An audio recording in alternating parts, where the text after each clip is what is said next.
Good morning, everyone. I'm going to do some quick mic checks to make sure we get ready before we get going. Oh, sorry, they already were done.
Good morning, everyone. It's May 28th, and we're starting our planning board meeting.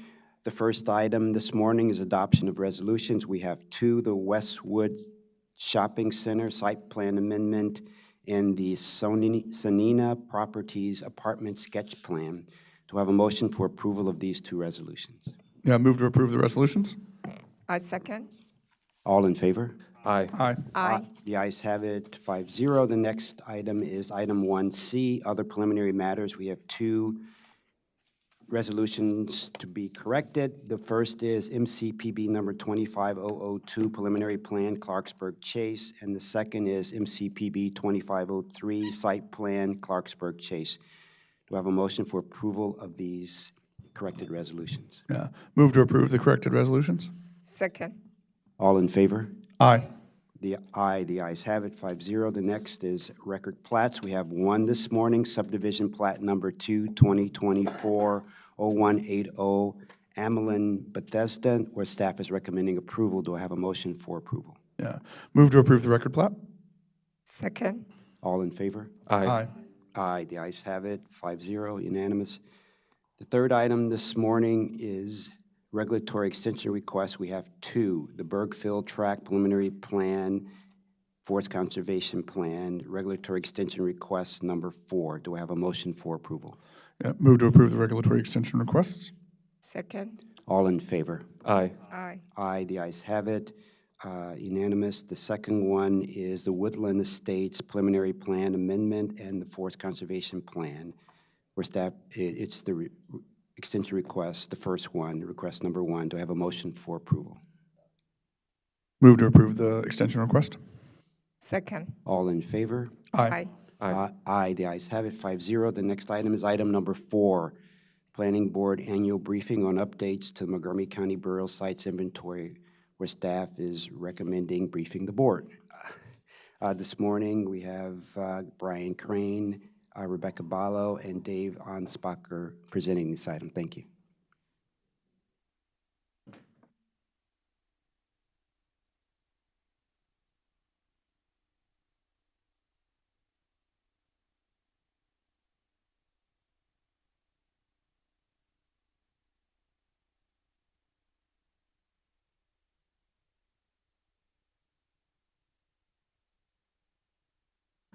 Good morning. My name is Brian Crane. I'm archaeologist for the Planning Department, and we're presenting this morning on the burial sites inventory update and program review.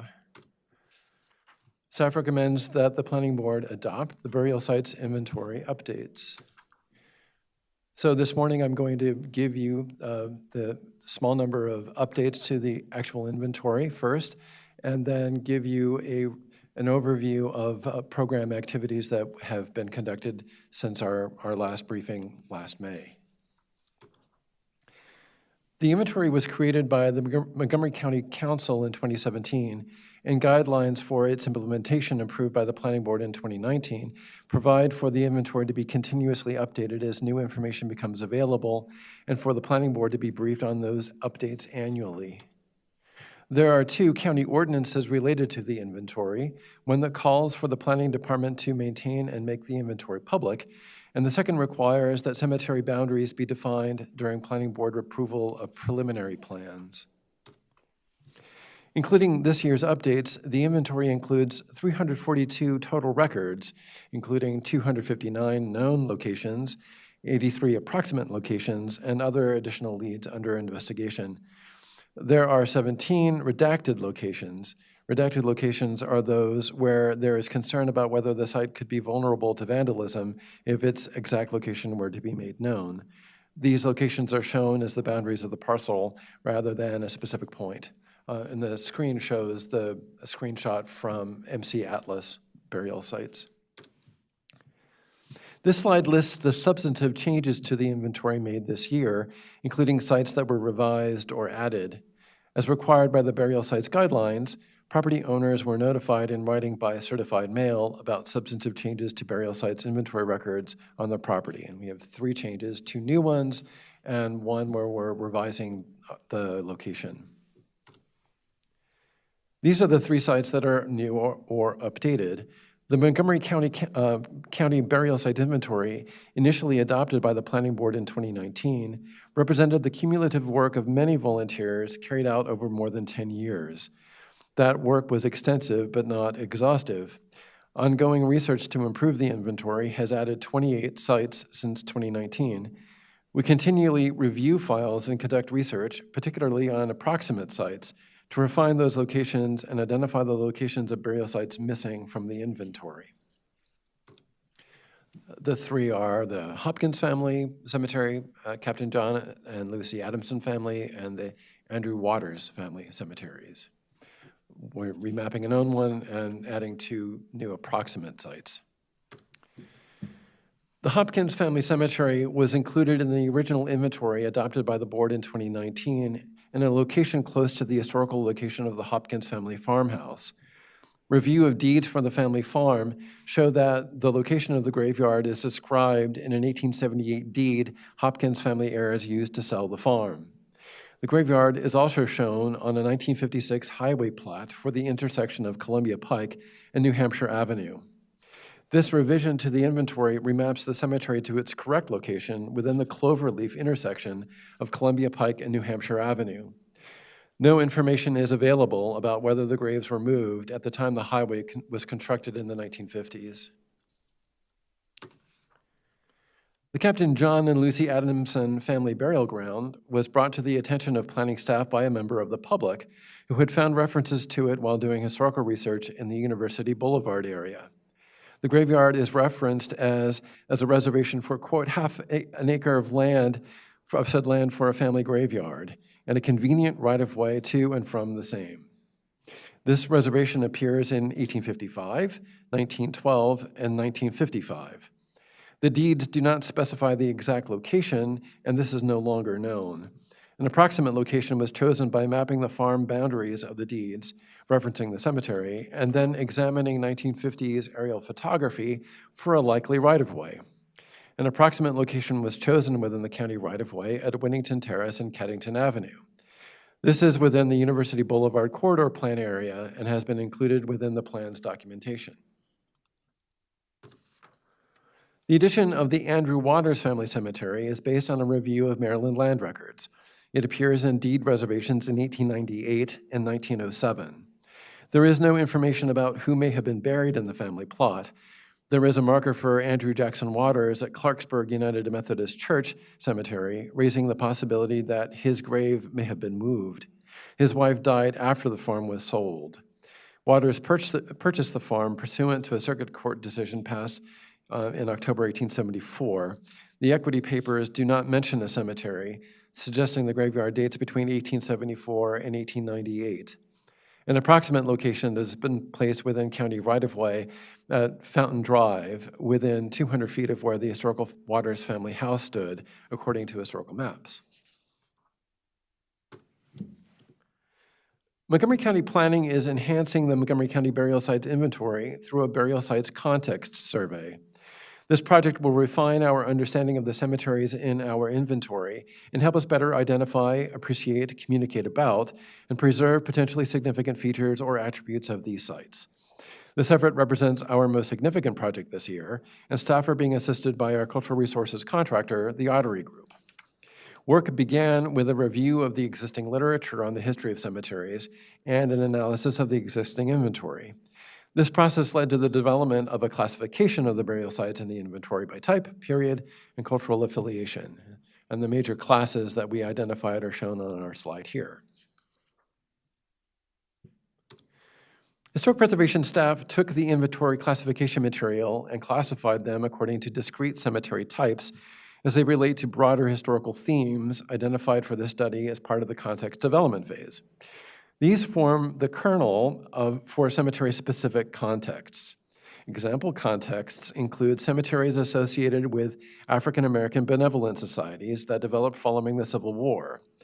These organizations provided crucial support for new communities, and their associated cemeteries are often the sole surviving physical remains of these places. Another example includes the cemeteries specifically associated with stone cutters and quarry workers employed in the Seneca sandstone quarries along the Potomac River. Similarly, some cemeteries may be significant for large numbers of particularly fine, locally produced markers made by master stonecutters. Other contexts include early family cemeteries, enslaved persons' burial grounds, and early rural cemetery movement cemeteries connected to the county's railroad suburbs.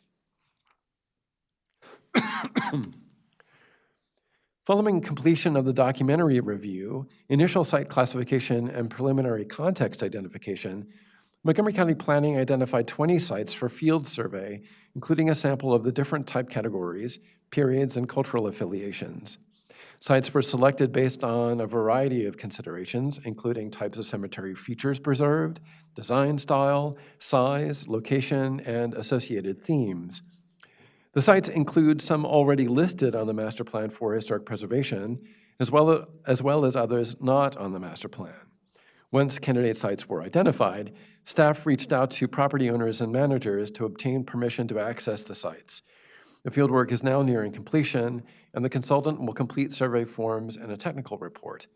This project is on track for a final report this December. Staff continue compliance review on projects including development plans, mandatory referrals, and National Historic Preservation Act Section 106 undertakings. Staff have worked with applicants to conduct archaeological investigations as appropriate for defining cemetery boundaries for development applications. Staff continued consultation related to the Morningstar Tabernacle 88 Cemetery for MDOT SHA's project to add managed lanes to the Beltway and I-270. Staff have also made themselves available to discuss public access plans with the trustees of Morningstar 88 and the Friends of Moses Hall. Staff consulted with the Gibson Grove AME Church concerning restoration plans as they relate to graves near the church. Staff continue coordinating with the Bethesda Meeting House Foundation regarding planned improvements to the historic cemetery. The foundation conducted ground-penetrating radar and other studies with a consultant. Staff provided report review and technical direction as needed as the project moves forward. Planning staff regularly consult with other county agencies about cemetery-related issues. Staff provided technical assistance to Rockville as they consider developing a new below-ground cultural resources program. Historic preservation staff assisted the planning department in identifying comments to Maryland Senate Bill 105, Burial Sites of Enslaved Persons, Protection and Access. We recommended that the Maryland Historical Trust should have a seat as a voting member of the commission under Section 5103A, and that Montgomery Parks have an opportunity to comment. The commission, in its comments to the proposed legislation, also recommended that the word neglected be defined as used in the bill. Staff continued to provide Montgomery County Police with technical assistance regarding a cold case missing person probable homicide investigation at the Annington Master Plan Historic Site. Police suspect that the missing individual may be buried on the property, but historical records suggest the grounds may also include unmarked historical burials not yet included in the burial sites inventory. Montgomery Police conducted forensic human remains detection dog work on site, and Montgomery Planning followed up with ground-penetrating radar. Unfortunately, these efforts proved to be inconclusive. The case is still open. Historic preservation staff routinely perform field visits to cemetery sites in the burial sites inventory to confirm or improve map locations and learn more about how small family, church, and community cemeteries are sited and laid out. Staff made 25 site visits to cemeteries on or under consideration for listing in the inventory since the last inventory update in 2024. Staff have visited 126 sites listed in the inventory since the program was initiated in 2018, accounting for over 1/3 of the total sites. Staff will continue to visit and perform fieldwork at selected cemetery sites around the county in support of project review, master plan research, and public outreach. We are regularly contacted by members of the public with questions about cemeteries in the inventory or with inquiries about cemeteries not yet included. More than 30 individuals contacted the department more than 40 times in the last year about a range of cemetery sites and issues. Outreach efforts since the last update have included contacting property owners and land management agencies about newly added cemetery sites through certified mail, and responding to inquiries about these additions, as well as corresponding with community groups and descendants. Planning staff continue to assist descendants of those buried at the Union Wesley Methodist Episcopal Church Cemetery in Potomac, with plans to preserve potential cemetery-related features on site. This involvement began in the fall of 2022 when historic preservation staff were contacted by a descendant about the location of the Union Wesley Cemetery. Staff have been conducting cemetery feature mapping and ground-penetrating radar survey work to create a base map of the site that can be used as a part of future preservation plans. Staff will complete the map in coming months. Staff has corresponded with community members and descendants of those buried at Ash Memorial Cemetery in Sandy Spring, answering questions regarding its history and providing information and links to community resources regarding preservation.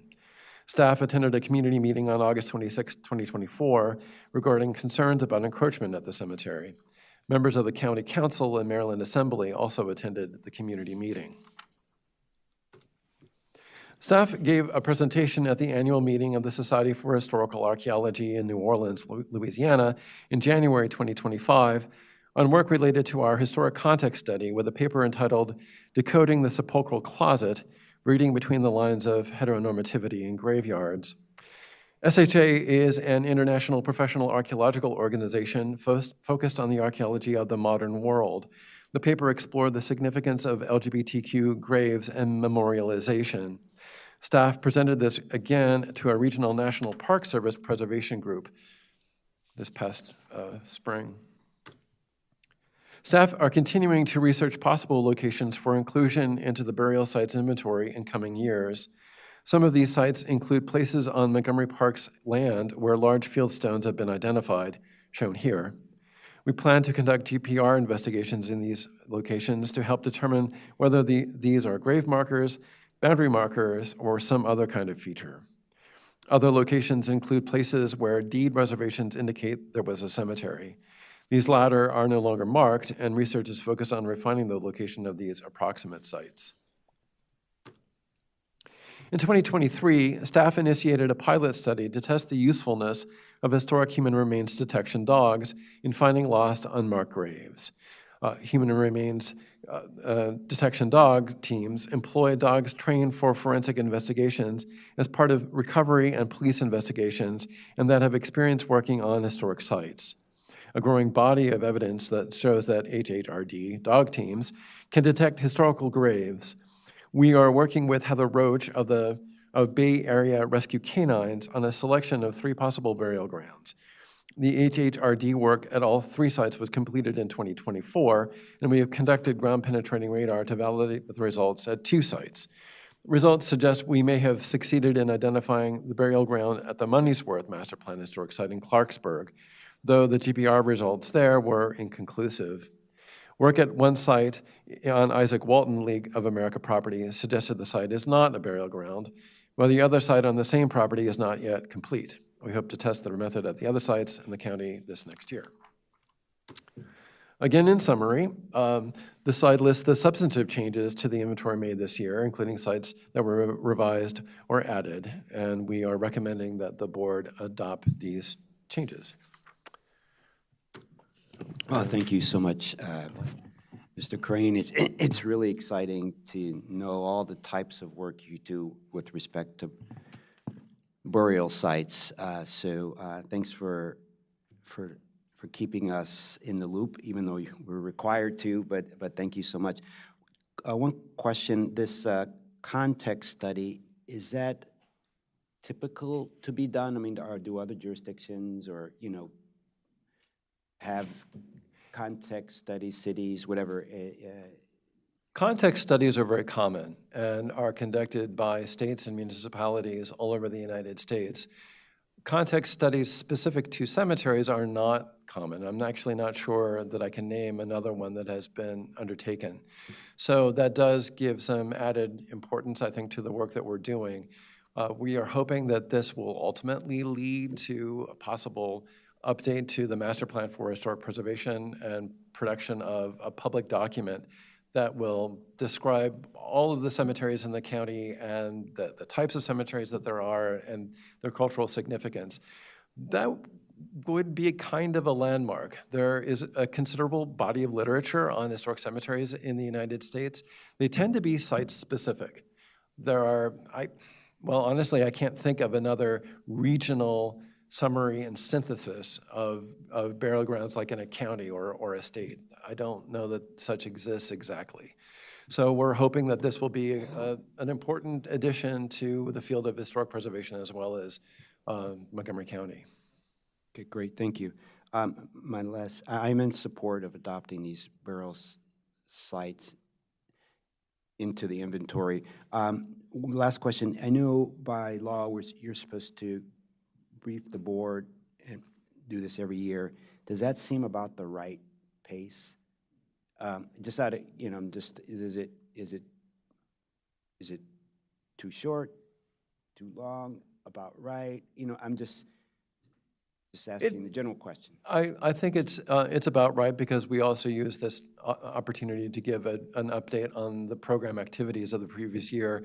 I will note that last year we actually did have an out-of-sequence addition to the inventory that was occasioned because of a specific development project that had a cemetery associated with it. So the guidelines do allow for additional updates as needed. So we can always bring something to the board when there is a specific occasion to do so. But otherwise, I think we have found that the annual updates have been sufficient. Okay, just thinking about workload and all this. I'm just kind of curious. Okay, thank you so much. Any other questions or comments from the other board I members? have a general question.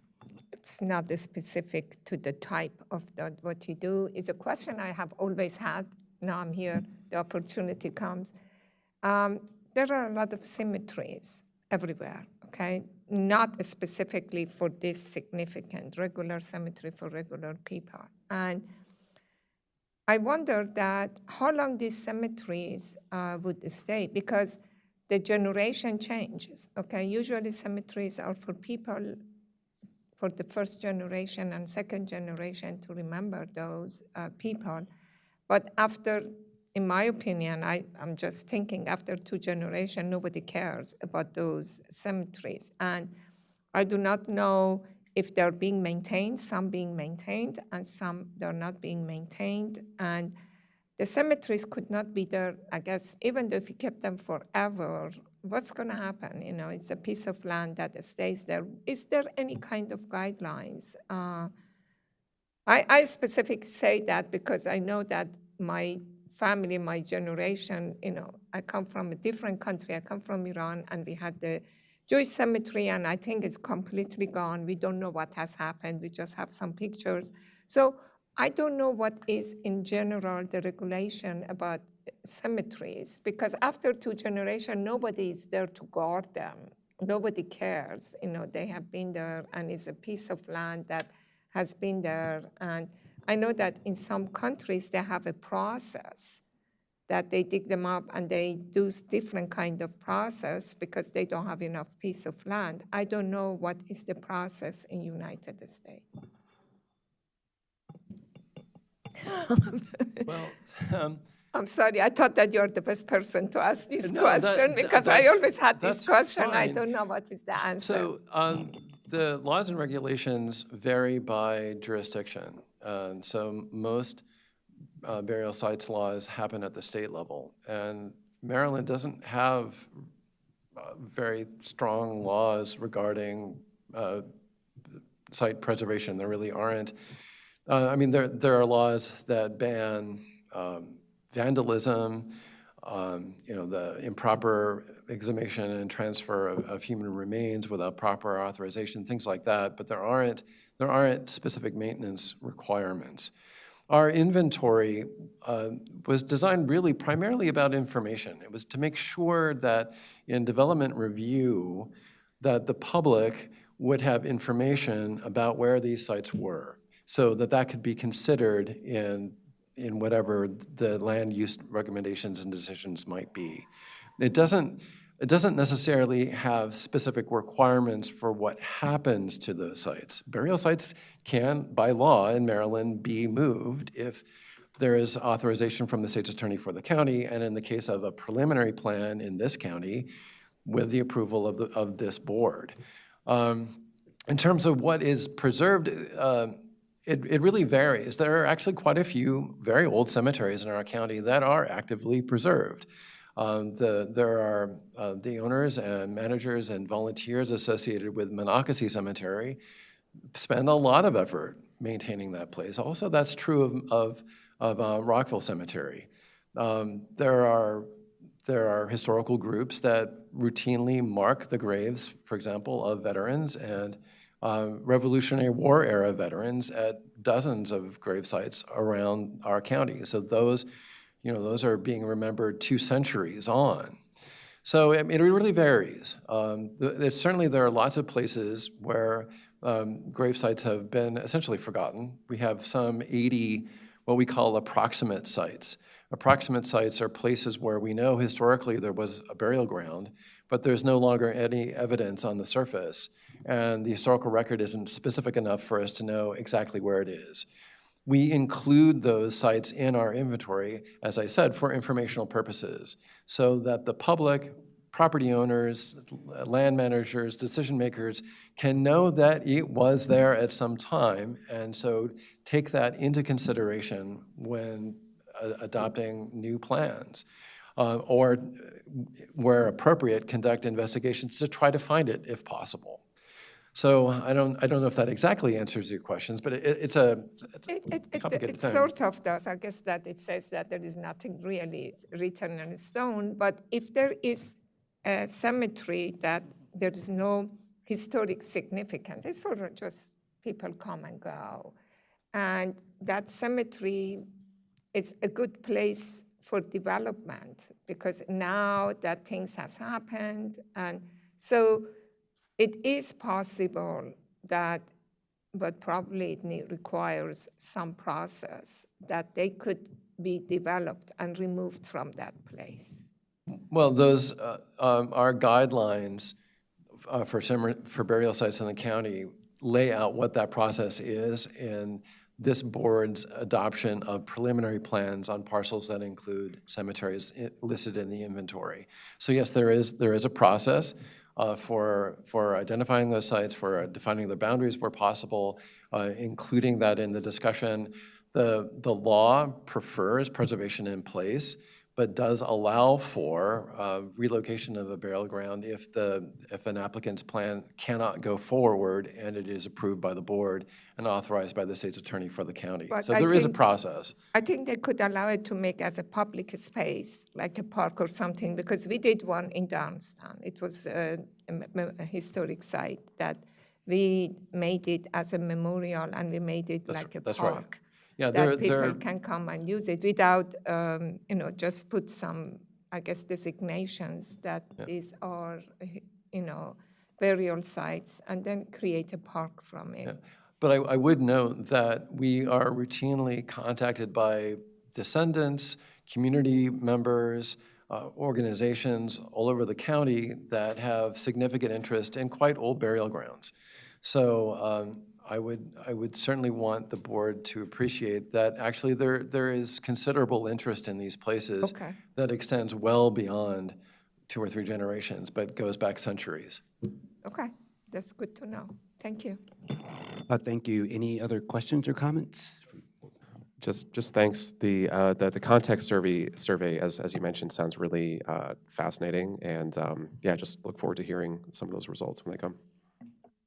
So do I have a motion to adopt the burial sites inventory? I'm sorry. We have a speaker. I'm sorry. We have a speaker. I'm sorry. We have Eileen McCuckian from the Montgomery Preservation to provide public testimony this morning. Welcome, and thank you for coming. Does this work? Oh, I hear it. Yeah, yeah. Okay. All right.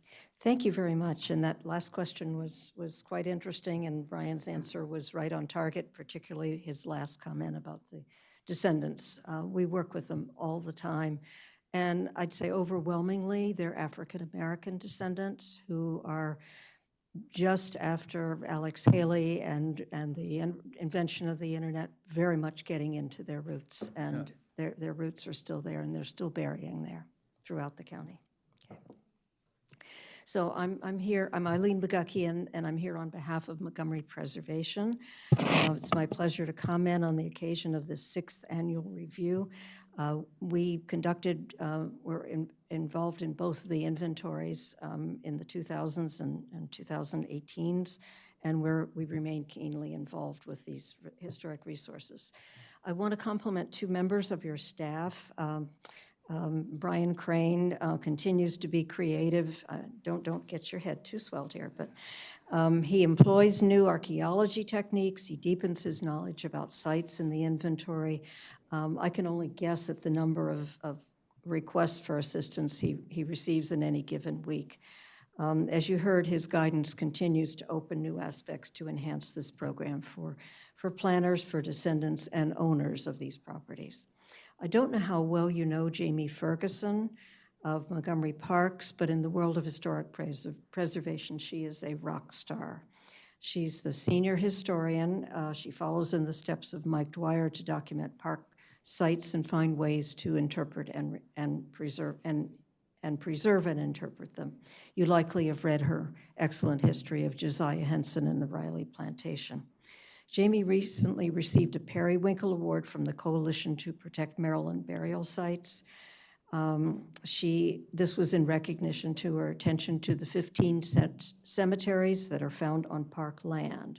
She researched histories, connected with descendants, created interpretive signage, organized cleanups and staff workshops. She obtained grants, and she inspired interest among her colleagues and beyond. I want to follow Brian by talking about some success with cemetery legislation in the 2025 Maryland General Assembly session. It was a real eye-opener to many of the delegates as to how many people are interested in cemeteries throughout the state of Maryland. There were 3 priorities of a statewide advocacy team, which resulted in 3 bills that were unanimously passed by the legislature and recently signed by the governor. One was creation of a work group to begin detailed planning for a comprehensive inventory and a unified database of all Maryland cemeteries. Thanks to the county council and to you, Montgomery is one of the few counties that has an official inventory. This database will ultimately unite lists that are kept now by State Highway, by Maryland Office of Cemetery Oversight, Maryland Historical Trust, genealogical societies, and this will be a usable document.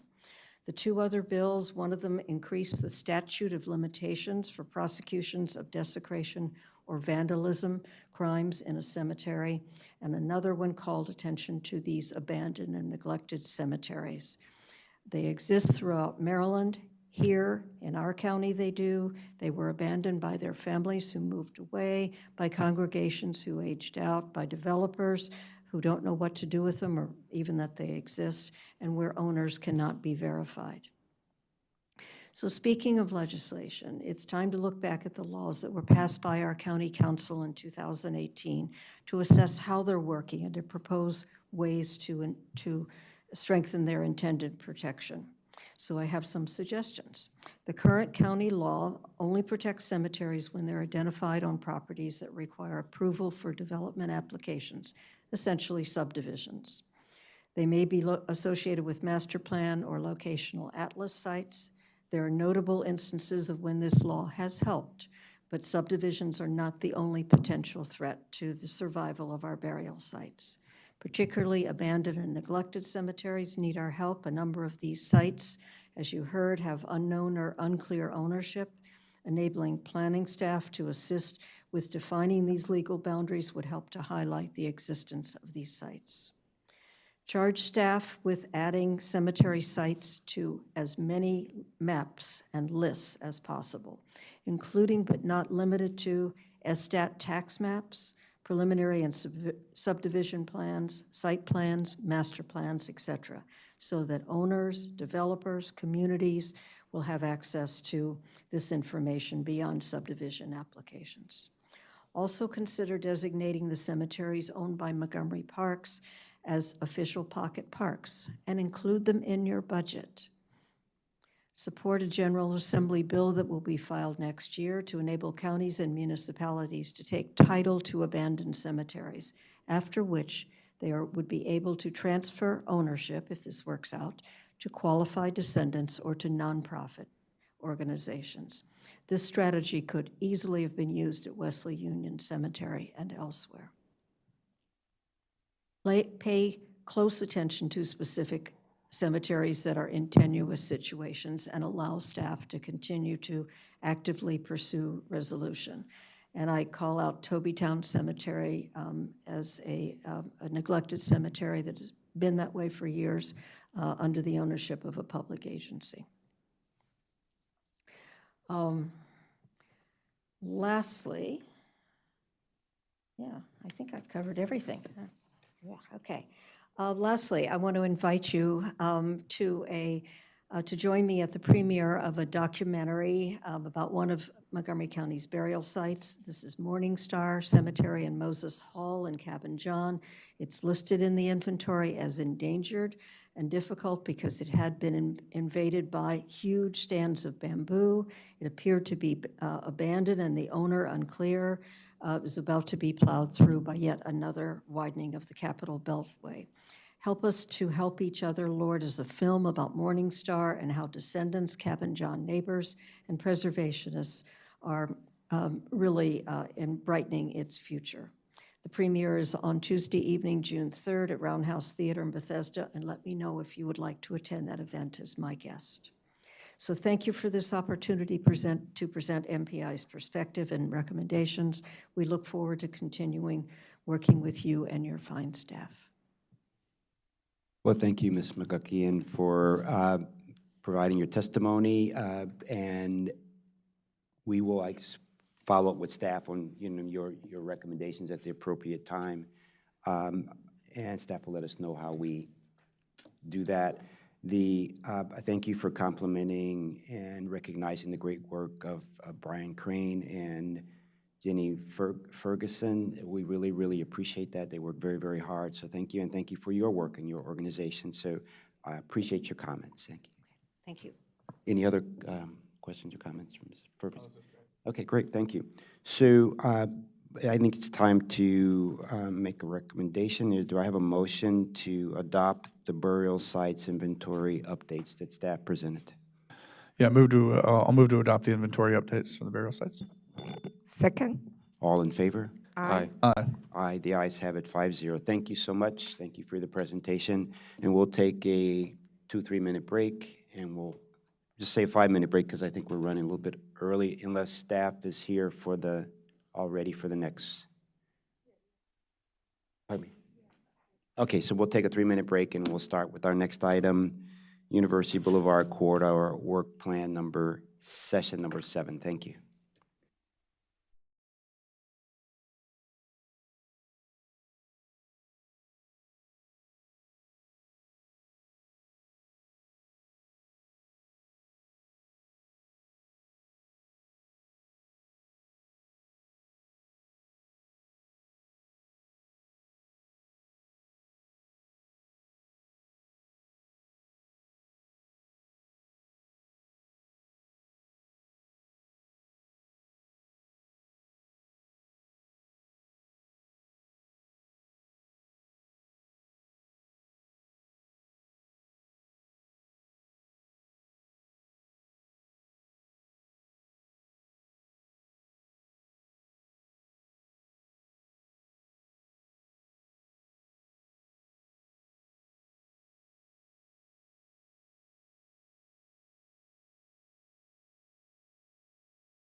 Good morning. We're on item number 5, University Boulevard Corridor Plan Work Session number 7, where staff is recommending to discuss more around zoning between the nodes and other items they're going to bring up. And I'm happy to have Zubin Adrianvala leading this discussion this morning, so welcome.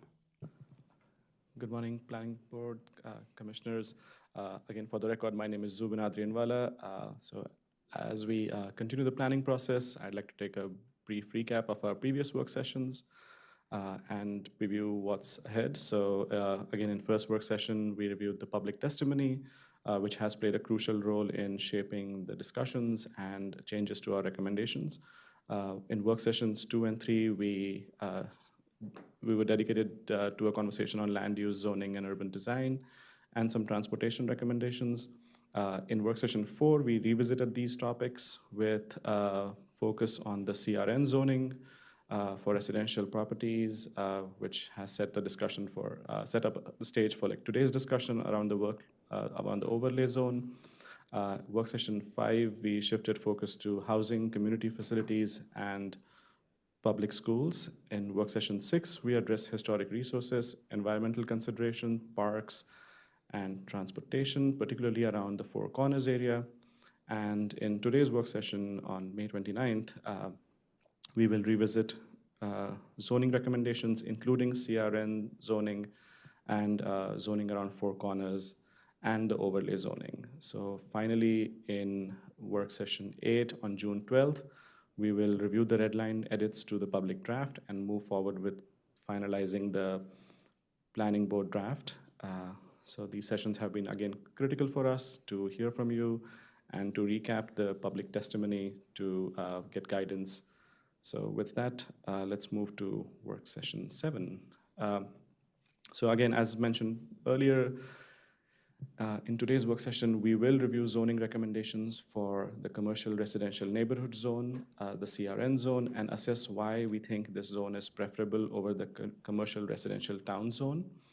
We will compare CRN with R60 and address community concerns and propose revisions to the plan accordingly. Changes include some deletions and revisions, which will be clearly identified. And then finally, we will discuss the University Boulevard overlay zone and provide zoning recommendations specific to the Four Corners area. So I wanted to start with a quick kind of overview of the commercial residential neighborhood zone. The commercial residential neighborhood zone supports pedestrian-friendly neighborhood-focused development with a mix of housing types, including detached home, duplexes, townhomes, and apartments.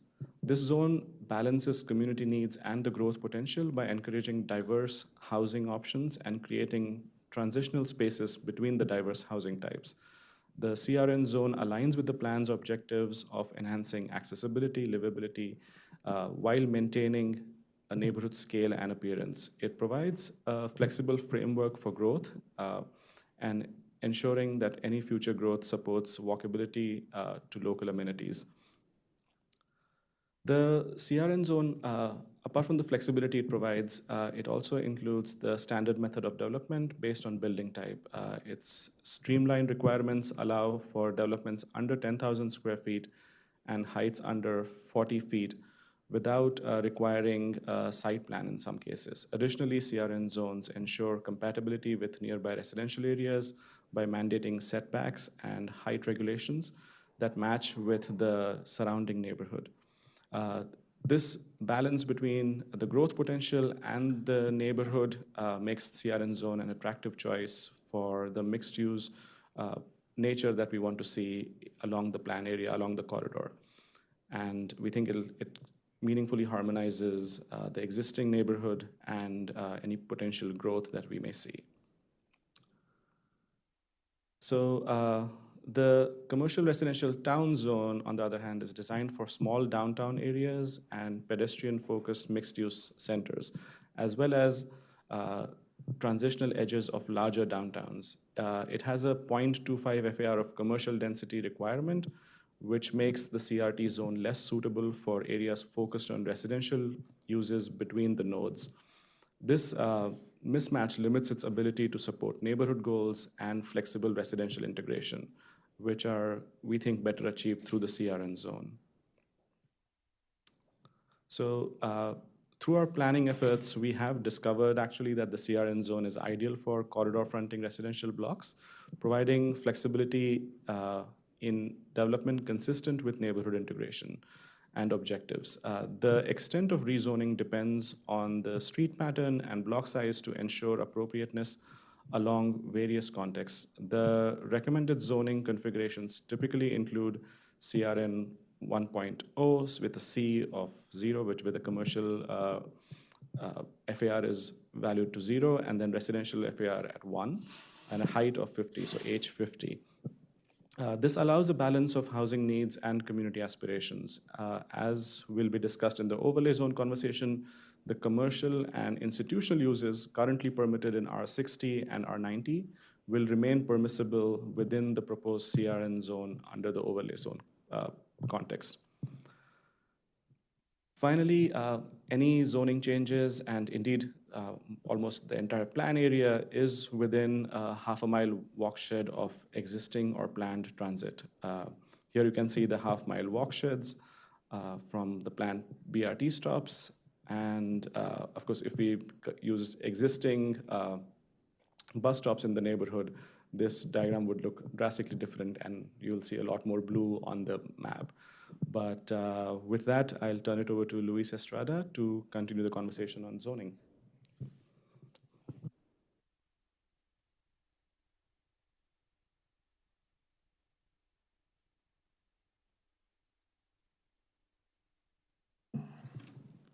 Okay, for the record, good morning, members of the planning board. Luis Estrada, urban designer with the Mid-County Master Plan team. And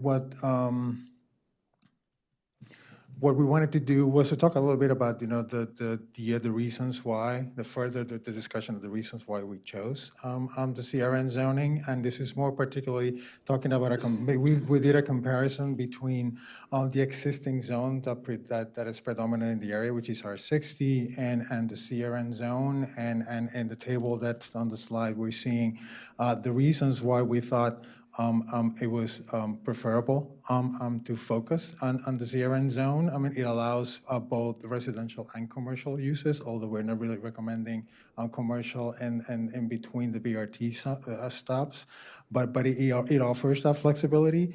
It also allows for all the compact residential building types that we're looking to promote within this plan. And we thought that was important consideration. It allows for detached houses, duplexes, apartment buildings, and multi-use buildings, depending on the size of the property. It also includes development standards for each one of those building types. Which, again, we also thought it was a great feature of this particular zone. And through the recommendations in the master plan and a combination of those recommendations and what we will be talking about soon, the overlay zone, we were able to make discrete adjustments that allow to simplify review for planning staff. And it also ensures a measure of neighborhood compatibility that allows comfort for longtime residents to understand that their neighborhood will continue to be similar to what it is today, even as new units are introduced as part of redevelopment. The one most important feature of the zone is the building types that it allows. And we have had extensive discussions and as part of the conversations that we have regarding corridor development of the types of units and building types that we want to promote within the corridor. And this is just a graphic to illustrate which are the building types that are permitted under R60, the ones that are permitted under R60 with optional method, and all of the ones that are permitted as a standard method, as part of the standard method process under CRN, which is the reason why we are recommending it. So multifamily buildings are allowed as a standard method with CRN? Yeah. As long as it follows the development standards, correct? And the zone has development standards that are specific for each For the one of the building types. multi-family building. Okay, thank you. I think, I just want to be following up on your question, that you would need a fairly large site to do that apartment building, right? So most likely, even though it would be permitted, the likelihood you would get that is low, correct? That is correct. The average lot size on the corridor is 7,500 square feet. Carrie Sanders for the record. So you are correct that apartment buildings would be only in areas where the lot is larger. Is there a specific requirement for the size? When you say larger, is there any kind of requirement that what that means? But one thing that is important to note is that of the compact residential building types that we have been discussing as part of our presentations, there is the potential for actually developing a smaller apartment building type on a smaller lot, and those could occur on a smaller lot within the corridor between BRT stops. If if that development were to be explored, then those would have to follow the apartment building development standards, even if the lot is smaller.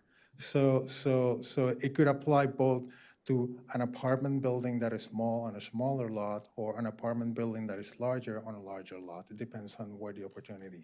When you say a smaller lot for apartment building, could you give us just what's the average size, or is there a minimum size? So we can show you, we can go to the next slide and we can Yeah. show you, these are the prototypes that we've been exploring as part of the work that we've done for the plan.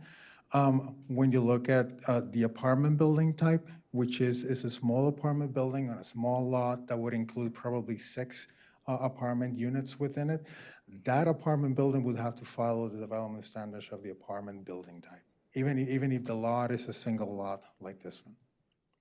So if we have a 6,000 square foot, can fit in a small apartment in it? Correct. Okay, thank you. And while we're here, this is just to remind the planning board of the building types that we explored as part of the analysis that we conducted for the master plan. We looked at all these different prototypes, thinking that the lowest scale of development that we would want to encourage within the corridor would be something that fits within a single lot.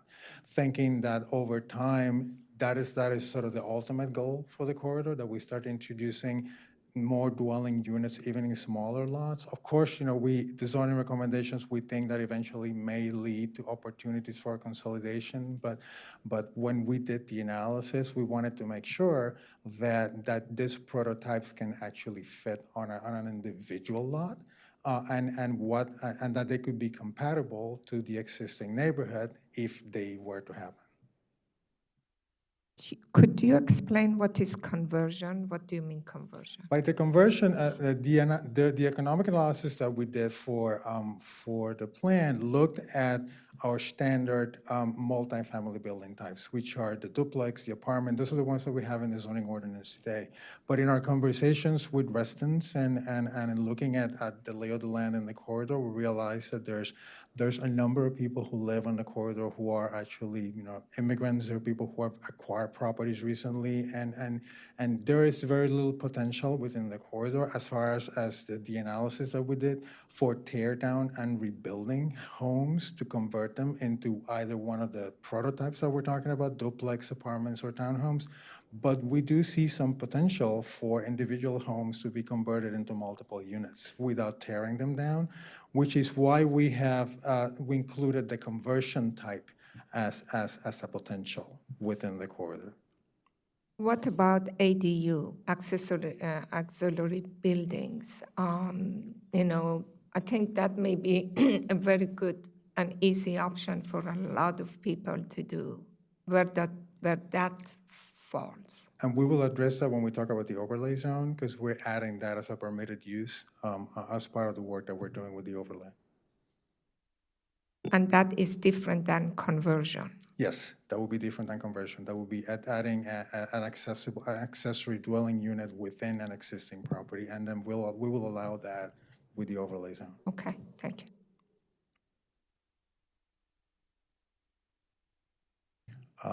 And this is an example of the analysis that we did for each one of the building prototypes.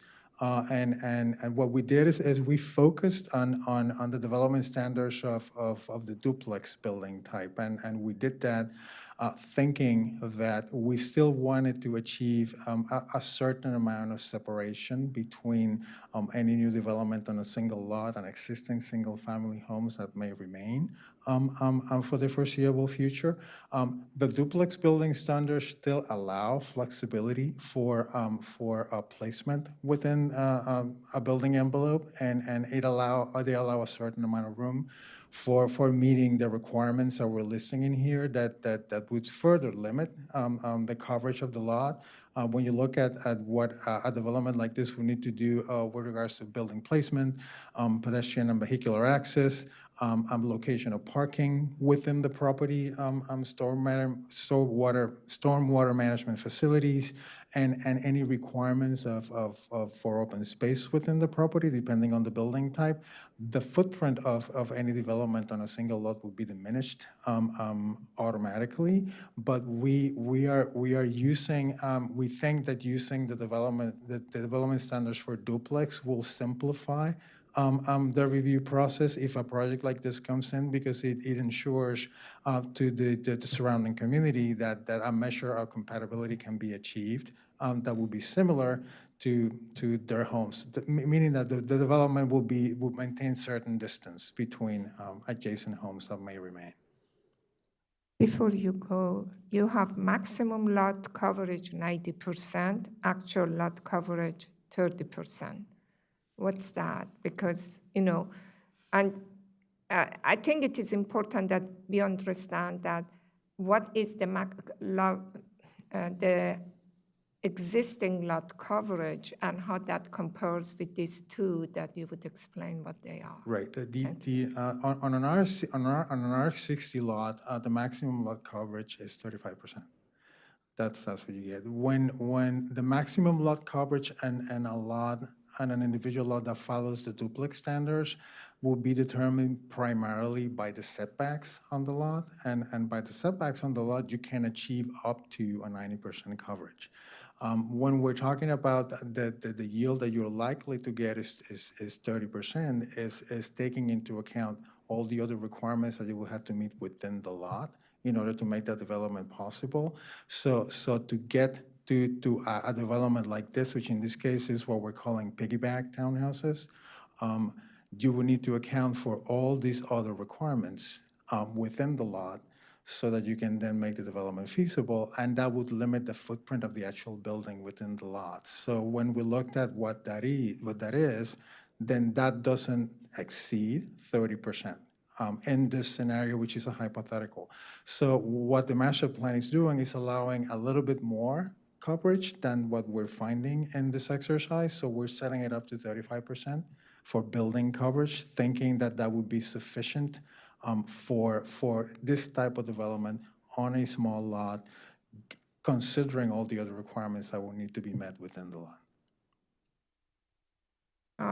Yeah, I understand, but that could be a point of, I guess, misunderstanding for a lot of people to understand. I didn't get it when I look at it, that how that one is. Someone just looking at it, it makes it a lot of, they think, oh, now the lot would be 90% covered with the houses. And but I think that what this 90% allows, probably 90% impervious area, because even though if you have to put parking, the parking would cover the lot, or a driveway that take the car. So it's going to increase the coverage, but then the stormwater management would be a big deal. Because I think it's very important that, and I think it's required by law, that stormwater management to be contained within the site.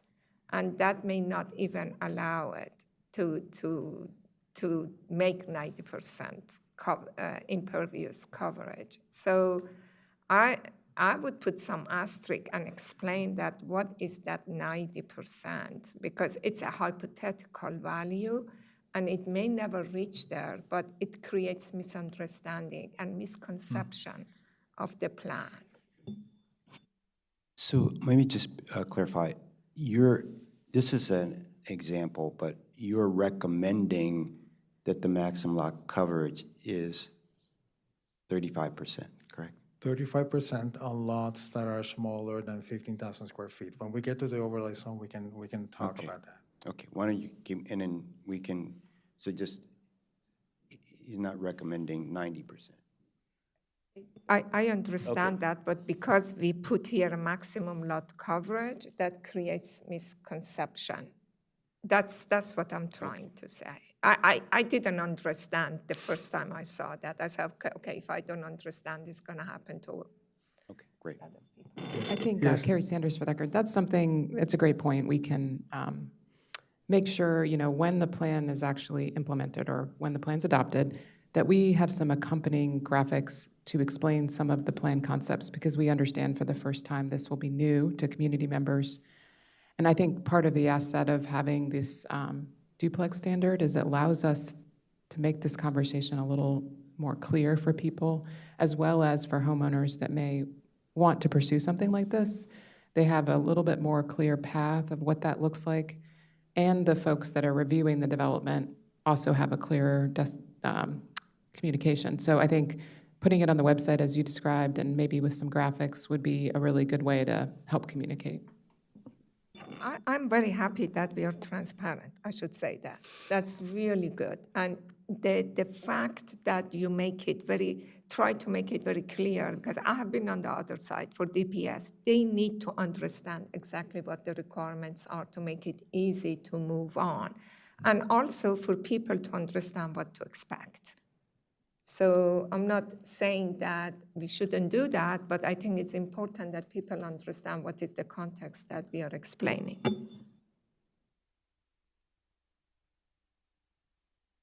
Good. So moving on to some community concerns. What we hear from the community are things like the CRN zone allowing commercial uses in residential neighborhood. And what our response to that is that between BRT nodes, all the CRN rezonings that we have recommended on single-family residential properties do not include a commercial component, because the priority here is to incentivize residential development. So we have limited the zoning in that regard. And the other concern that we have heard has to do with the height of 50 feet that's been recommended as part of the CRN zoning on single-family homes. And then our response is that the planning area includes a variety of building types and building heights. Existing detached houses in the R90 and R60 zones are limited to 35 feet. While we have compatibility requirements within the CRN zone that require heights to transition from CRN zone properties to adjacent residential zone properties that are still R60, the height increase that we are recommending as part of our zoning recommendations, it's a modest increase of 15 feet over the 35 feet that is currently the maximum on R60. So we think that that's compatible. And that will permit a modest increase in residential development within single lots within the area. So if you have a single lot that they're going to use like 6,000, maybe they do multi-family and the height is 50, how do they make it compatible to, and there are single families right adjacent to it? Do they have even a space to make it compatible? Maybe they cannot even do the 50 if the requirement is there. If you're still going to use that 45-degree transition, how could they do that? The 45-degree transition only applies, and we have a slide to show where it applies, at the edges of the blocks that we're rezoning to CRN. The 50-foot height that we are recommending allows for multifamily on a single lot, but only up to a certain point. And a 50, we've heard comments from our residents who are concerned about 5-story buildings popping up next to their homes.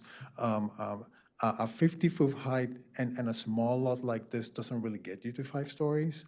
There's a limit to what construction can achieve when you think about floor-to-floor heights. So at the most, you could probably get to 4 floors that are tight. So thinking about that, the maximum height of a building that is achievable on a multi-unit development on a single lot, which is what the illustrations that we're providing, is not going to exceed 48 feet, for example. And that's not going to be significantly taller than the maximum height on a neighboring lot. And also by adding the requirement that on the smaller lots, we use the duplex building development standards, we added side setbacks to the development that wouldn't otherwise apply if you considered it just an apartment building. So that maintains a separation between any building footprint on a new lot and the adjacent homes.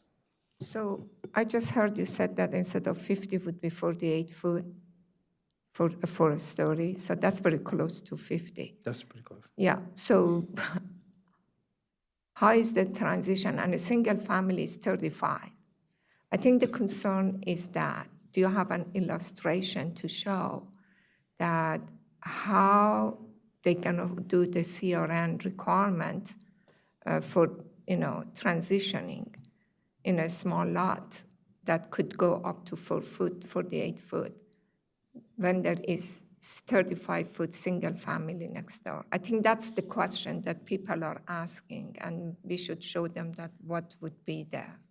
Okay, so perhaps what we can do is that we can, when we come back with the red lines, we can include illustrations that actually specifically show how we're intending to achieve that by using the duplex development standards, because that's the reason why we're using them. We're thinking that will achieve separation between new development and existing development, and that combined with the requirements that we were discussing before, access and pedestrian access, vehicular access, and all the other requirements that you would need to meet on site, would allow for a development that would be what we refer to as house scaled. For example, it'll be like a large home, but it still be a multifamily home. So maybe there's a better way for us to convey that. I think that shows from 48 feet how we would transition, however that it works, that people see in reality what is possible, because frankly, I don't know it either. So that would be very helpful. Thank you. I mean, I do want to make clear, though, and moving on to the slide, that the restrictions and the compatibility standards exist in the zoning code and the requirements of Chapter 59. Like, we don't need to do anything new for this, and we shouldn't, because the more important thing is for houses than for people to feel comfortable with something slightly taller next to them. So the thing that we should do is allow for the production of more housing. And that's the most important part of this. I'm not saying not to allow, Jim. I am asking to have clear, transparent diagram that people know. They have asked questions that I think we just deserve. I'm not saying to change anything. I know, but But they have to see what they are going to be facing with. That's it. I'm concerned that we continuously get misinformation about what is and is not allowed under the current code, and we don't want more restrictions, and we don't want to persist in supporting the idea of misinformation that's out there, that people will be able to build house-scale things. We've got belt suspenders and every other way to hold up our pants in this thing. We've already got it. It's already there. It's already in code. People, if they don't want to, if they can look at the slides, they can read the information that we provide, and we're providing the information. Like, we're bending over backwards on compatibility when the crisis is affordability and supply.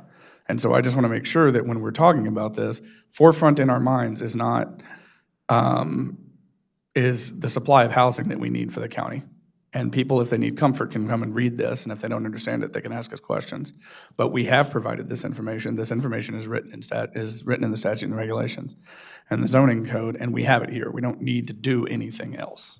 This is all exists. Okay, 1 sec. Why don't we, both Duly noted there both, but let's keep going here because let's get through this, then we can see all the big picture, the whole piece, okay?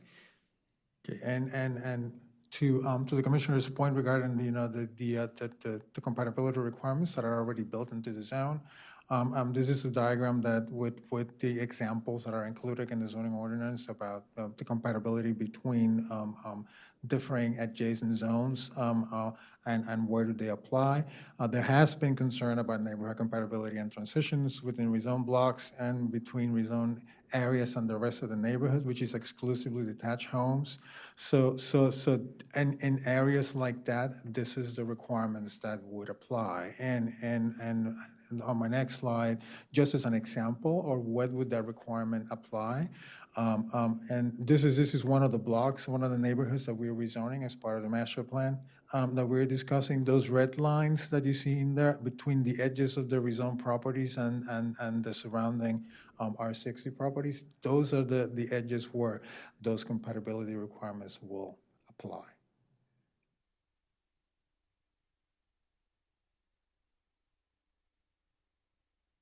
And these are some of the concerns that we have heard from the community regarding building placement and lot coverage of new housing and how that may be incompatible with the existing neighborhood. And we have also heard concerns about the loss of neighborhood character and the potential for any lot consolidation that may lead to larger developments within single-family home areas.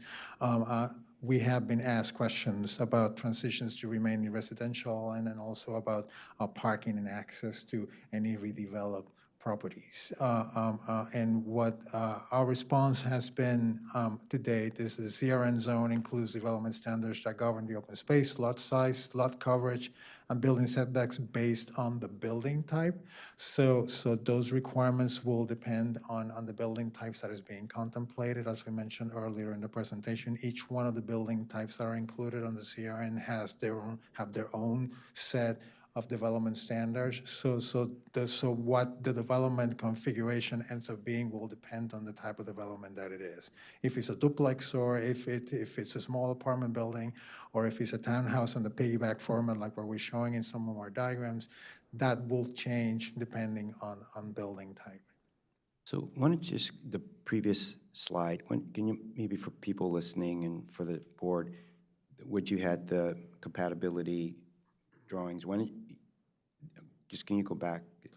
Yeah, so on this one, why don't you just say, like, an example of this is an abutting, this is a adjoining, you know, like, or on, like, so between, just so people that are listening, you have the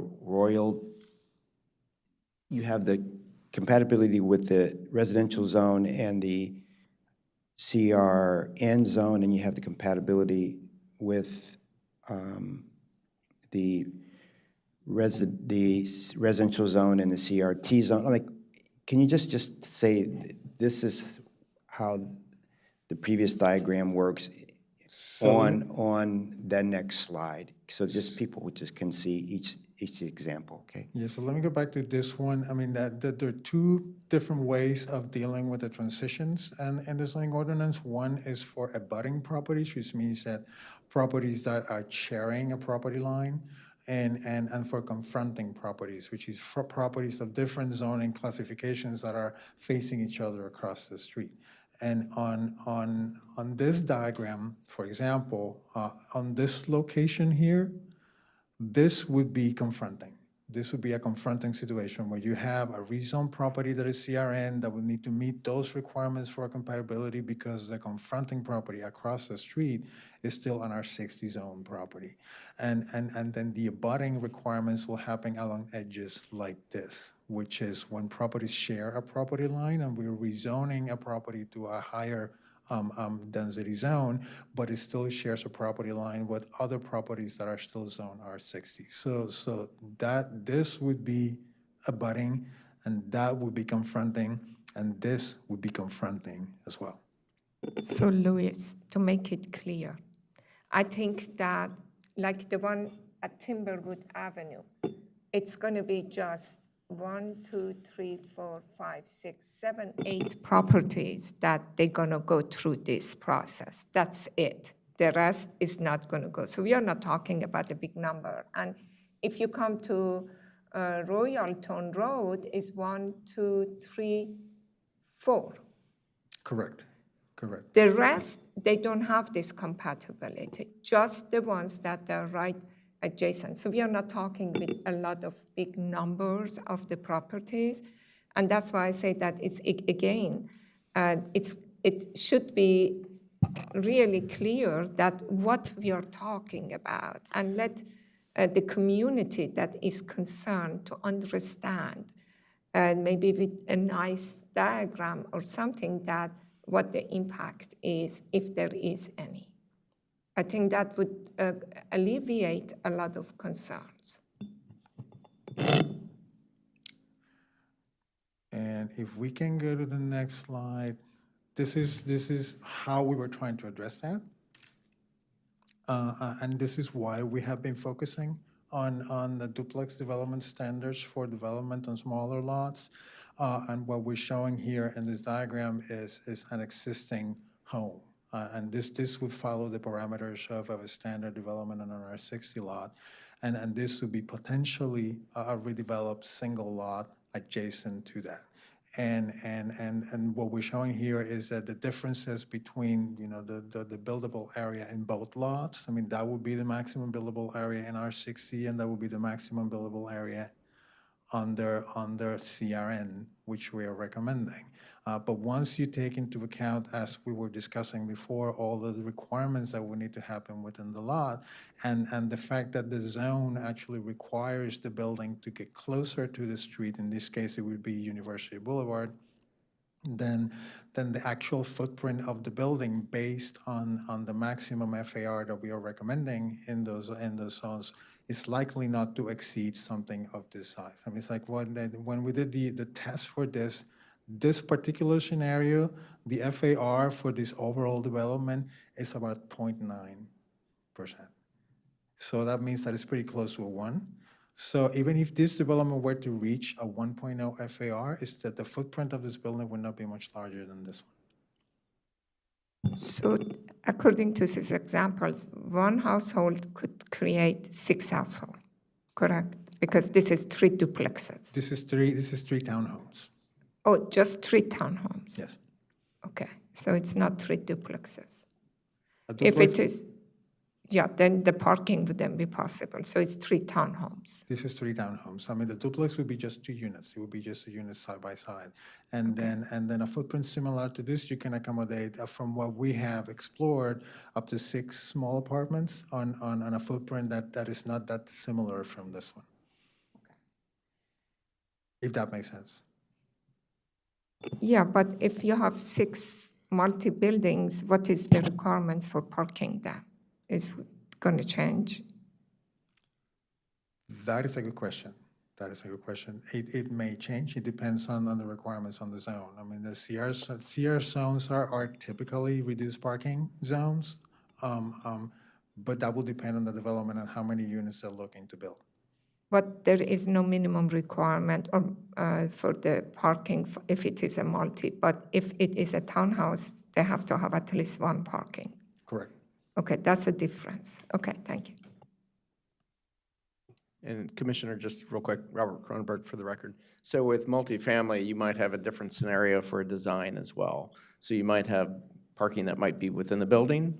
So it might be a little different. And I think the design of the building might dictate a little bit more, what they're showing as development standards that relate to the setback and the lot coverage.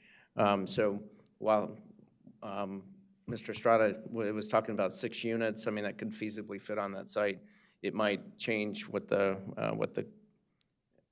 on-site coverage would be, not the building coverage, but like the coverage for the parking might be integrated into the building.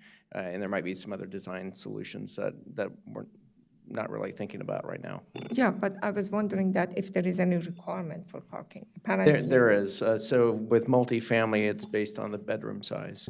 Oh, okay. Yeah. Okay. Thank you. So going back to this slide, this was the image that we have been using and in some of the work sessions that we brought before the planning board before to explain how we're getting to compatibility between an existing home and a potentially redeveloped lot by using the duplex development standards by relying on setbacks and limited lot coverage. To ensure that development actually remains within a certain scale that is comparable to a single-family home. That's the purpose of this slide.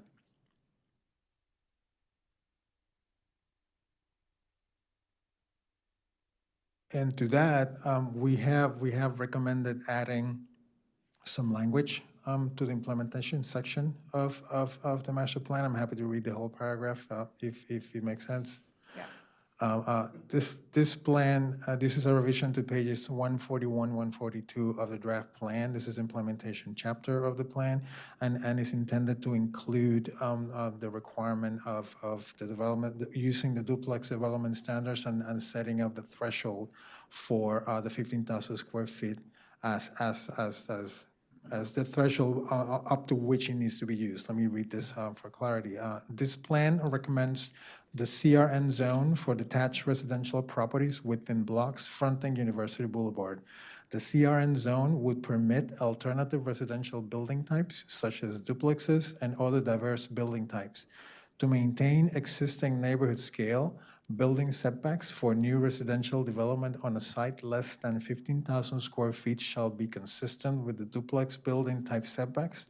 On sites 15,000 square feet or larger, building setbacks shall follow development standard for the applicable building type as outlined by the CRN zone and the University Boulevard overlay zone.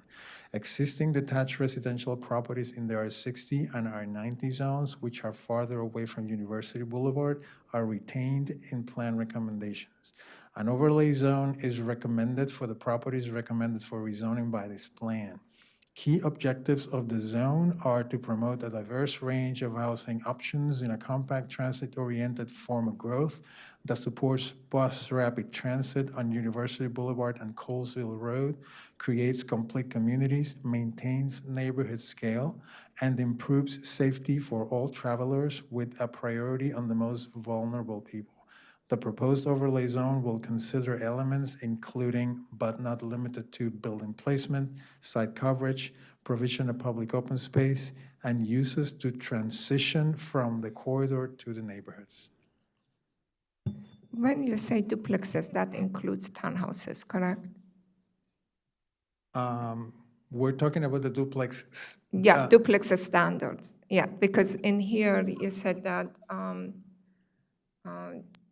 you want to maintain the duplex building type setbacks. Yeah, I see what you mean. I understand your question. That's a good question, and it's good clarification. Yes, the duplex standard would apply on smaller properties regardless of the building type. So if you're building a duplex or a small apartment building, or you're building townhouses, they will all follow the duplex building standards. Okay, is that clear for everybody? Okay, thank you. Can I make? I'm sorry. Go ahead. Commissioner, I think to your earlier point about when DPS or someone looks at the building code or the zoning code, for us to say use the duplex standards, it's easier for them to go to that category and say, these are the standards, the development standards for setbacks for building height that you're going to use. But I think the clarification is definitely appreciated. Yeah, no, I totally appreciate that. I was just confirming that's what it is because I wasn't sure. But yeah, that is very helpful. Can I make just one small suggestion? The language, some of the language in the second paragraph. We talk about, well, first in the first paragraph, we talk about neighborhood scale and using duplex standards to, and associated setbacks to help ensure, the neighborhood scale kind of component of this. I'm not sure we need to double down on that language in the description of the overlay zone, particularly because I don't think, at least the way we've talked about it, that the overlay zone, the primary intention relates to neighborhood scale. I think we're really trying to promote more flexible and diverse housing types. And because we have all the language above, that speaks to neighborhood scale, I would just suggest we strike it from the overlay zone description specifically, if how everyone else feels about that. I'm fine with that. What are you, the staff? We'd like to hear from the board. We've heard from one of the commissioners. It would be helpful for us to, because I think part of what we're looking to do today is to get a decision from you on this language. And so it would be helpful for us to hear from you. And Could then I we can, get clear again? I didn't follow exactly what Commissioner Linden was Yeah. asking. So I think, sorry, that I know that was kind of a little bit long-winded. Basically, we have a lot of language that speaks to neighborhood scale already, and as was mentioned before, there's already provisions in existing code that speak to neighborhood scale and compatibility. The overlay zone, I think the intention is to do everything else in that paragraph that we see there. Compact, transit-oriented, diverse housing types, walkability, and on and on and on. Neighborhood scale, I don't think is actually the purpose of the overlay zone, because we already have, as we've mentioned, there are many other things that speak to that. And the reason why I bring this up is because I don't want in the future, we've talked about language in these master plans, being things that we will then sort of check against when applications come in. I don't want neighborhood scale to be used as sort of one of the overriding criteria when we evaluate future developments, because code already sort of provides parameters and constraints on that. So I don't think it should be a subjective. What I'm getting at is I don't think it should be a subjective criteria, and I don't think it should be included in the description of the overlay zone. So what are you suggesting? Cut. Just to strike maintains neighborhood scale, just what we see there in the red text. And within the first paragraph, the prepositional phrase, to maintain neighborhood scale. I would also recommend striking it there, What is wrong if we keep that? because it's not the purpose. So it's clearing. I don't care either way. I don't think it matters. Well, I would keep it in the first if you're going to do any, because I think that's important. I mean, we've got feedback from the community, but the second, I agree with you, in the overlay zone, I thought the overlay zone was in addition to X, the overlay zone does these other things. It does, so you don't have these things, you don't have those things, you can do this thing, but I thought that was the purpose of the overlay zone. So I'm in general agreement with, I think it should be in the first paragraph, but I think we can take it out of the second paragraph. That's my opinion. In my notes, I wrote down, I love the CR zone. If we could have T-shirts that says, I love CR zone, I'd have those. But I do understand the concern in maintaining the community appeal and look and character. But I would defer to the other commissioners who are interested in increasing housing opportunities.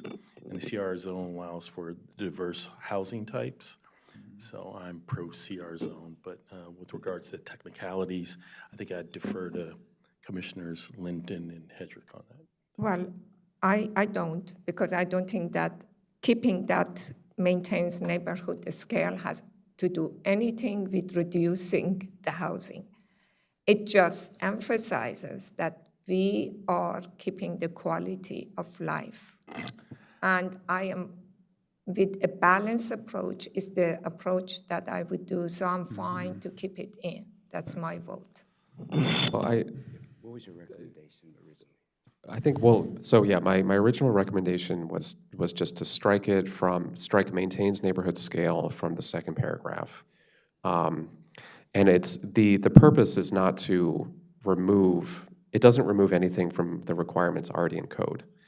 I think the purpose is to clarify the intent of the overlay zone. And I think that's important because, it introduces a bit of subjectivity in evaluation criteria, potentially down the road with development applications that already, that criteria already exists in much more objective form in code. And so it simply doubles down on the importance of neighborhood scale. And as we've talked about, really the purpose of the overlay zone is diversity of housing types and flexibility and ensuring a little bit more of a compact development. And ease of implementation. And ease of implementation through the different, through that standard.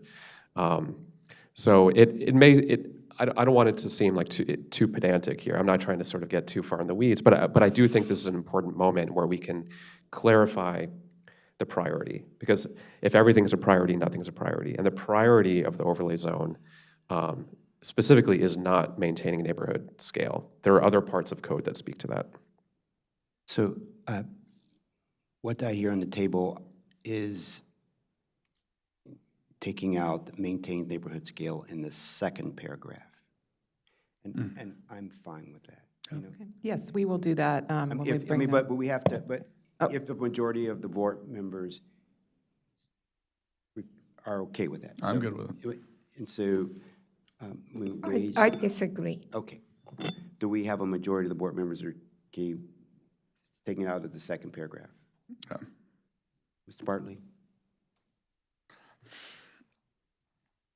I'll join the majority. Okay, all right. So when we, go ahead. Thank you. Duly So noted. just to confirm, we will strike maintain neighborhood scale from the second paragraph shown here on slide 20. So with that, we want, does the planning board approve the draft plans, CRN zoning recommendation, along with the text revision that we suggested and the edits to the planning board just recommended? Could you raise your hand if you're, overall? Okay. Yeah. Okay, Agree. great.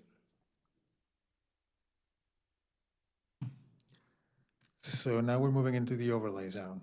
And we're just going to do an overview of its purpose and what it includes. The proposed overlay zone is divided into 4 primary sections. It includes a purpose clause, applicability, land uses, and development standards. And it's important to note that implementation of the recommended overlay zone will require a zoning text amendment to section 4.9 of the zoning ordinance.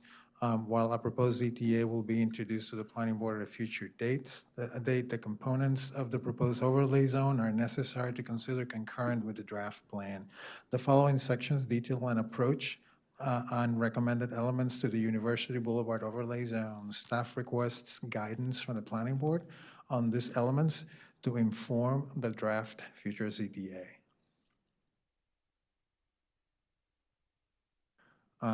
The purpose of the University Boulevard overlay zone is to increase diversity and supply of housing in a compact, transit-oriented form of growth that maintains neighborhood character and scale with that revision that we talked about.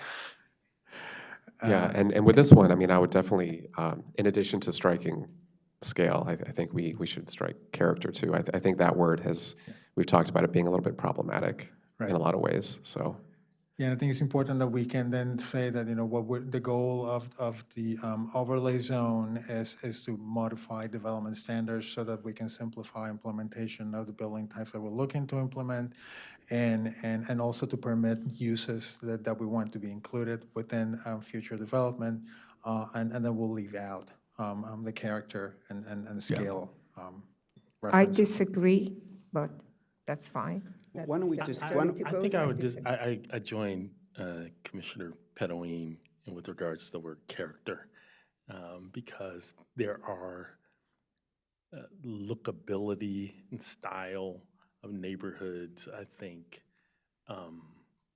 can increase the value of the neighborhood and the housing. And so I understand that. one before we get on this one paragraph, let's go through the overlay zone presentation, and then we can come back and look at specific. Is that okay with you? Okay. The proposed overlay zone seeks to refine the permitted, limited, and conditional uses in the CR zones to ensure that the land uses are tailored to the context of the plan area. Specifically, the University Boulevard Overlay Zone recommends permitting the attached and detached accessory dwelling unit uses, which are not currently permitted in the commercial residential zones.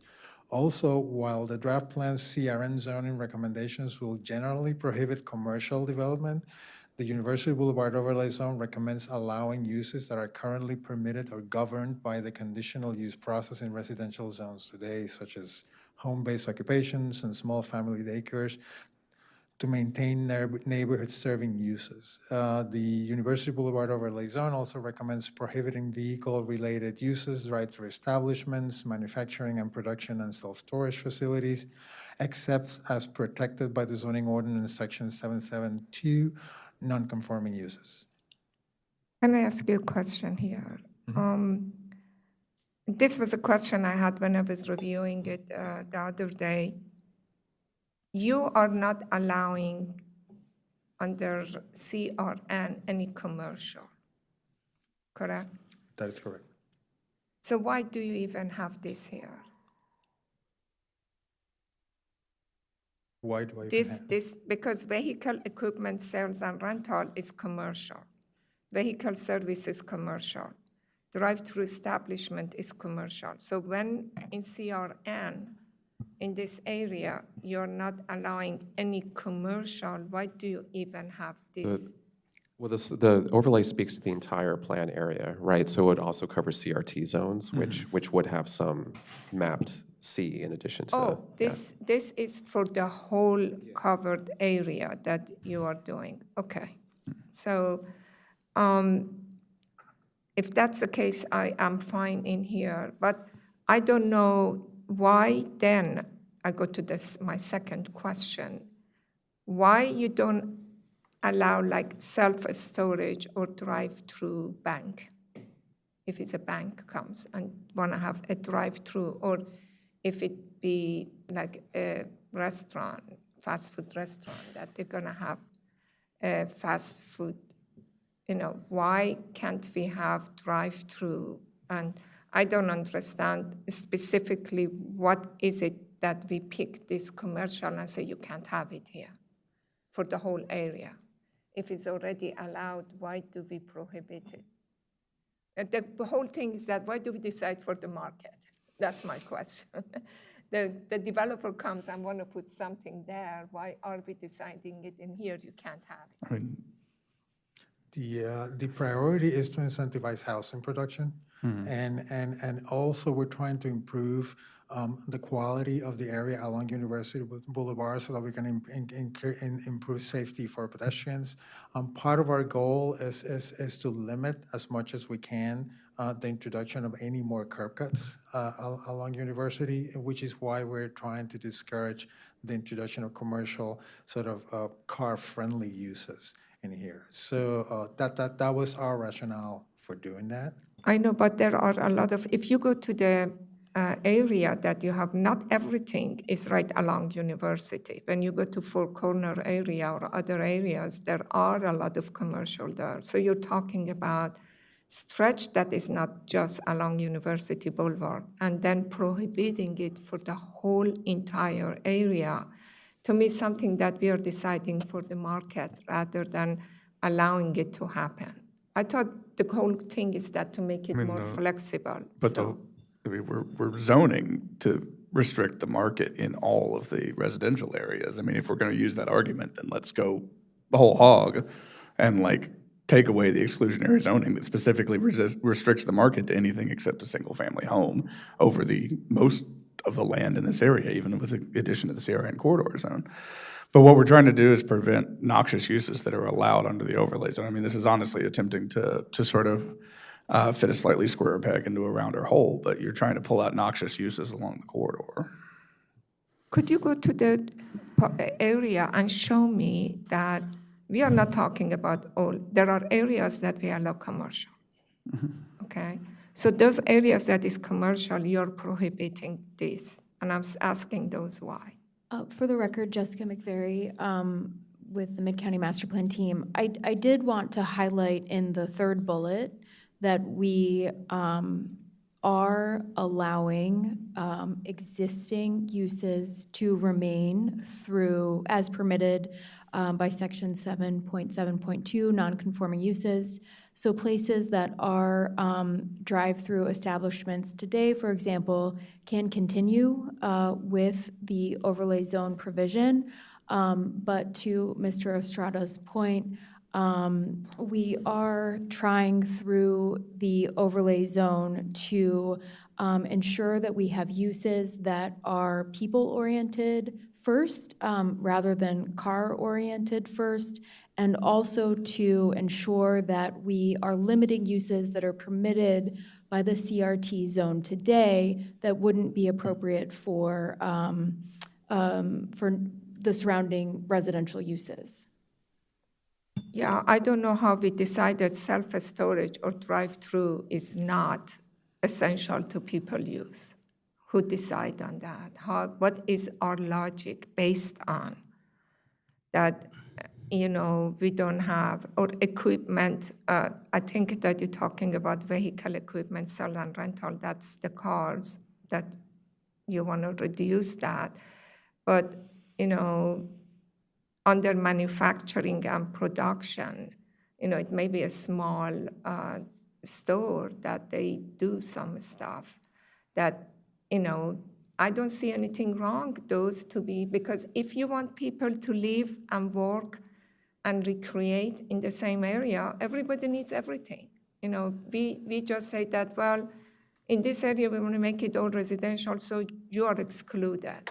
This kind of commercial is excluded. Yeah. How did we decide this kind of commercial is not good Well, for yeah. people that they live? Yeah, so let me just say, the vision, I mean, this is the vision I feel for this area is with this walkable, multimodal, safe place. And then if you do that, this safe places to do those. And so the goal I felt was less car-centric, less going, when you have like the drive-throughs, it's more likely that you can have accidents in that way, and just I feel that this area wants to be this, walking, biking, walk to there is commercial in the area, walk to their store, to their I don't know, laundry or whatever. It's not prohibiting those things, but it's just you didn't want a U-Haul place on the, or whatever, some of those other places. So I'm generally fine with this, not having bullet number 3, not having those uses that it's implying. And then also, if you're there already, as you said, non-conforming uses are still allowed to be there, but just newer ones, they want to transition to more of a different kind of feel. So, and this is typical, I mean, this isn't a new requirement. I mean, it's in all of our CR. Is it in this, which? So this is an overlay requirement, and I think to build off of what you just stated, Chair Harris, the intent is not to limit opportunity or limit options. We actually feel like a lot of these uses are already there on the corridor. For example, the drive-throughs are already there, and those will remain as long as the property owner wishes to remain there. I think what we're trying to aim for is we know these corridors in Thrive were designated for corridor-focused growth, particularly adding more housing options. And this is what we determined kind of through the vision of the plan as well. We're also aiming to have medium sort of corridor-focused growth, and medium corridor-focused growth to us looks like medium density between nodes, and the nodes themselves have commercial as well. And so what we don't want to create is a situation where we have less housing because some of these other uses come into the places that we wanted to have housing. And so we're trying to create a situation where we're incentivizing that housing to happen. But I want to make clear that if you have an existing drive-through use, this doesn't keep you from staying. I understand, but they may not be able to do it. Another restaurant or something that has, drive-through But this prohibition is going to apply through all the nodes, even the commercial nodes, correct? Yeah, and I think that to me doesn't make sense, really. The way that I see this is many of these uses are incompatible with compact growth and transit-oriented growth because they're types of uses that have very development patterns that have that are very auto-oriented and have large amounts of impervious surface area, and because they're sort of almost by definition a bit more sprawling uses, it therefore increases the space, the amount of distance that people have to walk to reach anything at all. On top of that, you know, introducing some of the other impacts associated with these on local neighborhoods that we've talked about. So I don't have any problem. I think that, you know, the intent here is to try to encourage more neighborhood-serving commercial and retail that you reach and use without having to use a car if you don't want to. Drive-throughs, you know, there are plenty of examples where along our corridors and in other areas there are, you know, restaurants and other dining establishments that don't have drive-throughs, and they're developed and oriented in a way that are more kind of people-centric and more walkable and sort of integrated into the neighborhood in that fashion. So that's how I interpret this, and I think it's sort of a benefit to the community. I do have a question You could say on exactly what you're saying. I have no problem to explain that what is the goal rather than pick the specific commercial and say what it is.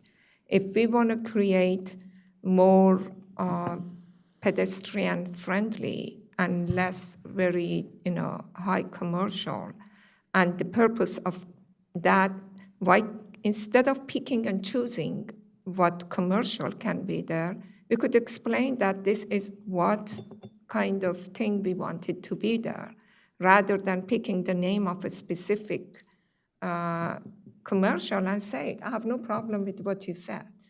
But my question is that why did we pick this and not something else? Right. I think staff this is not unusual. They didn't create a new kind of this, you have to say this language is in many overlay zones in commercial, I mean, in these residential areas where we may want some commercial. You know, this isn't new. These are things we definitely don't want, and then there are other things that come up. I mean, you choose at the time. I mean, you evaluate them at the time of the application and things like that. So I don't know, Mr. Burr, you look like you would like to have some words of wisdom here. So please.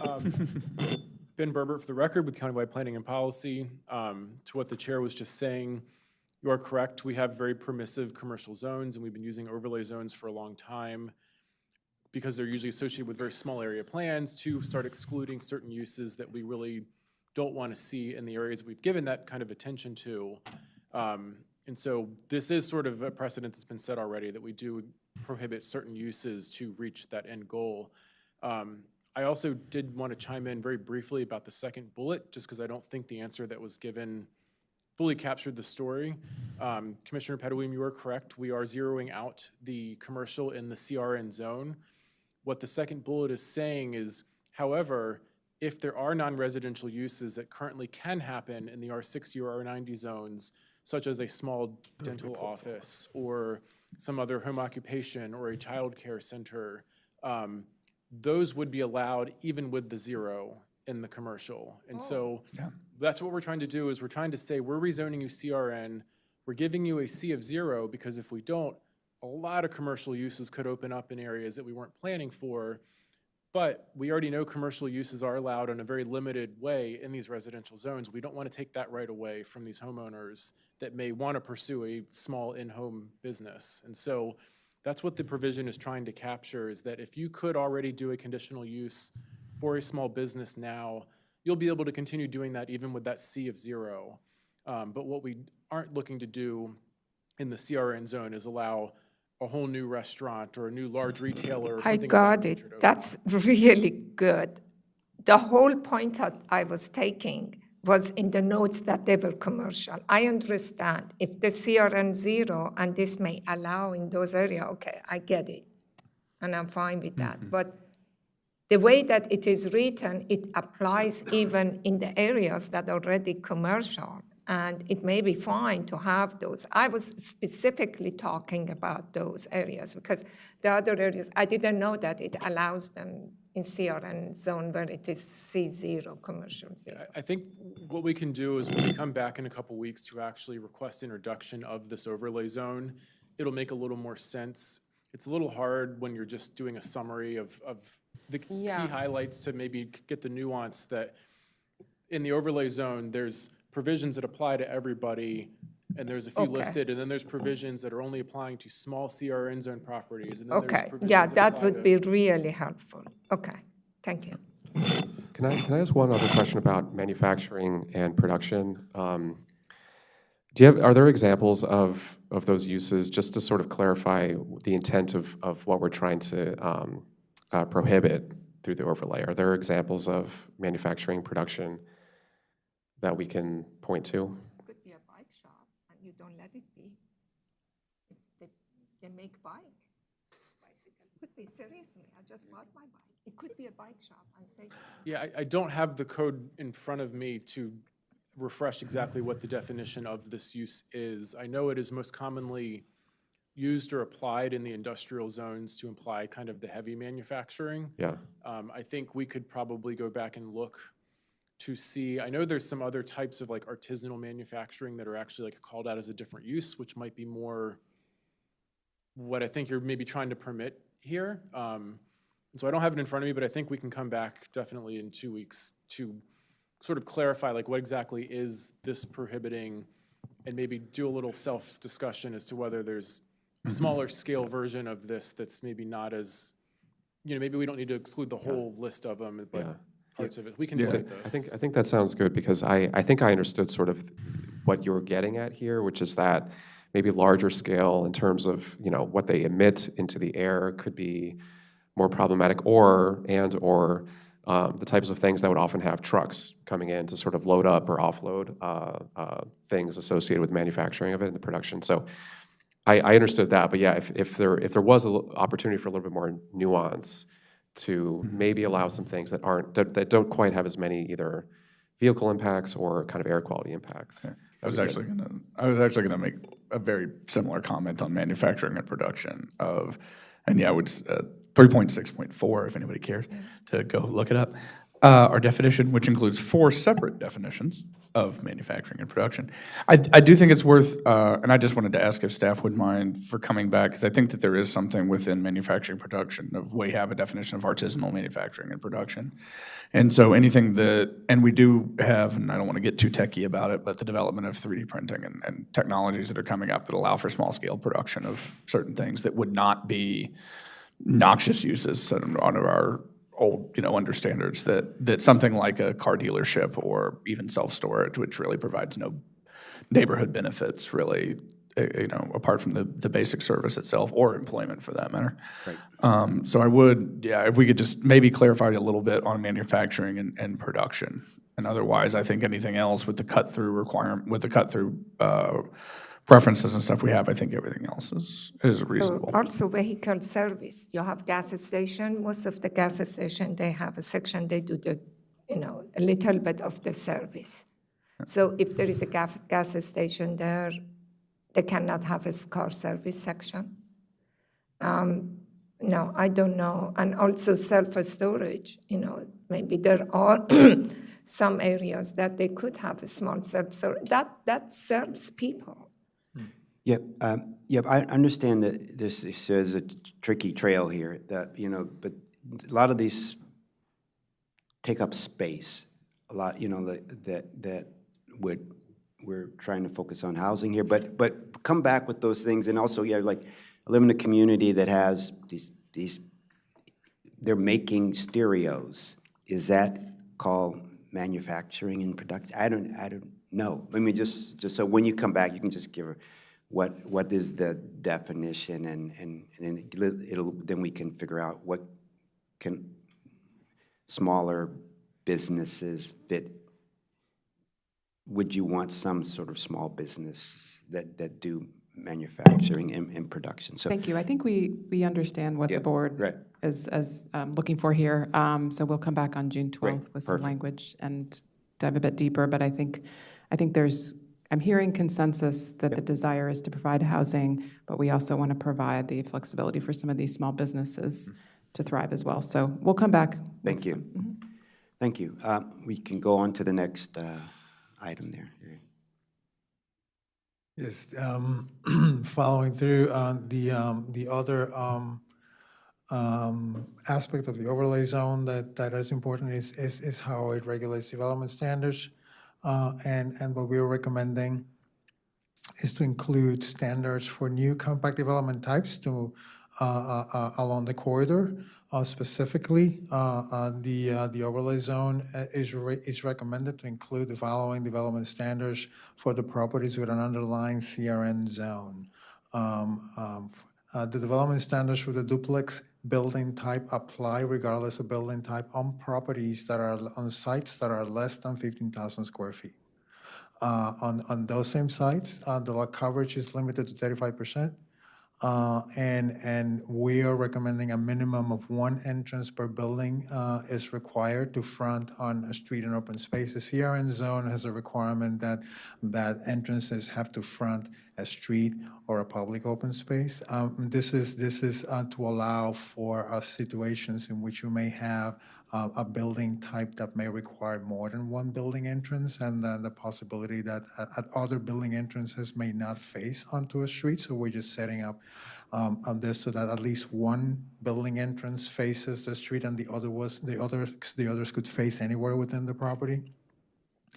And on property on sites that are less than 15,000, minimum open space requirements do not apply. And that is actually consistent with the requirements for open space within the zone. I mean, there's a threshold below which a public open space is not required. Is that have to be one lot, or could it be two lots that are adjacent to each other? So the two lots together would be 15,000 square foot. It's not per lot. Right, the It's per 15,000 number comes from the average lot size in the area. It's about 7,500 square feet. When we did economic analysis, the notion was that at least two lots together could spur some kind of development. So that's where the 15,000 comes from. I mean, we were trying to sort of say if the average lot is 7,500, then the equivalent of two lots would be 15,000. Yeah, I understand, but the two lots should not be converted to one lot. It's okay to be two lots. The 15,000 square foot is per site, not the lot size. That's what, yeah. But at the end of the day, they would be consolidated to make that correct, or no? They don't have to. I think, as Commissioner Petty said, the site size is the key word here, and that's a definition in our code that means something. So if one applicant came in with two existing lots and wanted to do them as two duplexes, 4 units, all on the same plan, and it's under 15,000 square feet, that would still count for this. Great, yeah. Or they could make one lot. They could do anything they wanted to as long as their application was that or smaller. Great, got it. Thank you.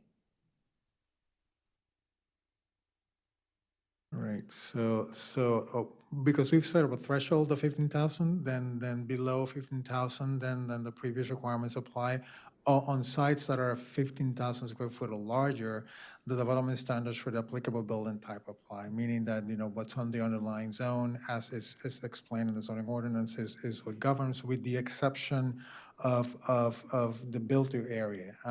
We were looking at the build-to area requirement as this is the area within a property where a building front needs to be located. The depth of that area is set by the zoning ordinance, and it varies from building type to building type. In the case of the properties that will be fronting onto University Boulevard, because we're looking to encourage the creation of a fairly consistent building front along the boulevard, we're recommending that the depth of the build-to area is set to a maximum of 10 feet, so that all these compact development types have a reasonably consistent zone within which to place their fronts. So in this example, you said the maximum built-to area is where the dotted blue line is, so it should get no closer to the street than that line. Is that what you're saying? That means that the front of the building has to be located within that line. A percentage of the front of the building, I think it's 70%, what the zoning ordinance requires has to be within that zone.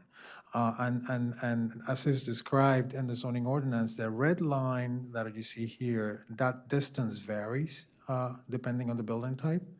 We're setting it up to be 10 feet along the corridor. And that means that the building fronts would need to be located within that zone along the corridor. Okay. As long as they are following the development standards, they can go under the standard method.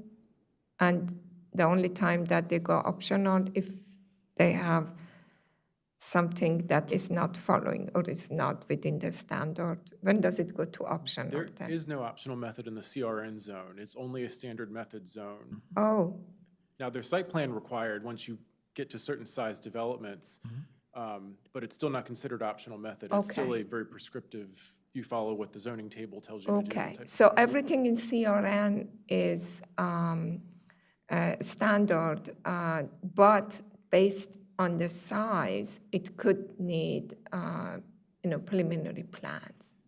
A Correct. site plan?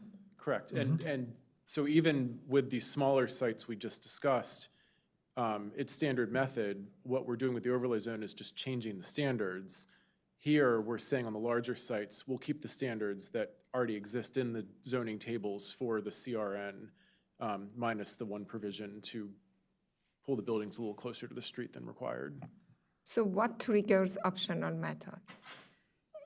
You'd have to be a CRT or a CR zone to have an optional method project, and then it's based on the size of the property and the amount of FAR being requested. So in CRN, you cannot do optional? Okay, got it. Thank you. Can I ask one question on the maximum build-to area? So just to clarify, that means that the front of the building couldn't be more than 10 feet back from the property line? That means that the front of the building will have to be located within that zone that is outlined by those 10 feet. Got it, okay. That's different from the front setback. The front setbacks under the duplex standards that we're talking about is actually less than 10 feet. Yeah, okay. Are we concerned at all that, using this as an example, University Boulevard, are we concerned at all about kind of to say nothing about it's important that we provide flexibility, but University Boulevard, very fast moving corridor, fast speeds. Eventually, there may be the consistent bus lane kind of on the curb, running on the curb that will provide maybe some buffer from the actual moving vehicles. But we're introducing a situation where we're sort of forcing development of relatively small scale housing types that probably wouldn't be built with the same sort of like noise protection standards that larger apartment buildings would include. I'm just guessing, I don't know. But we're introducing a situation where they're going to be built very close to a very fast-moving corridor with high volumes without a lot of buffer.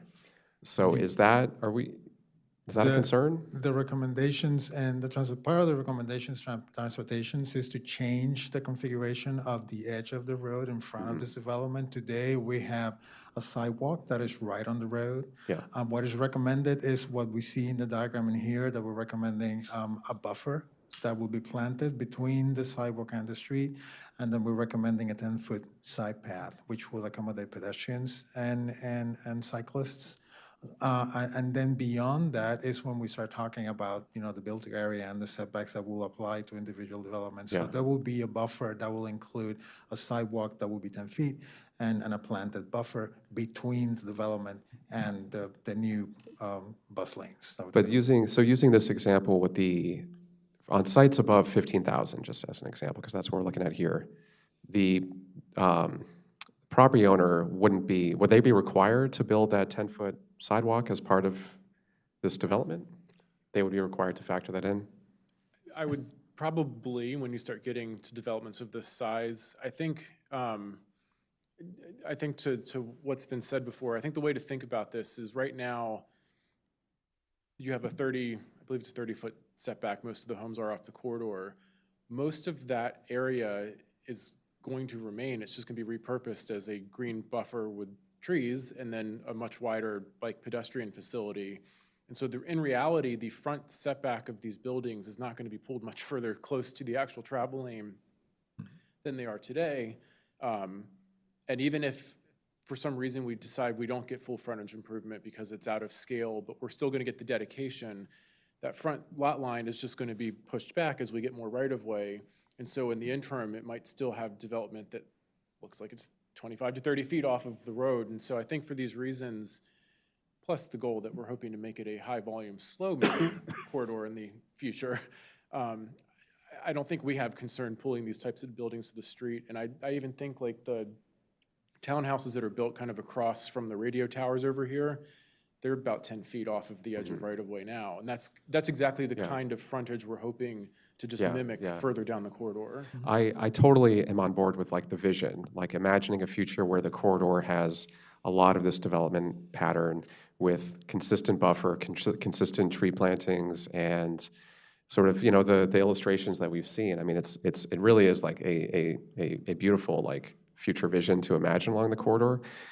My question is more sort of for these spot developments, like as the development happens kind of site by site, will all of the characteristics that you described, all of the buffer characteristics and sidewalks, will they always be included in those developments to allow for kind of just to make sure that we're not actually pulling things closer to high speed traffic without those kind of associated buffers? I think it's impossible to say, given the size of some of these, whether we will get a 100% gold standard master plan recommended improvements with each project, particularly because I can see these single lot redevelopments. Again, they would dedicate if they need to, but probably not construct a 60-foot length of sidewalk to nowhere. But what we can assure you is the building would be placed in the right place that could all be put in front of it later as part of a larger capital project or an off-site extension if a larger project came in. Yeah. And so I don't think, the distance-wise, I don't think we're moving the building any closer to the street in an interim position. I think we would be getting the buildings in their final place. Yeah. I'd understand, I guess, the concern that maybe the trees and sidewalk are part of the setback. And that's just where I think we feel comfortable with this. I mean, an alternative that I could offer is the sort of standard, the board at site plan can always make findings as to why it can do more than this, but I even don't know how necessary that is. With being able to fit everything, even, I mean, most of the slides are produced on a 6,000 square foot lot, the minimum lot size, right? Assumptions of a minimum lot size is 6,000. Even if the average is slightly higher, I just know that we can't get anything on there without having that, and that frontage is sort of what we want along the main corridor, and it's you know, it's a reasonably wide enough setback, I think, and hopefully that, you know, it's kind of one of those chicken and the egg situations. When do we get the transit? When we have the housing? When do we get the housing? When we have the transit? And eventually we don't have either thing. We might as well pull them up to the road, I think, to give, you know, emphasize the need to reassess how we're designing those streets, particularly University. Yeah. So just one more. I think what I'm sort of getting at here is that, like, as we've talked about in other plans and policies, we don't want to necessarily introduce too many requirements on relatively small scale building. It makes it less feasible, less affordable on the back end. I understand kind of the intent here. It seems to me like, you know, the risk is in the short to medium term, we'll have some amount of this style of development which won't yet have all of the kind of adequate buffer characteristics.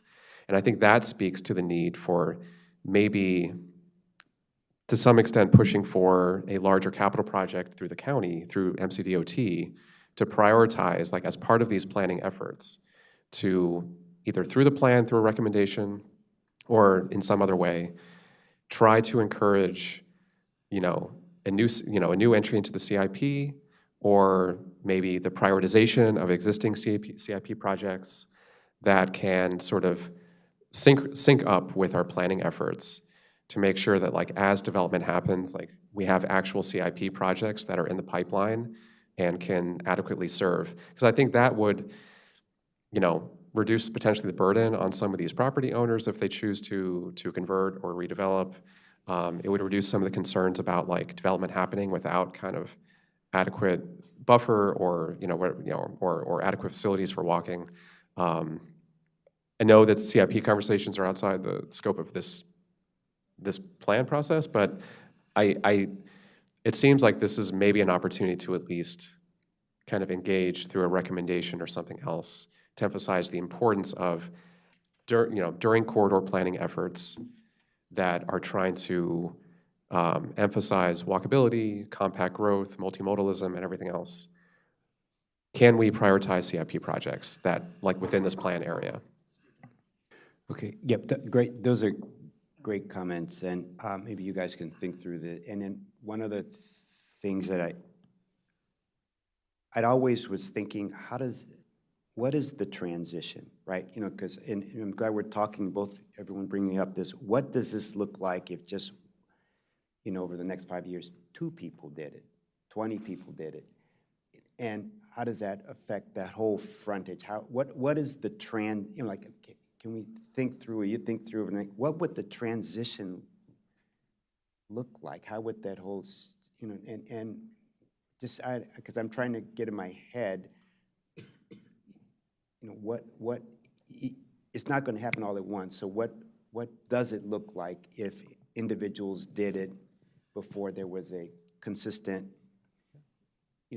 streetscape and stuff like that? And if you can, maybe by the next time, if you can think through that, yeah. Yeah, I just wanted to say, I think this kind of sets us up for that, which is, I think especially Chair Harris, as you brought it up, the transition, in some ways, even if fewer properties did this, which is, somebody consolidated sites over 15,000 square feet and then actually ended up building within that 10-foot build-to area, I think one thing it will start doing is start articulating the corridor a little bit more, which has that effect of creating a sense of enclosure. Even if it's not a consistent sense of enclosure, it can create those sort of visual barriers for drivers, and then that can actually start helping. So it may not receive any urban design gold medals, but I think it will start articulating the corridor more meaningfully.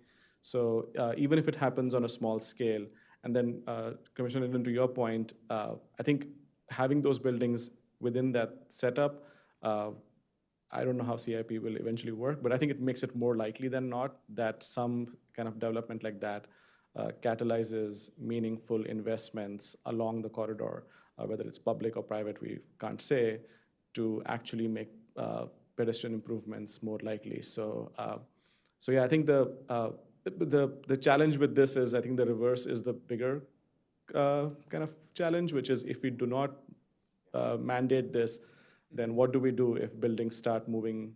The first movers are 30 feet away from, so I think that's probably the bigger. So yeah, it's a trade-off, but I think this probably gives us a head start onto seeing the corridor that we really want to see eventually. So, yeah, and that makes sense. And I definitely don't want to ask us to push back, because for all the reasons that we've talked about, it's increasingly difficult to fit things in the box, and also from a kind of form standpoint, like this is how we want the corridor to feel and people to experience it, that enclosure sense that you were talking about, for sure.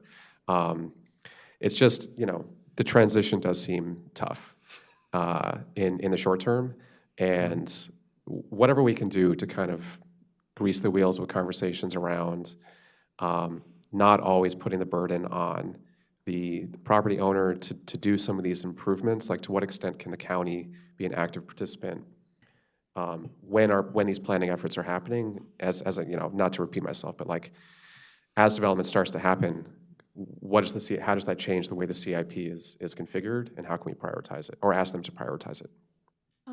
Jessica McVeary for the record, and I will just note that we have in Chapter 12, the implementation chapter, we talk about funding both from MDOT's Consolidated Transportation Program as well as the county CIP.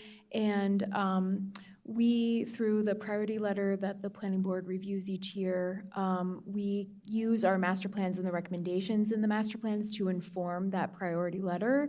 And so hopefully you'll start to see University Boulevard show up in that priority letter based on both the recommendations in the plan and the implementation chapter of the plan.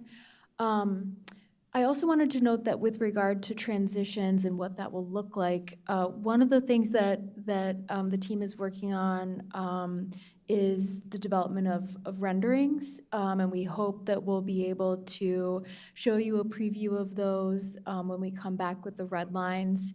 That will hopefully begin to sort of show what all of these pieces, the transportation pieces, the zoning recommendations, what that could actually look like with some development remaining as it is today, and then introducing other, new development based on the recommendations of the plan. So hopefully it will start to show what that looks like over time.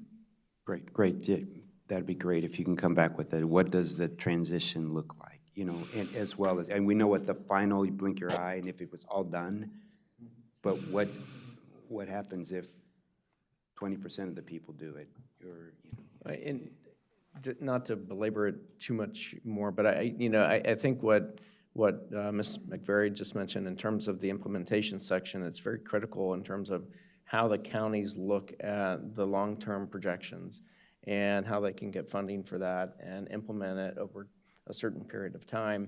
And I was trying to think of a situation where we might have something similar to this in the county.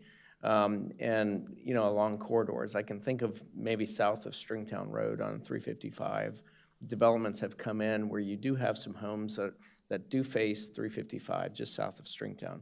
And it took many years for that shared use path to go in.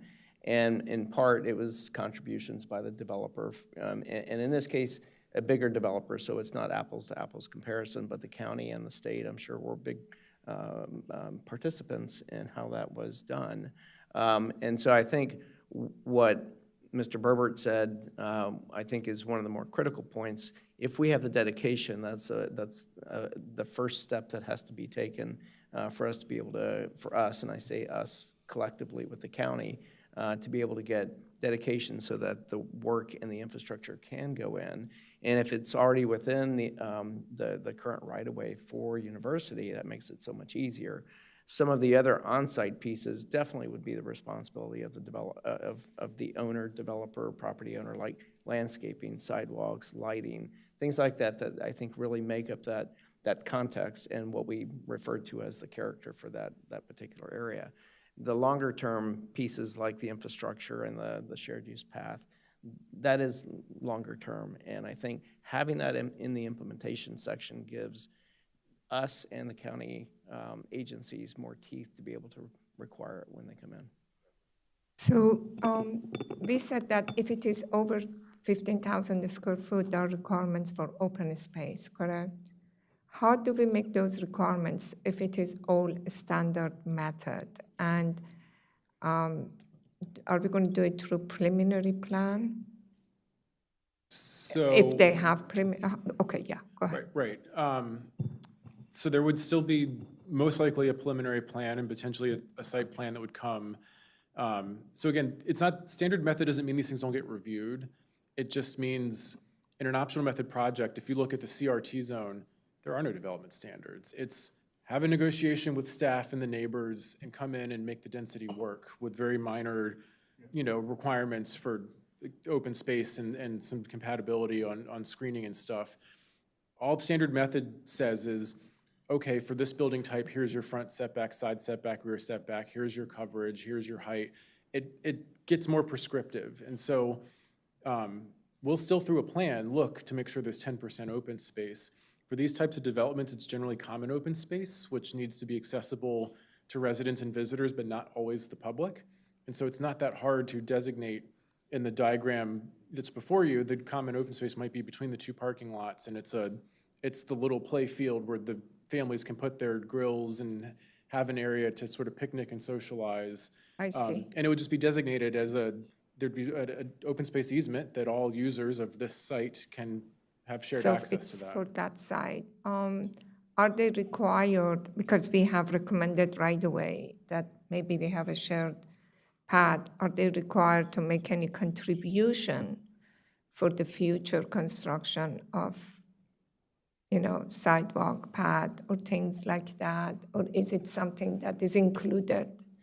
So I'm not trying to make it more difficult for them to develop it. I know that when we create this, it may get more difficult, but it would help if we also, in the implementation, as much as that we think about the open space, we think about some other frontages that they're dedicating the use of those frontages and how that use would be, because CIP money may not be available for a long time. The standard ask is that frontage improvements are included with any development application. What often happens, is particularly if it's a very small site, and if the frontage improvements are to add whole travel lanes, moving curbs, they can get very expensive. We can have those kind of conversations at that time. Again, if I'm just looking at the example on the screen and we're getting 6 units on a 18,000 square foot site, we might not have them move a curb line maybe to make University jog, but I could easily see them putting in their section of the 10-foot path, and then whatever buffer is left between that and where the curb line is would just be placed there. But you have to start figuring out, how does that tie into the existing sidewalks? And so is there a logical place that would happen? And if not, what's an alternative improvement to put in place? And that's where some of the agencies, DPS has the ability to say, this is an unsafe situation. They can collect a fee and then instead build it somewhere else where it's better connected to the grid. All that's kind of part of the negotiation that happens during development review now. And so our ask is always, let's start with what is the frontage improvement? And then based on the realities on the ground, we work our way back through what's the least logical to get out of a project of this size and out of the existing conditions. I would think most of the sites here are going to at least get the shared use path implemented unless there's not a safe way to tie it back into the surrounding stuff. The rest of it might come later. And again, that's where it gets into like the one lot. There might not actually be a safe way of even tying that shared use path back. Yeah. We'll get the dedication, and then they can talk about fee in lieu at a later stage. And I'm wondering that, because we had to do that for the Parks project, is there a fair way, a basis? What is a fair and reasonable amount to charge? I think it's very important. If you just leave it up to negotiation, I have that, and I know that it depends on the person that negotiating. But if there is a basis that what is fair and reasonable, it makes a lot of developers or people that they want to develop these houses easily to come from, rather than just leave it at. Thank you.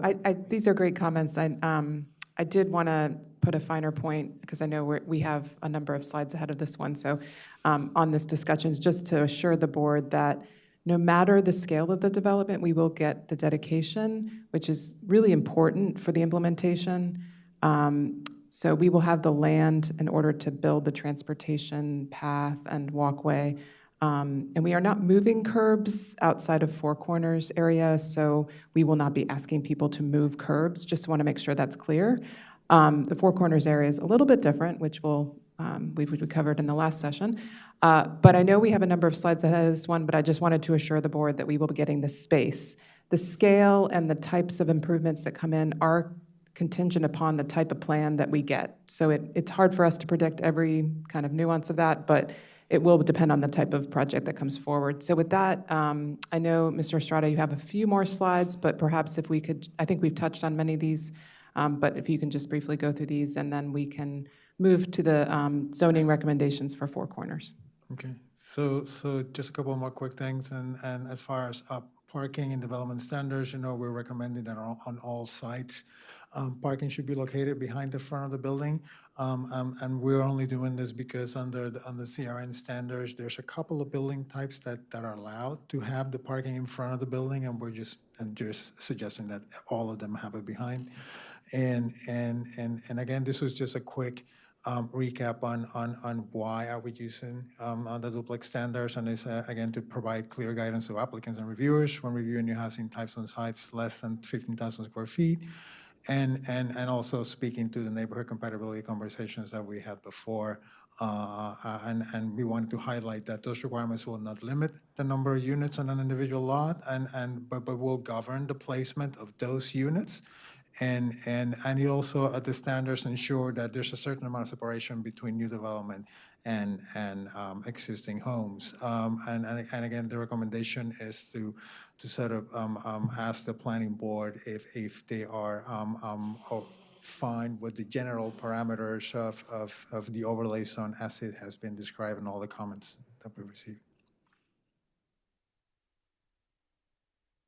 So then moving forward to Four Corners, the zoning recommendations, we actually had touched on this and work sessions before. The planning board requested us to consider increasing the residential floor area ratio on certain properties to enhance the development potential of larger properties or blocks of properties, groups of properties. They also asked us to consider increasing the height and commercial FAR if that was beneficial to future development on specific locations. And in the end, they also asked us to provide a rationale for that. What we did is that we have zoning recommendations that are revised for all the properties. We attempted to be consistent, to provide consistent zoning for all adjacent properties, again, to ensure that if there's any possibility for consolidation, that will facilitate that. And we looked at zoning that is based on what groups of properties could build if they chose to develop under the proposed zoning regulations. And to that, we look to provide consistent zoning and height on smaller properties. We increased the overall and the residential FAR on larger properties or entire blocks to allow for reaching a reasonable threshold for dwelling units within those future developments. We're trying to hit that 200 dwelling unit mark on larger properties. To prioritize residential uses in those locations, we maintain the same commercial FAR on all the properties throughout of this intersection. And we also increased the maximum height on larger properties and blocks to better accommodate the increases in the FAR that were included with these revisions. This is a diagram that we put together really quickly to talk about. We had a lot of conversations about consolidation and the fact that there's a lot of smaller properties in here. And looking at this closely, we find that in a lot of these locations, there are groups of properties that are separate properties, but they're jointly owned by one entity. So that means that all these are pods that are owned by a single entity. So in theory, the consolidation issue is not a problem in those locations. So what we've done in here is that we have looked at increasing the residential capacity for the properties that are larger than 1 acre, for the groups of properties that are larger than 1 acre. And what we have in here is that the purple properties are 2 acres plus. So those are properties that we see as having significant capacity or ability to develop. The properties in the corner in here, this is a block that is large enough. There's a couple of different ownerships in here, but we highlighted this and increased the density on that block, thinking that if they were to consolidate, it's a good location for a significant amount of development. The properties that are in the middle, in the island in here, these are they're jointly owned, and we think that they do have some potential for development. So what we've done in this case is that the properties that are outlined in blue in these diagrams are the properties that actually get greater density, and the properties where we added more height, and the properties where we increased the residential component within the CR formula. And just to recap what that means, some of the commercial residential zones, there are mixed-use zones that allow a range of densities and heights. I mean, there's a family of residential zones. We are focusing in this intersection on the commercial residential town.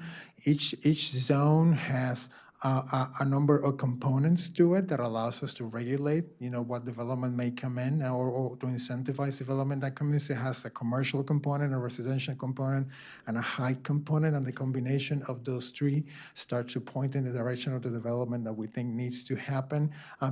This is an example of a typical string at a zoning designation. In the past, when we've done master plans, we typically do economic analysis piece at the beginning, and we had at some point attempted to sort of use the combination of the CNDR to point in the direction of the type of development that we want to encourage. In recent times, we have been encouraged more and more to regularize those two numbers and to equalize them and increase them as much as possible. So that's what we had attempted to do in this case.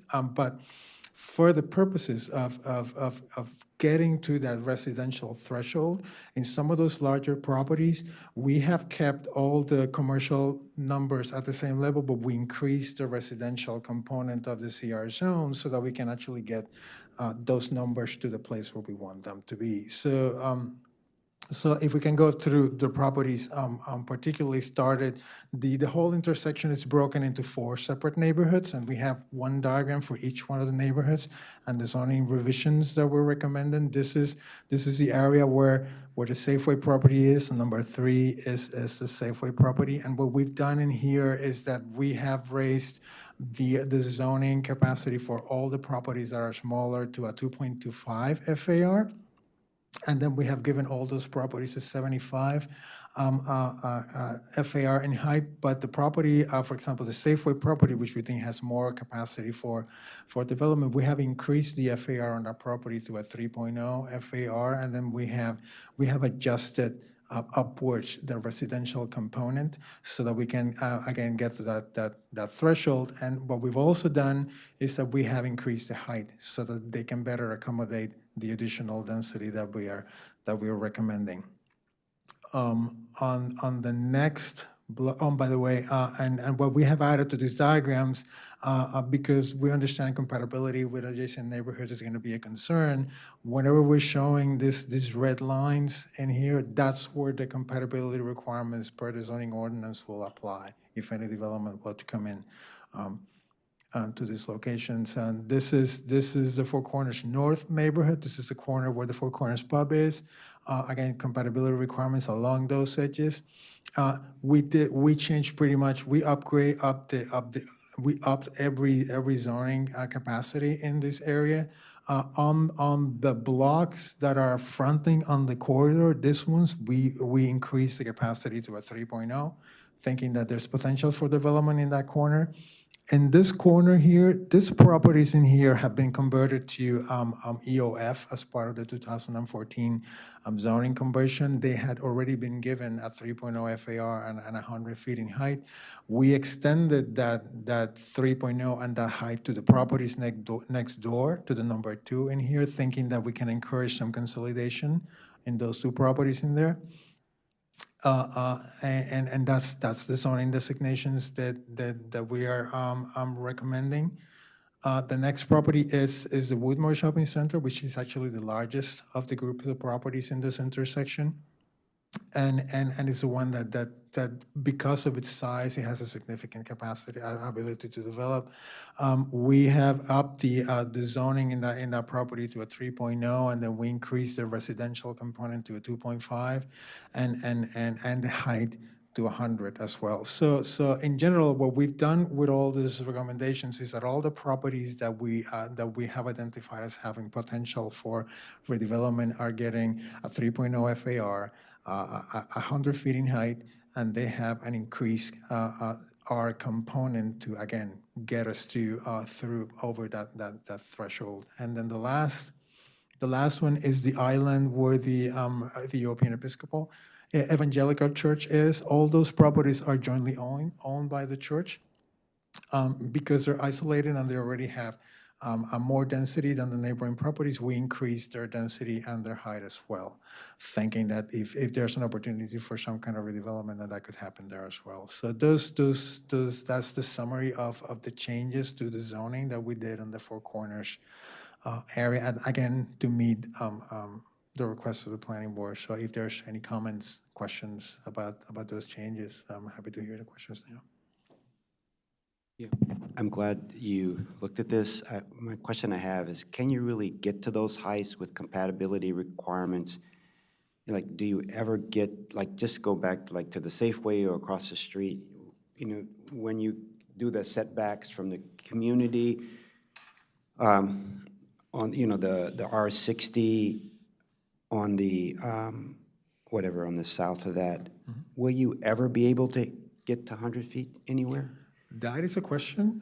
What we did is that first, we increased the numbers to ensure that there was development capacity, and then we gave them what we thought was enough height so that they could use that density and displace it as needed, depending on what they would need to do to meet the compatibility requirements. And that's something that an applicant will have to explore, like how to use a combination of density, height, and how to meet the compatibility requirements as per the zone. We didn't explore how that could potentially work. I'm just saying, like, when you do the angles and stuff, you may only get to, I'm just saying, did you do a quick check to see, will you ever get to it, and if you did get to it, will you have a wide enough piece as you get to university, whatever, to make sure you have a, I don't know if I'm making sense and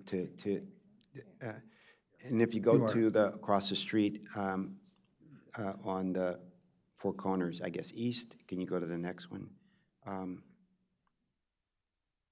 Yeah, like we talked about in the 1 and 2, I don't know how deep they are. So then you have I guess the 1 and 2 in the CRT, and then the 1 in the CRN. You have to be, so you have, will that, given there's not so deep, would it, you know, could you even get to even 75 feet along University, because you're butting up against the, just out of, because if you can't, then, if you think you can, that's fine. If you think you can't, maybe it's, you know, it may be unrealistic, and you get what you get, and, you know what I'm saying? Does that make sense? But just to clarify, like, this is the reason why I included, you know, the red lines as the places within this cluster where those compatibility requirements will apply. And in this case, for example, at the corner, you know, we're bumping this corner to 3.0 and 100 feet, but the transition requirements do not apply around this block, and they wouldn't apply next to this block either, between this block and the CRN properties. They only apply around the edges between the CRN and the R60s. So there is a possibility that if these properties were to consolidate, they could go straight up. We feel this gives us and the property owners and the community realistic expectations of what you could do, but also flexibility. That's fine. So I think what Mr. Estrada is saying is you could get to the heights in some locations, you could, but as you get close to that residential R60 zone, then you're going to have to do that 45-degree angular plane and then likely get down to 35 feet. But on the corners where we're not fronting the R60 or adjacent to the R60, then we were able to get to that max height. Okay. I think there's like a myriad of different scenarios that could come to us, but I think our goal is trying to provide flexibility. Great, thank you. Okay, thank you for doing this. Just following up on that, looking at this image right here, can you remind us why we chose not to recommend the R60 properties for something like CRN in this area, considering, I know in general, we're sort of aiming for maybe like a block-ish off of University. That distance changes, of course, like as you go down the corridor. Here, there are portions of this little square corner here that are like very, very close to Four Corners, obviously directly abutting what we're proposing as CRT, and it seems like if the transition requirement is a limiting factor, you know, I don't know if it's probably too late in the day, but could you just remind us of why we didn't propose CRN here? It seems like it would have expanded some potential.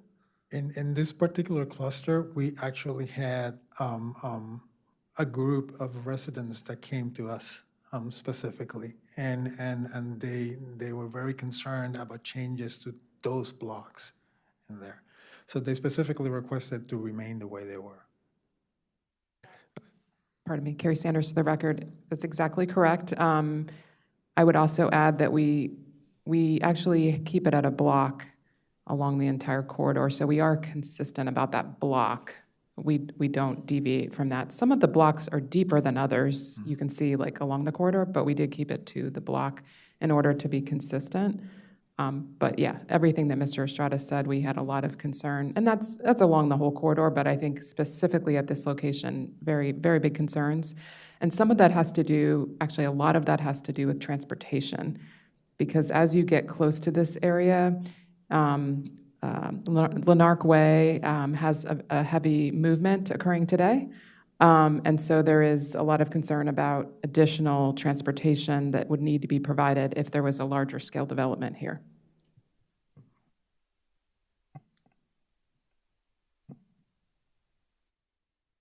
So with that, then the question to the planning board is whether the recommended zoning changes are approved.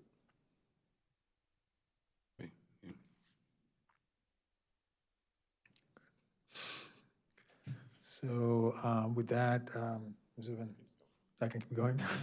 So our next step on this is to return to the planning board on June 12th to review all the revisions to the public hearing draft plan and review the University Boulevard overlay zone. And the intent is to transmit the planning board draft and the University Boulevard overlay zone to the county council in the summer of 2025. Great. Thank you for all your hard work. And thank you for, bearing with us here as we go through this new quarter plan, the first one. So we're all learning this together.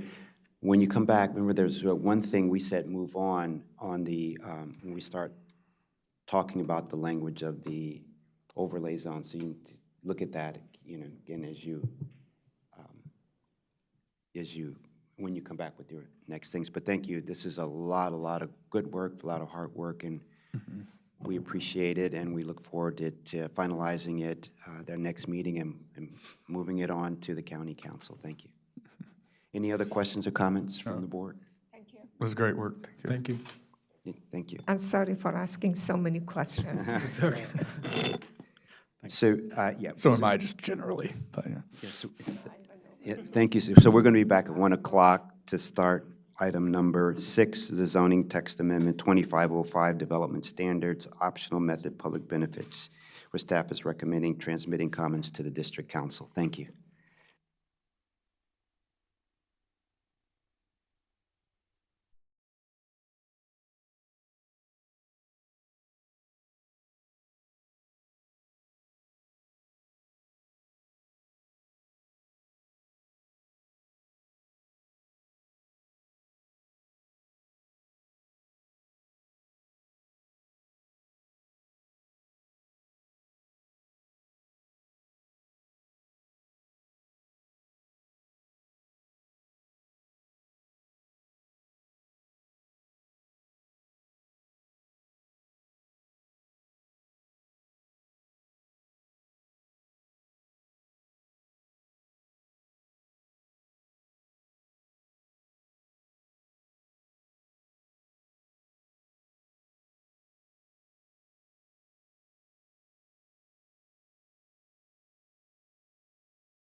Good afternoon. We're on item number 6, zoning text amendment 2505, development standards, optional method, public benefits, where staff is recommending to transmit comments to the district council. This afternoon, we have Ben Berbert with the planning staff presenting this item. Welcome, Mr. Berbert. Thank you for that. For the record, Ben Berbert with the Countywide Planning and Policy Division. And as the chairman has so well stated, we are here before you with ZTA 2505, Development Standards, Optional Method, Public Benefits.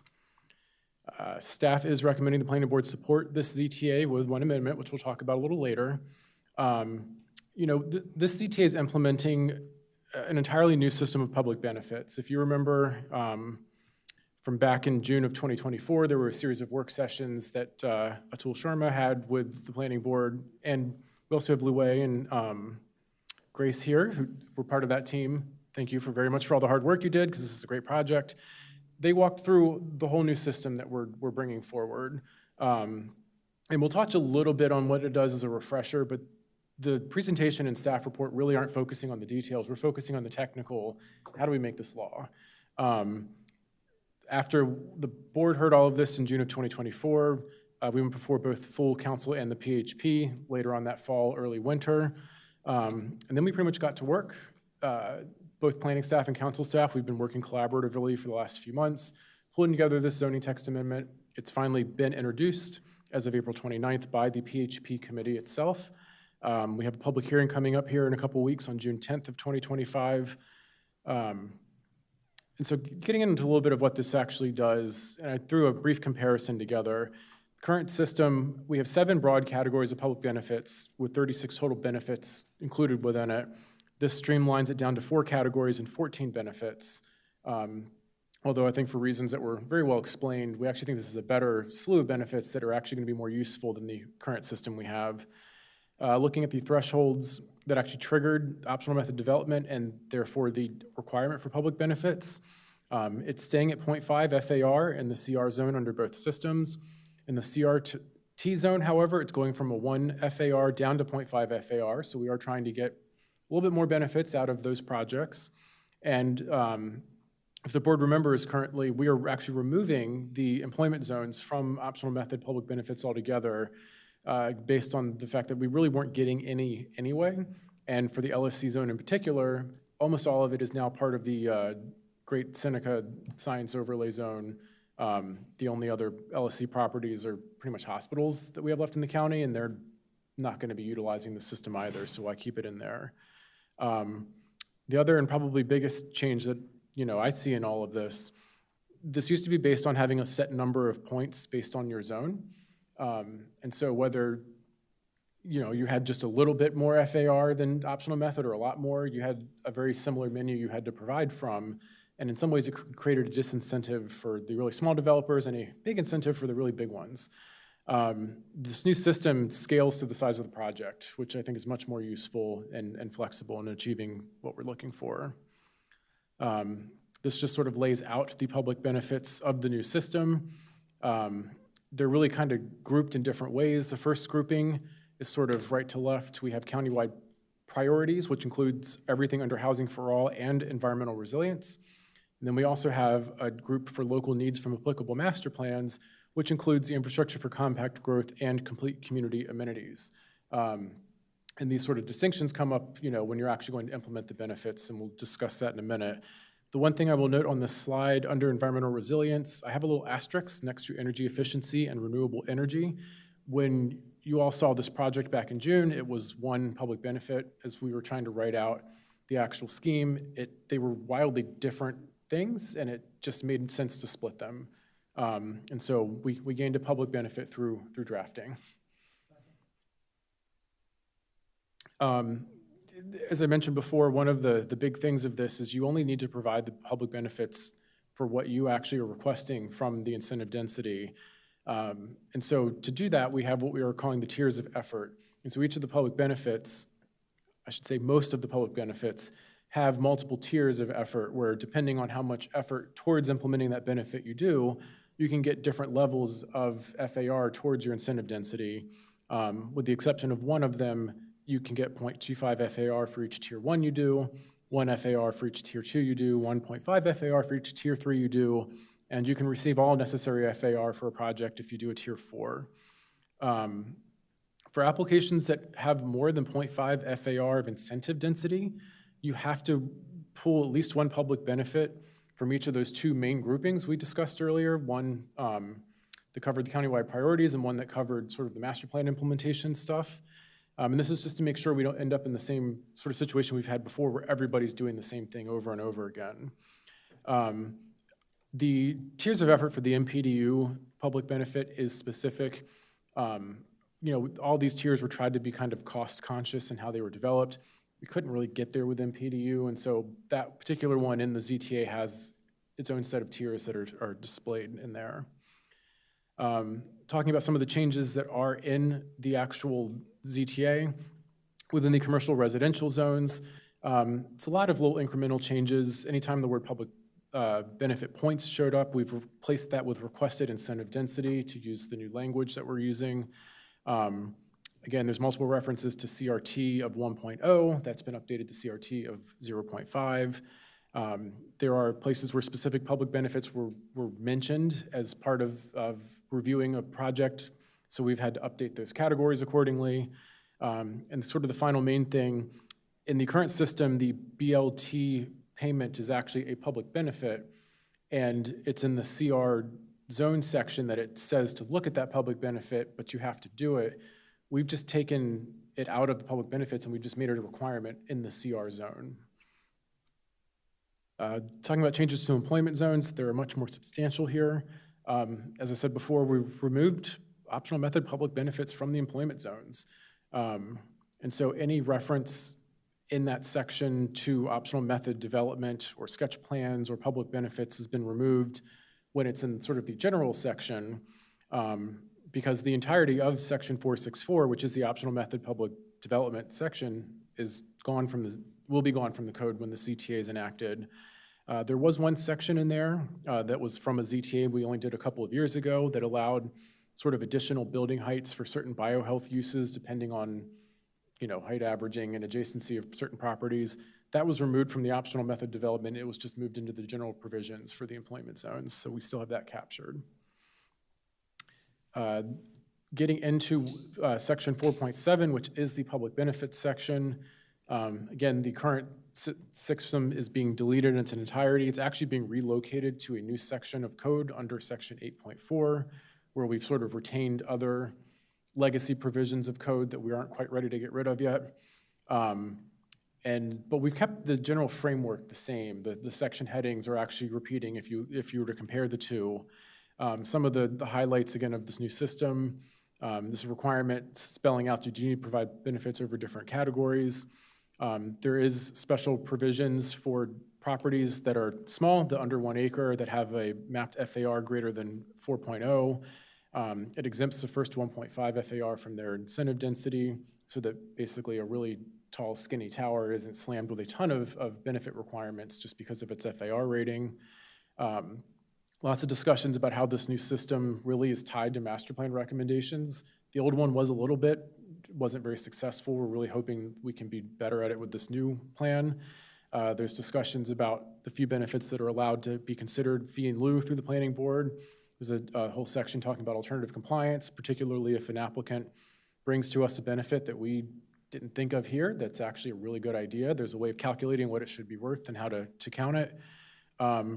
And again, as I said before, we've moved the existing system back into section 8.4, in particular because there are projects that are currently developed now or that are in process now that have used this old system.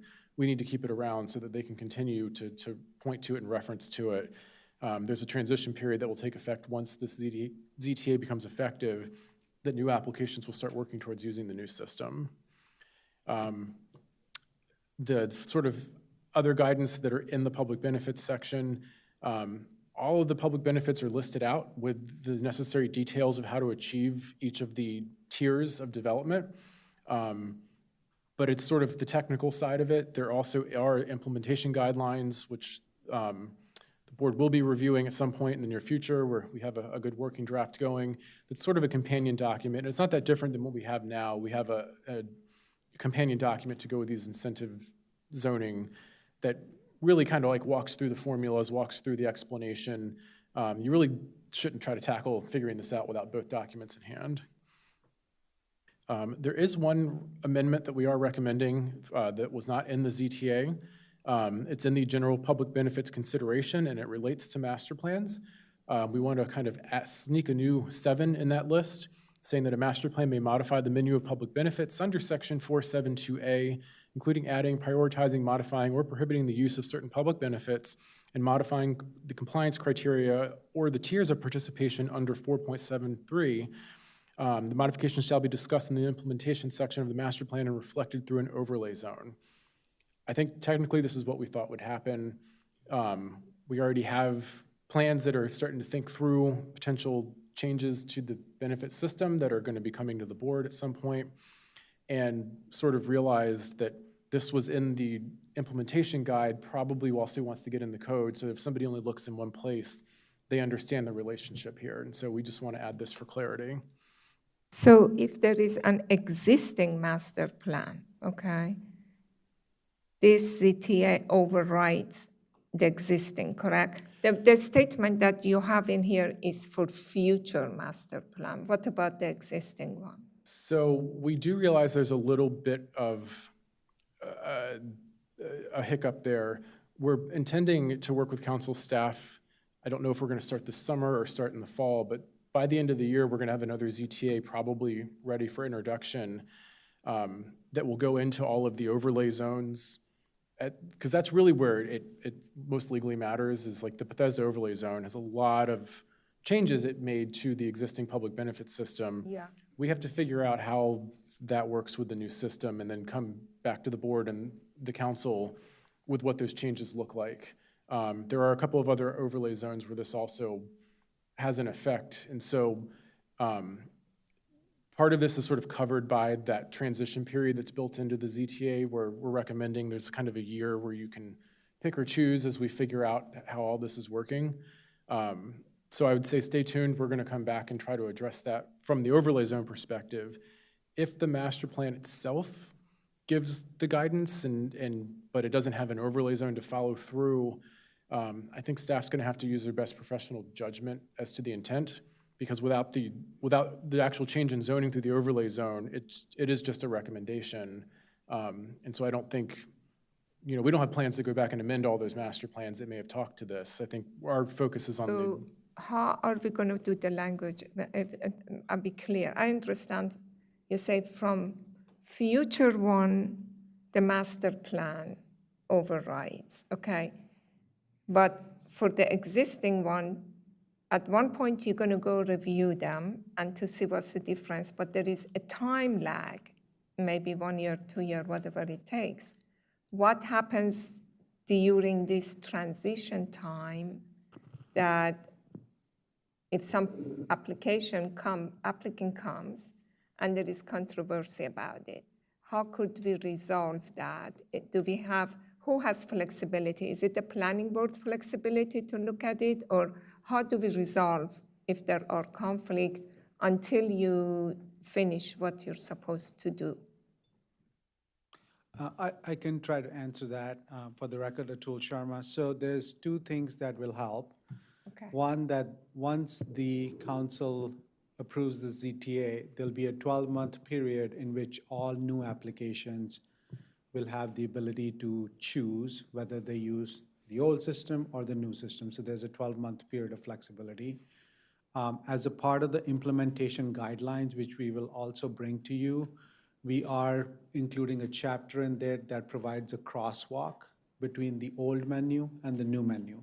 So we've already started to do the analysis to say, in the old menu, if a plan said provide benefit A, is there a thing in the new menu they can provide that is closely associated with that benefit? So as we transition fully to the new menu after that 12-month period, even old plans will be able to provide very similar public benefits to what was considered in the original plan, but use the new menu. And then, of course, we're going to amend the overlay zones because we have to go through that process to make sure that is in compliance with the new policy as well. So, I don't know if that exactly answered what I'm thinking about, is that, so if we have an applicant, like in Bethesda, there is an overlay zone that give them have or told them that this is what you have to do. But the new incentive zoning or the new ZTA is saying something else, and you have not yet given us that crosswalk. What are they going to do? The crosswalk will be available. Oh, okay, the that would be day available. This Okay. policy becomes, that's why I think staff. Okay, I got it. That's what Actually, my I question. think Louis Okay. has a pretty full draft in her hand that we are reviewing. Oh, so okay, We are okay. trying to make sure we can hit the ground running. Thank you. That was my question. Thank you. So one quick question. Could you give an example in number 7 above? Can you give an example of how, of a way where you modifying the public benefit points, including adding or prioritizing, modifying or prohibiting the use of certain public benefits and modifying the compliance criteria? Could you give an example of a, just for Yeah, this for would grins be and a giggles, yeah. hypothetical example, but let's say we do a master plan, a corridor plan. And in that corridor plan, there is a particular BRT corridor that requires a lot of new stations or new streetscapes or undergrounding of utilities. Some of those things are in the current menu, some of those might not be. To give you a very, let's say there is a BRT station that needs to be built in a place where there are some underground utilities. And you have to move those utilities to build the station. Now, moving underground utilities is not on the current menu, but if during the planning process, we recognize that this is a really important barrier to getting that BRT facility built, the plan could change the menu and say, for this plan, under infrastructure for compact growth, undergrounding of utilities is an acceptable public benefit. That would give the master planners the ability to incentivize that much needed amenity in the neighborhood, but also give developers incentive to do that. So that would be I think a hypothetical example. Thank you so much. I appreciate it. Yep. I think to add on to that, they could add the benefit and then they could say, and we really want you to pick it. And so we're going to double the amount of FAR you get at each level of effort. Or they could similarly may say there might be something else that they really want to discourage and either prohibit or have the amount of FAR you get if you choose that benefit. So there's a lot of stuff the overlay zones could manipulate to make this kind of fit their planning needs. Going on to the climate assessment for the ZTA, it was an interesting exercise to do this because the zoning text amendment itself isn't actually like changing density or land use, which is sort of a normal outcome of a ZTA. It's really just changing the requirements you need to if you actually want to utilize the density. So we ended up taking every one of the public benefits and actually checking it against our checklist and quickly realized, which is why we did the large table that's actually in the attached report, that every single one of the climate factors from every one of the things we look at was touched by something in this menu. And most of them were positive changes, some minor, some moderate. There were a couple of examples of slightly negative changes. If I'd give an example, like if you're looking at, the public benefit that would encourage the creation of like off-site frontage improvements. And one of the things we're looking at is what are we doing to minimize sort of natural resource disturbance and impervious cover? Well, this does change these things. It's planned for, it's probably for the better of like so many other elements of the environment, but we do capture that when we go through this. And so when we say there were a few slight negatives, that's the kind of stuff we're talking about. It was overwhelmed by the positives this brings and often overwhelmed by the planning policies that we're trying to move forward regardless of, you start having to pick like what's the priority here. So, because I think at first blush, we're like, well, this is just gonna be great, but if I'm being truthful, there were a couple of little nitpicky things that we found in there. But generally, it's a very positive change And again, we hope that's reflected through that larger table that we've attached. We did receive one bit of correspondence related to this ZTA. There was a letter sent to the planning board. I've also had a chance to talk to the attorney representing this applicant. They are particularly worried about a very specific provision in an overlay zone, in the Germantown overlay zone, about BLT requirements, and wants to know if this project could be used to sort of void any older overlay zones BLT requirements and just have them follow the new provisions. I don't think we support this request at this time. It's really, this particular effort is not looking at sort of policy decisions in that direction. We are implementing a policy document that's already sort of had the review and blessing of the council and the planning board. You know, it's possible we could look at this when we go to look at the overlay zone updates generally in the fall. This particular overlay zone's in an area that's probably about to be revisited through a master plan effort, and that's probably the best avenue to look at this. And so for those reasons, we're not supportive of the request that was made, but I did want to present why, and that we did receive this in case the board has differing opinion on that. But in conclusion, staff again recommends the board transmit a memo to the district council supporting this ZTA with the one amendment we've discussed. Great. Are there any other comments or questions that the board has? Just wanted to thank you again for this really kind of both really interesting project, but also hopefully impactful project that will change a lot of, as we talked about, the incentives around what's being selected, or at least what's being negotiated around when these projects come in. So it'll be really exciting to see how this starts to play out, especially as our new master plan efforts kind of kick in. So yeah, I just want to thank you again, and also thanks for kind of doing the much harder work of converting this into code language. So glad that you are all on that and not us. And I want to say thank you also. I think that is an important piece of work that would create a balance between the development and also the public benefits. It makes it simpler for the applicant, easier to work with. At the same time, it makes it fair and appropriate to the size of development. And on the other side, for the public benefit, it makes it again more balanced. It makes sure that the benefit is not just concentrated in one area. It's distributed among what that it's actually needed. And hopefully with the, I guess the task force to look into how we could get more,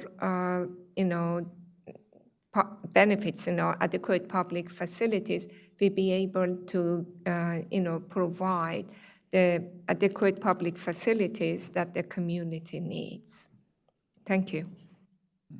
Yeah, thank you again. I know it took a lot of hard work, and it hadn't been updated in a decade or more. And yes, I'm very interested in getting it implemented as soon as possible so that we can really see if we're getting the public benefits that we want around environment, around housing, complete communities and things like that, and even the art and public artwork and things like that. So thank you so much. Appreciate the whole team's previous, now, hard work, and looking forward to getting this over to the council. Also, I know the comment that you had gotten about they wanted to get a project specific included into this. I agree with you in that they should also bring it up at, as council takes this up, but also it appears that after this is implemented, the council staff is looking at redoing the overlay zone that could change what they're looking for. And also, as you said, the next way to, also another way to do it is in the Germantown sector plan that we're working on, which I know that's coming through and will likely make that change. So thank you for bringing that to our attention. And so if no other comments or questions From the board, do I have a recommendation or from the board or a motion to recommend that the board transmit the memo to the district council supporting ZTA 2505 with an amendment and transmit the climate assessment? Yeah, I will move that we transmit the memo to the district council supporting with the amendment and with the climate assessment. Second. All in favor? Aye. Aye. The ayes have it, 5-0. Thank you so much. We'll just take a 2-minute break and start with our next zoning text amendment, item number 2506, vehicle service filling station, where staff is recommending transmitting comments to the district council. Thank you.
Good afternoon. We're on item number 7, zoning text amendment 2506, vehicle service filling station, where staff is recommending transmitting comments to the district council. Again, we have Mr. Ben Berbert presenting this item. Thank you. Thank you. For the record, Ben Berbert with Countywide Planning and Policy, and I have before you today staff's recommendations for ZTA 2506, vehicle service filling stations. This is ZTA where staff is recommending the planning board support the ZTA with some amendments that we will discuss. The main purpose of this ZTA, there's actually a couple of them. One is to clarify the measuring point that is being used when determining whether a filling station is meeting the 500-foot setback from a property line containing any one of a long list of sensitive uses, if that station dispenses more than 3.6 million gallons of fuel a year. The other thing that the CTA would do would clarify that if one of those identified sensitive uses were to locate in the future after the filling station's approved in a manner that would then put the filling station in violation of a 500-foot setback, that wouldn't really count against it, and we would not consider it a non-conforming use in the code. And we'll discuss some of the implications of that shortly. Some background on this. This was introduced May 6, 2025. And public hearing is also scheduled for June 10th of this upcoming month. Again, that long list of sort of what we call the sensitive uses includes any lot that contains a dwelling unit, public or private school, park, playground, daycare, outdoor civic or institutional use, or a recreation and entertainment use, or any wetland, stream, river, floodplain, or other environmentally sensitive area. Sorry, not to interrupt. Can I ask a quick question? What is 3.6 million gallons? Is that a gas station? Is that a? Right, so. Sorry, not to interrupt the flow. It's kind of what are we discussing with that level? Yeah, so I might have put it in the staff report. I don't remember if I put it in the presentation. Okay, I didn't remember if I'd seen it or not. Okay. But a typical, so when I did some research on this, what they call it a typical gas station, which is 4 pumps, 8 handles, produces about 1 million gallons a year. So you're looking at almost 4 times that. Okay. That's what So not your typical, it's akin to something you would find like on the side of the highway at a truck stop or associated with a large format retailer. It's not your typical fueling station that you see every day. It's not your standard corner lot gas station. This is a larger thing or a fueling center for industrial purpose or some organization. Gotcha. And so again, if you read the section of code, it just says that the filling station has to be set back 500 feet, but it doesn't actually say what is the filling station. What are you actually measuring from that? And so that's the one thing the ZTA is answering by selecting that the fuel dispenser, what we call the pump, is that measuring point. Again, the other issue that this ZTA is trying to sort of get in front of is this idea of non-conforming use. One potential reading of the code would be if the zoning situation changes because a sensitive use were to locate too close to a fuel dispenser, it may get kicked under section 772, which talks about lawful non-conforming uses. They can remain, but they are not allowed to be expanded or modified. And so what this ZTA is trying to do is get in front of that and say, well, we were here first, we should not be penalized for this necessarily happening to us. And so by making it not a non-conforming use, it would kind of allow it to continue to have some basic rights of a plan amendment or expansion sort of in the future. And so again, sort of the ZTA as introduced states that this dispenser needs to be 500 feet from the sensitive uses by amending section 3513C2C. And then it adds a new section 3513C2D, which is a clause talking about the non-conforming use standards in here. Staff does have a few recommended amendments to this. The first one would amend C2C and C2D actually to include the underground storage tank should also be subject to the 500-foot setback. When we were really thinking about the point of this ZTA, it was to identify what part of a fueling station really is sort of, I excuse the term noxious use, but like the part of that that's really generating the externality. And the pump is definitely sort of an above ground major point of externality there. But you know, we also considered the underground storage tank is another sort of noxious externality point if there's something were to happen to it in the future.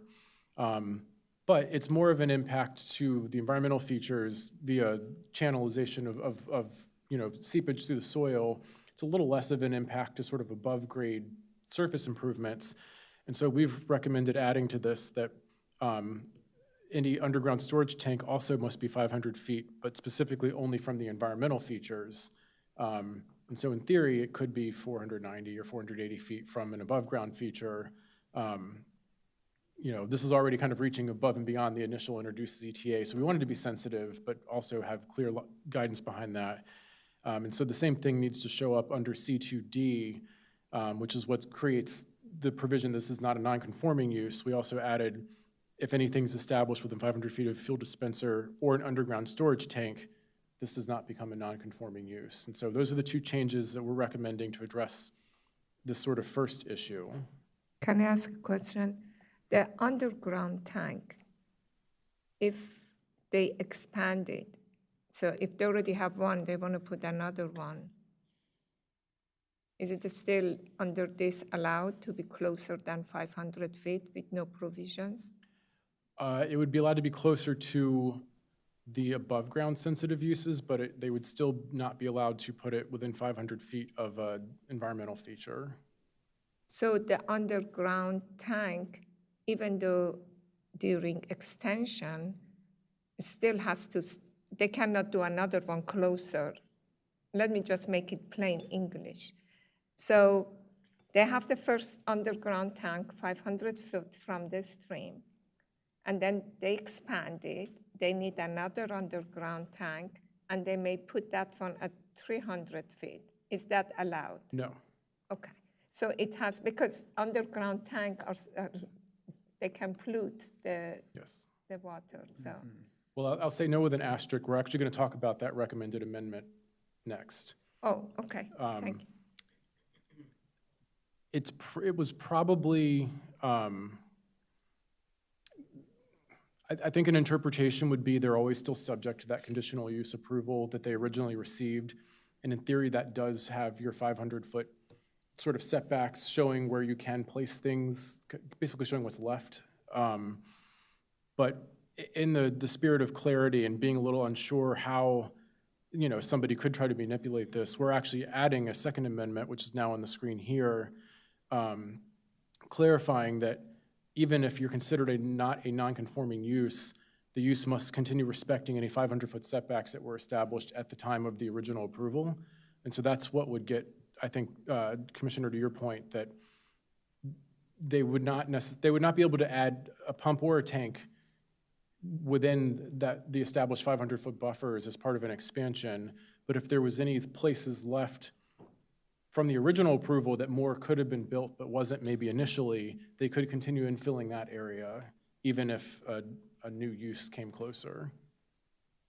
Yeah, that is good. Another thinking is that, and I do not know if environmentally this is acceptable, that, you know, sometimes this requirement is there to make sure that the water, you know, the stream stays clean, and also the underground water. There could be some provisions constructed that they could do that. For example, if they provide them in a waterproof or not permeable concrete casing, that could maybe provide protection. I don't know if environmentally that is allowed. I'm just saying that if there are ways that they could make it environmentally allowed, then that would be a provision that could be done. I do not know if such a thing exists or not, but I'm just saying that that would provide a little bit more flexibility for the applicant. Yeah, I appreciate the thought. I'm a little concerned that I don't know if we would have the right expertise to do the review here, even if such a technology existed. So at least for now, I'm inclined to, Wouldn't be done by us, it has to be by the environmental people. I do not know if it is an MDE or DEP or what, but yeah, I just suggesting it. I'm not asking you to change it. okay. We also did a climate assessment for this ZTA. As sort of unintuitive as this sounds at face value, we found that this ZTA really has no impact, and the reason for that is you can already build the gas station. All this is doing is clarifying the parameters under which the setbacks are measured, which if someone were to have approached us in DPS trying to build the station before this ZTA, we would have been forced to figure out something. This is just figuring out that something before we have an application before us. And so for those very technical reasons, we actually don't think there is a climate impact here, but it actually was through looking at the climate assessment that the idea that adding the underground storage tank setback kind of came from under the provision that the board should explore ways to make CTAs better. And it just seemed from the intent of clarifying what we're measuring from, that was a better. And so that's what that came from. So with that, staff is recommending the board transmit a memo supporting ZTA 2506 with the 2 amendments discussed, as well as the climate assessment. I have a few questions. Thank you for your presentation. Will this make it easier or more difficult to put in a filling station? It's hard to answer because right now we don't know what we're measuring from. And so I think it's only easier in the sense that we're answering a question now rather than having to answer it in the middle of development review. Okay. The reason why I'm asking this question is because I remember many years ago, and Mitra may have been with permitting or the board, and Robert was probably here, but across the street, Costco tried to put in a filling station, and they were unsuccessful in getting that done, and it would have been a great public benefit to the community, and I thought that the neighborhood that is behind the Costco was well sequestered away from it, but in close proximity to that Costco is a pool, a neighborhood park, at an elementary school, and so they were successful in thwarting that public benefit and a filling station that would have been there. And then when I look down the street at the new renovation of the gas station, where they're going to be putting in a Royal Farms at Georgia Avenue and the intersection of, I forgot the name of the road, but it's in a quagmire area for me. But I know that the Royal Farms is going to have a higher traffic, consumer traffic than the current gas station that's there now. And I'm guessing that they're going to put in more pumps. And then finally in Burtonsville on 198 and Old Columbia Pike, there's going to be a massive Wawa that's going to go in to replace the already existent 7-Eleven and the bedding barn that is there. It's going to combine it all into one site. And I was wondering whether or not the ZTA was in anticipation of those events. The reformation of the gas station down the street on Georgia Avenue, and also an opportunity for Costco to install a gas station there. And so I was just wondering if this is like, has that in mind. Thanks. So the shortest answer is I don't know from the sponsor clearly what is intended with this, and we don't review it even if we wanted or didn't want any of those to happen. We did look specifically, because the question was flagged to us about the Costco across the street at the shopping plaza. They're still well within 500 feet of impact. Like, there's nothing that could ever make that site work short of getting rid of the requirement entirely. As big as the Wawa is planned to be, or the Royal Farms is planned to be, and I'm kind of aware with both sites, they still don't even come close to hitting the 3.6 million gallon threshold. Like, that's a high hurdle to cross. And so they're not regulated with the same way that this is trying to regulate. I think Ben's right on that. It's in the Royal Farms, from my understanding, is it did not come back through our process, so it's a replacement in kind of what's there today. But I think he's right that it doesn't have the same output in terms of what's being dispensed as this is relating to. And the same with the Wawa. I think it's the same scenario. Yeah, thank you for presenting the ZT. I just had a couple questions. One, you answered in that, what's the backstory? I'm just trying to figure why this came up. And then the other, you know, I know that measuring from the tank, I mean, you should also measure from the tank, but I was wondering, like, what were they, was the concern was things spilling from the, like, hoses, like people, or things, and things, or things spilling from the tank? What was, like, just like, what were, or both?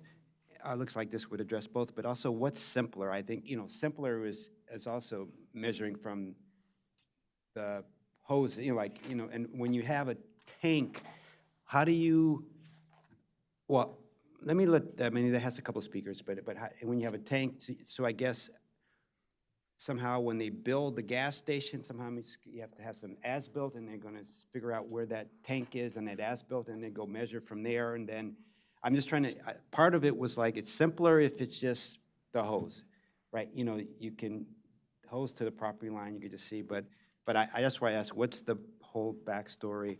But if you're really, really concerned about the environment and the leakage from the tank, yeah, I could see all this, but that's what the questions I want to have before we make some final decisions. But let's let I think there are a couple of people speaking, so I maybe let those people speak first, and then we can address this. But what you came up with definitely addresses, both sources from the hose and also from the tank, and then you address the.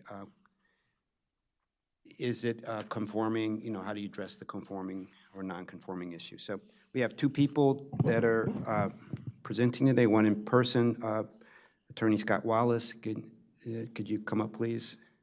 And then we have one online, Rob Richardson from LabQuest Community Partnership. We'll go after you. So.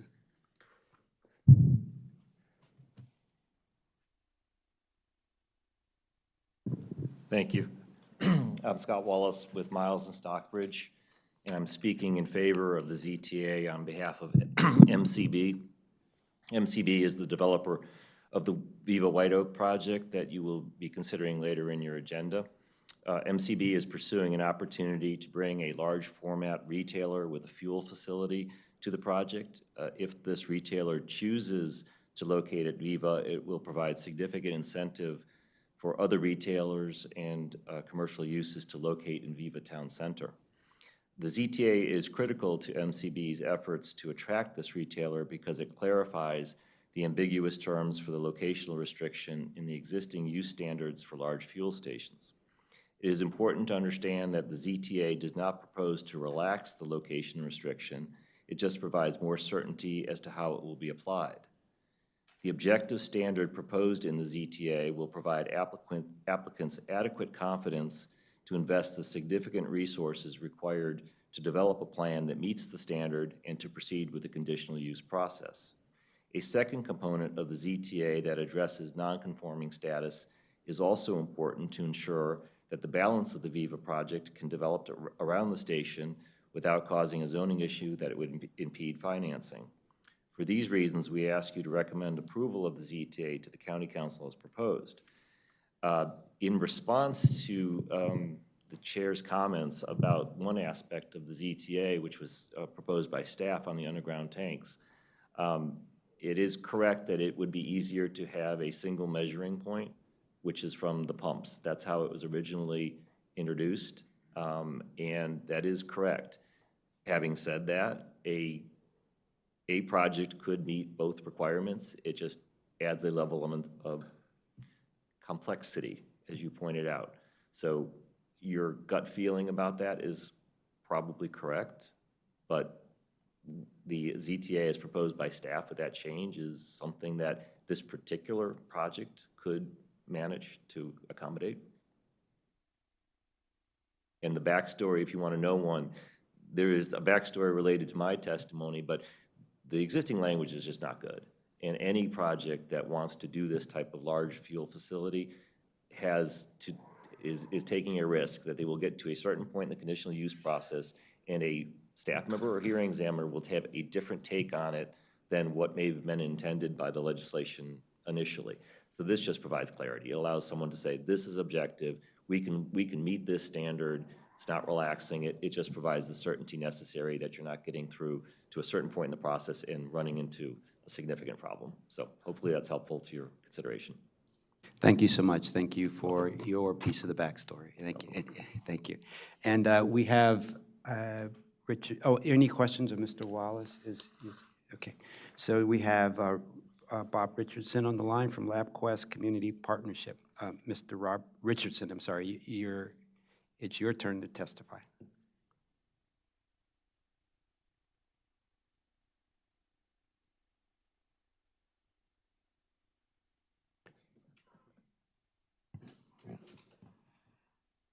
We can't. Mr. Richardson? Thank you very much. I'm Rob Richardson. I'm co-director of the. Can you LabQuest speak up Community Partnership. more, sir? I'm Rob Richardson. Is that all right? Yes, we can hear you now. Can you hear me now? Yes. I'm Rob Richardson. I'm co-director of the LabQuest Community Partnership. We're a rather wide-ranging group of civic and business and some government activities within the White Oak area. I'm speaking today to state that LabQuest really supports the approval of the ZTA amendment. We have looked at it as the fact that it does not really change the requirements for the 500-foot setback, merely really redefines it a bit. We're also aware that it's very essential for the real development of the economic potential of the Viva White Oak project. And we really do not see that it has any detrimental effect to our community. And in fact, those of us in the community who have been looking so forward so long to have the Viva White Oak actually take place for our community and the vision that we have for it. We think this is something that the board should look upon very favorably. I thank you very much for your afternoon time. Yeah, thank you for your time to present. So, so it appears as if the reason for this is more clarity, and then it gives developers or the more clarity, so there's no ambiguity later when there's more development around. So I'm all in favor of that, and it appears as if even if it's from the adding the language about the tanks, you know, a little bit harder, but it can be measured, you know, I guess for some as-built or something like that. So do the board have any other questions or comments? Okay, so do I have a motion to confirming you can do the measurement of the tanks? I guess they could just. Hope so. Yep. Okay. All right. Do I have a motion to recommend that the board transmit the memo to the district council supporting ZTA 2506 with amendments, including the climate assessment? I move to approve the planning staff recommendation to transmit a memo to the district council for ZTA 2506 with amendments, including the climate assessment. I'll second. All in favor? Aye. Aye. Aye. The ayes have it. Okay, thank you so much. So we're going to go to item number 8. We're going to take just a 2-minute break to switch over, and then we'll go to item number 8, Friendship Heights Sector Plan Existing Conditions Briefing. Thank you.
Good afternoon. We're on item number 8, Friendship Heights Sector Plan Existing Conditions Briefing, where staff is briefing the board. We have Atara Margolis from the Planning Department presenting this item. We're looking forward to it. Thank you.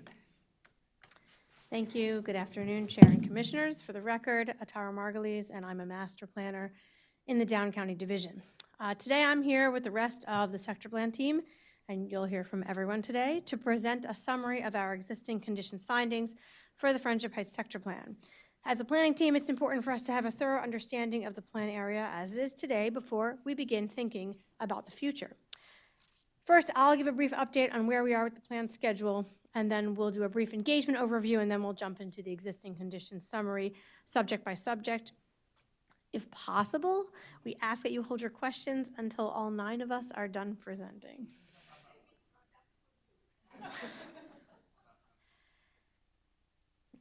So we kicked off this plan in the fall of 2024 with several months of pre-scope engagement. We met with community members in and around Friendship Heights and started to talk about some of the major concerns people have regarding the downtown. We presented a scope of work and a plan boundary at the board in February, and then started our existing conditions analysis. We're here today to summarize the findings, and after this, we'll be moving directly into visioning in early June, which I will discuss more at the end of this presentation. And I will also note, although we're not going to recap it here yet again, because there's so much to get through, and that as the board is aware, we completed an urban design study for Friendship Heights and presented those findings to this board in March of last year. A lot of what we discuss here with regard to the pedestrian network, urban design, and parks builds on some of the findings from that study, as you'll see.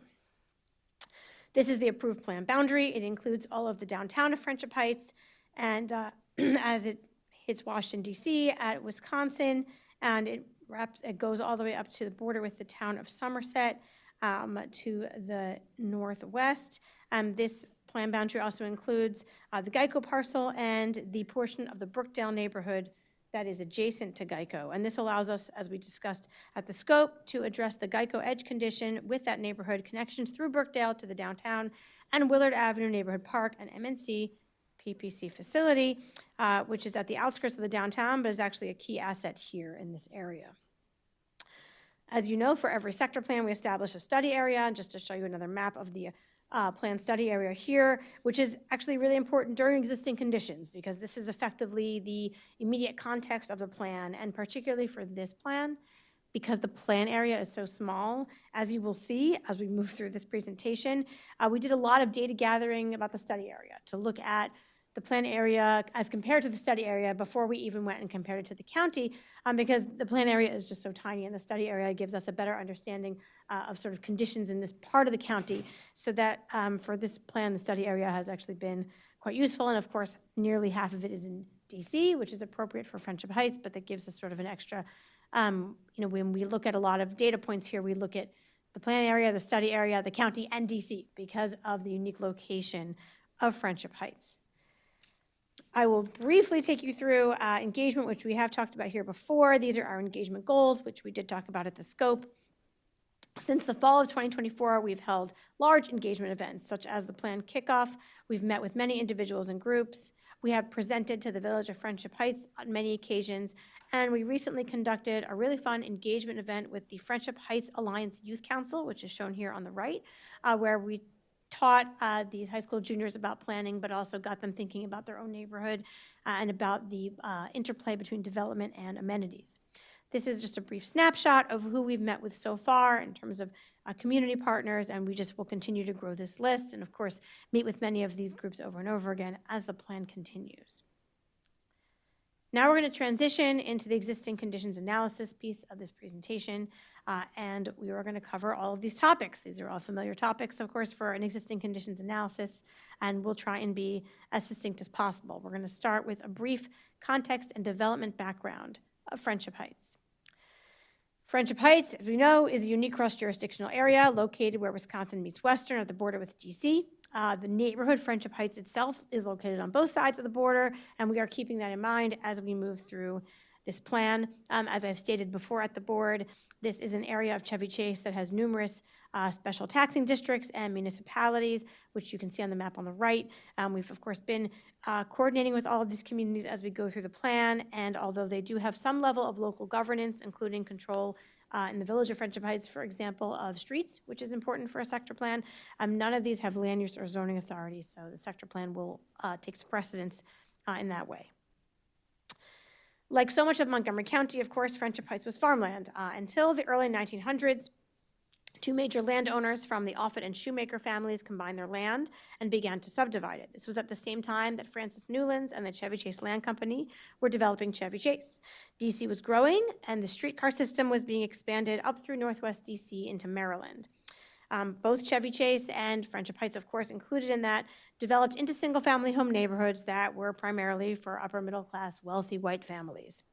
Inspired by the success of the Hecht's department store in Silver Spring, Woody's, which was a pretty well-known, famous DC department store at this era, opened a store on the corner of Wisconsin and Western. This is Wisconsin right here, and you can see in this later photo, this is an earlier photo from about when the store opened, which was in the early 50s, and then we get to 63, and you can see, if I can get the mouse to show up here, you can see the same curved facade down by Wisconsin. And it's growing. And so that initial department store really spurred the retail growth in Friendship Heights. Department stores opened across the street, Lord & Taylor, et cetera. And then Geico took their headquarters here. And it was just after that that things really started to explode. So there were zoning changes in the early 1960s, really just around the time that this department was doing the initial wedges and corridors plan. And just before that, in order to encourage more development near future metro stations, zoning was changed in and around Friendship Heights and other places that allowed for much taller buildings. And the transformation of Friendship Heights from single-family neighborhood to neighborhood of multifamily buildings effectively was spearheaded by pretty much one woman. Her name was Thelma Edwards. She was known as Tim to everyone. She was one of the first realtors to realize what the zoning changes meant. She convinced homeowners in Friendship Heights to sell their homes to developers in groups so that small parcels could be combined into larger ones. And pretty much most homeowners jumped at this chance. They really profited from the opportunities that allowed them to buy a bigger house in Chevy Chase, in the same area of the county. And thus, in merely a decade, she was able to get almost all of the single-family homes in Friendship Heights sold to developers, and that is how we have sort of the fabric, particularly in the village of Friendship Heights that we have today. And I'll show a map that sort of gets to this later, but here's just the aerial transformation. This is in 51. Everything is a single-family home with trees that you can see here, and by 79, we are a sea of towers, and of course, this is how it looks today. And so it's a very unique development history, and it has an impact on sort of the zoning history as well, which I'll get to a little bit later in the presentation. Before we, for now, I'm going to let James take over and talk about the demographic profile of Friendship Heights. Hey, thank you, Atara. For the record, I'm James Lee, forecaster and demographic research specialist. So today I will cover the demographics section of the study area. You remember the map. The study area is a little bit bigger than the sector plan area itself. However, I will also touch on the demographics of the sector plan area and some of its characteristics because some of its characteristics are a little bit different from the characteristics of the study area as a whole. And for this slide, this shows the population and population growth of the study area, which has about 24,000 residents. 58% live on the Maryland side, and about 25% of the study area's population, about 6,000 people, live in the sector plan area itself. In terms of population growth, you can see the study area and the plan area grew much more slowly than Montgomery County or DC. Next slide, please.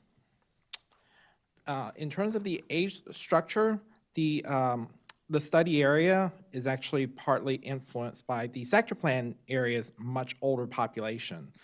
In the chart's second bar from the left, you can see that 36% of the plan area's residents are ages 65 and over, more than double the percentage for Montgomery County or DC.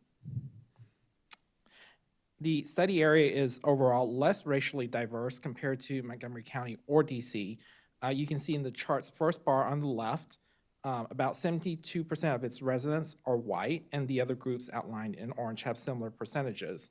The second bar from the left shows the sector plan area, which is slightly more diverse with a larger percentage of Hispanic or Asian residents than the overall study area.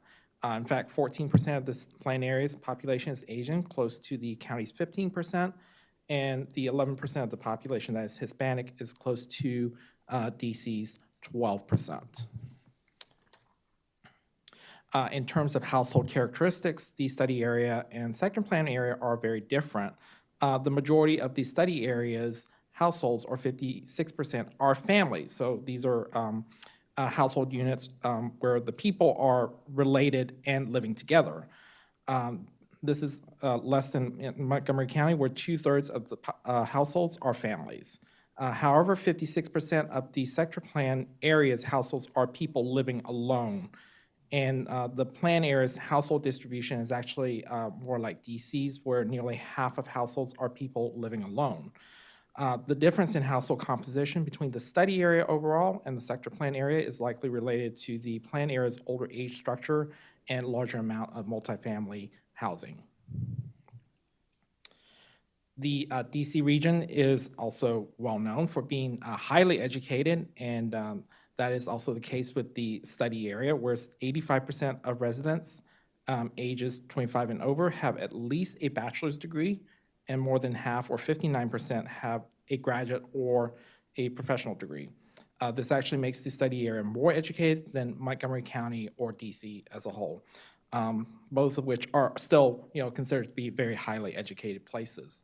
Unlike other demographic characteristics like age and household type, the sector plan area and the study area are actually very similar in terms of education attainment levels.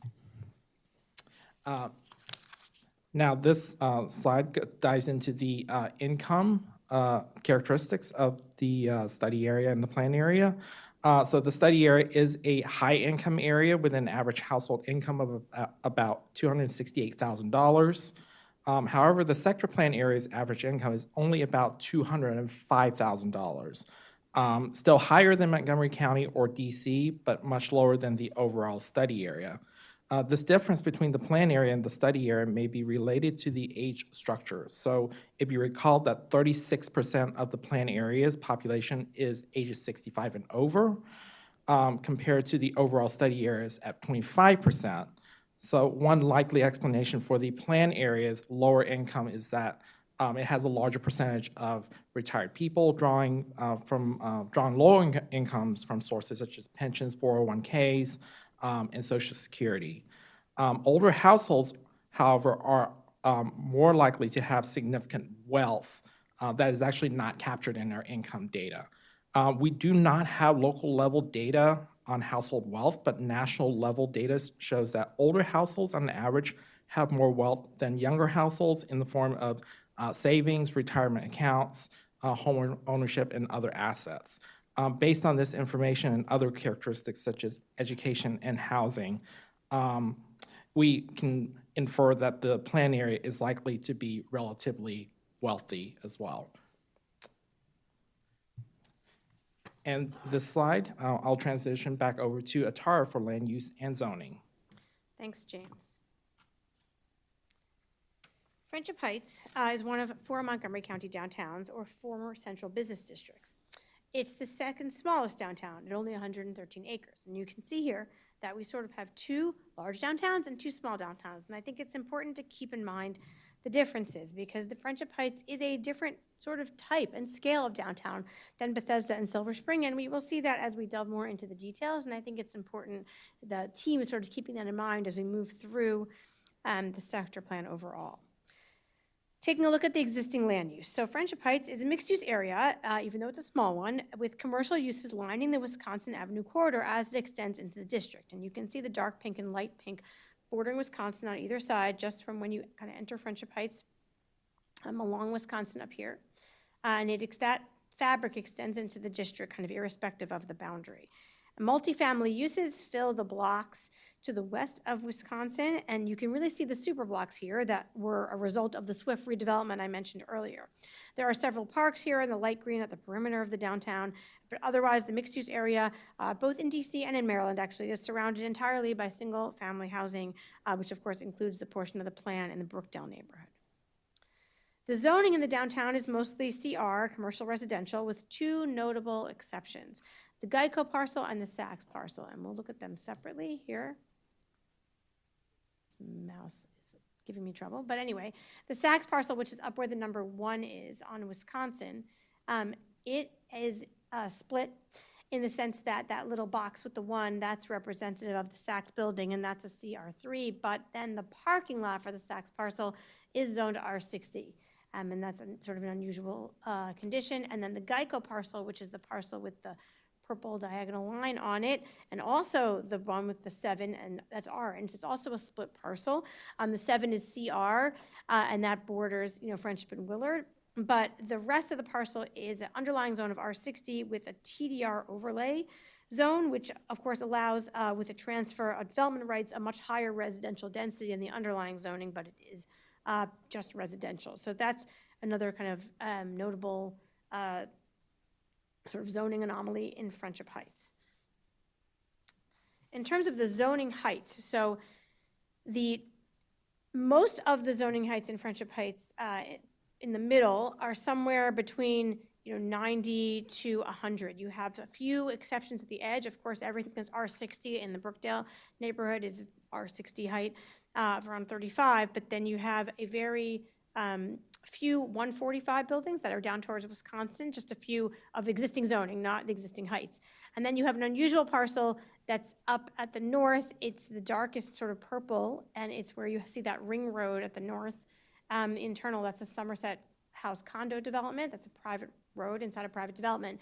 And they have the zone of RH, and at the time when it was built, RH did not have a height limit, and so it was all about how much of the parcel you covered, and at what point did you have to start doing setbacks. And so at some point, these buildings are very wedding cake-like, and because at some point your floor plate got too small to make it useful, but those buildings are 200, a little bit higher than 200. So those are the highest buildings in the downtown, but because they are set back in a private gated property with a lot of green space around them, you don't actually feel that height from the downtown, but you actually feel it when you're in the town of Somerset and the property is right behind them, and you can see these tall buildings kind of towering over you.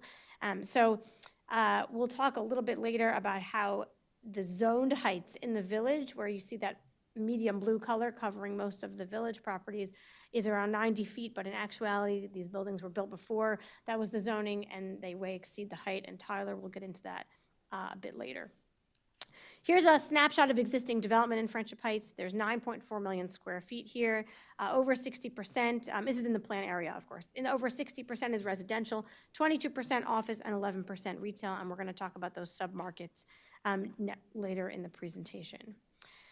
This is a bit of a zoning capacity analysis that connects to the history of Friendship Heights and the way it was developed. A standard part of our existing conditions analysis is to say, what's the zoning capacity of the plan area? That is to say, right, what's the maximum development possible here given what's currently zoned? And the calculations in Friendship Heights tell a piece of that unique development history. In the early 1960s, the zoning code, as I talked about, was changed. And you can see here in the 1964 master plan that there are a handful of parcels that have already been combined, but that most of these lots are single-family lots. By the 1974 plan, all those black buildings are existing. So those were all built between 64 and 74. And by the 1974 master plan, there were a lot of concerns that there had been too much development, it was going too fast, traffic concerns were a major limiting factor, and this is the first time that they actually limited, they shrunk the central business district in this plan and started to sort of downzone Friendship Heights. So even though many of those buildings that you see here in black, their actual FARs on their own parcels are 5, 6, even 8, they were assigned a much lower zoning in the 74 plan. The 1998 plan converted it to CBD zoning, but it was still a relatively low zoning. And then when our zoning ordinance was updated, all of those became CR3. And so what that leaves you with is a calculation that shows you that while we have 9.4 million square feet of built square footage in the plan area, we are only zoned for like 7.9. And that's a weird anomaly, which is really due to that way that the multifamily buildings were developed and the time frame in which they were developed and the way the zoning, the master plans responded to sort of community concerns at the time. But another way to look at it is if you look at the underutilized sites, the sites in the plan that are outlined in purple here on this slide, which are the sites that have not met their mapped zoning capacity, those sites still have a potential of 2 million square feet. So I think from our typical perspective, we would say, given the map zoning, leaving aside those sort of historical anomalies, there's still 2 million square feet here that is zoned and not yet developed. So I think that's kind of the takeaway from this analysis. And now I'm going to turn it over to Bhavna and Alex to talk about housing and economic development.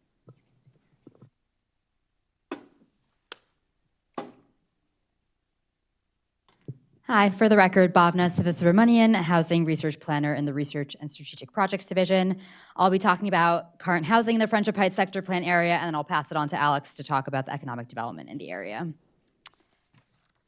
So in the Friendship Heights sector plan area, there are over 4,200 units. 94% of these are in large multifamily structures, and 6% are in single-family detached units, which are found in the Brookdale neighborhood. The multifamily units are spread across 11 properties, 5 of which are condos, and the remaining are apartment buildings. And this predominantly multifamily composition differs from its surrounding areas. The broader study area has a nearly equal split between single-family and multifamily units, while in the county, 2/3 of the units are single-family and 1/3 are multifamily. In terms of home ownership in the plant area, the home ownership rate is 43%, and this is more similar to DC levels than Montgomery County's 65% home ownership rate.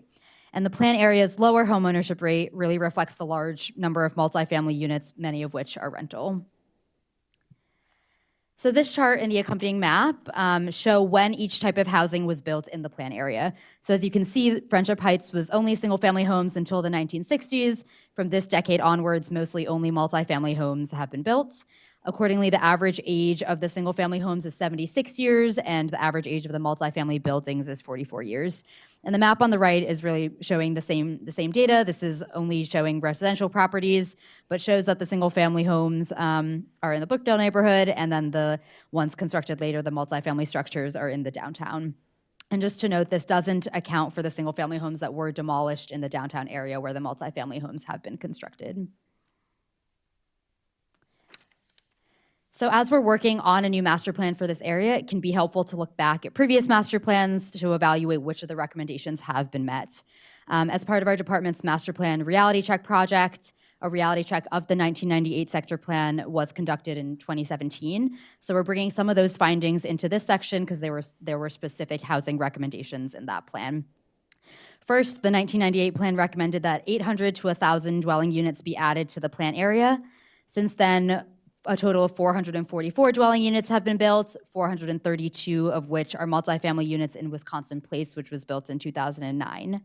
There was also a recommendation to include 100 to 300 townhouses at the Geico site.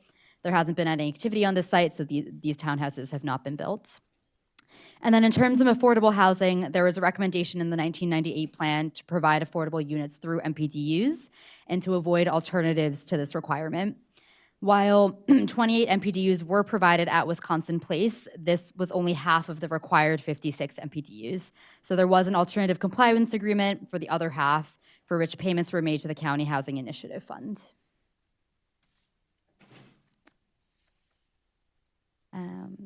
So this shows the multifamily pipeline development within the sector plan area and the surrounding parts of DC.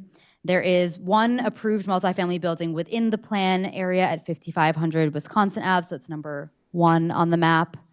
And this will have up to 300 residential units, including 15% MPDUs and 11,000 square feet of ground floor commercial use. This approval is notable as it brings the required number of affordable units to the plan area. There are 4 other planned multifamily projects on the DC side of the study area. The former Mazza Gallery, which is number 2 on the map, is nearly complete, while the other 3 projects are in various stages of the planning process. Now to look at housing affordability in Friendship Heights.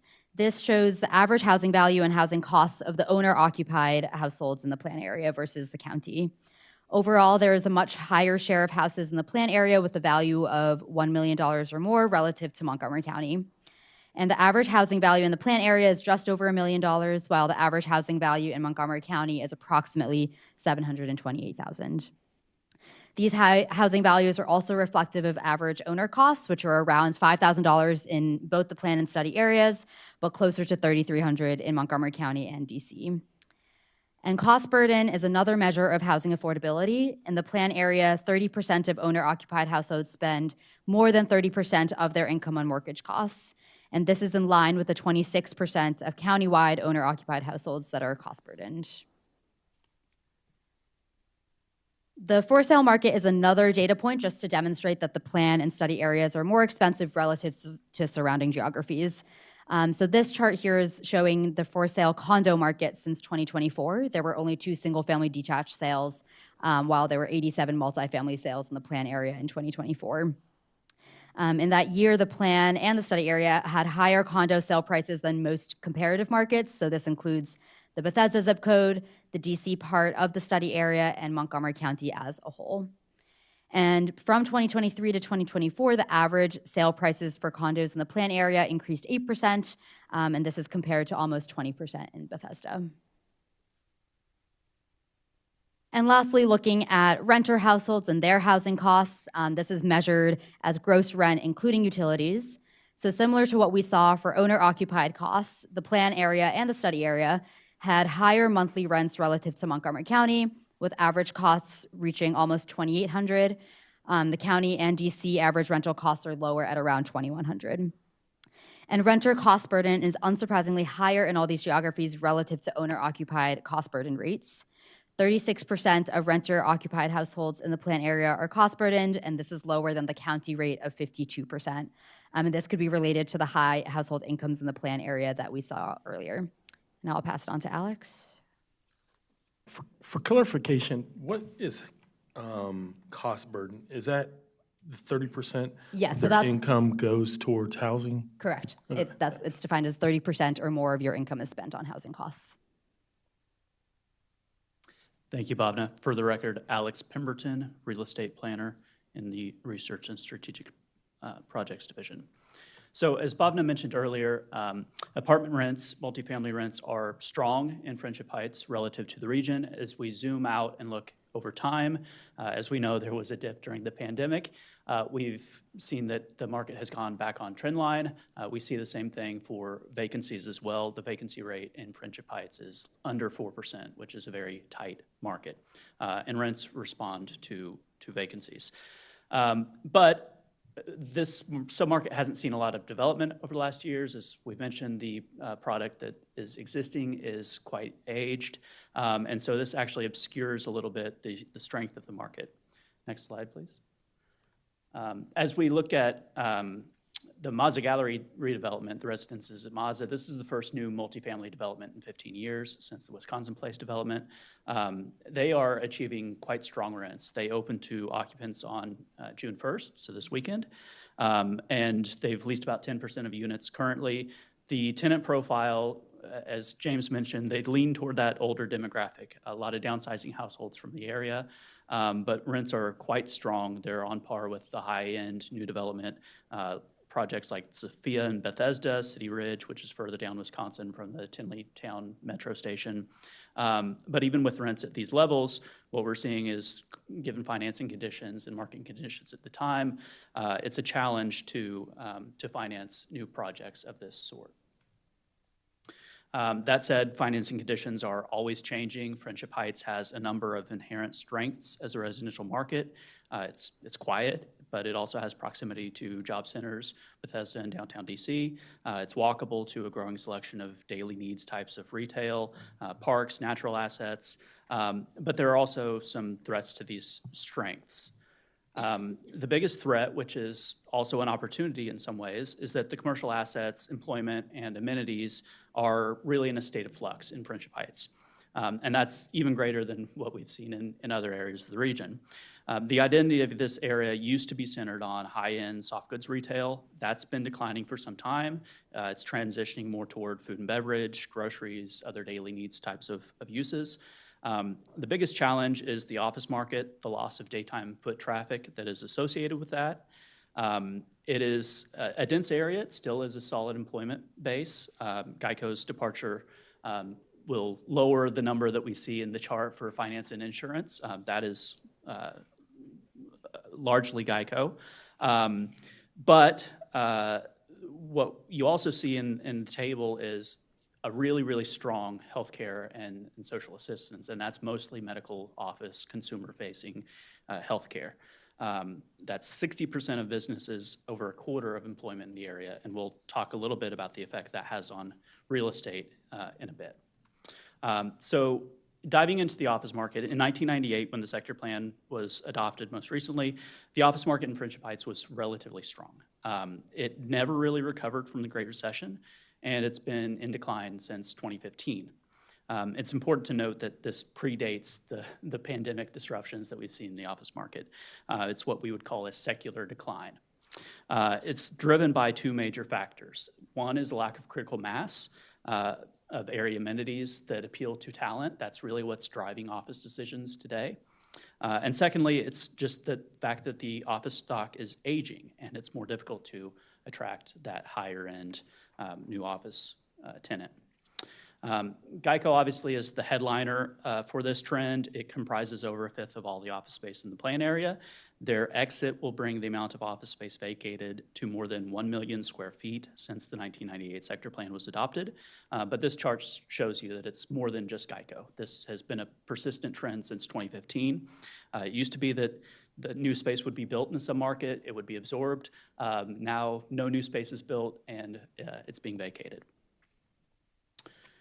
The medical office sector, though, has played a really important role in the office market here. It backfills space, and it sort of mitigates this vacancy trend. This has happened organically. Nobody planned this, but it's played a really critical role in maintaining the viability of the aging office stock here. Medical office users are now the dominant occupant of older Class B office space. That's the chart at the right. And what we've seen is a lot of the older Class B office building owners have pivoted to actually market directly to medical office. Some are even building out space on spec, which means speculative, to try to attract medical office users. So the medical office cluster here also supports the district in a couple unique ways. Firstly, medical uses draw daytime foot traffic that you don't see necessarily from traditional office users, but they're also about twice as employee dense as the traditional office users in the area. So the medical office segment has essentially provided a bit of a life raft for buildings that would otherwise likely be distressed. This is a unique element. Friendship Heights in general is a very unique market.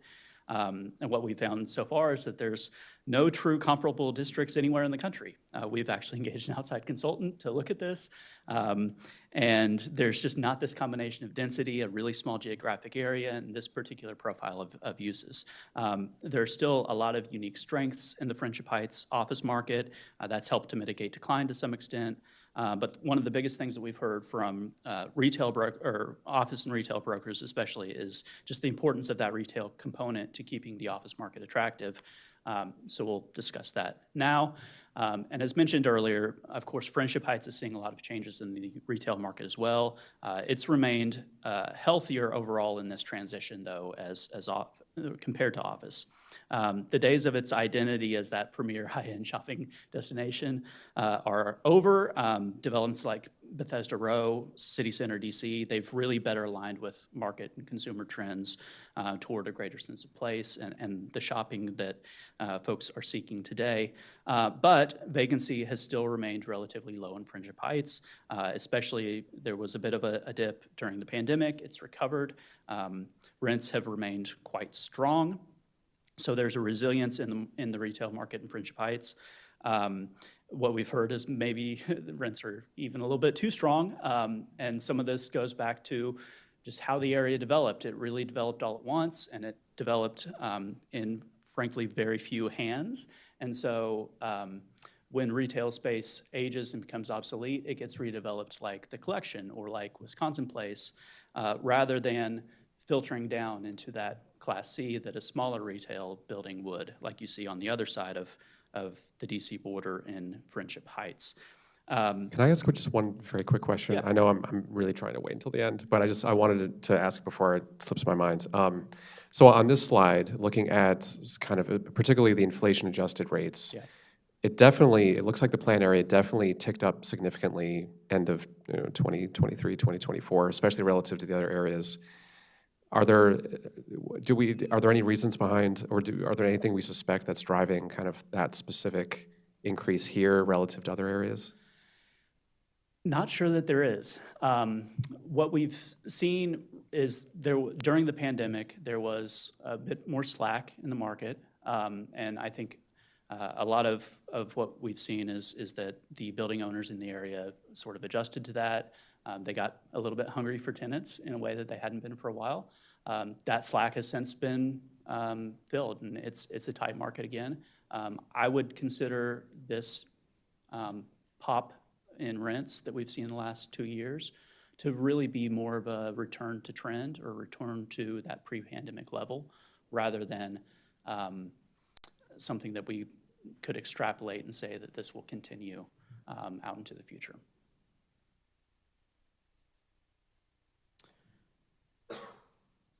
And so that is a little bit of what we're going to talk about here. So compare this chart to the office market. We see, again, there hasn't been new product delivered in about 15 years since Wisconsin Place, but we also haven't seen that vacancy trend in the market in Friendship Heights. It is back, actually, more occupied, more space is occupied than 20 years ago. So all of these pieces fit together. The office market brings daytime traffic that sustains the restaurants and other retail users. Those are also critical to attract and retain office users and residents. The residents generate demand for the daily needs types of retail, like the Amazon Family Grocers and the Trader Joe's that'll open in across the DC line, likely this winter. That makes apartments more appealing. So all of it works together. And one of the challenges in Friendship Heights is to maintain this diverse ecosystem in a really, really small area. But the area has been resilient in a number of ways. One of the areas where it is lacking a little bit is that creative type of retail that supports a sense of place. That's a great segue to our discussion of urban design, so we'll hand it over to Tyler now.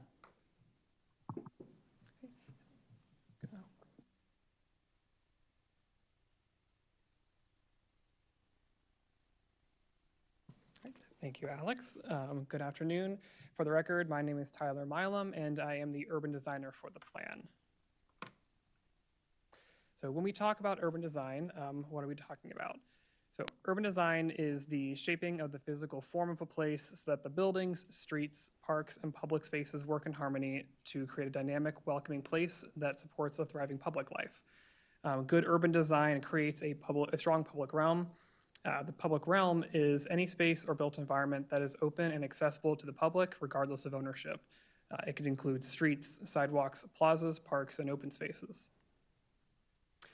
As Atara mentioned earlier, last spring we completed the Friendship Heights Urban Design Study, which looked at the public realm within the 1998 Friendship Heights Sector Plan boundary that encompassed the urban core. Some of the key takeaways from the study are that Wisconsin Avenue is the primary retail corridor and also provides lively pedestrian activity. There is a strong pedestrian network that is comfortable to navigate within the urban core. Pedestrian connection to the neighborhoods, though, or neighboring communities remains challenging. And vehicular entrances and circular entrance driveways often interrupt the pedestrian network. Through public engagement during both the urban design study and the sector plan, we have heard that there's not been much change in Friendship Heights in recent years. And while there are many or several public open spaces in the downtown, many of them are underutilized.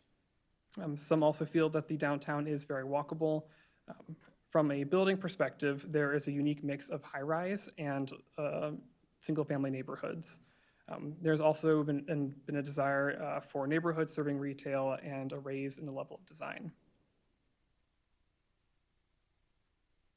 Downtown Friendship Heights has a strong and continuous pedestrian network with sidewalks, mature tree canopy along many streets and public spaces. There are many crossing points on state and county roads that have high visibility crosswalks, including several signaled crossings.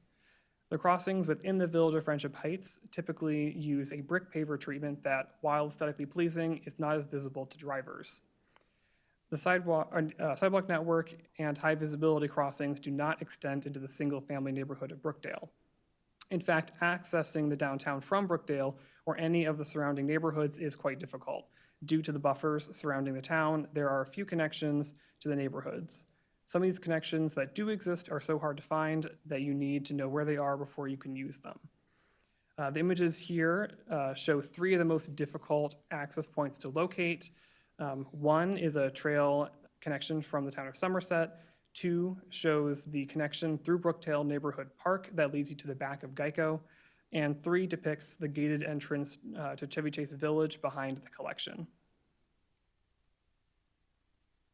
Street activation is also a key contributor to a successful urban pedestrian network.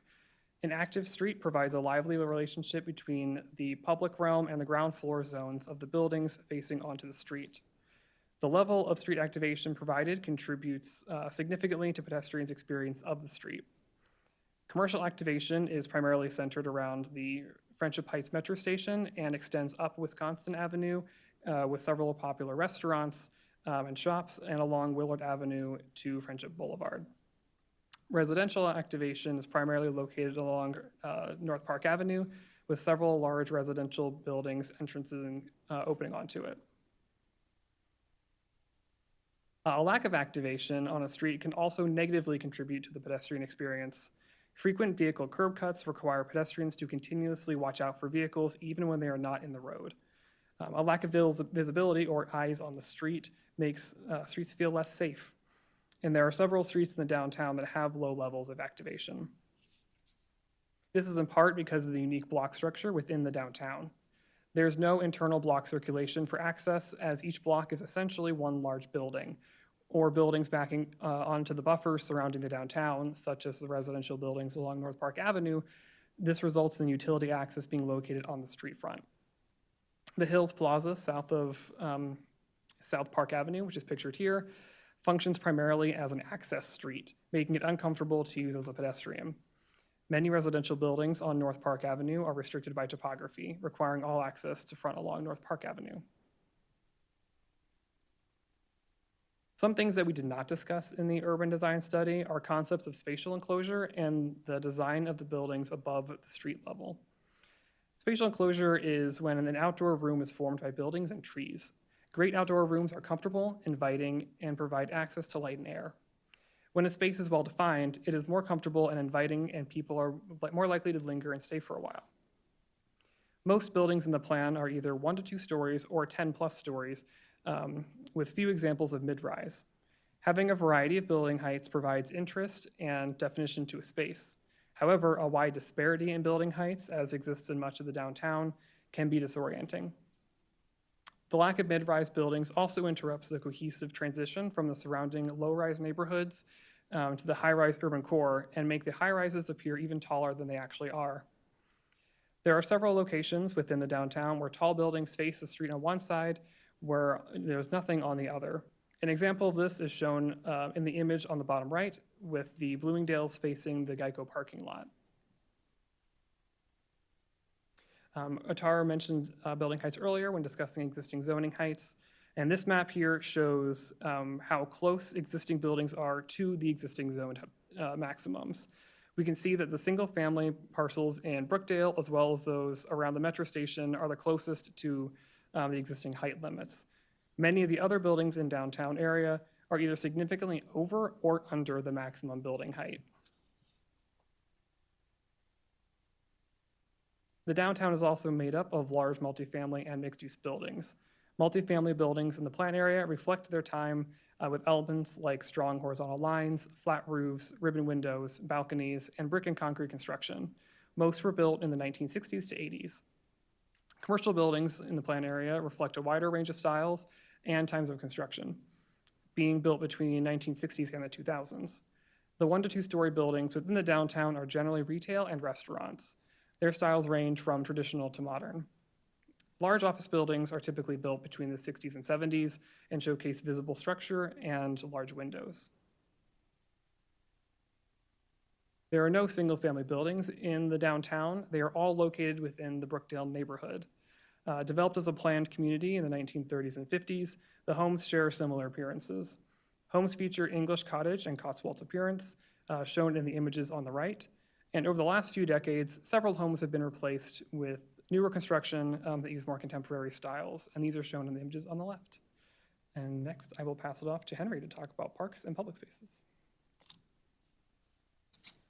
Can I just make a comment? I think it would be helpful that the discussion happen at each section, finishing of each section, rather than, because each section has its own thing.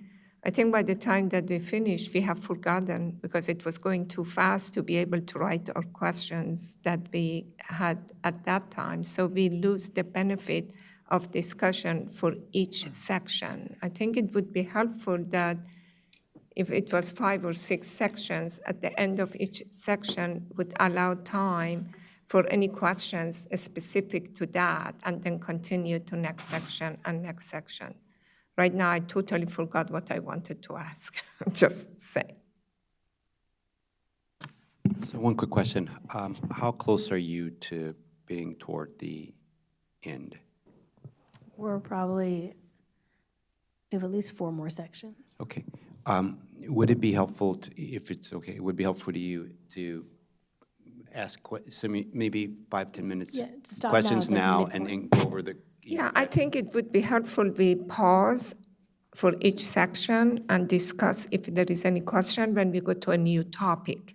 There are so many different topics in here that we lose the benefit of discussion, and I don't think that's what you want. You brought it here that to be able that we discuss and give you feedback, and it just so many information with no time for feedback by the time we go back, you know. I don't remember the question I had. Given we have some time, we're kind of, why don't we do that for the remaining? Yeah, okay, this is if that's about halfway, so yeah, I think yeah, that yeah. makes sense. Okay, great. Why don't we do that? So why don't you, do you have any, we finished? No, we can start with him. Okay, we'll do it after the Not me. parks. I don't know if the rest of I mean, them have. You have any questions, or you, Spartley? On the previous, on what was already presented? I can ask one that I can think. I have been trying to put my head around that what we are trying to solve, because this area looks like that it has what we try to achieve, especially in the downtown area. It has all the dense area, and at the very beginning, I saw that the comparison between single-family zoning and multifamily was 5% versus other things, if I remember it correctly, at the very beginning section. So, and then you had the section that they did a rezoning and they lowered the zoning, but still the existing structures are higher than the existing zoning that we have. That's a good thing that we have. So it would be good that we see that what is it exactly that we're trying to solve in here, and can we resolve it? Because I don't think that the tall building that we have there is going to be redeveloped anytime soon. They are there. And the issue of office building that we have, a lot of the comments that you have, it's not specific to Friendship Heights. It exists. The issue with the office exists everywhere. It's in the county that I know, and probably I think that it's nationally everywhere. So what is a specific issue to Friendship Heights that we're trying to resolve? I understand the issues for connectivity and the pedestrian access, that Again, that's true everywhere else, especially when you come to the urban, in a downtown area that has all the bigger topic. But I'm still trying to put my head on that. What is it that is the biggest issue that we think that we can resolve within the next 10 or 20 years by this study? Well, I think a few things we already touched on. So one is, and I think we talked about it, maybe it was too quick, but in the housing analysis, there's no affordable housing in Friendship Heights. The buildings were built mostly before that was the law, and there's been nothing built except for one project in the last 25 years. And that project was built with MPDUs, but most of them were bought out effectively, and there's very few left. So that's one thing. We have an area on top of a metro with no affordable housing. So that's not in concert, I think, with our overall goals of, trying to introduce that type of housing into places that are connected to transit. I think that's one thing we've identified that's sort of missing in Friendship Heights. The other thing that, Alex was talking about is this is a place that was developed because it was the high-end retail came there, and then the people came to follow it. Now the high-end retail is gone. People are only coming to Friendship Heights to go to the doctor, and we're not sure if that's sustainable as an identity for a downtown. It's a really small downtown, so the question of can it be as multifaceted as some of the larger downtowns, that's tricky. This is a downtown that sprang up out of nowhere based around one use mostly. Yes, Geico had a headquarters and people worked there, but what brought most of the people and the money to Friendship Heights was the shopping. So it's at a turning point from an identity perspective. Yes, things have filled in the retail spaces, as Alex talked about, but those are not neighborhood serving retail. People still tell us there's no like chain pharmacy. There's no CVS or Walgreens in Friendship Heights. There's no regular grocery store, only specialty ones. So there are, if you look at the fine grained details of what's there, yes, the retail spaces are filled, but it may not be the mix that people are looking for if they're going to live there. So there are this sort of, it's at a turning point in its identity. And we looked at it in the development section. There are still some very large opportunity sites, Geico, Saks, to name two of them. One of them, we know is about to become an opportunity site as soon as they vacate in the beginning of 2026.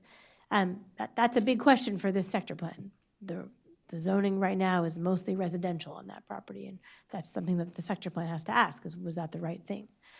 So I think those are some of the big issues, in addition to the connectivity issues with the surrounding communities, which we just sort of alluded to and we'll talk more about. And I think you'll see in parks, there are a lot of green spaces in Friendship Heights, but whether they're working for the people there is another question. I think sort of all of those things are the questions about Friendship Heights.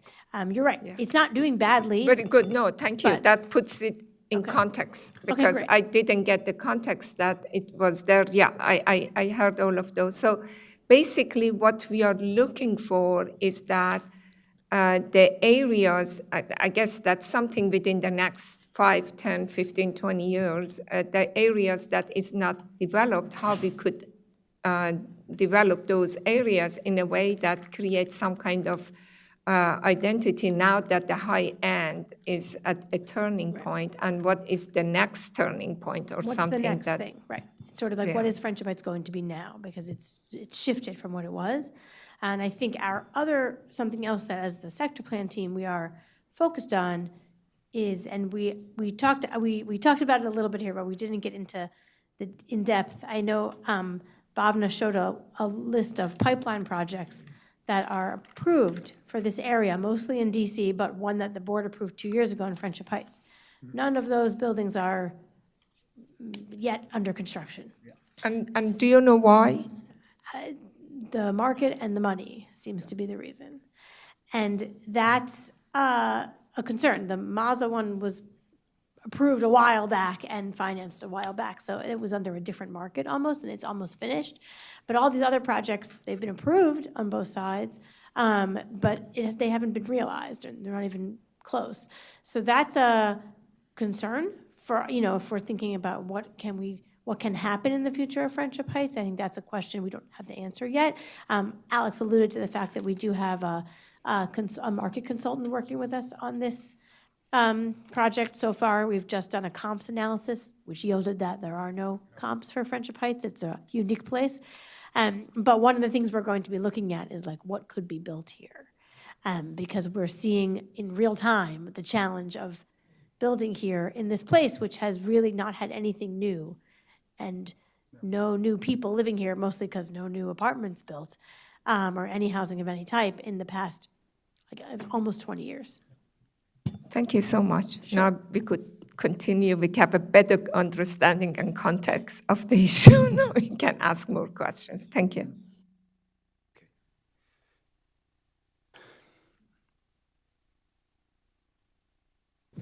All right, I'm up then. Hi, everybody. Henry Coppola, Parks Long Range Planning Supervisor. Christina Sasaki is our park planner on this project, but she has the good luck to be on vacation this week. So I'm with you today to go through the existing conditions for parks and public spaces in the plan area. So starting by taking a look back at some of the things we heard from the urban design study report, we heard about some likes, some dislikes, and some needs from the community, which is always great. Likes centered around the sort of access to nature, the green spaces that the parks in this area in Friendship Heights provide. Dislikes, mostly for those parks, have to do with not being able to find them as easily. Tyler touched on that in urban design. You'll hear some similar themes as we go through these slides here. And then community needs tended to center around these parks are nice, but there isn't as much to do in them as we would like. This is, again, looking at, from the urban design study, this is just a rundown on when we asked folks what spaces they were using. This is the top 7 there. We're always a little interested in how often our commission parks show up, because those are the ones that we have the most control over. So Willard Avenue and Western Grove are within the plan area, and then Brookdale Neighborhood Park was, I'm sorry, Willard Avenue and Brookdale are in the plan area, and Western Grove was covered in the urban design study, but it's just outside of the plan area.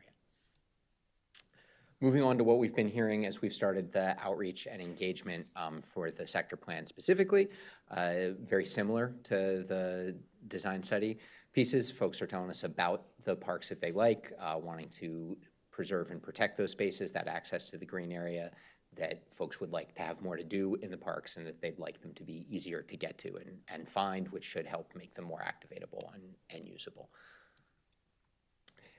Taking a look sort of at the actual parks and layout and a little bit of stats and numbers, the study area is in red here, and then the plan boundary is in black. You can see we've got about 42 parks in the larger study area on around 178 acres. A big chunk of that area are the larger commission parks up along Little Falls Stream Valley Park and the Capitol Crescent Trail, which are great sort of slightly more regional park attractions that help serve this area. And as we start to think about these things, one of the important things that we start to look at is sort of the coverage and access and distribution of parks. And 99% of the people in the study area live within a 10-minute walk of a park or public open space, which is a great starting point to have. What is the average of people having access? 99% is very good. Yeah, I don't know the average number for us as a county offhand.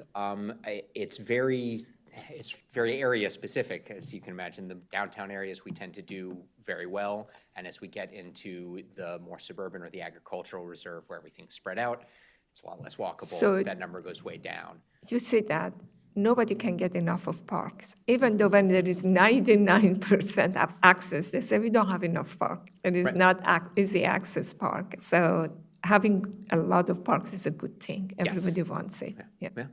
We always like to hear that.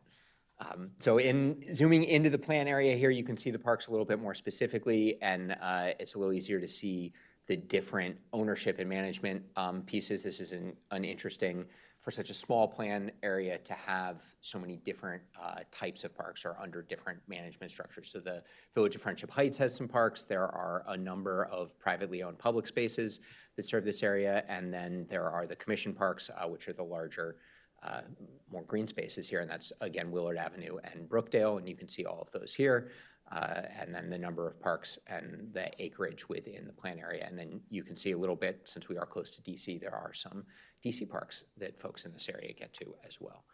And here, zoomed all the way in with the plan boundary, we actually have 100% of the population within the plan area is within a 10-minute walk of a park. So I think what people want from their park is activation and activity. They do, it's nice to have a piece of, like green area that is nice to look at, but they want something that they could walk and they could play, or they could have their dogs and things like that. I think that's what they gives them the feeling of having park, that they can go and have activities in there. yes, and that's very much what we're hearing as we do outreach and engagement here. So I think you're echoing that right on the mark. And this is where we're starting to kind of look at that a little bit after we look at do we have parks in the area, starting to think about what amenities do we have in the parks, doing a rundown of those. And again, we do it a little bit by do we have enough and do we have good coverage?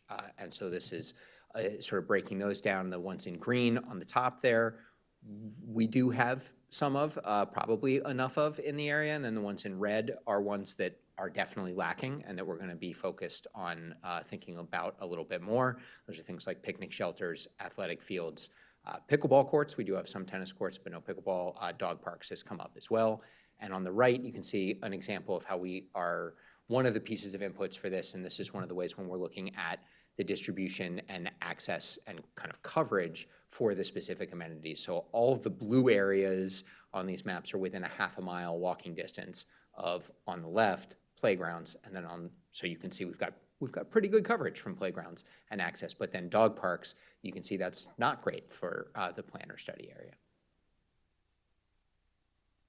And then we're going to go through a few of the parks in the area here and take a little bit of a closer look at them, and a lot of this also has to do with looking at some of those initial thoughts that we've been hearing and noticing and that harken back to the urban design aspects and issues with are these parks easy to find even if they're accessible in the sense that you can get there in 10 minutes if you don't know exactly where they are or how to get there. Is that an issue that we should be looking at and tackling as well? So Brookdale Neighborhood Park, pictures 1 and 4 do a great job of demonstrating that sort of green nature, nature of these parks. There's trees, it's green, it's great. You can also see that there aren't a ton of amenities there.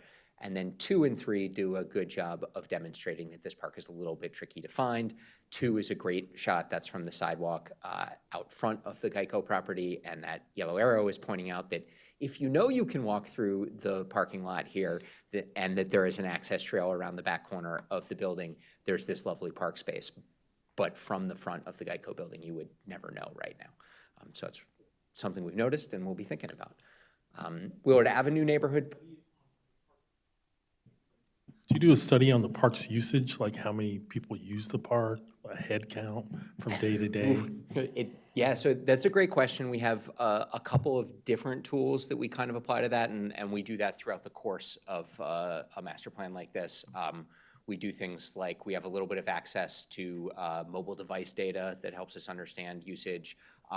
When we're doing more targeted stuff here, we use game cameras, field cameras, and we can put them out in parks and have a little bit of an idea. We tend to use those for how are the specific amenities being used, but that helps us look at how. What is the use of the park? I mean, how frequently is the park used in comparison to other parks? So we don't have that data compiled yet, or in a way that we can make a really authoritative statement on that. I would say anecdotally and talking to park managers and the public, Brookdale particularly is a quieter park. The playground's pretty busy with folks in the neighborhood, but then the rest of it tends to be quiet compared to other parks. Just to add something to that, part of that is, if you go back to the Brookdale slide, has a lot to do with the access. If you're going to walk to Brookdale Park from the Village of Friendship Heights or the downtown, since most people don't either know how to navigate around Geico or don't feel comfortable walking through the property in the middle of the day, it is a private property, you actually have to walk all the way down to Western or all the way around Willard to River and then through the neighborhood to get there. So although it looks on the map like it's close, the people using it are largely the Brookdale neighborhood people because they're the ones who have direct access to it. It's quite tricky to get to it otherwise. And so if you're looking for a playground, you're going to go to Willard Avenue if you're living in the village, I think, rather than Brookdale. So we see that draws from a wider range of people from what we've seen than Brookdale. You know what, that is a really good point, and we shouldn't wait for a master plan to come to fix it. Maybe, something that is easy as wayfinding, or some, I don't know if it's possible to, I have no idea, this fence, maybe they could do some opening or something that the park manager make sure that it is safe, that we could ease some of this, that people can find the park. And I don't know if there are some hidden way that they don't have to go, and find. If you look at it, most of the time, there are these people choice, trail that gives you the shortcut to a place, and maybe we could adopt those people choices and make it more accessible and provide some wayfinding, not to wait for this master plan come into effect, at least provide access for people that they could use it. In this case, the challenge is that it borders a large private property. And that's the easiest way into the park. So that is, it's a challenge, and it's definitely a challenge that people have told us about, and obviously that we hope to address. Okay, so we pivoted a little bit. So we're going to go back to you. You're going to finish your piece, and we'll talk about parks, and then we'll have the discussion after every. Sure. Okay. Sure, we'll keep moving. We have a couple more examples here to look at. Willard Avenue Park, this is a nice before and after, and to your point, Vice Chair, that we don't always have to wait for master plans to be able to do things. The houses and the fence, they're outlined in red on the top. Parks Department was able to acquire, I think, over the last 5 years or so, and then within the last year, we were able to remove them. This is a view from the corner of Willard and River Road looking in, so you can see that already we've managed to open this park up and have it become hopefully more accessible, more welcoming. We're continuing right now to work on a pretty small project, but to even enhance that a little bit more, bring signage in, kind of have a welcome plaza area, and also create better maintenance access for our folks here, so they don't have to be making kind of a crazy turn off of River Road, but there's actually a driveway cut that we're going to be able to utilize that's near that remaining house with the orange outline on it there. So that's an exciting project that's moving forward, and we'll be digging more into what else we can be doing as part of this process. And then Willard Avenue, just also looking at some smaller things that we've noticed, and this is a great example of signage and appropriate placement and angle of signage, and just what a big difference that can make. So on the top is coming along River Road, and you can see the signage is parallel to traffic, both vehicular and pedestrian, and it's a little harder to know that there's a park and you should just come in and use it here and to get drawn in and welcome to it. And then on the other end of the park along Willard Avenue, on the bottom picture, you can see signage that helps a lot more on getting people in there when it's perpendicular. It kind of stops you, it draws you in, it makes that path and entryway to the park more welcoming. And we think, again, anecdotally, but I'm pretty sure if we did put cameras out there, we'd see we have a lot more people coming in from Willard Avenue, in part because the signage is working better and it's a more welcoming entrance. Taking a quick look at some other spaces over more in the downtown core, Willoughby Park and Friendship Heights Park. And these are two areas. One is one of the village parks and one is a Pops. Both of these struggle with some issues, particularly the lack of enclosure. The slide that Tyler had on that spatial enclosure is a great one of the best examples of that I've seen. That sense of an outdoor room is really lacking in these parks, and that makes it less welcoming, has people not really wanting to spend as much time there. And then on the bottom for Friendship Heights Park, you can also see there's some infrastructure underneath there, so there's all these access holes, and that makes the lawn less usable and welcoming.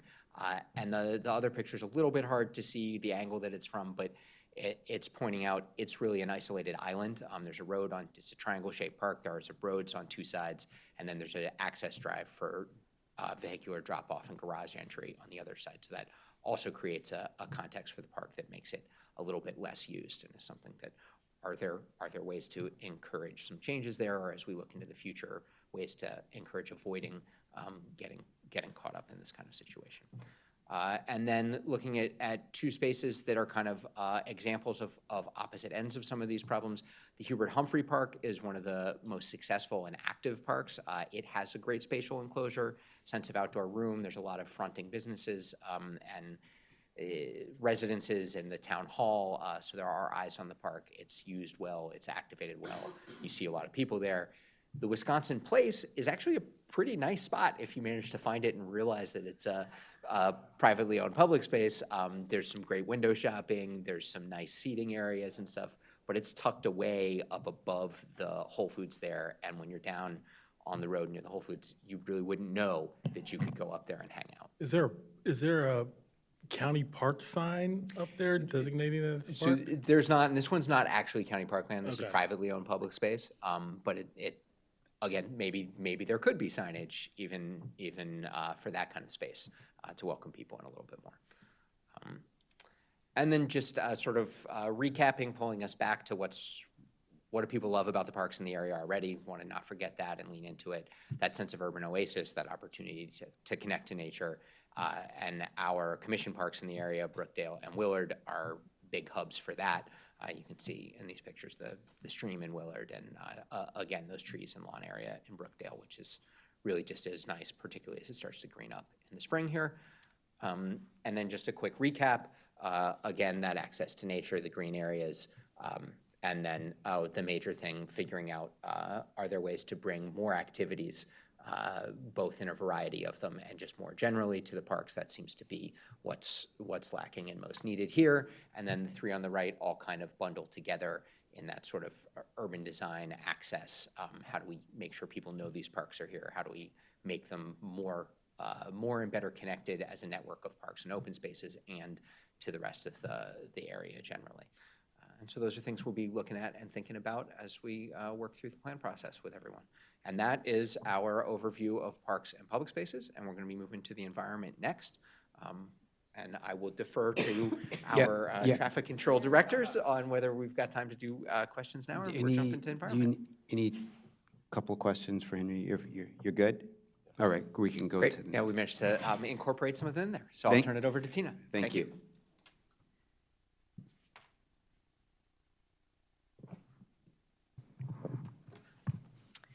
Good afternoon. For the record, I'm Tina Schneider, the environmental planner for the project, and I'll be talking a little bit about the environmental findings. So this map shows the planned area with a total tree canopy cover of about 36% or 62 acres. Under the tree canopy cover, the underlining purple and blue areas indicate the residential and multifamily residential zones. They have nearly 70% total tree canopy cover. In contrast, the peach-colored area of the commercial zones has only 13.7%.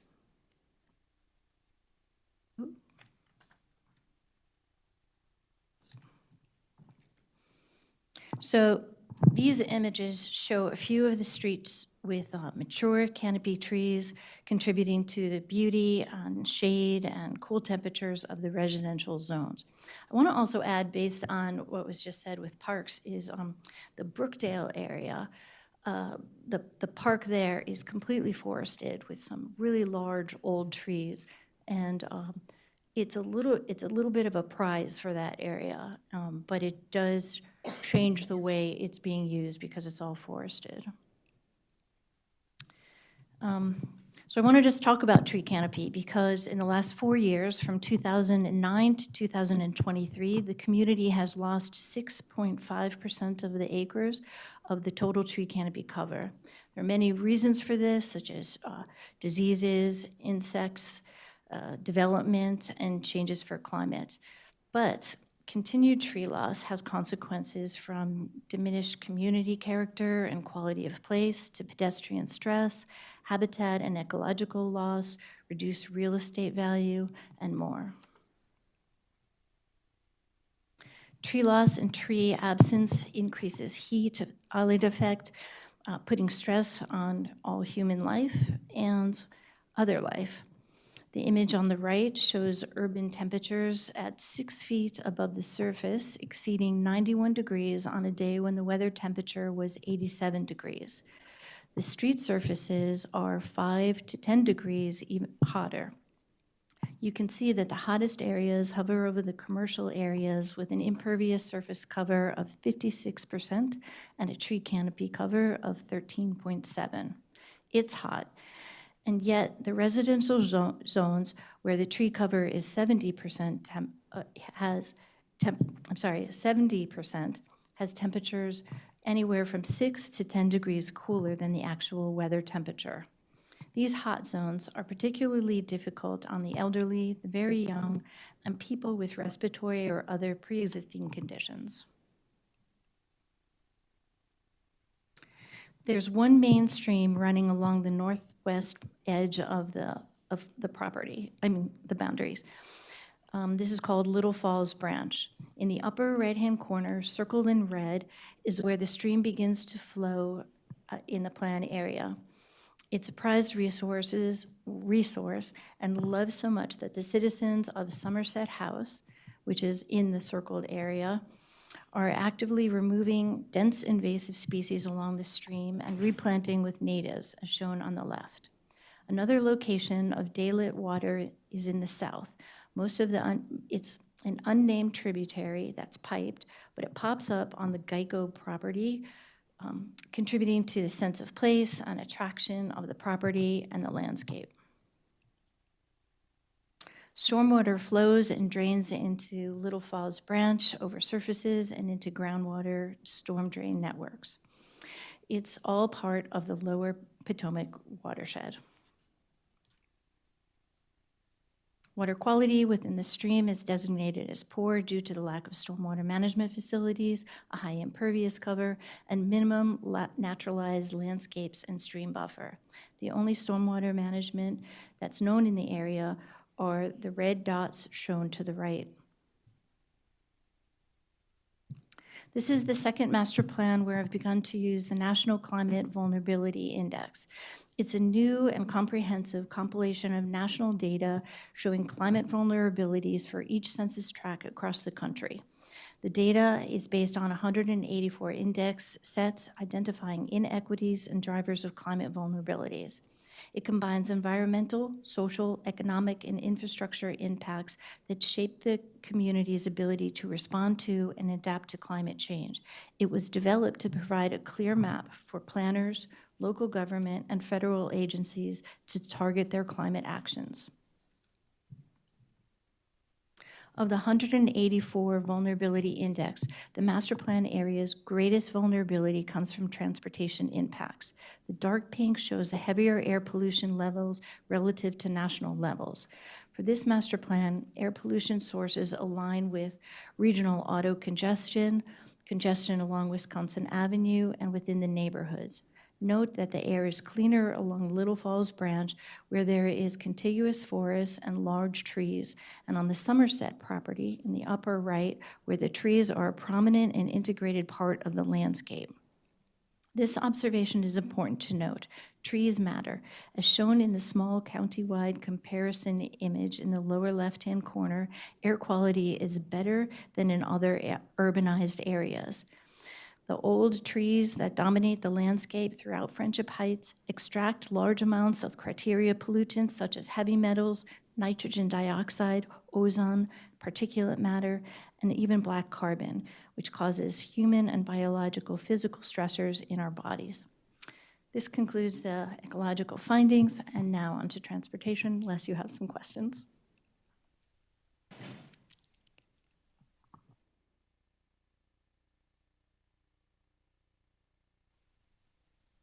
Good afternoon. For the record, Ronetta Zach Williams, and I am the transportation planner for the Friendship Heights Plan. When it comes to transportation in Friendship Heights, some of the things we've heard includes that the area has great transit and is walkable. We've also heard that it's terrifying to bike on Wisconsin Avenue, that there's a need for safer crossings on River Road, as well as more bus service from Bethesda to Bethesda and downtown DC, as well as a connection from Friendship Heights to the Capitol Crescent Trail. The planned area is located at the Maryland of District of Columbia border. It's less than a mile south of downtown Bethesda, with key local and regional roads, including Wisconsin and Western Avenue, River Road, Willard Avenue, and Friendship Boulevard.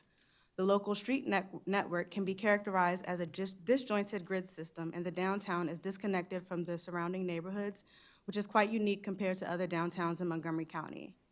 Along with local traffic, the streets in Friendship Heights carry regional traffic in and out of the District of Columbia, and Wisconsin Avenue acts as the primary thoroughfare running north-south in the plan area. A tool the planning department created to evaluate pedestrian conditions is the pedestrian level of comfort analysis, which evaluates how comfortable it is to walk and roll in the county. As you can see from the map, there is very little red, which indicates an undesirable experience. A portion of that is along North Park Avenue, which I have a picture to show in a coming slide.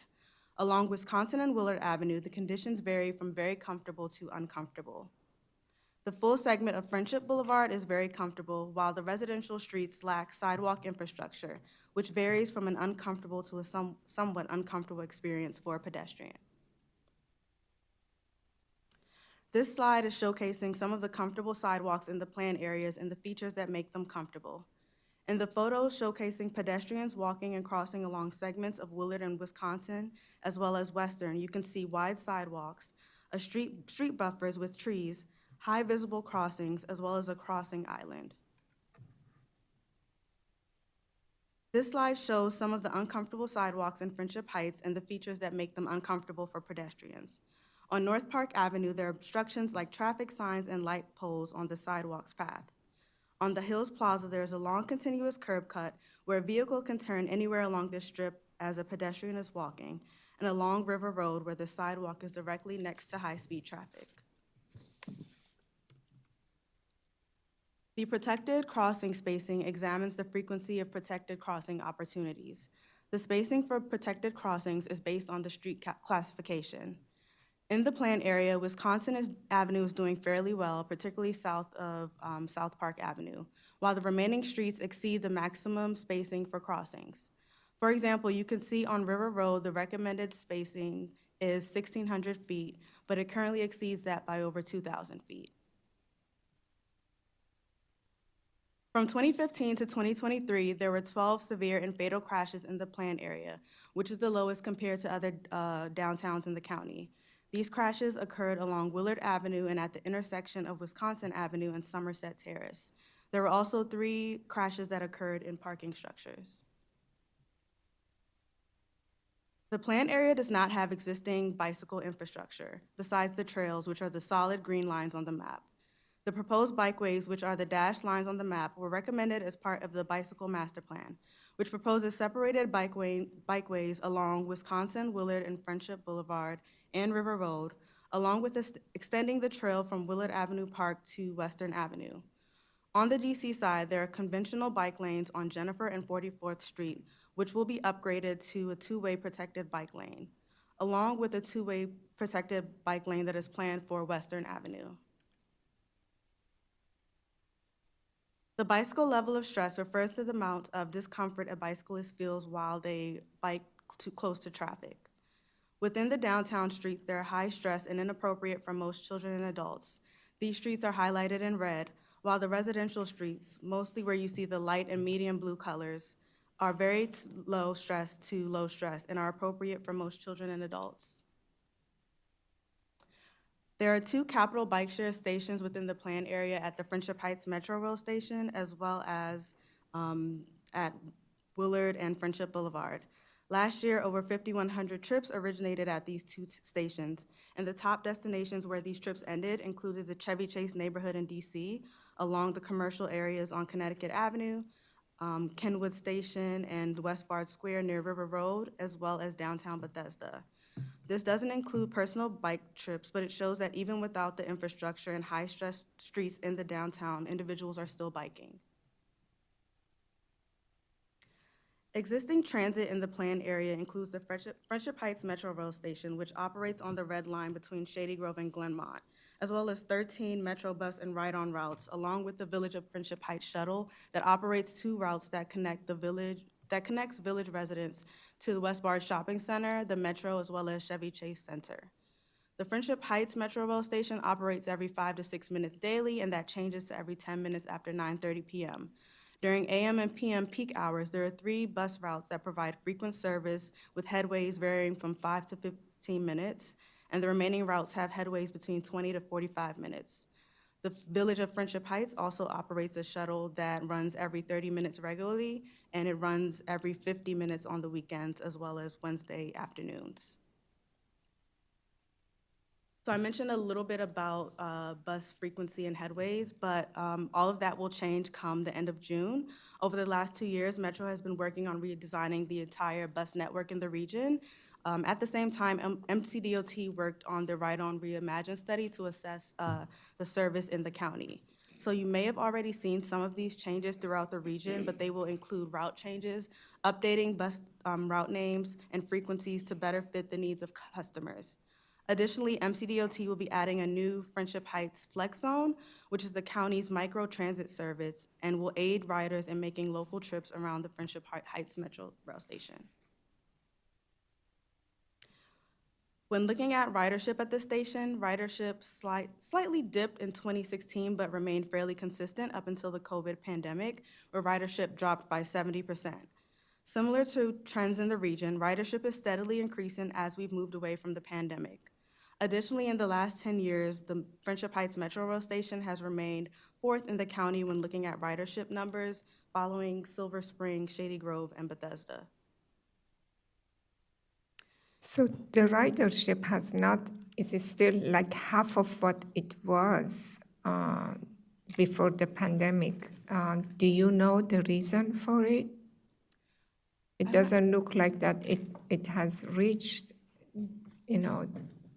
Yeah, I don't know the exact reason. I think there are a lot of different factors. I know like there's some back to work stuff happening with the federal government. I think it's like slowly increasing over time. So it's gonna take time to get there, but it's increasing. And that's similar with what's happening like regionally, like across the region. Just quickly, to me, the interesting piece of this chart is also the weekend ridership, which never dipped as much as the weekday ridership and has come back like to maybe 75% of what it was. And it would be interesting to think about kind of what that implies about why people are coming to the area. And it probably relates to some of what we've already been talking about like maybe medical offices are open on the weekends too, and people are kind of making some trips there, or some retail opportunities that are bringing people on the weekends as well. So just, yeah, interesting takeaway from this chart. So in this slide, we looked at ridership numbers among Montgomery County downtowns, and Friendship Heights follows Silver Spring and Bethesda for station entries, with slightly over 4,000 average weekday trips and over 2,000 average weekend trips. So this slide is looking at average daily boardings for bus routes that service Friendship Heights and beyond. And also Friendship Heights is also a terminal station for buses. So with the ride-on routes, the 34 as well as the 1 and 11, which both operate, the 1 and 11 operates between Friendship Heights and Silver Spring. But these routes have higher boarding numbers compared to the other routes. But when looking at Metro Bus, you can see the 33, which operates between Friendship Heights and Union Station, via Wisconsin Avenue Northwest, more than doubles daily boarding compared to the other routes, Metro Bus routes. One quick thing about this as well. I'm not 100% sure, but I think that the 34 redesign, I think that the 34 may no longer be coming to Friendship Heights. Is that right? Or is with Ride On Reimagined, is it still going to come that far south? So so what's happening is that it will like stop at Bethesda, so it's gonna operate between Wheaton and Bethesda moving forward.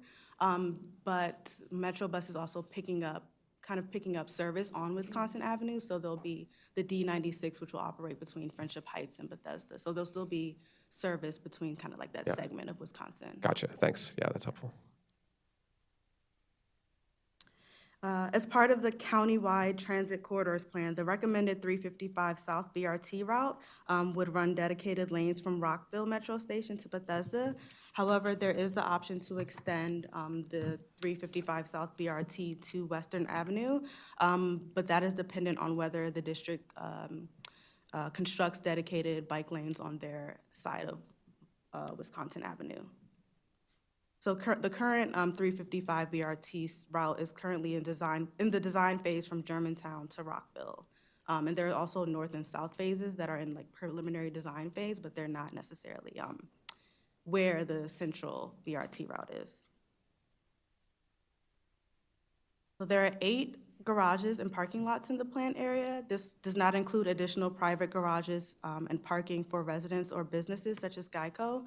These 8 garages are privately owned and accessible to visitors shopping or spending time in Friendship Heights, with the Chevy Chase Center and the shops at Wisconsin holding the most spaces. Another unique distinction between the planned area and other downtowns in the county is that Friendship Heights is the only downtown that does not have a county-owned garage or is part of the county's parking lot district program, which operates parking in central business districts, including Silver Spring, Bethesda, and Wheaton. However, the county does maintain some on-street parking, which I'll show in the next slide. Half of these garages have parking utilization rates of over 50% in both the AM and PM hours. However, we see more usage in the afternoon, like later in the day.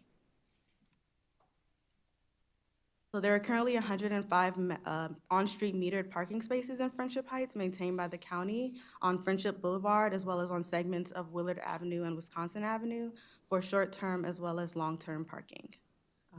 This concludes transportation. Are there any questions? Great, thank you so much, yeah. So, but on the parking, Commissioner Linden was whispering about, so half, you know, like, we're always talking about how much parking there is, and so it looks like half the spaces are empty on average, right, you know? Yeah. Right. Like that, as Renata said, the key thing here is, that makes it different, is that there's no PLD. Right. Which impacts future development in Friendship Heights, and people complain about it. Those garages are expensive. The county garages in other parts of the downtown here, you know, are much cheaper. And you can park for longer, and they don't have, you know, they have more hours. So that's just a detail about Friendship Heights that's just worth keeping in mind as we go forward. All right, thank you. Have you looked at the design, because you said that the new Metrobus and ride-on is going to go into effect June 29th of about a month, 2025. So it's about a month from here. Yeah. Have you looked at it to see how different it is? Maybe for that would impact what we would do later on. I do not know if you have seen or you know what are the changes. Yeah, so we have looked at it, mostly for the ride-on routes. It pretty much is staying the same besides the 34, which will no longer go to all the way to Friendship Heights. However, like Metrobus is kind of picking up that service on Wisconsin Avenue, so it'll operate up to Bethesda and at Friendship Heights. In terms of a Metrobus, there are some changes. There are like routes that are being discontinued, but they're being like picked up by like these newer routes that have new names. So it's a bit confusing, but like Metro is like working on doing like ride-ons and trying to get people used to kind of like these new changes that are happening or that will happen. Like, So hopefully it would be better, huh? yeah, well, that's the goal, yeah, exactly. Okay. Thank you, I'll pass it to Tyler.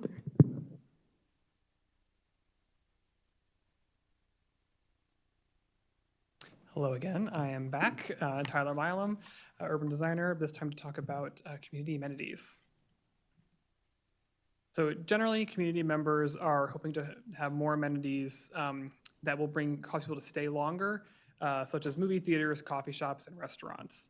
There's also a strong desire to have a full branch of the Montgomery County Library in the plan area as well. They are also looking for recreational facilities that can supplement the recreation center that's already there, specifically a pool. And also are looking for greater opportunities for entertainment, as well as more local serving retail. While the plan area is small, there are actually a lot of amenities present already. Those that are not within the plan boundary can be found within the study area, with the exception of a hospital, with most of the hospitals being about a 15 to 20 minute trip away by car or transit. Within the plan area, there are a variety of amenities, including a satellite police station located on North Park Avenue. A concentration of medical offices serve as a major draw for the plan area, as we've already discussed. And they are primarily located along Wisconsin Avenue and 5550 Friendship Boulevard. There's also several grocery stores, including an Amazon Fresh and a Whole Foods, which is also a major draw for the area. Other amenities include the County Recreation Center at Wisconsin Place, the Merritt Gallery, several daycare services, and a senior living facility, as well as a post office. Within the study area, there are even more amenities, including several libraries, including the Little Falls Library at 5501 Massachusetts Avenue, the Connie Morella Library at 7400 Arlington Road, and the Chevy Chase Library at 8005 Connecticut Avenue. All three libraries are about a 10-minute drive outside of the plan area, and Little Falls and Connie Morella libraries are under a 20-minute bus ride from the metro station. There's also the Avalon Movie Theater in DC and on Connecticut Avenue, and overall the plan area and Maryland side of the study area is served by the Regional Services Center located in Bethesda. There is also 12 places of worship, all of which are located within a 20-minute walk of the plan area, and most are easily accessible by bus or other transit. Similar amenities to those within the plan area can also be found in the study area, such as grocery stores and other amenities, but are primarily located along Wisconsin Avenue and Connecticut Avenue. So, public art is also a long-standing tradition in Friendship Heights. The plan area has several works that range from sculptures, such as the two shown here in Hubert Humphrey Park, to an installation about time that is installed in the sidewalks throughout downtown. The Friendship Heights Alliance has also recently added several murals throughout the study area in partnership with local artists and property owners to enhance the experience of the public realm. And that concludes community amenities. Any questions? One question about the community comment about more locally serving retail.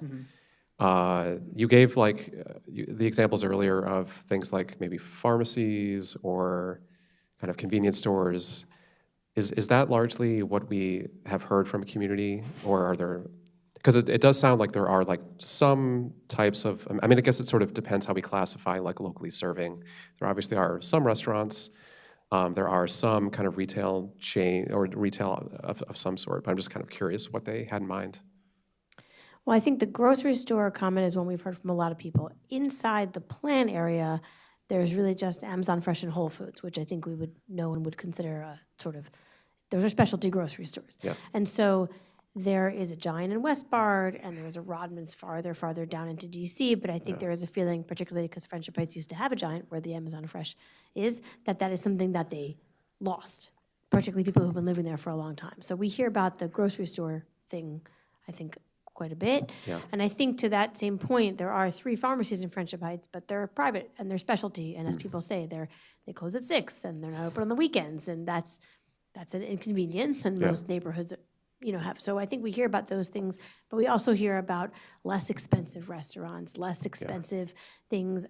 We had one conversation where people said, if you want to buy if you want to find something like a housewares item, like a basic housewares item, because there's no regular grocery store and no regular drugstore and also no sort of housewares kind of thing, you really have to venture quite far, even out of the study area, to get that. So that's the sort of stuff we're hearing. Yeah, that makes sense. And were any of the comments about, so like related to that, looking on the DC side of the study area, were there any differences in what they felt like may have been available on the DC side relative to the Maryland side that we're talking about here? Because one of the, and we can come back to this later, but one of the big takeaways for me is like thinking about how DC is also going through, or just finished, I guess, their planning process too. It's like, how does this sort of blend with their approach, and does it make sense for us to sort of try to accommodate kind of everything that's part of the ecosystem that sort of you talked about earlier within a very small downtown, or what are the ways that we can sort of maybe balance our approach of what DC is planning to do or vice versa? So that's a larger comment, but I'm just curious. It's a good question. I think it really depends who you talk to. Some people in Friendship Heights venture into DC quite often, and some don't. It kind of depends where you live in Friendship Heights. There's that 10-minute walk set that people are willing to go for like an errand, and then if it gets farther than that, maybe not. On the other hand, there's a Trader Joe's that's opening across the street. It's also specialty, but it's also lower priced, right, than those other specialty grocery stores. People are excited about that. They feel that's a more that's a more appropriate option, everybody can afford it, things like that. In terms of there are some other types of retail on the DC side, but it also struggles with that neighborhood serving sector. You don't see a lot of that. You know, I think the Trader Joe's is the thing people are really excited about, but there are other things coming. You know, there's a Total Wine coming to the Mazda building.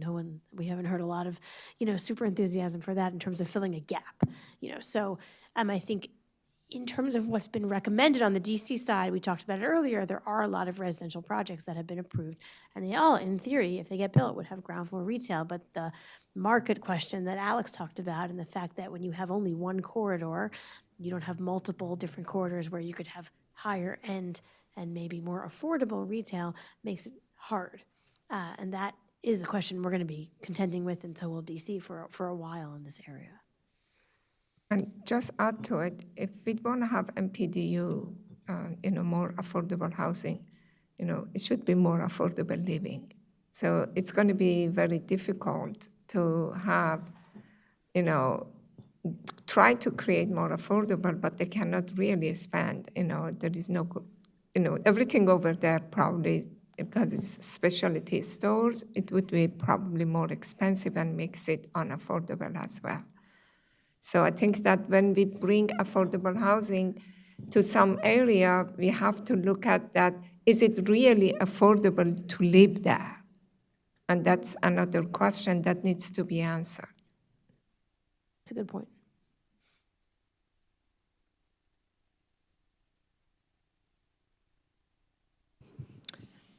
For the record, Jesus Beck, Adequate Public Facilities Planner in the Countywide Planning and Policy Division, and I'll be going over the school's existing conditions findings.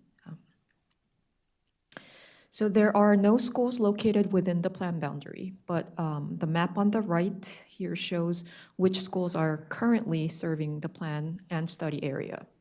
Since a boundary change was done at the elementary school level in 2022, most homes in the plan area are now assigned to Westbrook Elementary School, except for the Somerset Homes condos, which are still going to Somerset Elementary School. Both of these elementary schools feed into Westland Middle School for now.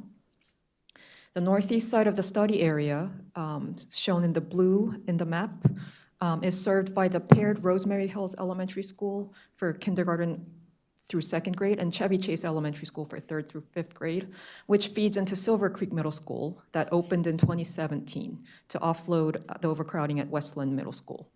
Both Westland and Silver Creek Middle Schools feed into Bethesda Chevy Chase High School currently. The middle school and high schools, though, are subject to change in 2027, as they are included in the Woodward High School boundary study scope, which is being reviewed at the moment by MCPS. So for the next 3 slides, we'll be looking at these favorite bar graphs that show the enrollment trends since 2005 and MCPS's projections through 2030 for the schools serving the study area. The light blue bars here show the total enrollment of all the schools serving the study area, all the elementary schools serving the study area. Dark bars show the total capacity. And the red line shows the utilization rate, which is enrollment divided by capacity. As you can see, for the elementary schools, enrollment peaked and plateaued between 2012 and 2015, way before the pandemic. In the meantime, there has been multiple capacity additions and capital investments over the years in the schools serving the area, leading to a huge surplus of elementary school seats now. The latest projections from MCPS indicate that by 2030, over 600 seats will be considered surplus among these 4 schools. To put that into perspective, none of the schools serving this area have more than 500 students enrolled in them. Somerset Elementary School in particular has experienced a rapid enrollment decline and only had 314 students enrolled this school year. Do you know why? Without having done a thorough analysis of that school particular, we can mostly, I guess, attribute it to housing turnover, I guess, lack of younger families moving in with younger students. There's probably still a lot of families with older students living in in the existing homes. So basically, the houses are not turning over. That's one thing that we can sort of Just attribute guess. it to. There is a slide later that, can give us an idea.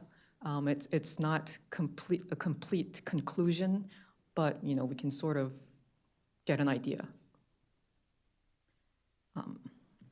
At the middle school level, enrollment peaked in 2019, which does coincide with the pandemic, but considering that the elementary school enrollment peaked in 2015, it probably was about time for the middle school enrollment to peak anyway, but it just suddenly hit that moment because of the pandemic. The MCPS is projecting that there will be 350 surplus seats in the 2 middle schools if the boundaries aren't changed by 2030. Bethesda Chevy Chase High School, which is the only school that serves this area right now, started receiving this cohort of students that triggered the enrollment growth down from the elementary schools around 2014. And enrollment has continued to grow until recently, but it started slowing down around 2023, which is likely a natural consequence of the elementary and middle school students having peaked earlier. Those students are probably now coming to the high school. So as I've mentioned, one thing to note here is that the area is part of the ongoing boundary study for the reopening of Woodward High School. The map here shows all of the 8 high schools that are included in this boundary study scope, and the location of the new Woodward High School marked as a star on the map. The high schools altogether are projected to have 750 surplus seats in 2030, and the middle schools altogether are projected to have over 1,300 surplus seats. The last piece of data will sort of give us an idea of what I've responded to Vice Chair Pedoim earlier. But we've looked at the student generation rates of the area. As a reminder, student generation rates come from comparing the number of students living in the area to the number and type of housing units in the area. And as the table shows below, the single-family units in the area have less public school students than the rest of the county, which sort of explains the enrollment decline. And it is partially due to the percent of homes sold in the last 15 years being smaller than the countywide percent of homes being sold in the last 15 years. Multifamily units have significantly less students, which is probably a reflection of the demographics of the area that we reviewed earlier. And then talking about plan area students, between 2017 and 2024, the total number of students between K to 12 increased slightly, but decreased at the broader study area level when we include the single-family homes around it, which again sort of explains the decline is most likely coming from lack of turnover.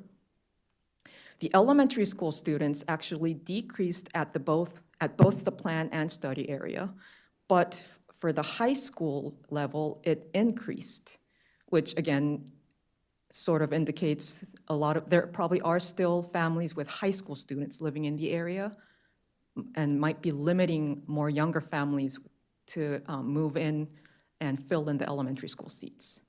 So this is similar to what we saw in the bar graphs earlier, and we can sort of allude to this might be what's going on. So that concludes the schools section. Thank you. Any questions? This not a super important question, but it looked like with Bethesda Chevy Chase, the enrollment during COVID didn't dip at all. It was kind of flatlined, and many other schools did dip and then are kind of like slowly coming back. Do we know why, if at all, Bethesda Chevy Chase was different? It's not necessarily just Bethesda Chevy Chase. In a way, it's the high school level. What we have seen is the pandemic decline hit especially hard in the lower grade levels.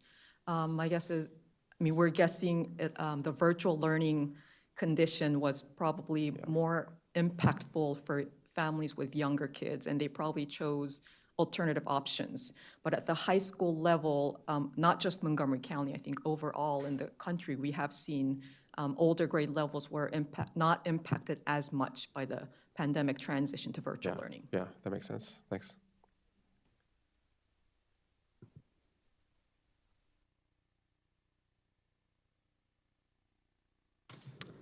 And now, Atara, I'm back, and this is the last topic, so we're almost done.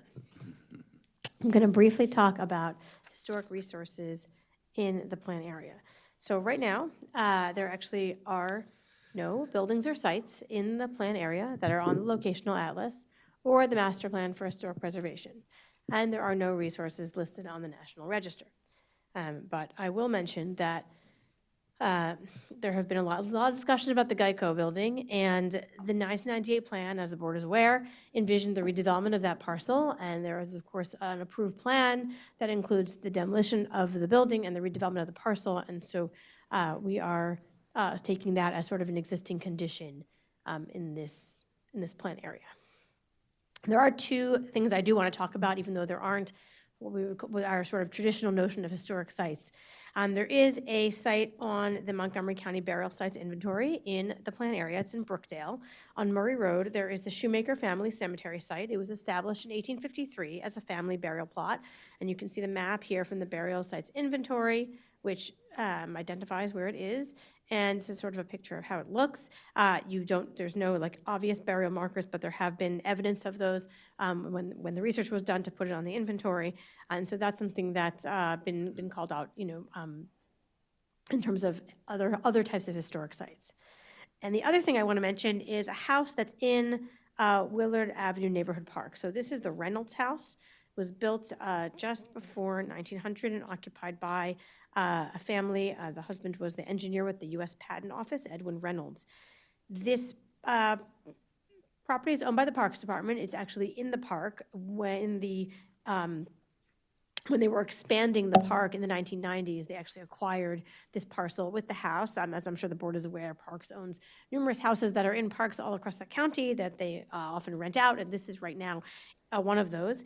The house was not considered historic when it was bought as part of this property in the 1990s. But in 2009, a consultant for the Parks Department was just doing a review of a whole bunch of parks properties, and they found that this house met several criteria for historic designation, but nothing moved forward after that. So it had never been properly evaluated by staff, and this is something that we will sort of look into as the sector plan continues. There is, I would say, and there's a neighborhood group, the Friends of Willard Avenue Neighborhood Park, that is sort of interested in the house and what will become of it. And so this is something that's on our radar as we move forward in the sector plan from a historic perspective.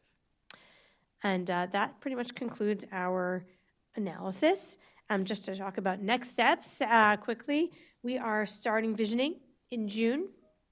We've started advertising our workshops to the community. We're going to do an in-person event on June 11th at the Wisconsin Place Rec Center, and it'll be sort of like an open house, and we'll talk about a whole bunch of different topics, and then we'll do a virtual event on June 24th. We're going to continue our engagement in sort of an asynchronous form over the summer and then conclude with another series of workshops in September. There'll be a survey over the summer, and we are going to try and convene focus groups that focus on a few groups that we just haven't heard enough of from during the engagement that we've done so far, and we want to try some targeted outreach to those groups and see if we can convene sort of small group discussions with them, and our engagement consultant, Brick and Story, has been helping us with that. And with that, I conclude, that's the end of our presentation. Obviously, we look forward to answering any additional questions that we haven't talked about yet. Yeah, this is a great presentation. I feel like we were in the doctor's office today. You brought in all your specialists, and you gave the results from a checkup of the Friendship Heights community. Very detailed from top to bottom, inside, outside, and I think that you did what's necessary to analyze this community before you can make recommendations on how it can be better. So I will hire your group at any day for this checkup analysis. So thank you so much, and we look forward to the next steps of this project. Yeah, and other members of the team. Yeah. Yeah, great job. Thank you so much. And we're going to take a 10-minute break, and come back with our next item, which is item 9, Maple Avenue Connectivity Project, mandatory referral. Staff is recommending transmitting comments to the City of Tacoma Park. Thank you.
Good afternoon. We're on item number 8, Maple Avenue Connectivity Project, mandatory referral, MR 2025-001, public hearing where staff is recommending transmitting comments to the City of Tacoma Park. And this afternoon, we have Sophia Aldridge leading this presentation. Thank you. Thank you, Mr. Chair. For the record, Sophia Aldridge from the Countywide Planning and Policy Division. And joining me at the table today is Oscar Garcia from RKNK, who's representing the applicant. Also, we have online Rob Gillespie, also from RKNK, and the applicant themselves, Roz Grigsby from the City of Tacoma Park Planning and Community Development, and KCM Webley, also from Planning and Community Development. So thank you. So today, as part of this mandatory referral, we're going to, really sort of discuss the project in quite a lot of detail, and then assess its conformity to all the various master plans that overlay it, and then talk about our review of some of the technical elements, including transportation best practices that have been employed on this project, impacts on historic preservation. One part of the project is in a historic district. And then environmental analysis that will focus mostly on the forest conservation. And then we have a couple park properties that are impacted as well, which we will talk about, wrapping this up with recommendations. So to start, here's a pretty long project description screen with a bunch of elements of the project. Suffice it to say that this is a little less than a mile long, and a little less than half of it is on a section of Maple Avenue that you would call a residential street. A little more than half of it is on a street that you would call, we would call a neighborhood connector. It's broken out in a bunch of different pieces, which I'll go through on the following slides. So one of the first elements on the southern section from the DC line up to Philadelphia Avenue is the removal of 7 speed humps. And if you live in Tacoma Park or have driven through Tacoma Park a lot, you know about those speed humps. So these 7 are being taken out, and they are being replaced with curb extensions and chicanes. And so what you see in the graphic on the screen is a very typical example of chicanes. They are essentially curb extensions that bump out from one side and then alternating on the other side. And the intent is to slow traffic down because you can't go in a straight line. One of the impacts of this is that you actually do end up having to reduce parking, and certainly where the chicanes are located, and on the opposite curb as well. So it is more impactful on parking than speed humps. But one of the great advantages of this device is for bicycles. This is a neighborhood greenway. It is less impactful for bicycles. So this screen sort of shows some of the proposed installations, and what you can see. Let me go to the laser pointer. The crosshatched area is where the existing speed humps are located. And in general, they're being replaced with chicanes, either before or after or flanking the existing speed hump. So the speed hump will be removed. These chicanes will be put in their place. And the intent is to provide an equivalent or slightly better overall speed reduction. In addition, there will also be accompanied with that some curb extensions that are associated with bus boarding, which I'll talk about a little bit later. It's just a very minor question, but is that typically how close chicanes are to each other on each side of the street? Other examples I've seen just show them a little bit further apart, but I suppose it depends on, a lot of things, but maybe it's also like how slow are we actually trying to force the cars to slow down. Yeah, so I think it depends on the speed that you're looking for. Right now, the warning speed that's posted at each of these speed humps is 5 miles per hour. And for 5 miles per hour, this is probably the spacing you're looking for. Yeah. More standard speed reductions are probably more like 15 to 20. And with that, you then talk about a couple 100 feet in between. The county standard that the county DOT uses for, say, a 25 mile an hour road is actually 500 feet. It's quite large. And it's definitely not a Tacoma Park standard. And, you know, you can sort of tell the design of the roads change when you go into Tacoma Park versus the county. And sometimes I would say some of the more urban parts of the county outside of Tacoma Park, we kind of wish we had some of the tightness that they have in Tacoma Park. So there's some trade-offs. Yeah, I generally think I think it's great to have them this close together, especially for this kind of greenway approach. So I'm just curious. Thank you. So you mean horizontally? I mean, the width between the width? The distance, right, the distance horizontally on the road, or I guess however you think about it, but yeah, not as much sort of the width between them. Yeah. But do we still have two-way traffic? We have two-way traffic. This section of Maple Avenue is what you would call a neighborhood yield street per the Complete Streets Design Guide, which means that it doesn't have a double yellow center line. So you don't have the center line, because with the chicane, that's what I was going to say, that pushes people to go to the other side. Yeah. So if you push chicane, you probably have one dashed white line, or no? I think this is an area where you simply have a shared lane, similar to, you know, most residential streets in Montgomery County. I know where I live, it's 28 feet wide, people park on both sides. So by the time you're done, there's 12 to 14 feet in the center, and it's not marked specifically for that reason. And it becomes a challenge, especially on trash day, trying to navigate through, and that's why it's called a yield street. Yeah. Okay. Is this a one-way street or a two-way street? This is a two-way street. Two-way street. All right. From Philadelphia Avenue North up to the northern end of the study area at Sligo Creek Parkway, the project is proposing bike lanes. The bike lanes, they vary in composition, which is why we, in the graphic which was provided in the staff report, and you can see on the screen, we have three different colorations. One is for a section where there is no bike lane, a section where there is a conventional bike lane proposed, and then the majority of the corridor where a separated bike lane is proposed. And I will have a slide coming up which will show the distinction between those three, at least two of the three items. Basically, the project is proposing in the southbound direction a consistent separated bike lane for the entire, essentially almost 2,600 feet from Hilltop Road and Sligo Creek Parkway to Philadelphia Avenue. In the northbound direction, and I think this is, probably due to some space constraints, and also the need to provide additional travel lanes in the southbound direction at the signalized intersection of Maple and Philadelphia.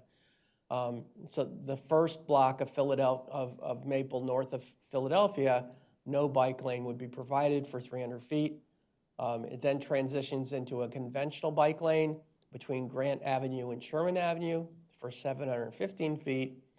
And then the remainder of the corridor from Sherman Avenue up to Sligo Creek Parkway would have a fully separated bike lane.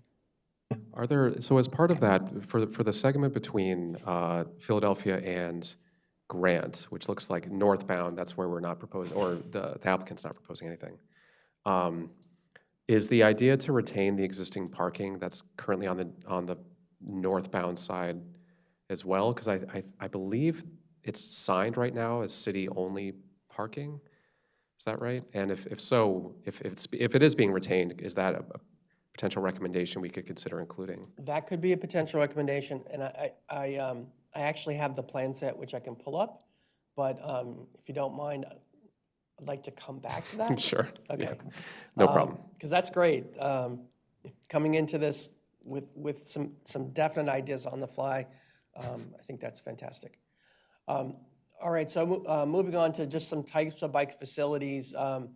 This wasn't in the staff report. We just thought it was useful to show, some of the key features of the different types of bike facilities. Neighborhood greenway generally is shared traffic. Bicycles travel, with cars, but with enhanced either lower speed limits and branding of the greenway, so that everyone can be aware that this is essentially a bike-friendly corridor. There are also some art design treatments that accommodate bikes better that are usually employed along neighborhood greenways. And several of the recommendations or the proposed features in this design are consistent with what's in a neighborhood greenway.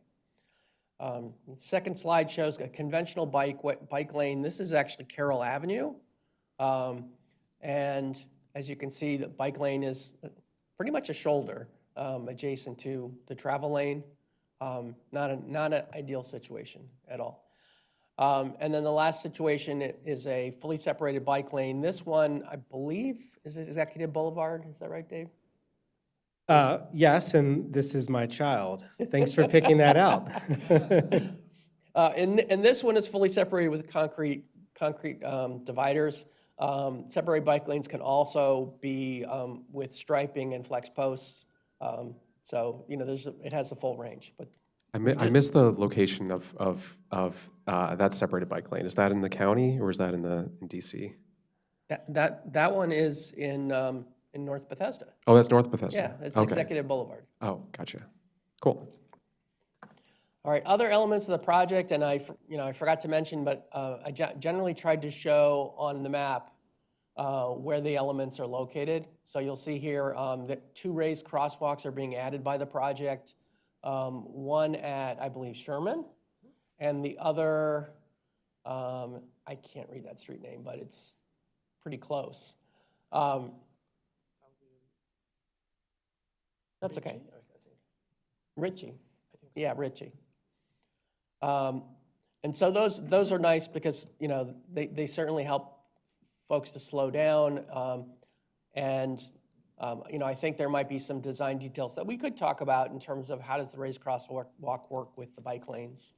That's always an important element to look at. What is the speed limit on Maple? The speed limit? The speed limit today, I believe it is... and are you changing that? We are not changing a speed. Okay, so what is the speed? This project's not changing speed limits. I believe the existing speed limit is 25. 25. And do you have an idea about average daily traffic? Yes. For the area south of Philadelphia, which is the residential street part of it, the daily traffic is something below, it's like 3,600 vehicles a day. Okay, so it's... And then north of Philadelphia, it's like 6,500 a day. So not super busy, but I think it's important to note, and it was presented in the staff report, both sections of Maple have bus service. So they have what bus service? There's 2 ride-on buses that travel on this route. One comes from the Tacoma Metro Station, and I think goes all the way up. And then the other one comes from, I think, Silver Spring and then goes up. It's a big bus? The big bus goes through that? I think they're pretty big buses, yeah. Yeah, okay. All right, next. Right now at the intersection of Maple Avenue and Tulip Avenue, there is a raised intersection. And this project is simply proposing to restore it. The photo on the right shows you the existing raised intersection. And it is, sort of located about a third of the way into what we call segment 1, which is the residential section. There are several places, I believe it's 7 locations within the corridor where bus boarding islands are proposed. And they're generally located at intersections. They are curb extensions where bus stops are located. I'm not sure that the actual bus, like an actual bus shelter will be on each of them, but certainly the extension will be there so that bus riders can wait, and it certainly lowers the crossing distance across the street at those locations. What I tried to show on the graphic is they are directional, and so if the dot is on the right side of the line or the street, it's in the northbound direction, and if it's on the left side of the street, it's in the southbound direction. So we spent a lot of time looking at how this project conforms to all the master plans. And certainly from a transportation perspective, there are a lot of elements in this connectivity project that are very consistent, to somewhat consistent. So we'll start with our older active plan, which is the 2001 Tacoma Park Master Plan. And this really provided an overarching vision for Maple Avenue to really look at the improvement of crosswalks and provide traffic calming. And this project is definitely consistent with that vision. The 2018 Bicycle Master Plan, and I'll even say that the 2024 Tacoma Park Minor Master Plan Amendment sort of had the similar bicycle recommendations. And what we found is that the project is consistent with implementing a neighborhood greenway between the DC line and Philadelphia Avenue. And this includes traffic calming, which in this case are chicanes, median islands, and shared lane markings, intersection improvements, including curb extensions and raised intersections. And here's the traffic volume information. A little over 2,600 vehicles along this section of this section of road south of Philadelphia, which is within the recommended range for neighborhood greenways, which is great. We did find that the project is partially consistent with implementing separated bike lanes between Philadelphia Avenue and Hilltop Road, Sligo Creek Parkway. Separated bike lanes are proposed to be provided along most of the corridor. I mentioned there were 2 sections where, one, there was a small section with no bike lane, and it would be essentially a sharrow. And then there was a 700-foot section where you would have a conventional bike lane.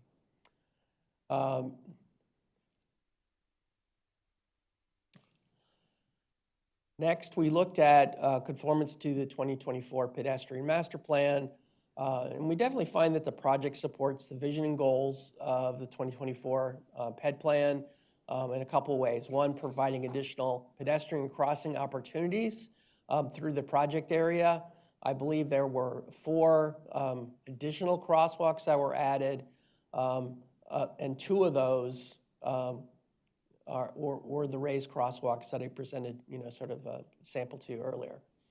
And then the installation of horizontal traffic calming devices like chicanes and other features that slow down vehicles, also something that is supported in the pedestrian master plan. And finally, from the master plan perspective, we looked at the 2018 master plan of highways and transitways. And here the project is consistent with this master plan in that the design elements are consistent with the master plan street character as these roads are classified. The southern section of the road is classified right now as a neighborhood street. It really functions as a neighborhood yield street. And the section to the north of Philadelphia Avenue is classified as a neighborhood connector. And I would say that one, the proposal of designed bike lanes is within the range of bike facilities that can be designed on a neighborhood connector. I would say for a neighborhood connector through a typical suburban neighborhood, you probably would just build a side path on one side. But I think due to the urban nature and the fact that it's a city, you know, and it was also not only recommended in the 2018 plan, it was reinforced in the minor master plan amendment as well for bike lanes. Can I ask another question? Is there a lot of traffic accident there? Do we have anything? The question is that, are we adding this calming effect due to traffic? Because it's already people go faster than 25 mile and or is it that we are just doing it to make it for adding the bike path? And the question is that the section that is neighborhood connector north of Philadelphia Avenue, if it is a neighborhood connector, is this path, separated path, and is it really needed to put the chicane? Because I don't know how safe the chicane is, because it's already a narrow street, the traffic is already slow, you have a bus, and then you put this chicane that make it, in my opinion, I don't know, but if I'm a driver, I don't feel comfortable around it. And yeah, I do not know if it makes it safer for the drivers or make it more dangerous for the drivers. And is it really necessary because of the amount of the accident that have been there? I'm not a traffic engineer. I'm just talking based on me being a driver driving, you know, just on my instinct. Right, so this application did not conduct a safety analysis. It's not something that we typically require. It might be something we want to think about asking, especially because we do keep track of corridors that have safety problems.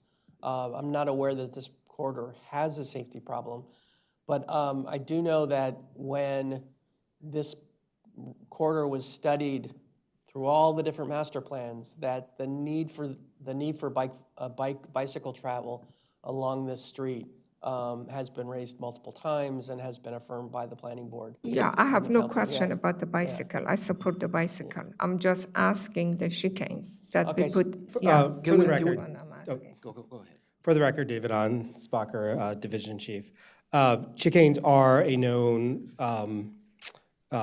safety tool that are used everywhere. The idea is to create sort of that that sense of drivers that you have to slow down. And it's really important in the neighborhood greenway environment in particular, because we are trying to create an environment where even we're comfortable with children bicycling. So we want streets that have low volumes, and we want the speeds on the street to be ideally in the 10 to 15 mile per hour range. So this is one of the tools that is consistently used in different communities. And it's not considered a safety concern for traffic, because it does make motorists feel like they do need to slow down, which is what we're trying to achieve. So it's the section north of Philadelphia Neighborhood Greenway? Because that's what I was asking. It's called like a connector? It's a neighborhood connector. Yeah, it's a neighborhood connector. So it's a different. And if you really want people to go less than 25, then change the speed limit to lower. Yeah, so a couple things I'll mention is that one, the speed humps are a traffic calming tool that the city of Tacoma Park has used pretty extensively, and I would say at a much higher rate than other parts of the county. They do maintain their streets, and you know, so this is not a Montgomery County DOT design. So these speed humps are per the city of Tacoma Park standards. When they proposed to take them out, I think one of the reasons for taking them out is that when you're encouraging bicycle travel, speed humps impact not just drivers but bicycles as well. And so the idea is, if you want to encourage a speed reduction, one of the ways to do that is to use alternate forms, including the chicane. In terms of the spacing really was determined by the city of Tacoma Park. If this same facility was built on a county road, that's maintained by Montgomery County DOT, the chicane spacing would be different. The speed hump spacing would be different, and DOT would be making decisions on where and when to do those. For the record, Richard Brockmeyer, Transportation Supervisor. Just wanted to clarify that the chicanes are only south of Philadelphia, so there are no chicanes north. Oh, okay. Yeah. We are good then. That's what I was, thank you. Yeah, I wanted to, because I had some similar questions, like who are we doing this? I mean, this is generated by the city of Tacoma Park. Is that they wanted this and they gave some guidelines for this? And we're reviewing the assets design, or we're reviewing their design? Yeah, so this project was actually funded through a grant through, I think, WashCog. Is that right? Yeah. And, it is really, I guess, for the city, it's a funding mechanism to help them advance, in providing this bicycle connectivity. And so that is their reason for pursuing this project. So, once this review is done, they will essentially conclude this phase of their design project and then look for funding opportunities to continue it. Okay. All right, thank you. You can continue. Okay. All right, in addition to the master plan conformity, we also had to look at some of the design elements and its conformance to transportation best practices. One of the main documents that we use in Montgomery County is the Complete Streets Design Guide. And here we found that overall the design of Maple Avenue is partially consistent with the design elements of the CSDG, but not all of the minimum or default dimensions. So, just in general, it seems to have tried to follow the intent, but seems to also have been built within a constrained width. One of sort of the overarching guiding design principles of the CSDG is that it's a tool to help you try to fit everything into the street. And in some cases, you don't have enough width to do everything. So, again, we found it was, partially consistent in that respect. So the comment that we do provide in this topic is that the design should incorporate curb stops in addition to flex posts to encourage encroachment, discourage encroachment into the separated bike lanes. So right now, the entire corridor is proposed, the separated bike lanes are shown as striped pavement, usually a 2-foot buffer. And, we, in talking with the applicant, it appears that flex posts are intended to be used, but they weren't specified in detail. So it's just important to know that, providing at least some type of physical delineation separates a separated bike lane from a buffered bike lane, and it's very important. So certainly, as we showed you in our sample, ideally concrete barriers, or in this case, what we call curb stops, that helps to really separate and provide some protection. And actually, sometimes at signalized intersections, it's a place where bike riders can put their feet down and rest their feet.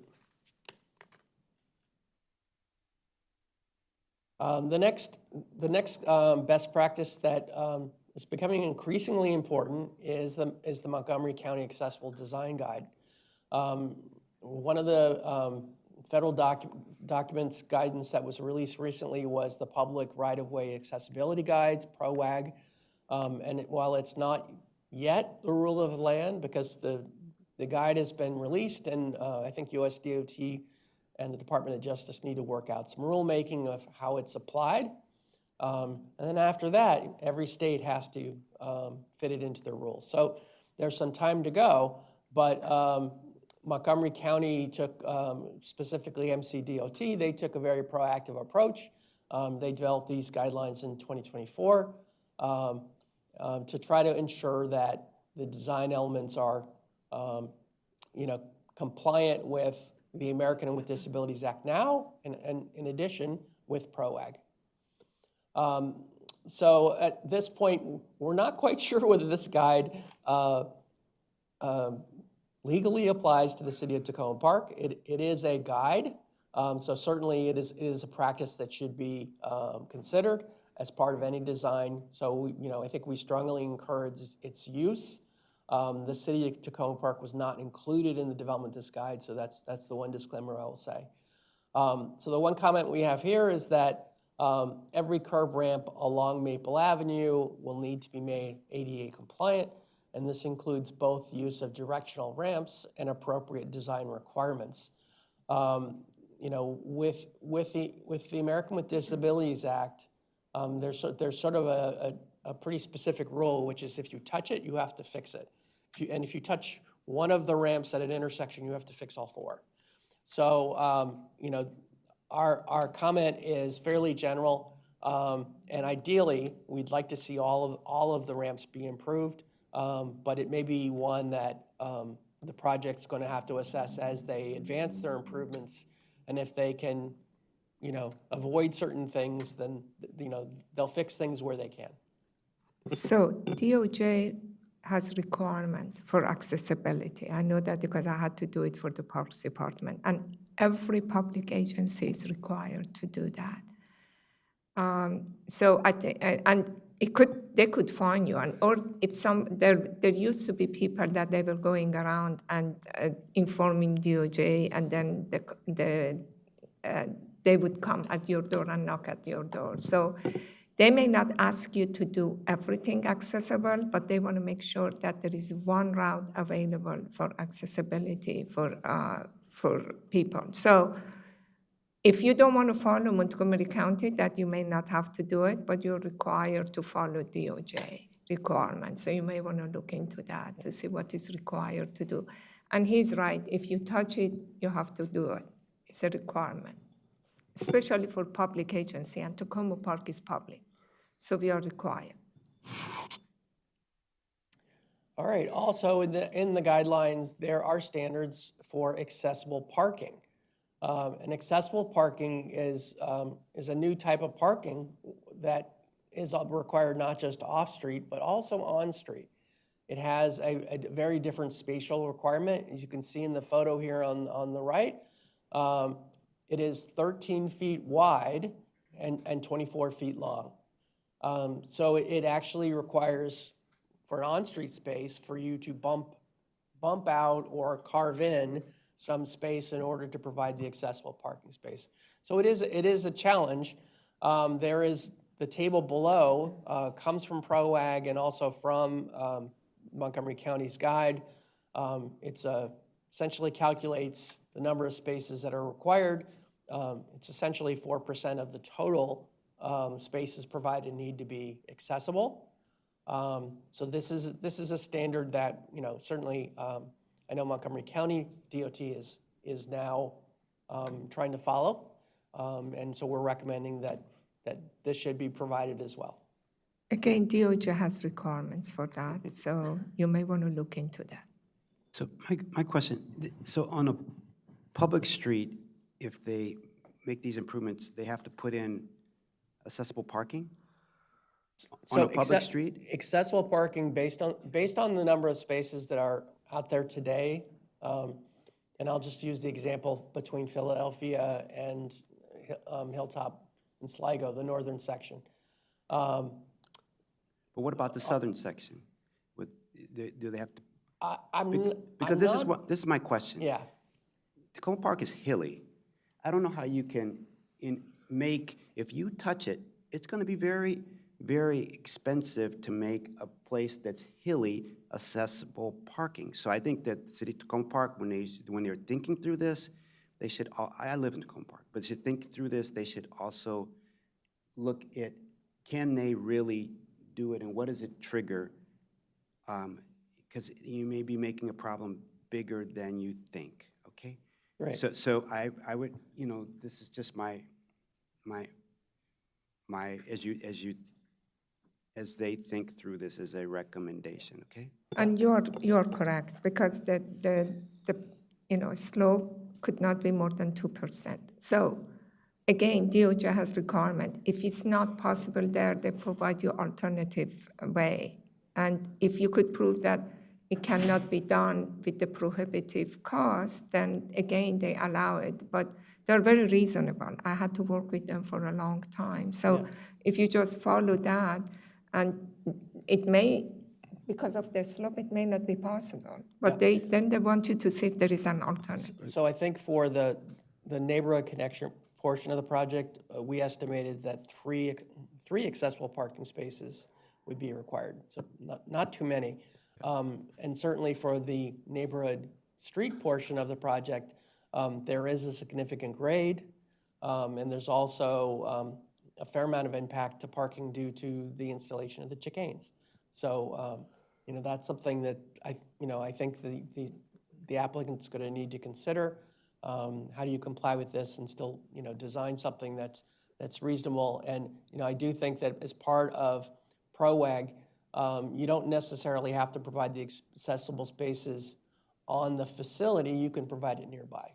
So if that's on an adjacent street or in a parking lot, as long as it's public, it's doable.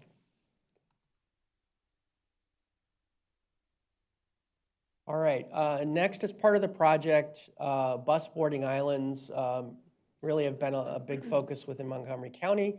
And our recommendation here is that the bus boarding islands that are proposed should be 10 feet wide. And I believe that's not including the curb, the width of the curb. And the reasons I think are specified in ProWag and as well as in this accessible design guide, to provide adequate storage. And certainly, if you have a bus stop, those are typically 8 feet wide as well. One question on the bus islands on segment 1, which that's the residential neighborhoods segment. It looked like in the designs that these would sort of be paired with a chicane on the other side to sort of basically function as both the bus boarding island and the chicane, which that makes a lot of sense. But it introduced this, it made me wonder if, coming back to the parking issue, how all these pieces were going to fit together on a pretty narrow stretch of street, and if the buses would be able to adequately navigate this situation if parking was still allowed on either side of the chicane or on either side of the bus island.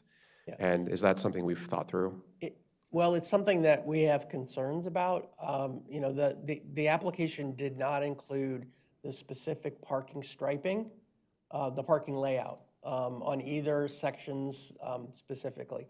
And, there were a couple of our recommendations focus on, is there room for maneuvering? Is there room for vehicles to get through?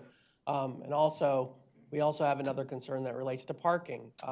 When you have driveways and you have parking spaces, can vehicles see past the parking spaces to the bike lanes that are now going to be in place in the northern section? So there are a lot of things that, as the design progresses, the applicant's going to need to look at very carefully.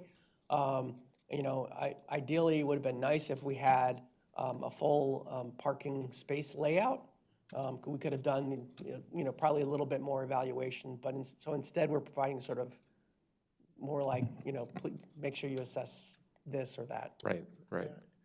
If I may, Oscar Garcia with RKNK. So yeah, we ran all the different maneuvers to ensure that the chicanes were not obstructing the passage of a bus or a vehicle, and in the placement of them, the spacing that you were asking before, that has been a model to make sure that we're not creating a situation where a bus is blocked because of the chicanes. And did that model include the scenarios with parking, with parked cars on either side, and it was still adequate space? Okay. So yeah, maybe, I guess we can come back to this, but it sounds like maybe, and apologies if I missed this, but it sounds like maybe a recommendation is something like keep in mind these issues when it comes to striping of either or allowing parking, not allowing, but also importantly, like sightlines, like the sightline issue for safety of getting into driveways, getting out of driveways. But I believe your model sort of said that it could work out. Knowing the width of the roadway, and you just sort of 8 feet for that, 8 feet for a parked car, 9 feet for a bus. It does start to feel a little bit tight. The chicanes basically occupy the same space as a parked vehicle, so we're not really modifying the room that is available. And again, like everything was modeled to ensure that the placement of the chicanes would allow the operation of the buses. Yeah. Okay, thanks. All right. Certainly, when we looked at the chicane design, here's one of your comments, Commissioner Linden comes in, which is the comment that staff is making is that the design of the chicanes should comply with vehicle turning radii, and certainly for the applicant to coordinate with Ride on Transit to make sure that they're using the right design vehicle in the design of the facility. So in that picture, go back to that picture. Yes. Is it also going to be the case, I can't recall all the parking on Maple. So on the left side here, is there parking there? There's no parking there. So they took away the parking? That's why you have the... Typically with where you provide the chicane, you typically don't provide parking on the other side of the street. And then when you alternate it, you then restrict parking. And I believe that's what is generally provided because this part of the road varies from 22 feet to 28 feet. And it varies between the DC line and Philadelphia Avenue. So in some places, there's not a lot of room to work with. There's one section from the DC line up to, I forgot the name of the street, but there's the first section, maybe Tulip Avenue. There's only parking in the northbound direction, not the southbound, because it's only 22 to 24 feet wide. So in this, but going from this, I read through your document, the biking from the DC border to Philadelphia, it's going to be in the street anyway, right? That doesn't, once you get across Philadelphia, then it's the protected bike lanes, or mostly. Mostly protected bike Right, and lanes, let me just say this, I get north of Philadelphia, the elementary schools, and people want to get to the, I feel it's more comfortable to me that there should be protected bike lanes from Philadelphia to Sligo Creek, okay? Because there are a lot of apartment buildings there, the kids are coming, you want kids to get to school. I know someone mentioned before, I didn't see a safety issue personally going from on DC line to Philadelphia. I don't personally see a safety issue. Potentially, when you get to Philadelphia, a lot of your traffic comes together, and also there's a new library coming up, all that there, but I personally didn't see a safety issue. And then with the chicanes, it seems like you'll be doing that close together. I want it safe, but I'm just saying I've only done it once. There's one at Walnut and Eastern. There's a chicane there.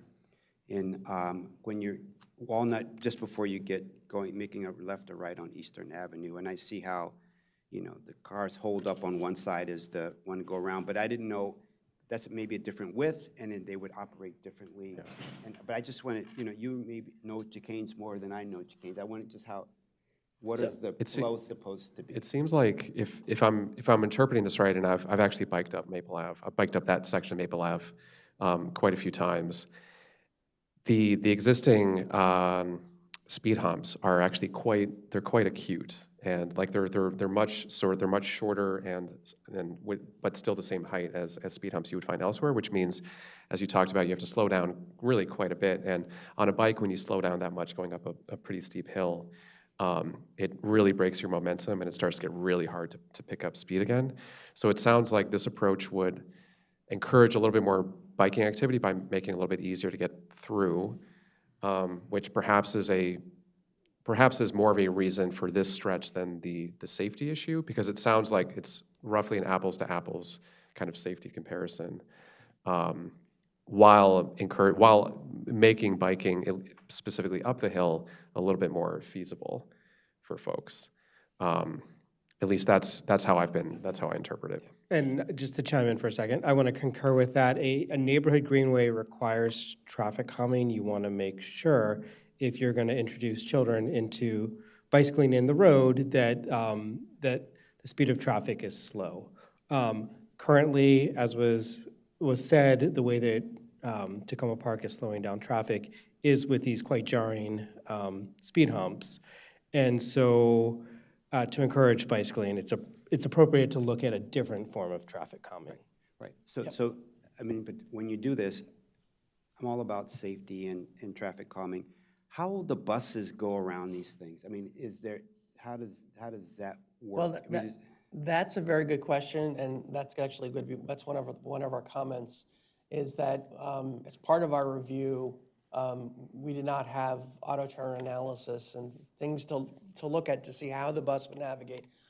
So as I'll get to in a second, our comment really addresses that the applicant should make sure that they're coordinating with the transit operator to ensure that the facilities meet the approval. Well, my concern is that, especially for bus driver or the drivers, the car's going to be parked across the chicane, not right in front of it, but, unless that they have like about 3 or 4 cars not to be there for parking across the chicane, people are going to park, in front of the chicane across, and also back of the chicane across, okay? So it's going to be like a hole. So for buses, it's going to be like a big zigzag, and they may not even be able to pass if there are 2 cars parked on each side, and then you have a chicane in between, and they're coming and they have to make a turn. And not only the buses, I feel it's zigzagging really tight if parking is allowed, okay, for other cars, and it makes it unsafe for people driving. Especially that it's two-way traffic, and you may have another car or 2 other cars waiting on each side to come in. I understand that the hump creates issues for the bike, but I think this chicane, I just don't see it how to be safe. Well, they're going to do analysis. They're going to do analysis. I disagree that it's a safety issue for drivers. I think my biggest focus right now is just making sure that the buses can get through adequately, that it doesn't really disrupt transit operations. I think it's forcing drivers to slow down, as David mentioned before. When you force drivers to slow down and think about their movements, it actually creates a safer environment for all users. And that's a good thing. And it allows, as was mentioned, kind of more people to feel comfortable and safe using the road, which is also a goal of this project. So the chicane, while it may be unusual for drivers at first and may take some getting used to, I think there's a difference between getting used to something new and a safety issue. Think about dark nights, okay, or in the evening. I have run through the curbs, How are you going to see that? Well, they're going to be striped with high-vis paint, right? Yeah, right. They will have the object markers. And I will add that, I mean, one of the reasons why we went with the chicanes is because there's plenty of roads in Tacoma Park that have the chicanes. So I think like the neighbors are used to these type of traffic calming. And this is not an unknown form of traffic calming in the county. I mean, I'll mention in Bethesda, Leland Street has chicanes.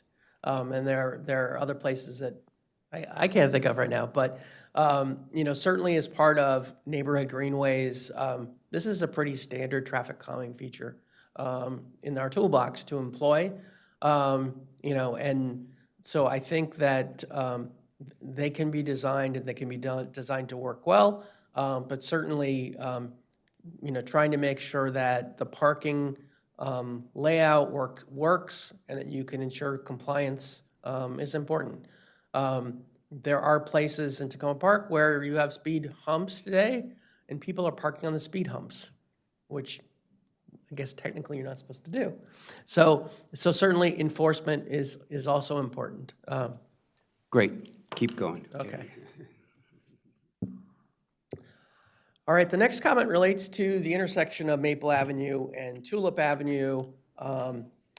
And the comment here is that we're requesting that they reconstruct the intersection of Maple Avenue with Tulip as a full raised intersection consistent with national best practices, to include raised intersection flush with sidewalk, intersection raised to curb level, and consideration given to providing bollards.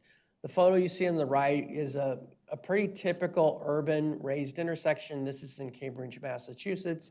We provided another photo of probably a more suburban version in Boulder, Colorado. And, you know, the very consistent element besides, you know, sort of a differentiated pavement surface, a raised intersection at the center, and, you know, crosswalks that are flush with the curbs.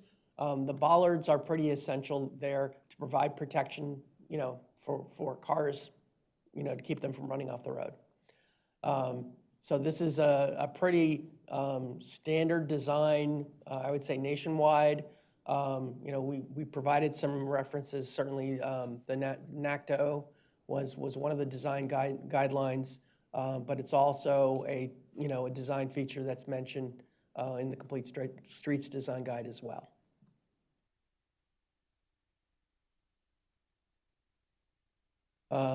Next, from transportation best practices, bus boarding islands. And the photo on the right is a design along the US 29 flash corridor. I think this is Stewart Lane. But the comment here is that the applicant should coordinate with the bus operator Ride-On and MCDOT on the design of the bus boarding islands stations to ensure that the bus stop and protected bike lane elements are designed to meet evolving national standards and current county best practices. And that the design as provided to, you know, as part of this application didn't have enough details to really, you know, and more details need to be provided on whether flex posts will be included in the bike lane design consistently or only at specific locations.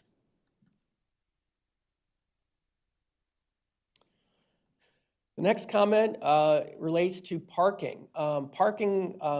Certainly parking supply, demand is really important in the city of Tacoma Park. And, you know, with the provision of separated bike facilities, parking spacing is extremely important. We're recommending certainly a minimum standard, which is the county code standard of 5 feet. But in addition, at many locations, consideration should be given to site distance requirements, which in many cases can be significantly greater than 5 feet. And I would say that for you know, I would say a single homeowner driveway, the 5 feet is probably fine. But if you start getting a high volume driveway, you know, certainly for a commercial business, you need to make sure that when drivers are exiting that high volume driveway, they have adequate sight lines. And that's not just for the cars, it's for the approaching bicycle. You know, because that could then lead to safety problems if not considered carefully. This is one, so I really appreciate this comment in general. This is one where I might encourage us to go a little bit beyond 5 feet for several reasons, and including some of what we just talked about. But also, given that we know that vehicles are getting bigger and bigger, taller and taller, 5 feet is not what it used to be in terms of sight lines today versus, you know, 10, 20 years ago. And also a 5 feet buffer situation, even just a little bit of non-compliance with that, even if a car just kind of nudges into maybe 4 feet or 3 feet territory, given that cars are so much larger today, that starts to introduce, I think, significant sightline issues. So if we expand it, or at least if we recommend expanding it a little bit, maybe to 10 feet, there's a little bit more kind of forgiveness with vehicles that might encroach a little bit beyond that. And I think it helps kind of further some of the chicane-related issues that we've also been talking about, although there's not always a relationship there, but just some food for thought, maybe extending it to 10 feet. Okay. I think the intent of us proposing the county minimum and then end per site distance requirements was that was to really sort of differentiate between the individual use versus the more high volume use. And certainly the high volume uses are the ones where people are likely to be in more of a hurry and you know, the potential for you know, crashes as a result of that are pretty important. Some standards in different cities are much less conservative than, or they're more generous. I've seen minimums of 20 to 25 feet, which is really a recognition that, you know, they sort of work the site distance into it, and then they say, do 20. And what I think what we're saying is that we haven't done that calculation in Montgomery County. We'd have to look very carefully at the sight lines for not just cars, but the sight lines for the bikes to make sure that whatever standard we develop, is it 10? I'm not sure it's 10. What is it? So this comment as written sort of puts the onus on the applicant to say 5 feet is the minimum, but you should calculate site distance. I guess I hear all of what you're saying, and I think that makes sense. If we set a floor at 10 and still give the applicant the ability to sort of adjust based on that floor. I mean, there are some jurisdictions that have citywide, for example, said 20 feet is our standard. They may not enforce it, they may not even stripe or paint it, but as a policy choice, they've just decided that, you know, that is the adequate sightline distance that we feel comfortable with. Certainly, as the planning board, you could make that recommendation. As planning staff, we stuck to what was, you know, legally per code. But certainly, But it is important how it impacts the parking, okay? And we cannot just arbitrarily pick up a number and say that, bring it that, and then eliminate the very essential parking for the homeowners. I don't know how many driveways there are there, if these are driveways to the houses and houses are next to each other. So you may have many driveways, and by making it 10 foot on each corner, you may completely eliminate the parking or make it by half, the number of parking by half. That's detrimental to people living there. Well, we have to remember the purpose of a greenway is, so this is specifically a greenway. But people are living there. They have homes. Does every home on the stretch of segment 1 have a driveway, or do I most of don't them have know. driveways? They have to do it. That's why I'm saying that they have to look to see what is the impact to the homeowners on the street. They most have driveways, yeah. Yeah, they should just look into that, not to make the place not livable for people that are there. And they're going to leave. We don't want them to leave. They're not going to leave. We're making the streets safer for them. We're making the streets safer for everyone. If they cannot have a place to park their car, what are they going to do with their car? Most of the homes, if not all of them, have driveways. And I think the point is that we're not deciding that every street in Tacoma Park should have 10 or 20-foot sightlines. We're saying this is a greenway. This is a greenway where we expect and want to encourage more multimodal transportation. And because of that, it's important that we provide safe conditions on the street. But we cannot make it arbitrary. I understand what he's saying. We cannot just pick a number arbitrarily. That's what it is. If we want to impact the property owners, it has to be based on some guidelines, not just arbitrarily pick a number. Well, I disagree that it's arbitrary. Yeah. Okay, I'll move on to the next topic.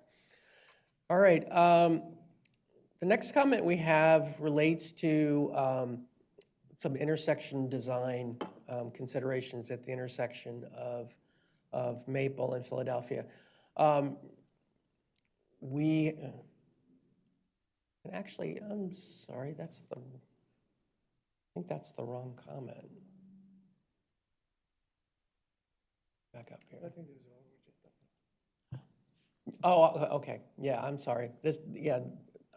My apologies, this comment was repeated. I'll move on. We have two comments that relate to curb radius. and the need to do an auto turn analysis. And the first one is at the intersection of Maple with Philadelphia.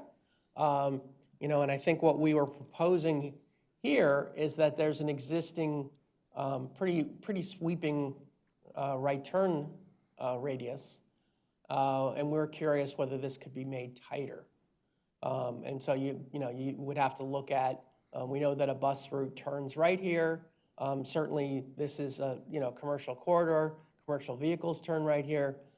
There is I believe an exclusive right turn lane. So we're simply asking here that they consider whether they could make this radius tighter. To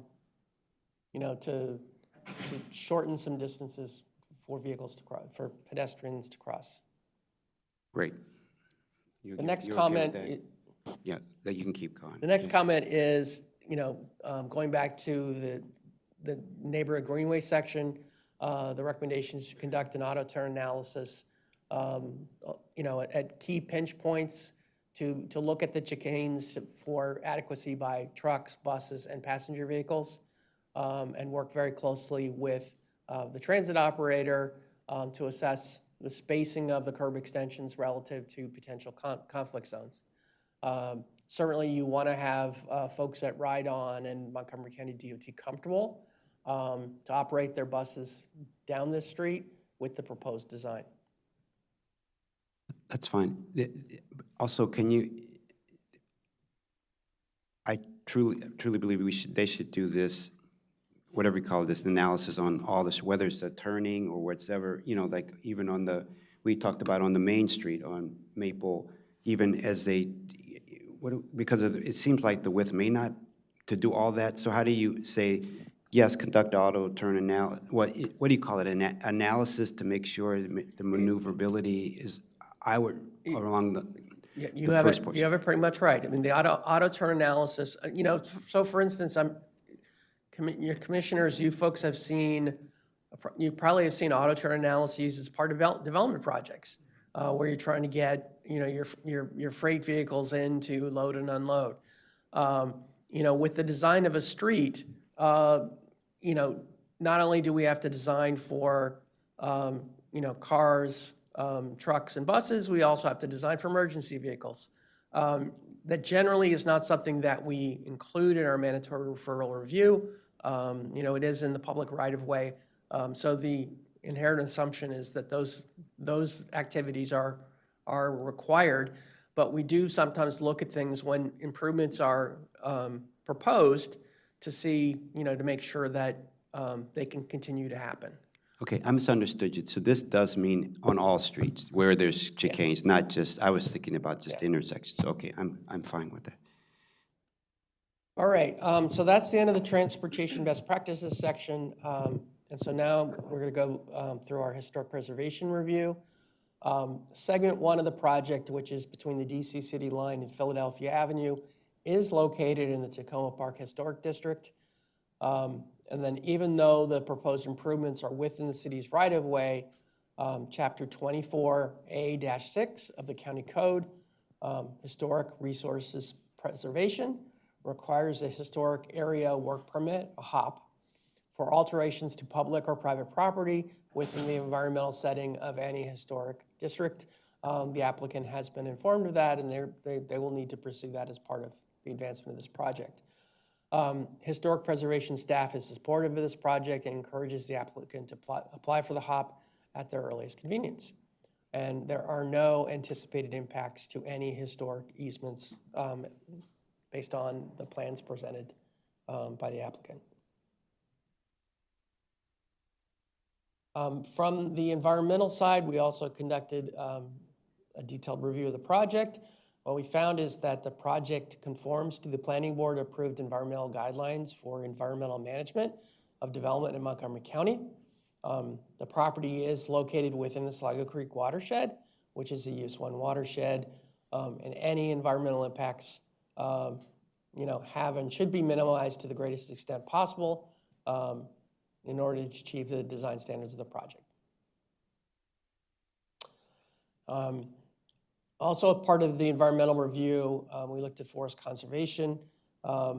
Typical with transportation projects, this project is exempt from the Forest Conservation Plan requirement. It did receive a forest conservation exemption that was granted in, early this year. But even with this exemption, the applicant is still required under section 22A9 of chapter 22A of the County Code to prepare a plan that demonstrates a whole bunch of information. And essentially it is what we could refer to as a tree save plan. The fact that the project is limited to curb, pretty much indicates that there are going to be very few trees that are removed as part of this project. There might be some where new crosswalks are provided that come to the other side of the street. But at this point, there will be some work that the applicant needs to do to finalize their tree save plan as they move the project forward. Montgomery Parks also did an analysis of the project. There are two park units that are adjacent to, and I guess you could say impacted by the project. The first one is the Sligo Creek Stream Valley Unit 1, which is in this area near Sligo Creek Parkway. And the other one is the Tacoma Piney Branch Local Park, which is down here by, I think that's Lee, is that Lee? Lee Avenue. Yeah. North of Grand, Yeah. And based on the plans that were submitted, there are no proposed tree removals on parkland. There are some, I believe some sidewalk or bike lane improvements. And I always do this with the, there are some small improvements that will impact parkland right here at Sligo Creek Parkway, where the property falls into parkland. And so certainly park construction permit will be required. And this includes here painting a bike lane, a curb extension, repainting of a crosswalk, and an improved accessible pedestrian ramp.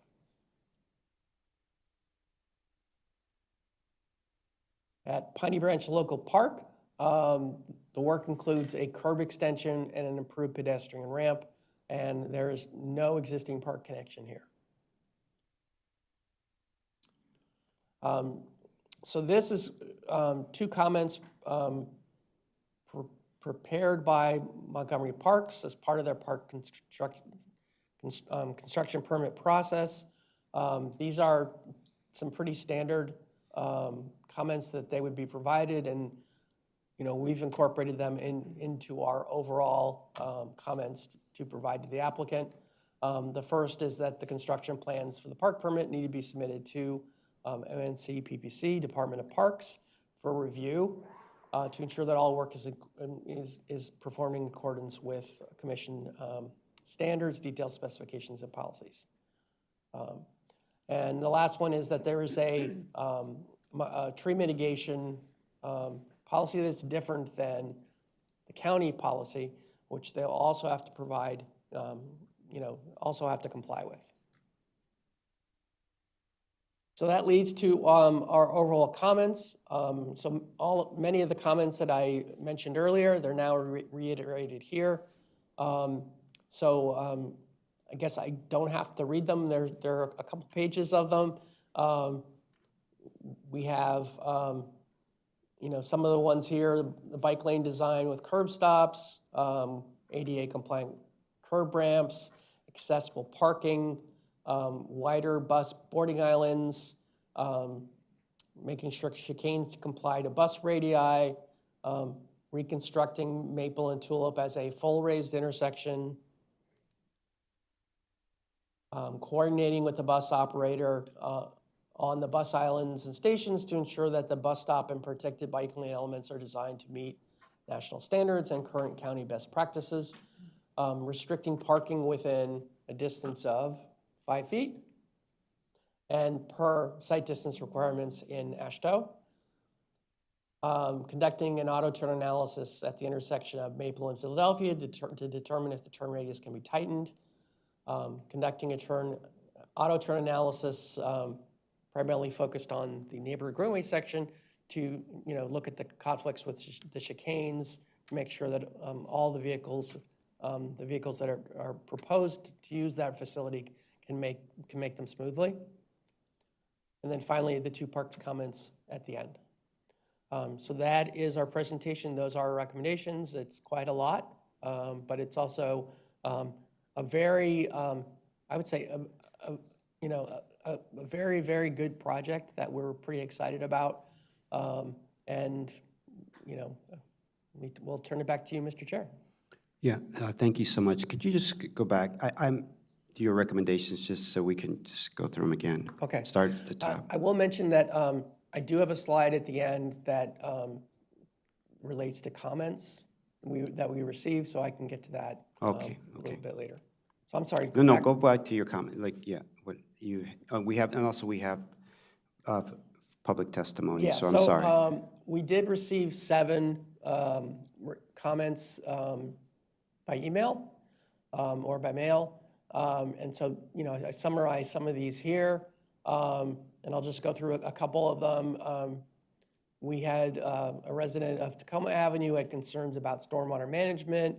The review authority of the city of Tacoma Park for stormwater management, concerned about impact to schools, how forest conservation was considered, and impacts to sort of making sure that we're designing for trees adequately.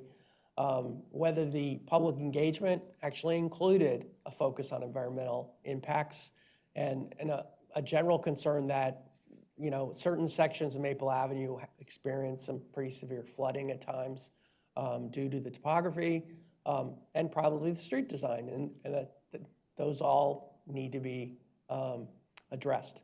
I think in general, the comment wasn't necessarily against the project, but just had many concerns about the project. The next comment from a resident of 7418 Maple agreed with a proposed crosswalk on Maple at Old Philadelphia Avenue, and generally was supportive of the project. A resident of 281 Grant Avenue had several project concerns that included certainly housing, I think, and concerns about some of the plans in the Tacoma Park Minor Master Plan Amendment, impacts to schools, and certainly safety of walking along this corridor. Overall, I think there were just a lot of concerns whether the project had dealt with these issues. And then the resident of Dogwood Avenue generally expressed support for the project. A resident of Maple 7211 Maple Avenue expressed opposition to the project, really focusing primarily on parking concerns, the availability of parking and the proposed removal of parking. A resident of 7300 Maple Avenue expressed support for the project. And the last comment was from a resident with no address provided. And that person noted an opposition to bike lanes with adjacent parking. There's one section of the corridor where parking is provided. I'm trying to think of the way to explain it. You have the curb, you have a bike facility, and then you have parking that's provided before you get to the travel lane. There are several places where that's done in the county. I think Spring Street, back where our old building used to be, is one of those examples. It's almost like a floating parking lane. And so they expressed concern that that wasn't safe. So those are the concerns that we received in advance. I think we may have some speakers here today as well. Yeah. But Mr. Chair, it's for you to. Yeah, we'll go through the speakers and we'll come back to the 30. Okay. So the first in person is Ms. Susan Miller. Welcome, and are you testifying on behalf of yourself or a group? Okay, great. Come on up. Yeah. No, regardless, you were going to come up, but I mean, you have 3 minutes.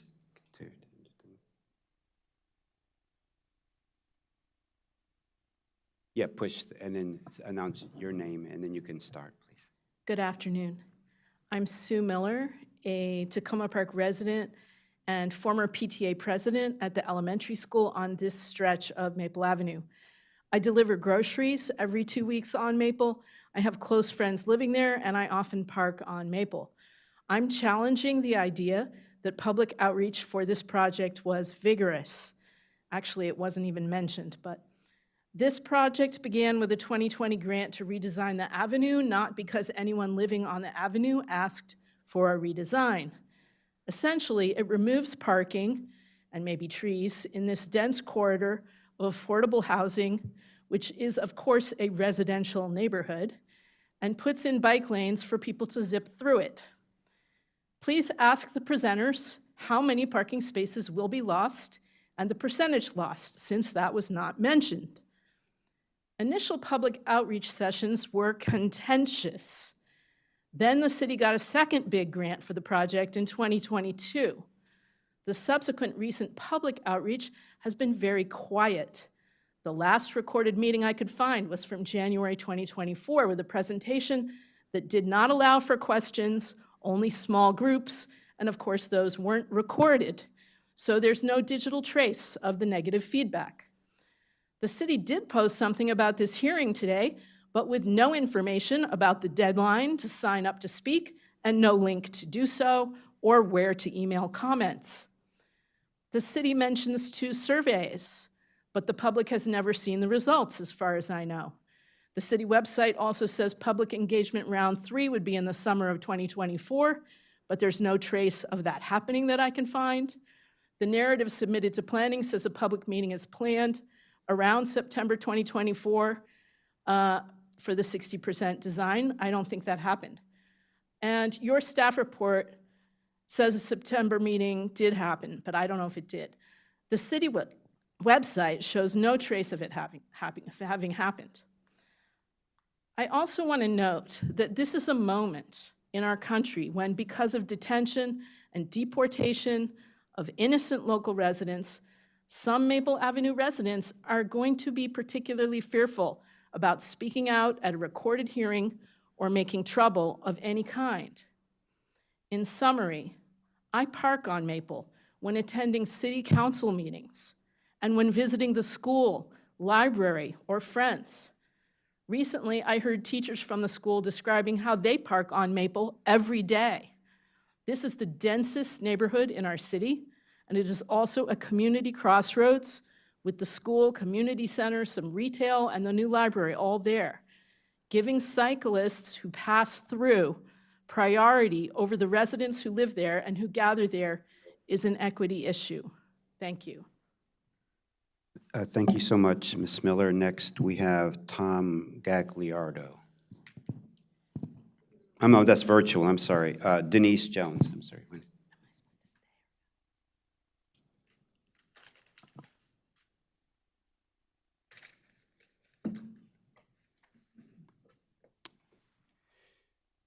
Okay. Yeah, please, you can start. You announce your name, and you have 3 minutes. Thank you. Sure. Hi, my name is Denise Jones, and I live on Maple Avenue. I live at 7777 Maple Avenue, which is in the blocks that are nearest Sligo Creek Park, south, I guess you would say north of Maple Avenue, the way you've been describing it today. I'm staunchly opposed to this project, which will negatively affect me and my neighbors along Maple Avenue. It's not a neighborhood connector. It's a residential neighborhood of stable apartment dwelling residents, my area of Maple. And above, on the hilly part of Maple Avenue, there's single-family home dwellers. I've been a resident here for many years. We do not want a loss of parking spaces on our street at our residences. We don't want a loss of any trees either, which I've spoken about here previously in connection with my testimony in connection with the minor master plan in Tacoma Park.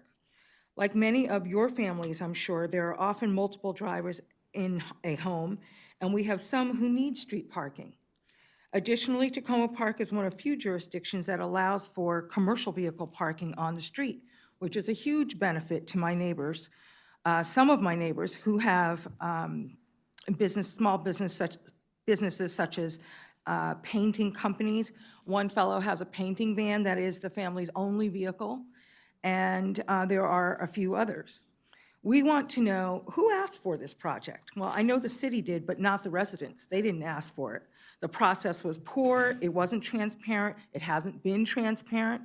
I don't know anyone who was surveyed, and I'm pretty active in the city of Tacoma Park.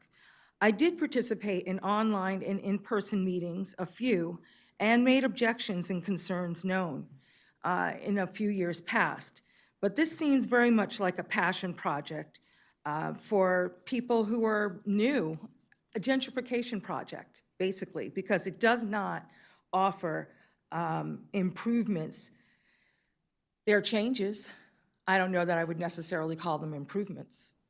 I know that the idea of the chicanes and the bump outs on Maple Avenue are, it's ridiculous to me. On the upper part of Maple Avenue, the hilly part, there's a sidewalk on both sides of a very wide boulevard. There's no need for the bike lanes, which a study published in Washington Post states doesn't actually increase bike use, but is used as a real estate come-on or invitation to gentrification of wealthier newcomers, which does fit in with a minor master plan passing. I want to say the speed limit's 25 miles an hour, and motorists are already slowed by the lights, the stop signs, the buses, the speed humps, the crossing guards, plus the east-west highway traffic that traverses through Tacoma Park. And I'm a biker too. Thank you so much. Thank I you. appreciate it. So we now will go to our three virtual speakers. The first is Vanessa Burnick, an individual. Vanessa, are you online? Yeah, I'm here. Okay, you have 3 minutes, please.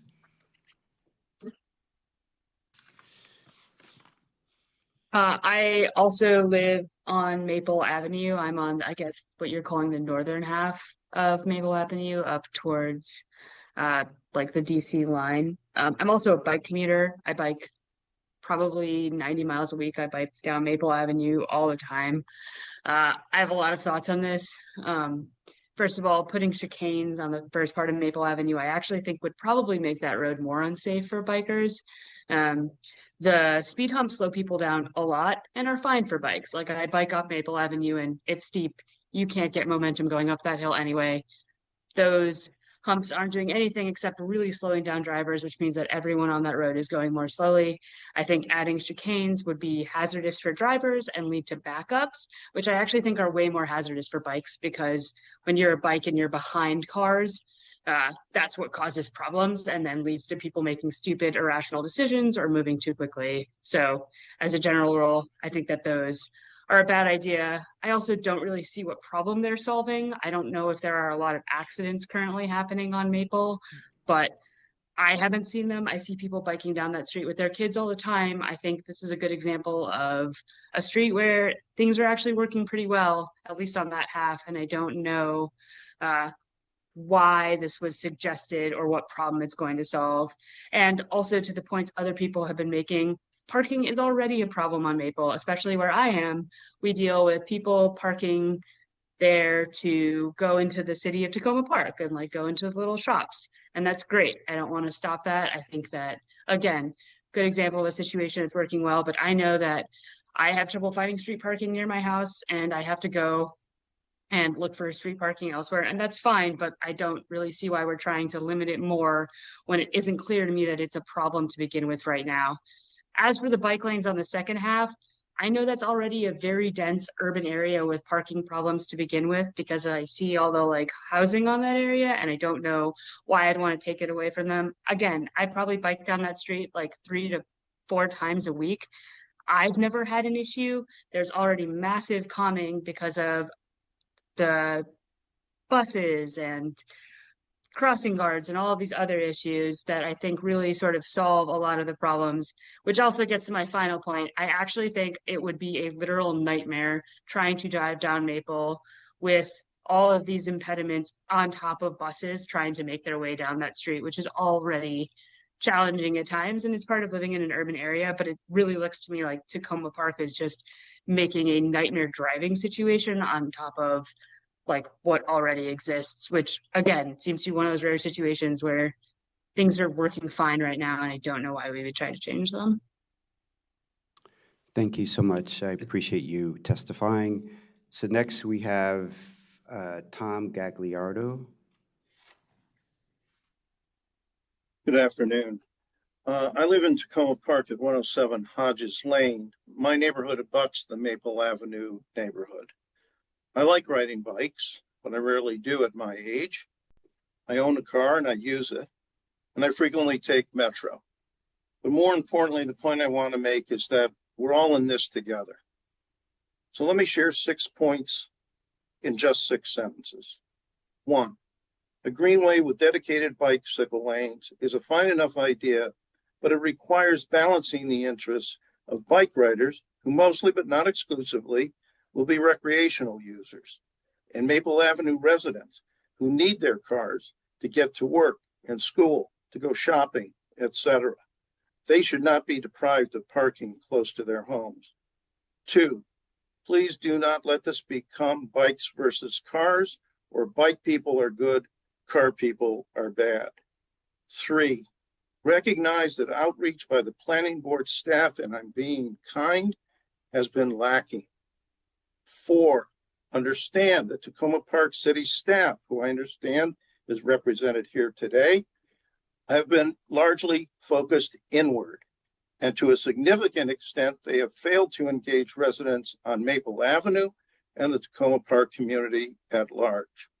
5, please review the history of community opposition to the Greenway. 6, this is about people and their neighborhood, and should not become part of the statistical contest between Montgomery County and Fairfax County about who has more miles of bike paths. I associate myself with the 4 previous speakers who were more articulate than I was in terms of why this project should not be approved. Thank you. Thank you, Mr. Gagliardi. Next is Erwin Mohan. Welcome, Aaron. Hi, thank you. Hi, my name is Erin Mohan. I am also a Maple Avenue resident. I live at 7417 Maple, which is kind of right on the border of what people have described as northern and southern Maple Avenue. I am speaking in support of one particular part of the project, and I do think this is a part where there is a problem that needs to be addressed, and I'm very happy that the proposal addresses it. And this is the intersection of Maple and Old Philadelphia. This is an area that is extremely highly trafficked by youth and children pedestrians. All of the children who live in this area, who are residents of Maple Avenue and the adjacent streets, are not bused for the most part to schools, to elementary and middle schools. They are walkers. Many of them walk across this intersection to get to school, and there's just an extremely high volume of pedestrian traffic generally, but also traffic from children on walks through the local childcare program. Several of the after-school programs come across this intersection, and I think this intersection will even increase with children crossing it to get to the library. There's no crossing guard at this intersection. There's no crosswalk that is at this intersection until you get south of Valley View.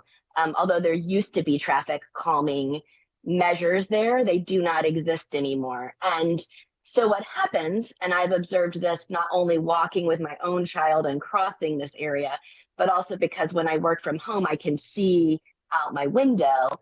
What happens is that cars that are coming from, I guess, what we're describing as the north side of Philadelphia, crossing Philadelphia and heading southbound, drive very fast until they get to that first speed bump, which, like I said, is south of Valley View. And so I don't disagree that the speed bumps are slowing people down once they get up that street, but at this extremely highly trafficked intersection, nothing is slowing people down. And I particularly think drivers who are not familiar with the area may be going quite fast there. And there is no, like I said, there's no traffic calming, and there isn't a crosswalk where sort of the natural inclination is to cross the street. So I'm really strongly in support of the addition of the crosswalk and the pedestrian refuge at the intersection of Maple and Old Philadelphia Avenue. Neighbors have been trying to get something like this done through the city council for years. And I know the people who live right there, especially those of us who have kids, really are happy to see the inclusion. Thank you. Yeah, thank you so much for your testimony. So I think that's it of testimonies. So let's go back to this case. So staff, do you have any questions, comments, or is Well, someone from? Yeah, I did want to share some information that the applicant did provide after we completed the staff report. There are currently 254 existing on-street parking spaces in the project area. How many spaces? 254. Uh-huh. With the proposed improvements, there will be only 134. So that's 53% of the total parking spaces. That is a lot. It's. So, okay, great. And thank you. There's Mr. Gillespie, Robert Gillespie with his hand up. Mr. Garcia? And No. I'm sorry? It's who, RG, is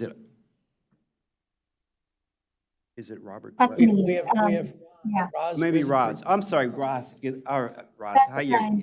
Roz Grisby. I'm sorry. There's a couple of RGs. So thank you. Ms. Thank Grisby, you. yeah. For the record, Roz Grigsby, I'm Community Development Manager for the City of Tacoma Park.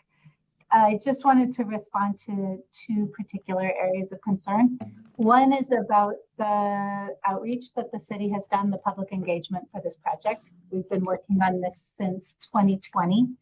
And as is customary, there's a lot of public engagement early in the stages of a development of a plan like this. And over this time period, we have done 10 pop-up workshops, 5 community meetings, 5 flyering events, 4 focus groups, 3 city council presentations, and 2 separate online surveys. And this comes before city council again in June. So I just wanted to lay out those efforts for the board to understand. And then I also wanted to just make a quick comment about the parking. As you know from the presentation, the parking needs and parking availability are very different between the northern section and the southern section. In the northern section, there are large multifamily units with large parking lots, one of which has had the parking lot closed off for work on the building for the last several years. We surveyed the entire stretch every hour on a typical weekday to look at what the parking was on both the north and south, and found a couple of things. One, that in the southern section, the predominantly single family home section, there is a lot availability. We surveyed it from 6 in the morning until about 9 at night. And in the northern section of the multifamily units, there's a lot of availability, but the issues are which buildings have parking and which buildings do not. And so the staff surveyed that as well, and even went in the middle of the night to check parking, and have started a discussion among those multifamily owners and managers to think about ways that those who have extra parking and those who need extra parking can coordinate. So While the number may look stark, I think the impact might be different than it appears. Thank you. Yeah, thank you. Just out of curiosity, do you know of that distribution, the 134 removed, where are they, north versus south? The larger number is from the north for the protected bike lanes. The southern part with the chicanes, actually, I don't have the breakdown in front of me, but it's much more modest. Okay. Okay, great. Are there any other, thank you. Are there any other responses that staff or consultant would like to make before the board goes through this? Based on the comments, the testimony, and anything? I'll just say one thing. Just a reminder, these are recommendations in the bicycle master plan that was approved in 2018. They were confirmed by the county council as recent as 2023. So they have been recently reevaluated by the council. You know, we can, I guess, walk through each of the comments that we've proposed. You all might have other comments that you want to add, but I just wanted to lay that as the basis. These are our master plan recommendations. Tacoma Park is, faithfully implementing the master plan. Okay, so this is what I'm thinking. Can you go back to your recommended comments? So this is a mandatory referral. We give our comments to Tacoma Park. I think that there should probably be more, once they have the comments and get more, I think more talk is needed, with their community, defining exactly where, do the residents know where the Ms. Grisby, I know, after we give our our recommendations, maybe good to maybe talk with, you said you're having another meeting with the community, correct? Your council, your council about this, and there'll be more opportunity to discuss it with the community. Based on now, you will have the study, have our comments, you'll have a better idea of where all the parking spaces taken from and all this other things, and based on what our recommended comments, they can move forward with whatever they want to do, correct?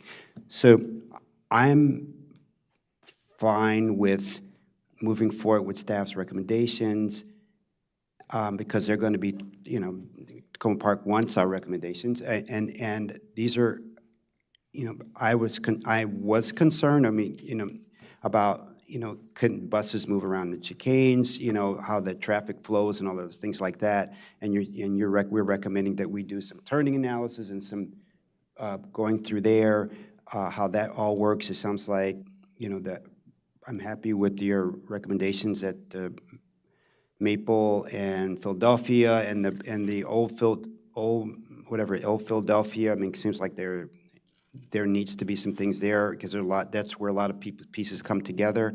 And with respect to, just to close out with Commissioner Linden about the 5 feet minimum, I would like to leave it 5 feet, but I would also like to add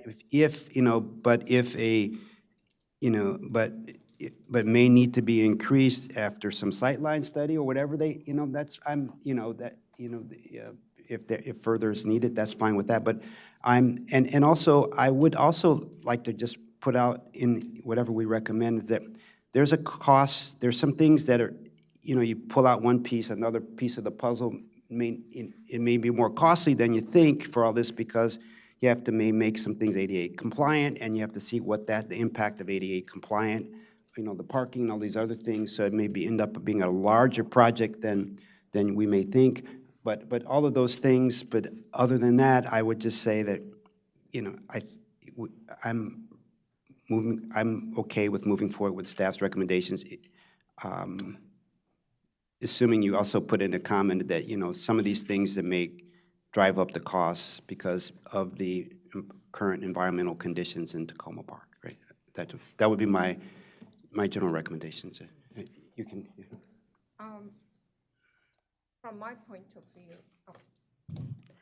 point of view, I totally agree with one of the speakers that it has to be a balance between providing the improvement and also the impact to the community. That's how it works. It looks like that I do not know, it has been maybe in 2020, since 2020 is 5 years, and people turn over, people change. I know I had the same issue when we had capital improvement project. The park project usually take 4 or 5 years. By the time we went to construction, and that some people have changed. A lot of people didn't know, or they had forgotten about the project. I think it is important that the reason for the project to be explained to community, that if they lose a parkings, what do they get for the safety? I think it's important that we have the number of incidents there. Another thing that to me it's important, if we want to get the cars to go under 20 miles per hour, the bikes should be going that low also. And I'm going to tell you that this past weekend on Monday, I was visiting my son. He's at U Street and 14.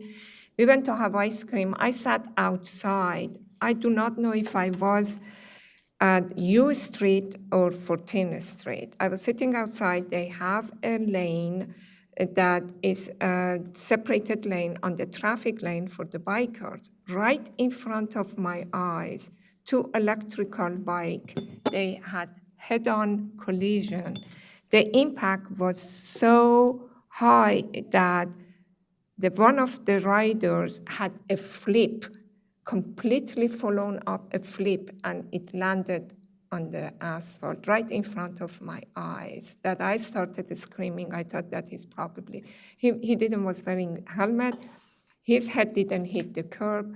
I just ran to him and he was okay, but it was in total shock.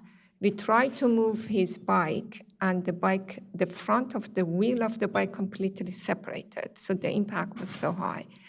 With the e-bike, and I have a new e-bike. My e-bike says that I can go to 35 miles per hour. And I use my e-bike on the trails and on the street. And some areas of the street, I went up to 20 miles per hour. So the e-bike can go fast. And if we want to make sure that the cars are going slow, we have to make the same recommendation that to make it safe for the bikers also, that it has to be a balance between what we are doing. And if we are reducing the parking to almost half, it has to be a study done that what is the alternative for people that are living there. It can't be if they are able to park right in front of their property 1 block, now it moves it to 5 blocks or 6 blocks away. It has to be some kind of understanding, working with people to do that. I do support providing bikeways, totally 100% supported, but at the same time, I want to make sure that the community is at ease and the traffic, we don't create issues for the people, danger for the people that they need their cars. We need their cars. And we need to have at least 1 car and we need to drive, and it has to be safe. So I'm okay to submit these recommendations, but I'm hoping that we have more information and more communication with the property owners and come up to something. I know that even though if we cannot give the property owners what they want, we have to say why we are doing what we are doing and make it clear to them and communicate with them that why they're losing 130 and what we are gaining in its place. Okay, Commissioner Hedrick.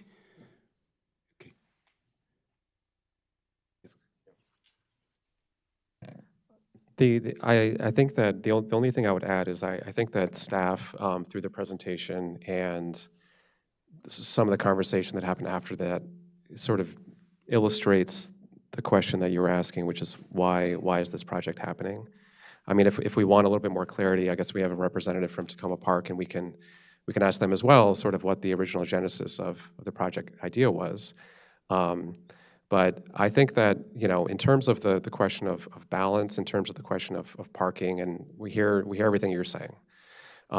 Right now, most streets in the county, and this is also true for Tacoma Park, are unbalanced. And they're unbalanced in a particular direction that has been kind of reinforced over many years over time by a lot of investment and a lot of kind of community energy behind that. And it's true that some of that energy is changing recently.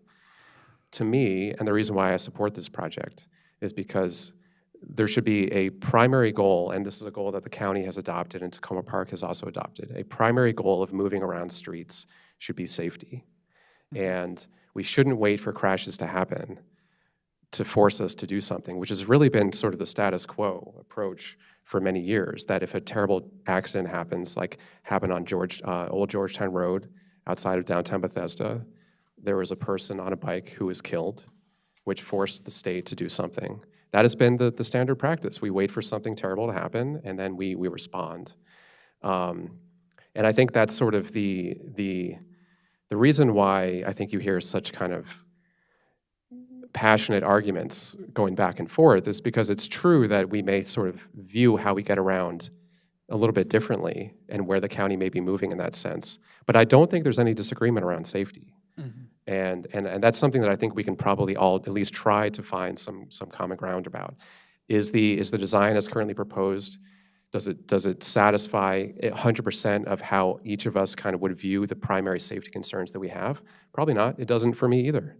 And I hear the concerns from the driver perspective that maybe this forces this prompts some confusion, or the commenter who said that, from a rider's standpoint, from a bicyclist standpoint, if there's a driver in front of you who slows down, that creates a little bit more uncertainty for the biker behind and maybe kind of leads to some unpredictable movements. That's a concern for sure. But the overall intent is that we're trying to create a greenway situation that is safer in general for more road users, including kids. And I think the point about the crosswalk at the bottom of the hill is a perfect illustration of like why this particular stretch is so important, because it has users of all ages, all demographics, all income levels who use this stretch of the street. And I strongly disagree with the notion that people who use this will only be moving through the neighborhood as cyclists or people walking. There are lots of people living in this neighborhood who use bikes all the time to go from one part of the neighborhood to another. There are lots of people who walk to school. There are lots of people who bike to school. There are lots of people who walk to the bus stops. There are lots of people who take the bus in the neighborhood. None of those people are getting on cars to do so. They all live in the neighborhood. They take advantage of the facilities in the neighborhood. It's not just people moving through. And so there are people in the neighborhood who own fewer cars, who drive less. I think many of those people do live on Maple Ave. Obviously, many of the people who live in the apartment buildings also use cars, and there's a sea of parking that currently exists on Maple Ave, as we just heard about. Off-street parking that it sounds like from the counts that the city did, it's underutilized right now. So the bigger picture for me is safety. And does it accomplish 100% of anyone's goals? No. But I think it is a step in the right direction. I strongly support staff's recommendations to try to make it a little bit better. And I hope that conversations following this can at least try to find some common ground around the safety issue, because again, as currently designed, these streets are unbalanced in one direction. And so I think this project is actually an effort to reintroduce some balance toward better safety. Mm-hmm. So, thank you, well said. So Ms. Grisby, I also will corroborate with you that I was part of one of the buildings you're talking about that took some parking offline, and from what I understand from the owners, that will be reversed after some modifications are done on the building and the parking will be back online. So I know that. So as we talked about, it's communication, and so I think it's more if you can, more communication with the community and the council at your June meeting about where you see how you think that by taking parking offline in the northern portion, how that could be, it's balanced because more parking will come back with those projects as they open that parking back up. So, and then also, I agree with you that my counterparts here, that as I said, the school is down on Maple on the north side. There's a lot of traffic down there now also with the new library coming back on and the community center going on there. It's really important that people have safe ways to get there, and there's more and more biking. So this is all about safety, and then also, so I'll leave it at that. So do you are you 100% fine with these comments? Okay, I'm fine with these comments, but I also like in this letter, we said, just make it known that some of this may trigger other things. So, and this is just at the 30%, you're at the 30% design level, or what are you trying to, where are you now? Is this We are moving towards 90%. through what? 90%. Okay, and at some point when do you know the full costs and things, as you get 100% and you go get it? And then when do you know what triggers also these ADA compliant things you have to do? Are you talking to folks now about what has to happen to have all these pieces ADA compliant? Right, so in terms of the ADA compliance, every curb ramp that we have modified for one reason or another is designed with the ADA compliance. Okay, and then you've designed the parking with ADA compliant too? The pieces that you have to have ADA parking? Yeah, the ADA parking that has not been included in the design, that's something that we will go back to the drafting board and figure out the locations and coordinate with the city about the inclusion of the accessible parking. Okay, and that'll be in your budget? I'm sorry? And that will be in your budget, is that, because that's... That will be included in the cost estimate of the project. Okay, that's it, okay, great. All right. Just ask you this, is it a commercial, that ADA? Because if it is for not commercial, I do not know if it is. Is Maple Avenue where you're proposing ADA parking, is it a commercial place or is it for residential that you're asking to be? I think it's different requirements for DOJ, if it is residential or commercial. I'm not sure. I think that when we I talk think about commercial is public required. realm right of way, I think this street is considered, both residential and commercial. And certainly there are institutional uses on this street, as well as some businesses. Yeah, the use of the, like if you have like a retail shop in front or something, that requires. But if you have a house, I don't think that requires. So that's something that you may want to look into. Mr. Chair, I guess what I would say is that, taking into account Commissioner Pedowine's comments about sort of communication and balancing, Commissioner Linden's comments about trying to reach a consensus, I think there might be a general comment that we can just make that certainly some of the issues that have been raised related to safety or even parking needs might need to be really sort of explored in more detail to respond to the questions that your body has posed. Is parking being considered adequately? Is the safety of all the users of this road being considered adequately? So one suggestion would be some type of additional comment that would say something to that effect. Yes, and that was my suggestion to do, because I think it's very important that the parking analysis to be done to see that what happens if people need that parking. It's important. So my question is, it's when the final decision is made, whatever, to look in the balance between the safety and of what is both bicyclers and whatever, and the parking or other needs of the community. Is that what you're saying? Is that what you... That is essentially what I'm saying, which is that it's not as simple as just saying, one side of it. You really have to take into account there are many things that you're trying to accomplish as part of this project, or that the city is trying to accomplish, and how balanced are those solutions? Where are the impacts occurring for parking? Where are the benefits occurring for safety? Where are new safety impacts being introduced?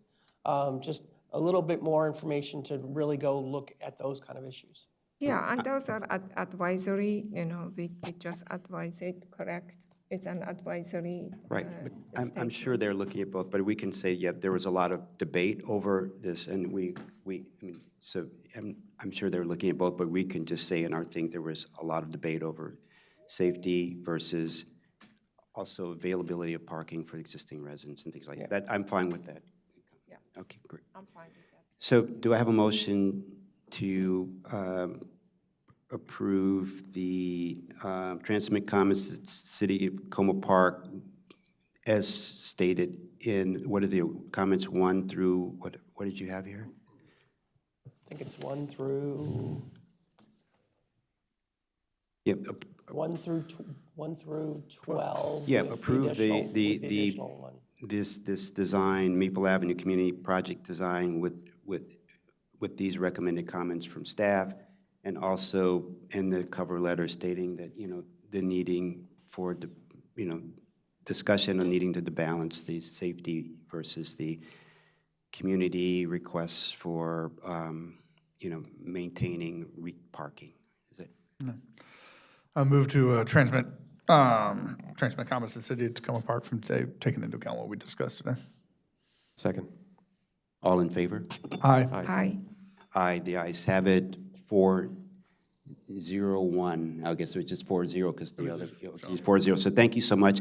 Thank you, community residents online and here for your comments, and thank you for presenting. It's always tough balancing, and we look forward to seeing how the project moves forward, in what form. Thank you.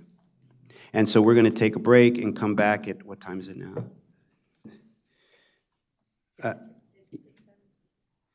Yeah, 6:17. We'll come back at 6:45, and we'll start our next session. Thank you so much.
Good afternoon. Sorry we're starting a bit late, but we're ready to go now.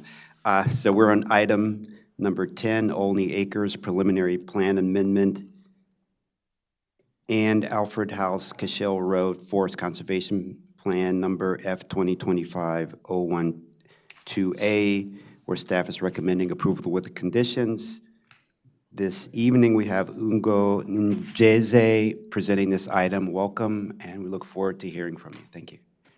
Good evening, everybody. For the record, Ugo Njeze with the Up County Planning Division, presenting Olney Acres and Alfred House, Cashel Road, preliminary plan amendment number 120220007A, and final forest conservation plan number F20250112A.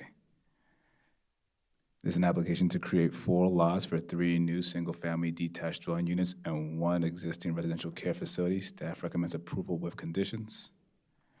There is a correction for the staff report. The report describes the subject property as 1 lot when really it is a lot and part of a lot.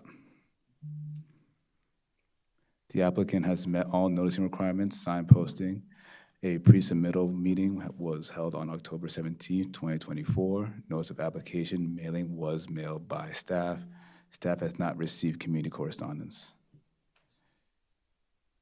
The site is located on the west side of Cashel Road, just adjacent of Archwood Way, just southwest of the intersection of Bowie, Mill Road, and Cashel Road. It is zoned RE1 and located in the 2005 Olney Master Plan area. The property is 4.96 acre polygonal property. The existing Alfred House residential care facility, which is proposed to stay, is in the front of the property, fronting Cashel. You can see it there on the top left, well, top right-hand side of the property. There's an existing driveway and structures in the back that will be removed with this proposal. The applicant is proposing 4 new lots, 3 of which will be for new single-family detached dwelling units. Lot 1 is the existing residential care facility, which again will stay. They are proposing a flag lot configuration, which was codified in the pre-preliminary plan number 720240010, giving binding approval for the lot layout. There will be a new shared driveway that will give access to all 4 lots. And once again, the residential care facility will remain on Lot 1. As specified in the pre-preliminary plan, the potential lots will meet the minimum 80 feet separation between BRLs, which is building restriction lines as part of the subregs. All setbacks will meet the minimum per the RE1 zone, and the potential lot confirmation will meet all the dimensional standards for the RE1 zone. The applicant will construct a 6-foot wide sidewalk with a 15-foot wide street buffer along Cashel Road. Lead walks and handicap ramps on Cashel Road and on the opposite archway will be put there. You can see designated with that goldenrod on the right side of the property and the 2 circles showing where the ramps will go on Archwood Way. The applicant will also dedicate 35 feet of right-of-way from the center line of the pavement to the property line. The subject property contains no environmental sensitive features. The subject property has an afforestation requirement of 1.04 acres. The applicant will satisfy the afforestation requirement by buying and purchasing the appropriate credits in an off-site forest bank or paying a fee in lieu into the Forest Conservation Fund. The application satisfies all applicable requirements for Chapter 22A. There was a variance request to remove 3 and impact 3 protected trees. The applicant will plant 10 variance mitigation trees on site, and those trees will be 3-foot calipers, which is an MD native tree, overstory tree. Findings show that this conforms with the 2005 Olney Master Plan. Lots comply with all provisions in the subdivision regulations and the zoning ordinance. This application meets all the requirements for the RE1 standard method development standards. Their public facilities are adequate. Frontage improvements will be coming. MCDOT has approved this project and issued a letter. Fire access and water supply also has approved a letter. Chapter 22A has been met, those standards, and is compliant with Chapter 19 with an approved stormwater concept. Staff recommends approval of a pre-preliminary plan amendment number 120220007A, and Final Forest Conservation Plan number F2025012A with conditions. Thank you, and we're open for any questions. Thank you for your presentation. Would the applicant like to make a presentation? Good evening. I'm Françoise Carrier with the law firm of Bregman, Burbert, Schwartz, and Gilday, here on behalf of the applicant, the Vina Alfred Trust. Dr. Alfred is not able to be here tonight. She's not feeling well, but she's eagerly awaiting news of the outcome. And I'm accompanied by Kyle Hughes with the engineering firm MHG. I wanted to make one very small correction. There is an obligation to build ramps, handicap accessible ramps, but it's only on the project side of the road. Those ramps are already in place on the far side. So on the preliminary plan, it shows the two locations where ramps are supposed to be, but just for the sake of the record. And we have just 2 slides that I wanted to ask Mr. Hughes to go through for you to give you just a little bit more background. Okay. Good evening. So as Hugo said, this is the existing property bounded by this polyline in red. Up here on the north. Maybe you can start by stating your name, if you, Okay. just for the record. Yeah. Yeah, for the record, Kyle Hughes with MHG. Hugo mentioned that the existing care facility is here, and that's going to remain. All other structures and impervious space will be demolished. Going on to the next slide, we just provide this slide and highlighted the driveway in red so that you can see that more clearly. Kind of gets it obscured with the flag lot lines. So the proposed development includes adding a new right-of-way connection and entrance to the property. It's a 20-foot wide road that comes down and connects to the existing facility with this loop here. It goes down the hill some more to a cul-de-sac where the 3 residential houses and lots are. Yeah, I think that summarizes what we wanted to cover, just to show the proposed driveway. Thank you. So we think this is a good use of land that has been underused for a long time. To put some houses on it, this is what the zoning allows, and so I'm happy to answer any questions if you have any. Well, thank you for your presentation. I just had just a couple questions. So we talked about this 80-foot separation from the building envelope to the rear lot, flag lot. I don't know. Could you show it on a plan? I didn't see that 80-foot piece. I saw the. You want to, we might be able to expand, blow this up to But I show think you. you. Oh, wait. Oh, there. Look, he's got it. And we just put up on the screen. So it's, okay, this is, so just saying. The blue arrows represent the 80 feet of separation. Okay, so from one building lot, so when I saw the 45 foot was just on one side, and then there must be the like from lot 1 to lot 2, maybe I was just reading it right. I kept seeing 45 feet, and then the other one 2 to 3, 45 feet, but it's 45 feet is just on one side. One side, and there must be, what, 35 on the other side? Is that what it is? 25. 25, yeah. Right, so Sandra Pereira, for the record, regulatory supervisor. So the 80-foot separation is the total. When you add the separation between the building restriction line in the rear of Lot 1 to the front setback in the rear, on the front of Lot 2, the totality is 80-foot separation. So Great. the label that you see on the screen is just in blue, where it says 45 foot, is just the front setback for each one of those lots. Okay, okay. When I was thinking, I was seeing that arrow was 80 feet, but it had 45 foot next to it, so that, but it was the, Got it. okay. Got it. I see how it could be confusing. Yes. Okay, thank you. Got it. And also, my other question was, on the school, I think you said this one you had to pay a utilization premium, correct? Is this the one where, or no, were these the? It does say that in the staff report. Yeah, and my question was, if you technically add no new students, but then it says you still have to pay a utilization premium payment. So I was wondering, is that true? I know, but I just wanted to understand that, okay? So I wasn't the one who calculated it, but because of the tier, from what I believe, is because of the tier it's in, it automatically has to make a payment for being a tier 2 applicant. So I'm not, so even if you don't add students, you still have to pay the tier 2 payment? That is correct. Okay, How is good. the fee calculated if you generate no students? Because isn't it a per student fee?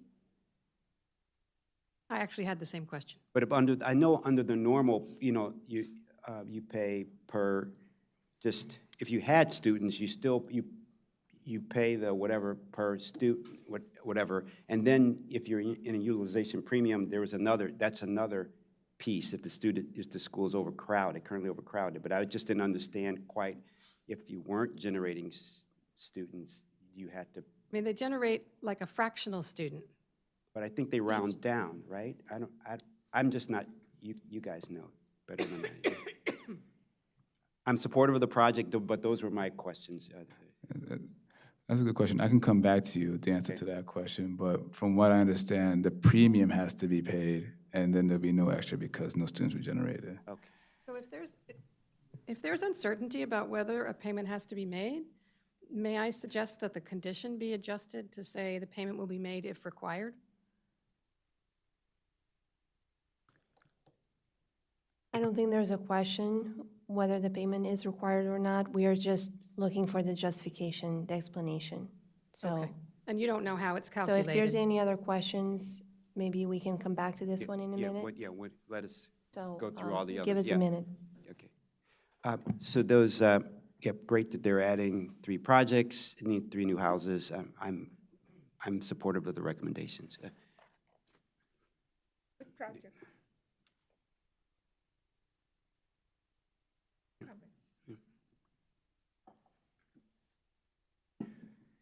So we can come back, and we'll just take a couple minutes. We have time, okay?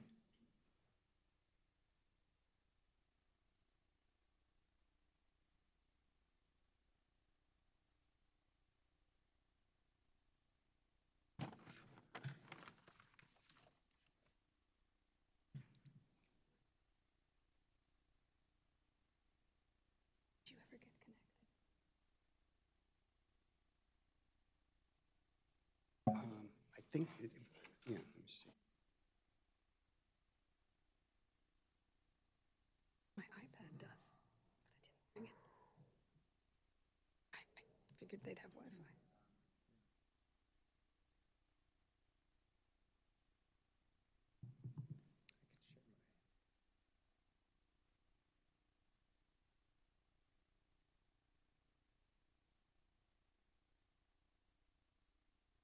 I did have the same question, but I thought when the time comes. No, they've discussed it. Hello? So we have here more information on page 20 of the staff report. It explains how Cashel Elementary School is currently above the percent utilization is at 132%, and therefore a tier 2 UPP payment is required, irrespective of the number of students being generated with this project. So if students or if more students would be added, the payment would be high, could have been higher, but right now that's what it is. Just wanted you to confirm, because I know if there were students generated, you would pay the impact tax, just the regular impact tax, but because the school is also, so you aren't paying the whatever it is. Right. per- Overcapacity. Yeah, so we're just paying because the school, you're building in an area where the school is over capacity. Oh, I get the concept. I'm just curious how it's calculated. Is it a flat fee? Like for 0 students, you play, is there some amount that they apply, or do they round the fractional students up to 1, and so you pay for 1 student? So, so my understanding is that the Montgomery County Department of Permitting Services, when you are ready to make the payment, then they see what the rate is per UPP at that time, and that's how it's calculated. So at this stage, we don't calculate a dollar value Yeah. because it depends when you are ready to move forward with a project. And you actually, so the trigger here is before issuance of each building permit. So it depends when you decide to pull the building permits, the cost of each UPP at that time gets calculated. But but it will, it is done, but what we can do today is move forward with this project based on staff's plan and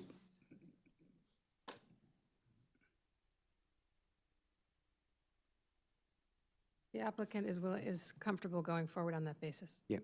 It is just a unique site. We've never seen one that generated, but it is in a UPP, so, yeah.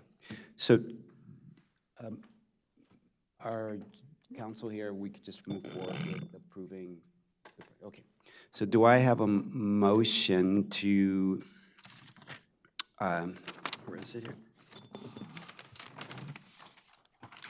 Do I have, let me see.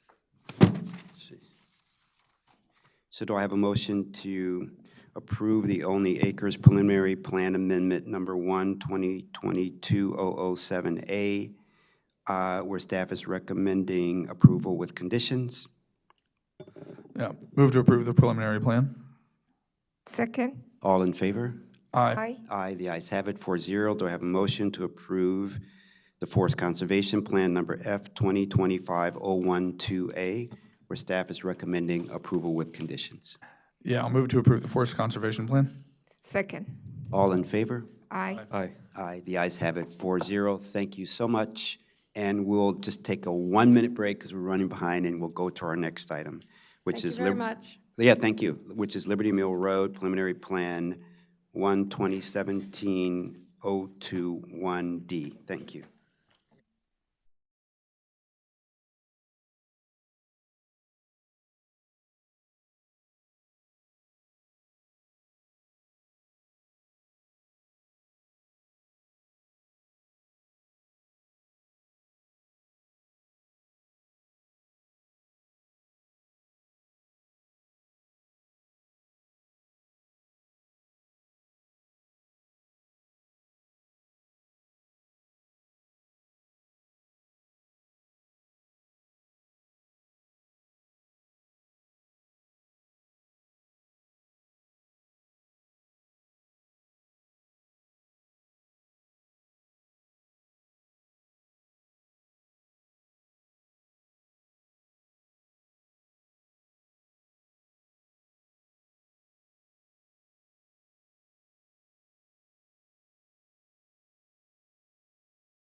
Good evening. We're on item number 11, Liberty Mill Road preliminary plan, where staff is recommending approval with conditions.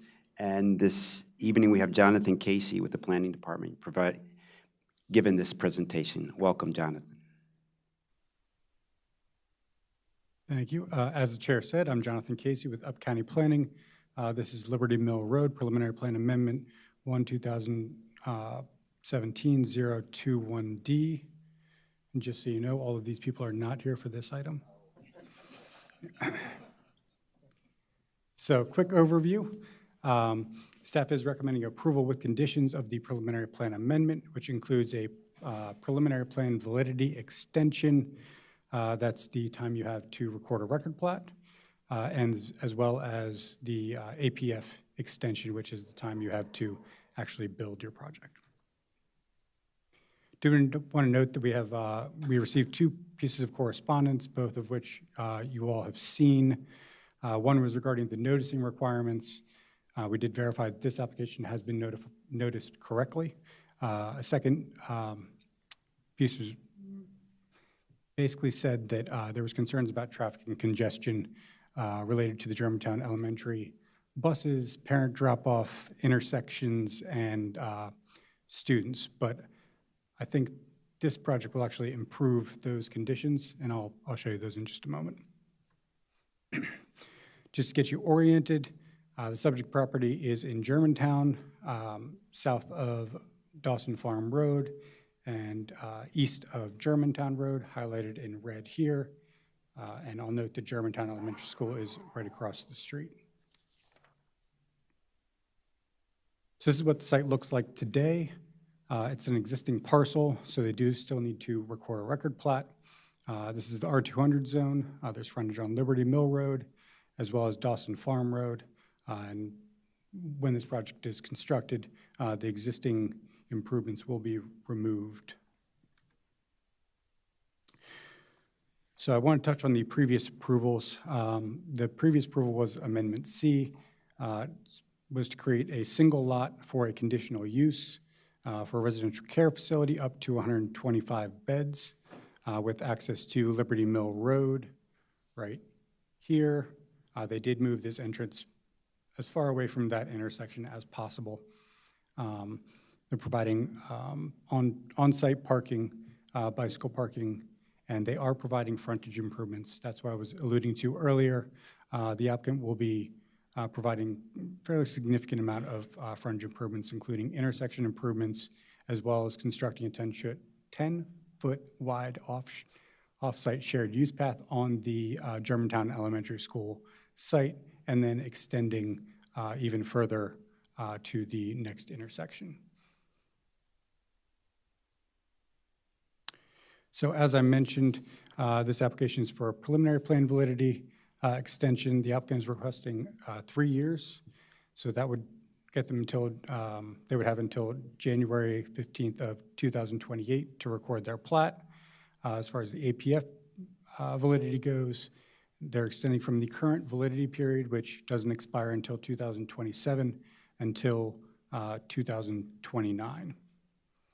And to facilitate the APF approval, the applicant is requesting a waiver to provide relief from some of the findings required. So first, there are certain circumstances where the board can grant an extension to a preliminary plan validity. First off, the applicant has to provide a timely request, which they did, and then they've proved that there are significant, unusual, and unanticipated events beyond their control that kept them from recording a record plat. In this case, the applicant has, we believe the applicant has justified this extension due to starting with the pandemic, which increased inflation, caused supply chain issues, and ultimately increased building costs. And later in 2022, uncertainty in the senior housing market led to a loss of their equity partner and bank financing. And they need an equity partner to move forward. So the applicant is actively looking for a new partner. And the 3-year extension they're requesting is the minimum necessary. It's fairly reasonable in this scenario. So these are the specific criteria that apply to this type of development for an APF validity extension. All of those criteria happen to be tied to construction of some sort. In this case, the applicant hasn't platted the property, so they can't achieve any of these criteria because they can't build without a record plat. And the applicant has been, throughout the process, keeping this development alive. The previous amendment that I just showed you, they did make some changes to try to make the project viable. They've also worked with the property owner, kept that relationship going, and they have actively been seeking a new partner and new financing. So these are the specifics of the subdivision waiver, which I'm not going to dig into too much. Those are outlined in my staff report. But as I discussed earlier, there has been a practical difficulty, and the circumstances have been rather unusual and outside of the applicant's control. And these criteria have been met. With that, staff is recommending approval with conditions. With these amended conditions, these are the conditions that were in the previous amendment, just redlined for convenience. So if there are any questions.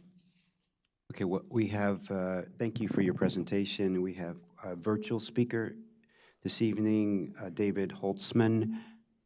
Welcome, David. You have 3 minutes. Oh, he has 6 minutes. Thank you very much. Oh, all right, the evening extra 3 minutes. I'm just you have 6 minutes. Thank you, David. Thank you, and thank you for the opportunity to present to you this evening. I'm David Holtzman. I am Vice President of the Fountain Hills Condominium. The Fountain Hills Condominium is a 222-unit community with frontage in the 1880100 block of Liberty Mill Road. We are also, all of our owners are members of the Fountain Hills Community Association, the Master Association, that whose property abuts the applicant's property on 2 sides. We disagree strongly with the staff's finding that the applicant has engaged in appropriate community outreach for this application. The condominium did not receive notice of this application until May 19th. I'm sorry. Yes, May 19th.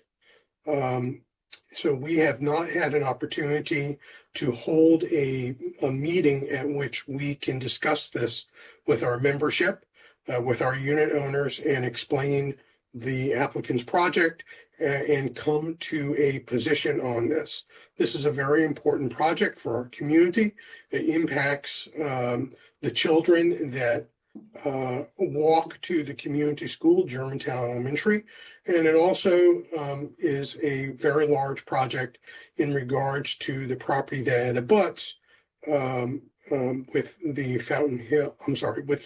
Fountain Hills Association. We reviewed the record of the file. The file indicates that the applicant made notice or made community outreach around December 19th, 2024. We did not receive any notice. We attempted to review the contact file in the record maintained by the board. However, those files are either corrupted or they contain no data. We can find no information about who was contacted about this application. In addition, the applicant removed the signage announcing that it had filed an application with the planning board. There was a sign posted on Liberty Mill Road at the applicant's address for almost 3 years. And then this past winter, the sign was taken down. The community could have reasonably believed that the project had been abandoned.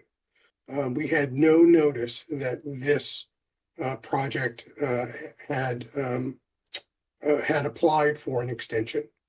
We asked the board to hold over this application for 30 to 60 days so that the associations, the HOA and the condominium, can hold community meetings at our regularly scheduled monthly meetings. The applicant will not be prejudiced should the application be held over. They have not drawn building permits, they don't have a partner, they're in a holding period.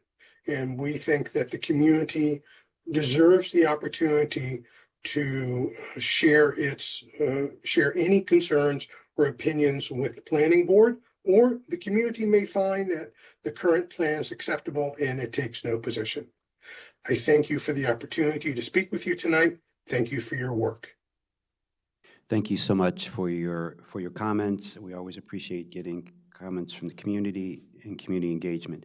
So why don't we go on to the applicant? Would the applicant like to make a presentation? And then I'd like you to, and maybe with some support from staff, talking about the noticing of the project, okay?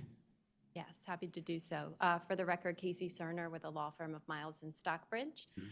The rest of my team is appearing virtually. We have Justin Osborne, who's a senior vice president with Flournoy Development Group, Charlie Sabin, who is the director of senior housing with Flournoy Development Group, and then Pat LeVay, president of MHG, are all attending virtually. We appreciate the staff's very succinct summary of our request in the staff report. We've reviewed the conditions and agree with those.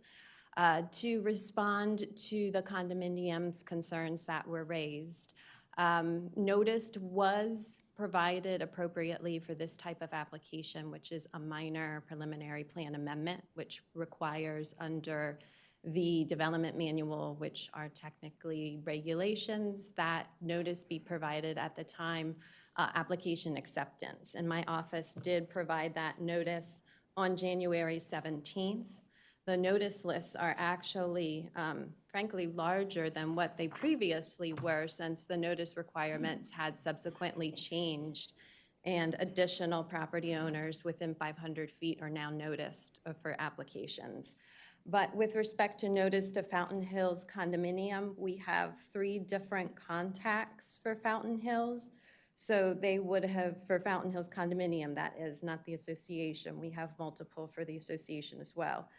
But for the condominium, we have 3 different contacts that would have received the notice letter.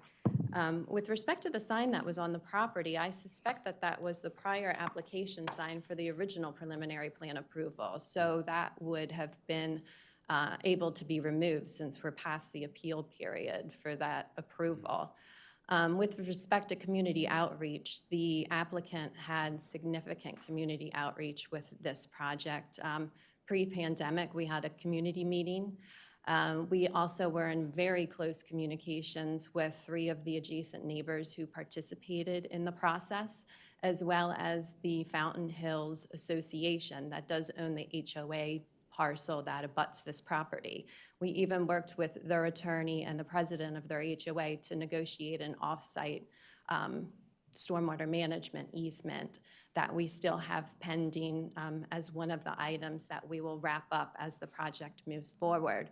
But we were in significant discussions with those folks. With respect to the condominium taking a position on this application, it's not an application that changes the scope or the size or any type of details about the project. It's merely just an extension of the approval periods.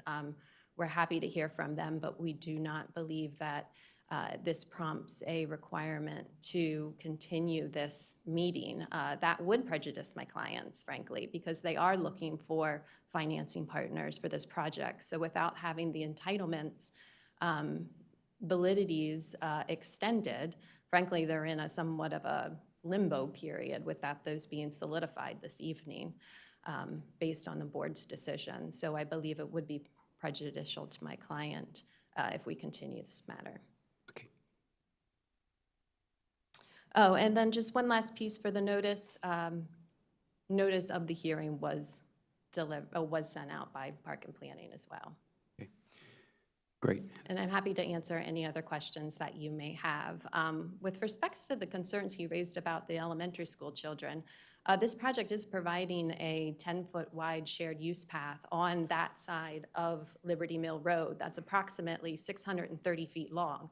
It goes from the Liberty Mill Road intersection all the way down to Pepper Court, which is along and past the whole entire elementary school frontage.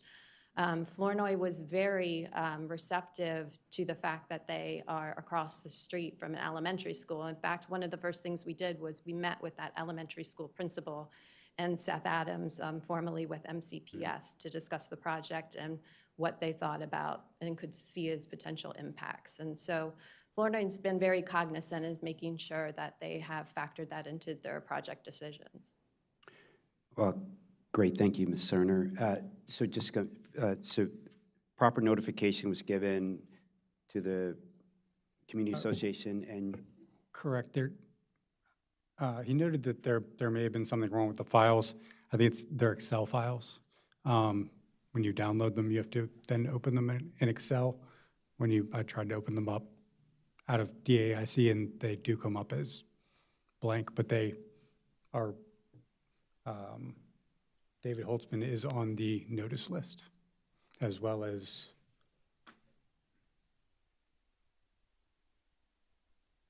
146 other people. I'm sorry, I just did, you said they do open up in the Excel files? They do open up in the Excel file. Okay. Okay, so I have no other comments or questions. I'm supportive of these extensions. The staff's recommended approval with conditions. Do I have any questions or comments from the other board members? No. So we have to do just one motion here. Do I have a motion to approve Liberty Mill Road preliminary plan number 2017-021D, where staff is recommending approval with conditions? Yeah, I'll move to approve the preliminary plan with a waiver of the findings as requested and an extension of the APF. Okay. Second. All in favor? Aye. Aye. The ayes have it 4-0. Thank you so much. Very appreciate it. We're just going to take a 2-minute break, and we'll start, well, the other group can come up, and we'll start with our last item of the evening, which is Viva White Oak sketch plan number 3/2024-0080, preliminary plan amendment number 1/2018-024A, and forest conservation plan number F/2024-0840, where staff is recommending approval of all three with conditions. Thank you.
Good evening. We're on our last item of the evening, Viva White Oak Sketch Plan, Preliminary Plan Amendment, and Forest Conservation Plan. All three were staff is recommending approval with conditions. This evening, we have Emily Tettelbaum presenting this case. Thank you, and welcome, Emily.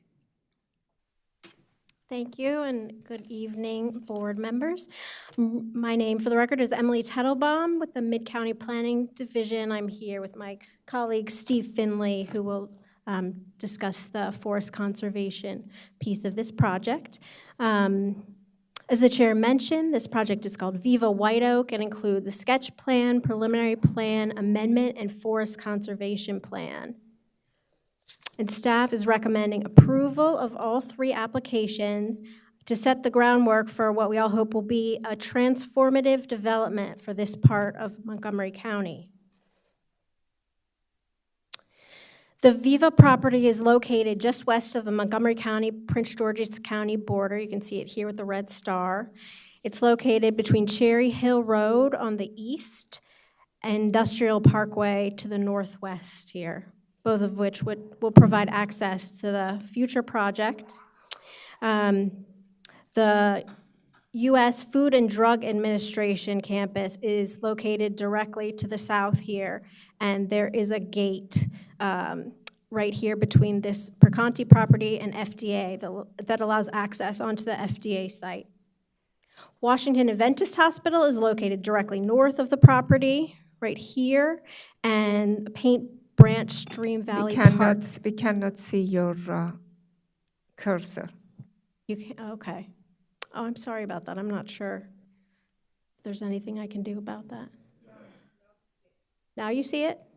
Oh, okay, great. Residential multi-unit development above the property's southeast corner here, and the Ryderwood Senior Living Community is located across Cherry Hill Road from the property. The general area has a variety of different commercial and industrial uses surrounding it on most sides. So the property is approximately 279 acres, consisting of the 168-acre Perconti property, which is right here, and the approximately 110-acre Site 2, or former WSSC site, which is located right here. This is a former WSSC facility. Both properties have been altered quite significantly from their natural state through prior industrial uses.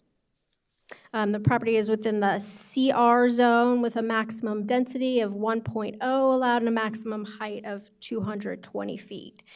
The property is within the White Oak Science Gateway Master Plan, and I'll talk in a little bit more detail about each of these sites. So the Perconti property operated as a sand and gravel mining operation and concrete recycling facility and is currently used as a rubble landfill, sand, gravel, stone, and topsoil processor and wholesaler, and a concrete recycler.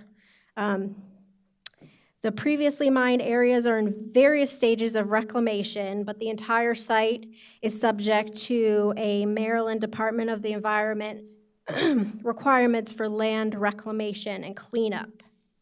The West Farm tributary of the Paint Branch bisects the Perconti site right here from north to south.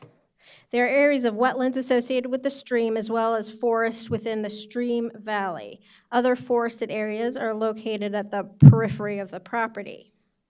FDA Boulevard, which you can see right here, bisects the Perconti property and connects Cherry Hill Road on the east with the gate at the FDA campus right here.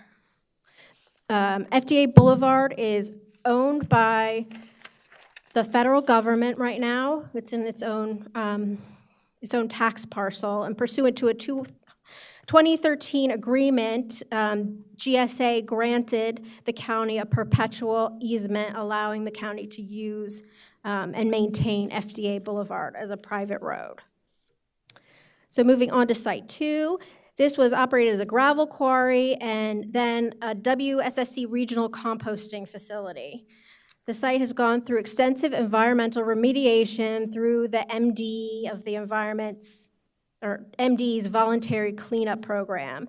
And MDE has determined that Site 2 has no further requirements for mitigation, and it's been approved for residential fee simple development. There are areas of forest on this site and steep slopes leading to the streams that are part of the property.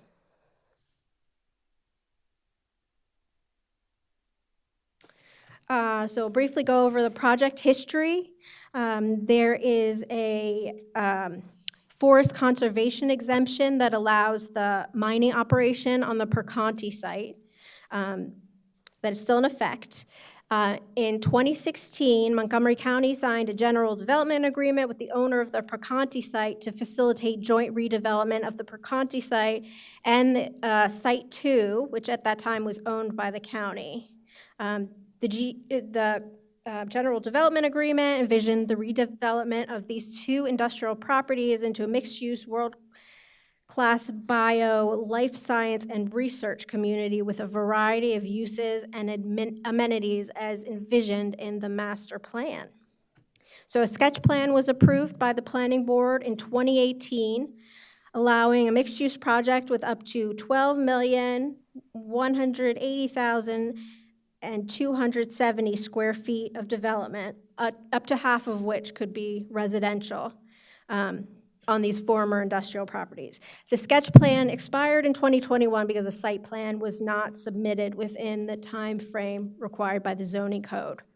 In 2018, the planning board also approved a subdivision regulation waiver to waive certain requirements of Chapter 50 for preliminary plan applications, such that the applicant was allowed to only submit what was deemed necessary to review the public roads instead of submitting all of the materials that are typically needed for a preliminary plan. So basically, the preliminary plan would serve as an infrastructure plan for this project.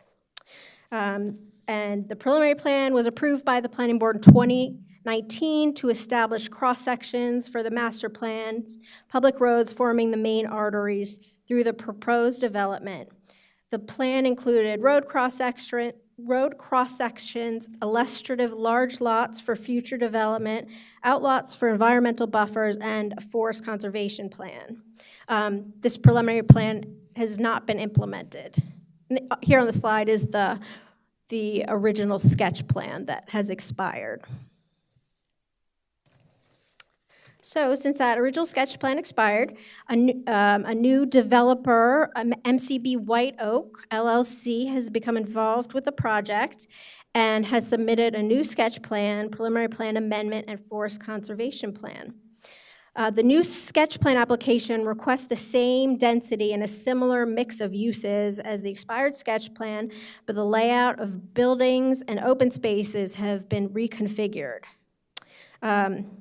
The proposed development allows flexibility to provide up to 12 plus million square feet of development. So the way this zone works is that they can provide the full square footage as all commercial, or they can provide up to half of that as residential with a subsequent decrease in commercial. So whatever the mix of use is, it can't go above this total here of 12,180,270 square feet. So the applicants propose the same sketch plan density as previously approved. Potential uses include office, academic, hotel, retail, entertainment, restaurant, and conference center uses, and up to 6 million plus square feet of residential as allowed by the zone. And this is the same density, as I mentioned, that was approved with the original sketch plan and preliminary plan. So this slide shows the sketch plan's conceptual uses, including the ones I just mentioned. Since this is such a large and complex project, I've split the property into 3 neighborhoods so we can look at them a little more closely. The eastern neighborhood here is between the Stream Valley and Cherry Hill Road, and then the central neighborhood is between the residential neighborhood and the Stream Valley here. This is a massing diagram before we dig a little deeper into each neighborhood. So proposed density and building heights up to 220 feet are concentrated in the eastern and central neighborhoods with lower density townhouses, and 2/2s proposed in the western neighborhood.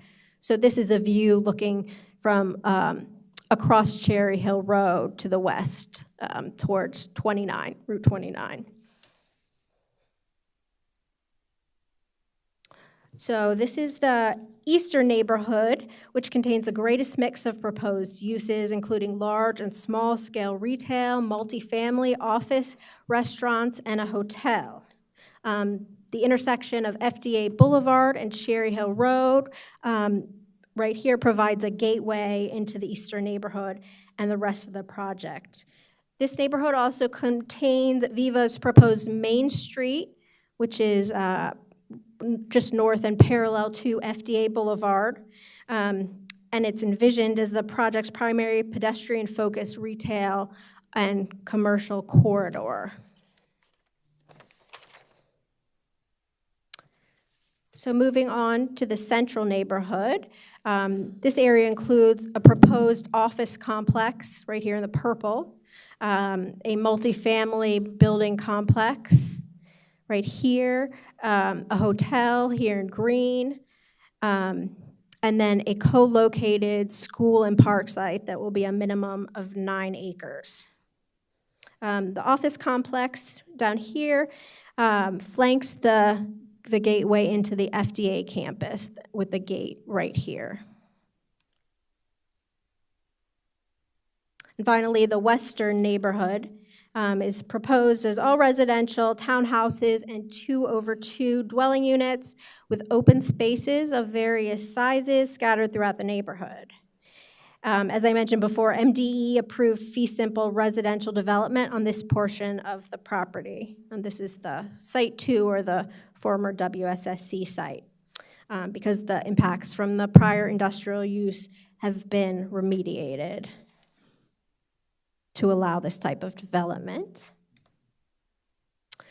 So here is the open space plan. The applicant is proposing a variety of types of open spaces, including urban plazas, civic greens, and natural areas totaling over 50 acres, which is over 20% of the site. Open spaces will be well dispersed throughout the proposed development, and they will be linked by a network of trails and sidewalks. Formal urban open spaces such as plazas are proposed in the higher density areas near multifamily and commercial buildings, and then neighborhood-focused open spaces are concentrated in the western neighborhood throughout the townhouse communities, with amenities such as lawns, playgrounds, and other play areas. Active connection spaces will include trails, bridges, and through-block connections, while passive greenway areas will include natural and stream restoration areas, and gardens. Can you clarify just Sure. one more time, and I apologize if I missed this. Urban formal, the sort of medium blue on the map here, Mhm. what does that refer to again? Plazas and formal spaces in the higher density areas. Oh, okay, thank you. Sure. So public open spaces or privately owned public space, kind of. Yes, and I was just about to get to that. So as I mentioned, there will be a publicly owned park that will be at least 4 acres in size that will be dedicated to Montgomery Parks, and the rest of the open space will be privately owned but publicly accessible.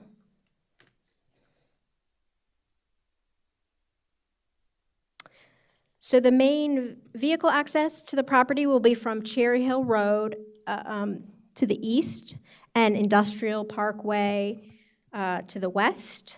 Industrial Parkway will be extended into the property as the Viva White Oak Way and connect via this traffic circle here to FDA Boulevard, which will be realigned, and an access road to the FDA campus.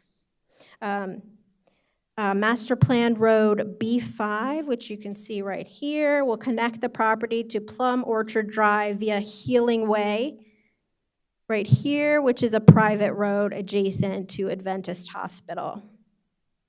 The applicant is proposing to provide all master plan streets as public roads, and the council has allocated funding through a CIP project to help fund construction of these roads. The designation of all the other roads in the project as public or private will be determined during a subsequent preliminary plan amendment.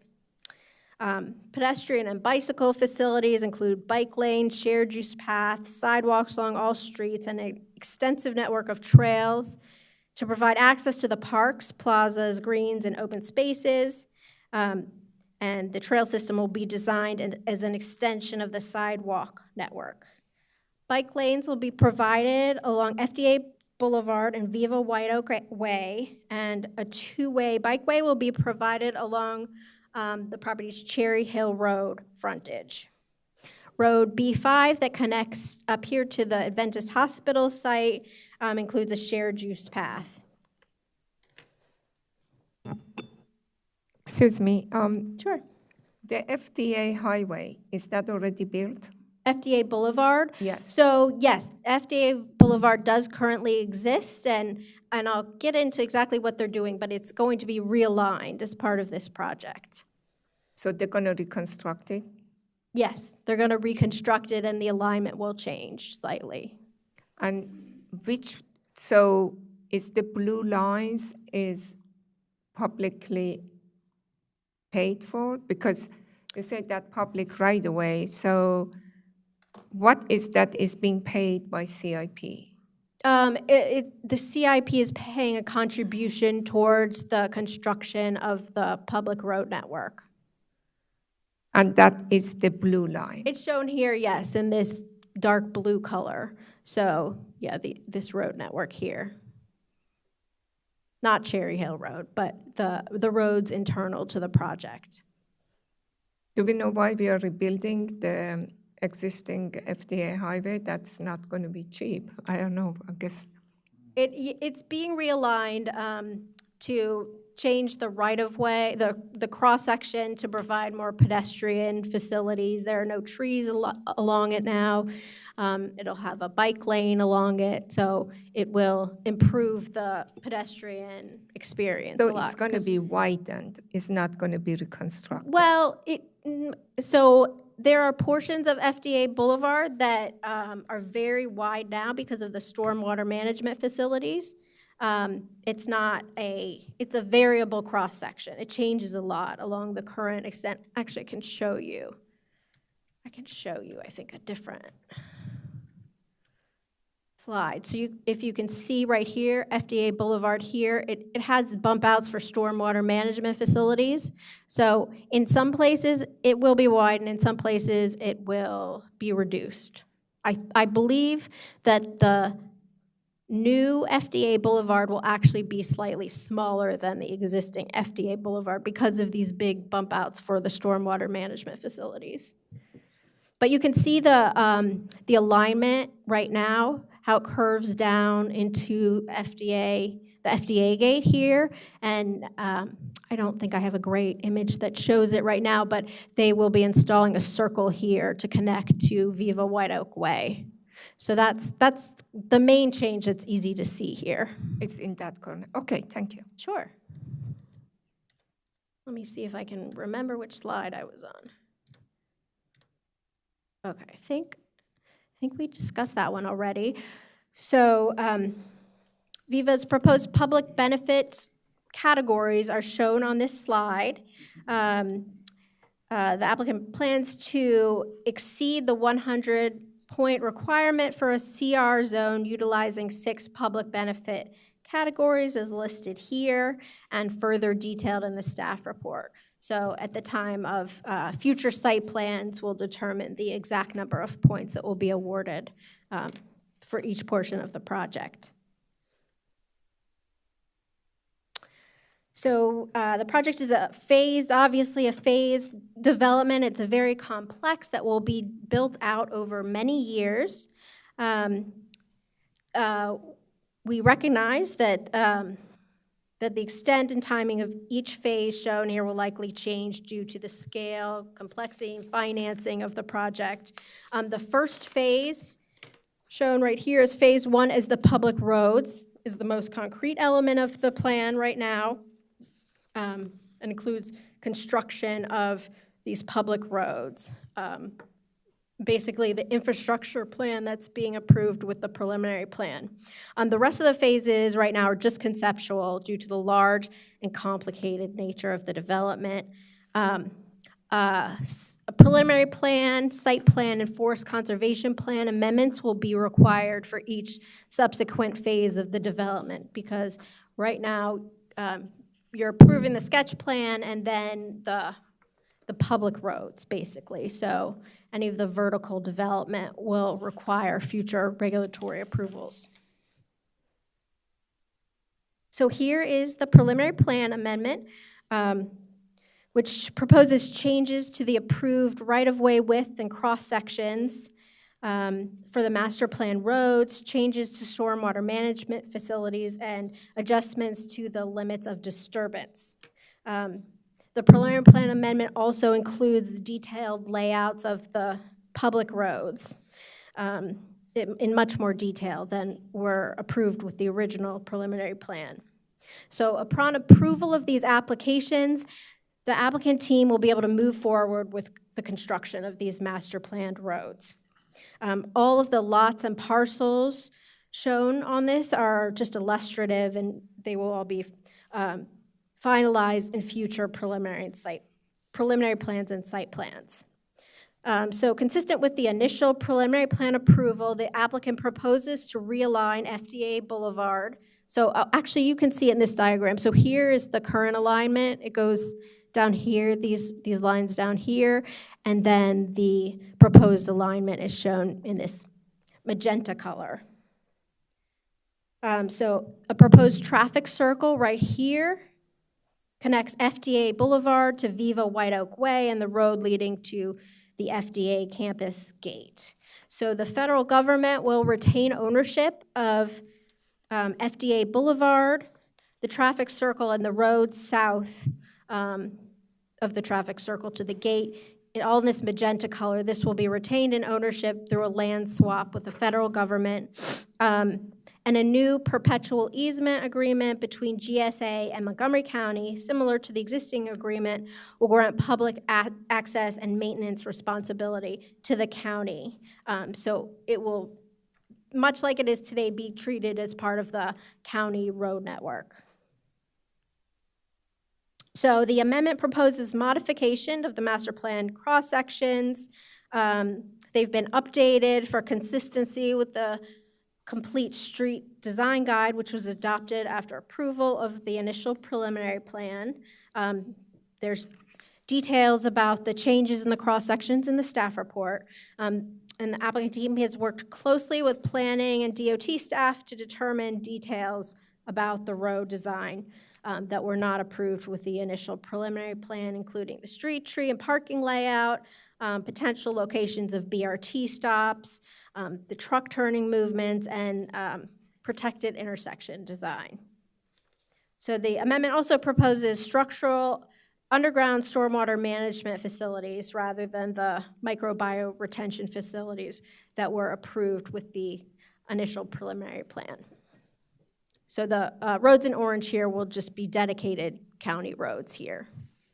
So are these stormwater management facilities for the total project or just the roadway? Just the roads.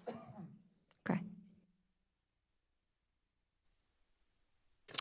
So I want to take a moment to briefly talk about the White Oak Local Area Transportation Improvement Program, or the LATIP for short.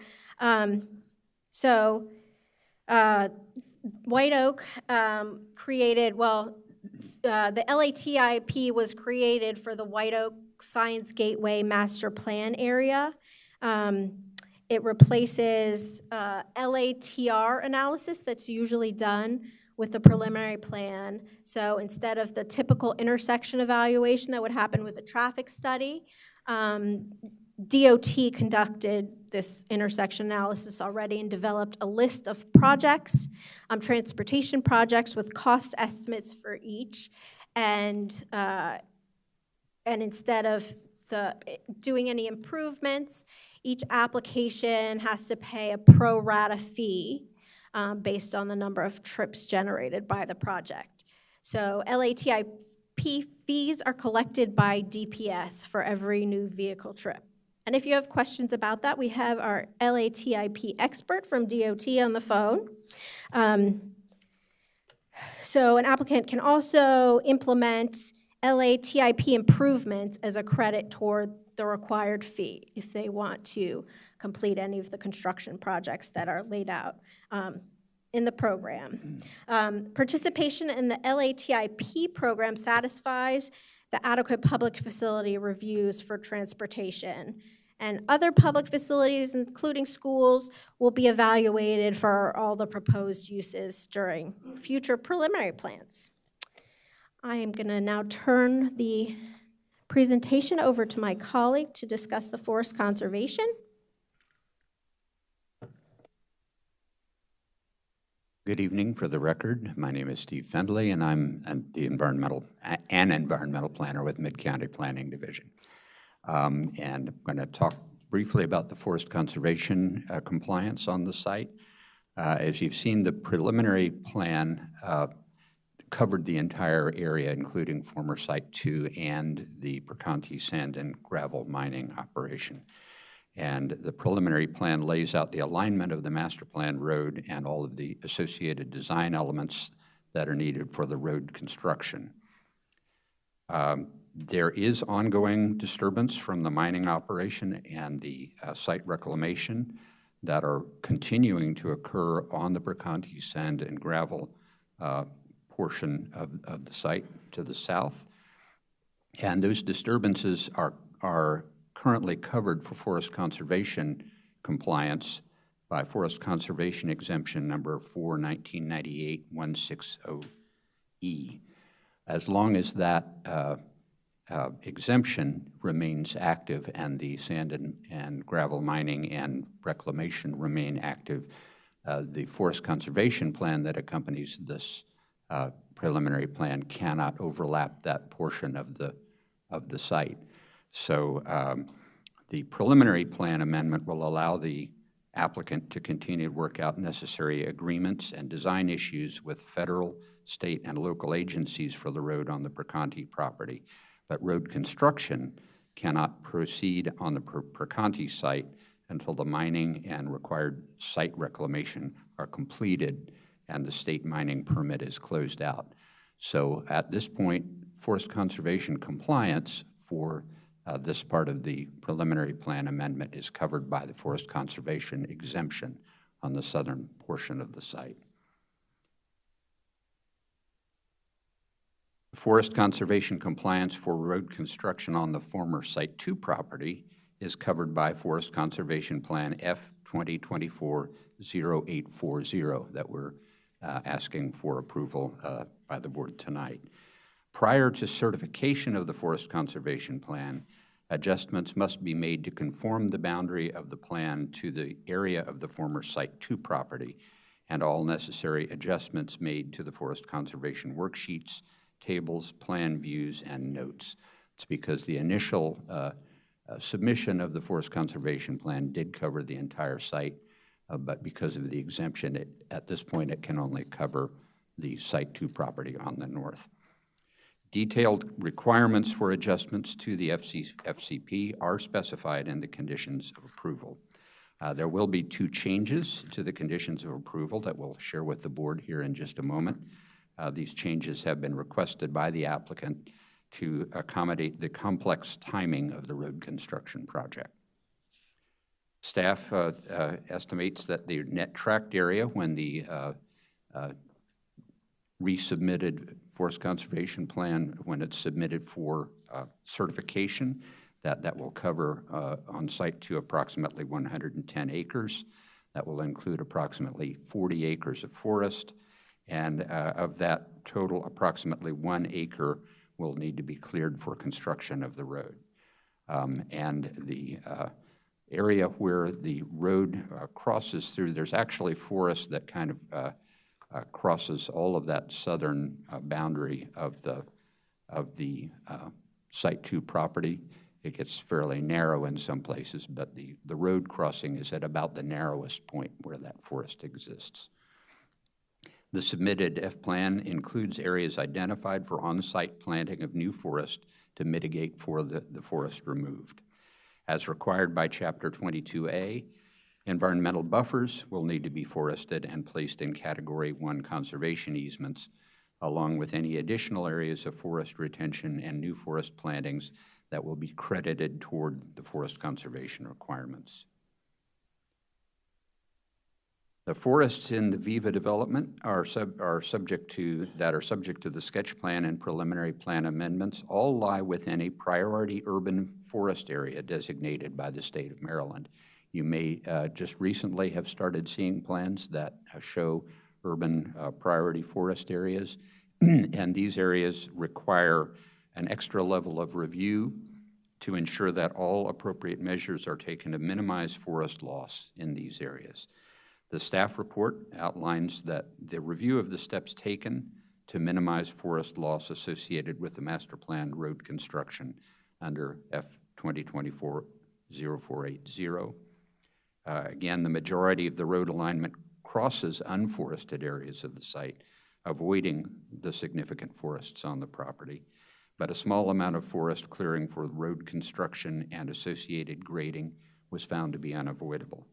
Staff recommends that the Planning Board find that the proposed forest removal is justified and that unnecessary forest removal has been avoided as outlined in the staff report. As noted, when the mining and reclamation are completed on the Perconti property and the state mining permit is closed out, the applicant will need to submit an application for an amendment to this forest conservation plan in order to incorporate the Perconti site into the FCP in order to finish the road construction project. And additional amendments will be required as site plans are filed for the phased development of the site. As we mentioned, there are a couple of forest conservation plan condition changes as requested by the applicant. The first one being number 6, which now reads, before the start of any demolition, clearing, and grading associated with the construction of the master planned road, the applicant must record a Category 1 conservation easement over all areas of forest retention, forest planting, and environmental buffers as specified on the approved final FCP, with the remainder of that condition remaining unchanged. A second condition that was listed as item B was tied to the timing trigger for the original timing for this condition 6. That has now been separated out, and it has become its own separate condition with a different timing trigger. So that condition now reads, within the first planting season following release of the sediment and erosion control permit from the Montgomery County Department of Permitting Services for construction of the master planned road, the applicant must install the permanent conservation easement signage and fencing along the perimeter of the conservation easements as shown on the FCP or as directed by the MNC-PPC Forest Conservation Inspection staff. With that, I'm finished with my presentation. I would entertain any questions if you have them. No, all great presentations. So I think we'll wait until we hear of any testimony and then hear from the applicant and go from there. And we actually have a few more slides. Sir, bring them on. Thank you. Okay. Just a few more. One very minor correction to the staff report. The first page mentions that live-work units will be provided with the project, and we're just striking that out of the report because that is not the case. So consistent with the requirements of Chapter 50, the subdivision regulations, and Chapter 59, the zoning ordinance, and the White Oak Science Gateway Master Plan, all applications meet all necessary findings and regulations as detailed in the staff report. In terms of community outreach, the applicant has met all proper signage, noticing, and submittal requirements. There's some pieces of written testimony provided with the staff report, and we also received some additional correspondence after the staff report posted. I think traffic congestion was the main concern in the emails we received, and the traffic for this project and all projects in the White Oak area are handled through the LATIP program. So,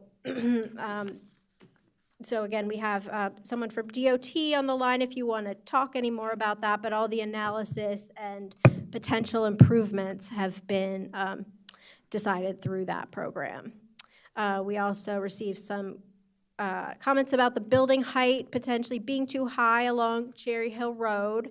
The sketch plan is just conceptual at this time, so we'll definitely look more closely at building height with future site plans, but the project will have to comply with compatibility requirements where necessary, although I'm not sure that any of the compatibility requirements will kick in, but we will definitely analyze that further with future site plans. We received a proposal for a religious institution community center on the property. I believe you'll also hear testimony about that, and any decisions about specific tenants or users are really made by the applicant team. So just want to make that clear on the record. And then we received a few pieces of correspondence that provide general support for the Viva White Oak project. So before we conclude, I just want to acknowledge that you probably have seen articles online and also a couple mentions in testimony of a development district and TIF financing being introduced by the county council for this project. And I just want to note that that's all completely separate from this process. So we just want to acknowledge that it's happening, and we are working on it with the applicant and our legal staff and council staff, and we'll definitely bring information back to you when we're ready to discuss that. So that concludes my presentation. We recommend approval with conditions of all three applications and amended conditions for the Forest Conservation Plan. And we'd be very happy to answer any questions you have. Thank you, Ms. Tettelbaum and Mr. Finley, for your very detailed presentation.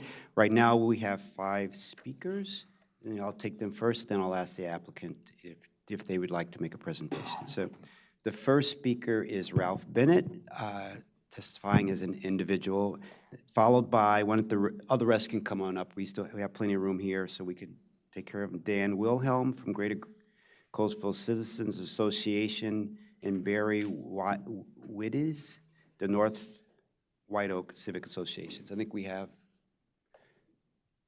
one more. Okay, and then Bob Richardson from the LabQuest Community Partnership. So welcome, Mr. Bennett. You have 3 minutes as an individual. Yes. Good evening to you as well. Yeah. Can I be heard? Yes. Terrific. I'll be brief. Thank you for the opportunity to speak. I have lived in or near White Oak since 1946, when my father and our family moved to Hillendale adjacent quarters of the Naval Ordnance Laboratory, of which he was technical director. I now live in Four Corners, and this developer's activities in this part of the county, I assume that the owner of the existing development is somehow related to the developer of the project we're discussing. Certainly culturally, if not financially. The most recently developed the activity here has been apparent for years. The most recently developed so-called town center shopping area has become a magnet for us in its grocery store in an area which was previously developed as an office park, a popular post-war term for single-use, single-story commercial buildings on large sites with large parking lots and lots of lawn. The irony of naming a suburban shopping center focused on a parking lot across 6 lanes of Route 29 from the closest housing, a town center, is clear. It remains ironic with the current plan, which prompts this hearing, and that there are few spatially defined or civic spaces among the several tracts of largely single uses. I understand, by the way, that this plan is schematic and preliminary. However, the language of the graphics, I think, portrays some attitudes toward the development of the site. That is, though, with the exception of a traffic circle at FDA Parkway and FDA Boulevard, which is a recognizable space. Connectivity is a critical issue with this type of suburban development since cul-de-sac are common features of the existing development. I note that FDA Parkway is shown connecting tentatively with Industrial Parkway. That will be a heavily used connection from Route 29 to Cherry Hill Road, and welcome. The separation of the plan into single-use stages is dramatically shown in Figure 9 on page 24, which is the perspective massing drawing that you showed earlier, which raises the issue of smart growth, a series of principles, some of which are dramatically ignored by the plan, especially mixing land uses and transportation choices. I understood that smart growth was adopted or at least acknowledged for planning in Montgomery County in the 21st century. The plan is dramatically automobile-focused. Except for the reasonably placed school and park, cars are required to go to anything outside domestic life, especially in the western residential neighborhood. Even the paint branch SVP color notes nothing but residential uses. In other words, in many places where mixed use is understood, it's not there. I'll go quickly. The eastern mixed use neighborhood is much better, although with one exception, the open spaces are parking lots. I see that a required civic green is shown. Its size and location is more private than civic, in my view. Here and in the western residential neighborhood, plans show use of an emerging higher density residential building type, the closed courtyard apartment building, a form type borrowed inappropriately from prison architecture. See Connecticut Avenue in DC for multifamily forms which organize and open their sites to their context, enriching the public realm as well. Montgomery County is full of examples of truly mixed-use residential community design, from the King Farm, for which I confess we are the community architects, and Kentlands, to Crown in Gaithersburg, an excellent, dense, fully mixed-use development with a growth plan. The county needs the housing and commercial space these plans provide. The forms and placemaking need some adjustment, in my view. Mr. Bennett, could you One finish up in sentence about, more. okay, 1 sentence more. Okay, thank you. Lastly, as co-chair of the Affordable Housing Conference of Montgomery County, I hope that attainable housing beyond the MPDU requirements can be provided throughout this plan as it becomes real. White Oak is not Potomac. Thank you for your patience. Yeah, thank you, Mr. Bennett. Thank you. I appreciate your comments, and thank you for coming out tonight. Next is Dan Wilhelm. For the record, I'm Dan Wilhelm. I'm president of the Greater Colesville Citizens Association. GCCA strongly encourages the planning board to approve these 3 plans. We agree with the staff report dated May 19th, which would allow, if approved, the developer to proceed with building the 3 master plan roads and other infrastructure, which is quite extensive. We agree with the descriptions in the staff report. Viva White Oak is critically important for the White Oak Science Gateway master plan area. No development will move forward, be more impactful in realizing the vision of the plan than Viva White Oak. We view Viva White Oak as becoming a core of a new town that extends from Briggs Cheney Road to New Hampshire Avenue and east of Old Columbia Pike and US 29. The town will include multiple activity centers, including those you recently approved in the Fairland Briggs Cheney Master Plan and Thrive. Viva White Oak will encourage FDA, or will leverage FDA headquarters and the hospital to create a thriving world-class bio-innovation epic center of international significance to global health. It will also create a vibrant living, work, play, community with shops, nice restaurants, entertainment venues, parks, open spaces, which the East County has been lacking for decades. We also, since it is located in an equity focus area and other focus areas are nearby, the project will benefit the large number of low-income people and the people of color in the eastern part of the county. Just to comment on our past speaker, the LATIP has projects in there for transit, and I've been very active, noisy, encouraging more BRT through this area. That's not in any plan, so whether that happen or not will remain to be seen. And I've actually shown that with you in previous nights. Anyway, we support extension, we support approval of this plan. Thank you. Thank you so much, Mr. Wilhelm. And the next is Barry Wildes. Whitus, Barry Whitus. Whitus. Yes. Good evening. I'm Barry Whitus. I represent the North White Oak Civic Association, Community Association in Silver Spring, operating for the last 50 years and represents about 500 families living in the area bounded by US 29, New Hampshire Avenue, Jackson Road, and the Paint Branch Park. I also served on the county's Friends of White Oaks Committee from 2017 to 2021. The closest boundary of our civic association and the southeastern boundary of Viva White Oak on Industrial Boulevard is about a half mile as the crow flies. Given our neighbors' proximity to the proposed Viva White Oak development, we are particularly impacted by traffic from this project that the county's recent press release says could contain 5,000 residential housing units. The concerns we'd like to raise concerning this development is that Viva White Oak is landlocked on the south and the southwest by the FDA and Paint Branch respectively. Because of these geographic limitations, the only ingress and egress to Viva White Oak would either be Industrial Boulevard to US 29 or FDA Boulevard or possibly new roads onto Cherry Hill. And rush hour traffic along US 29 is currently notorious as being among the worst throughout Montgomery County. A southbound 2-mile trip on US 29 from Industrial Boulevard, where southbound driving Viva White Oak residents would exit the development to the Beltway during rush hour currently takes 25 to 30 minutes, and traffic extends further north from Industrial Boulevard by almost a mile to Musgrove on a typical rush hour morning. The flash bus with dedicated lanes on US 29 could potentially facilitate access to the Silver Spring Metro for some commuters.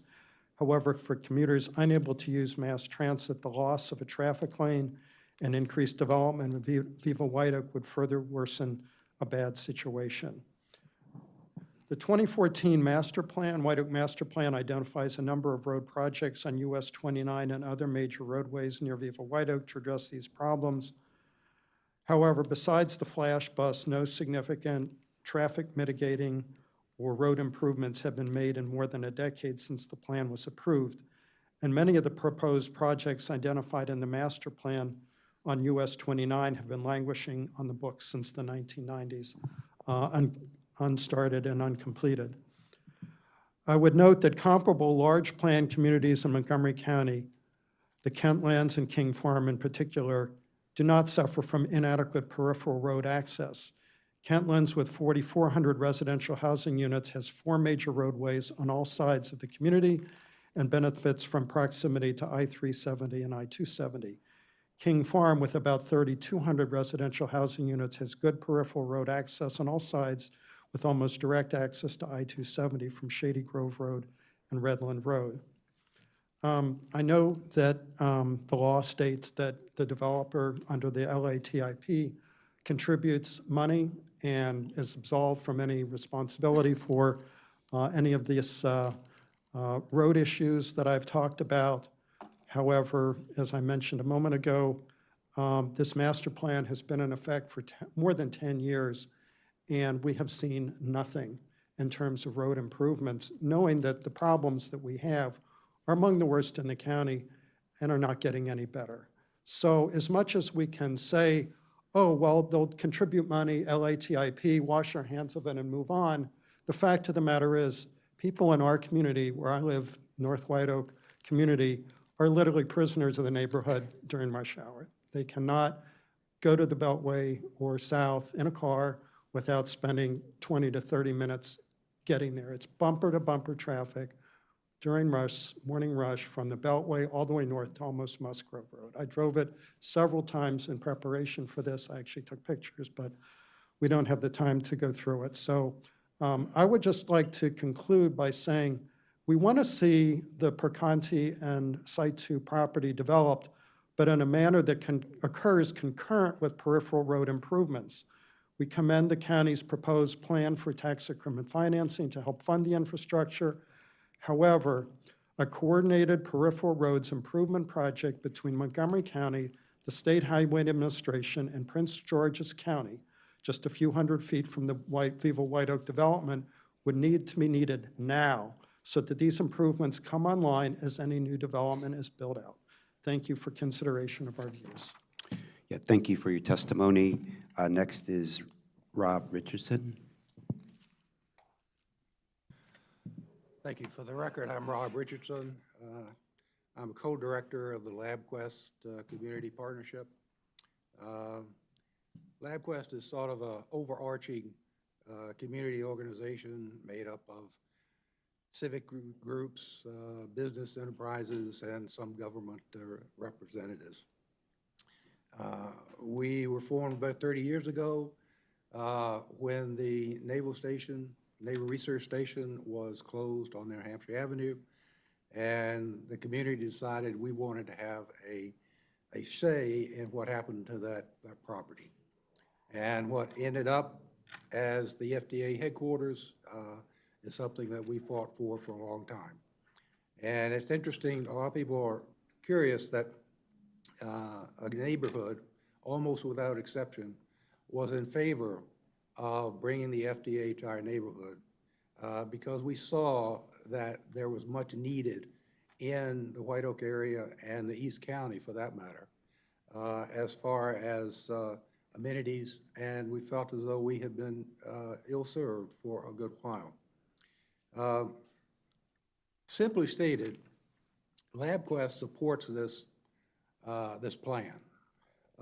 We recognize it as part of what we consider to be the catalyst for a revitalization of the East County. We think it will be successful in doing that. But as for the plan itself, I think you could say that we support the plan because we have been part of its creation. Going back a number of years now, when the owners, the Godelski family and GDLC, came to the community looking at options that they were considering for redeveloping the property, and at the same time looking at the county and their property next to it, the WSSC site. They came to the community, they had meetings, they asked us what we wanted, and a concept emerged. It was a collaboration that we looked on as very successful. Unfortunately, as you know, a number of years have passed. It didn't happen quite as quickly as we would like. But now we have this partnership between the owners and the new corporation, new developers, and we are quite excited that this is actually happening now. We're also excited the fact that both the owners and the developers have also reached out to the community and have worked with us as far as developing this plan. We understand that there probably will be changes. There must be changes as things evolve. But this plan looks to us to be a very, very excellent option as far as what we have seen in the past. I won't go into some of the proposals that were not exactly acceptable to us. But right now, we have a partnership with both the owners and the developer, and they have included us in their project. And we'd like this this partnership to go forward. We think it needs to. While I'm talking about partnerships, I would like to also say that part of the partnership that we have, Jason and Carrie's and her folks have been exceptional as working what seems to us from the outside to be a pretty seamless process as far as making this work. So we appreciate that. So with that, I'll just say that we think this needs to happen, and we would hope that you will move it forward as expeditiously as possible. Thank you for your testimony. Next is Anand Chavakala. You can come pull a seat up on the side. There's always room here. Oh, you have a presentation. Okay. Yeah. Should I face this way? Yeah, it doesn't. Maybe are you on this computer? Is this computer? Do you mind switching out with him, sir? Yeah, and then you can pop back in. Well, I'll leave.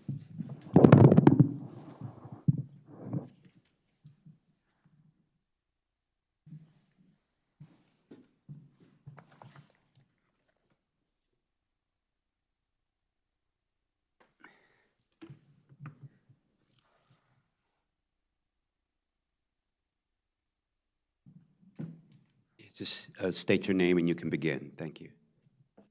My name is Anand Chavakula. I'm the president of... Okay, I'll start again. My name is Anand Kumar Chavakula.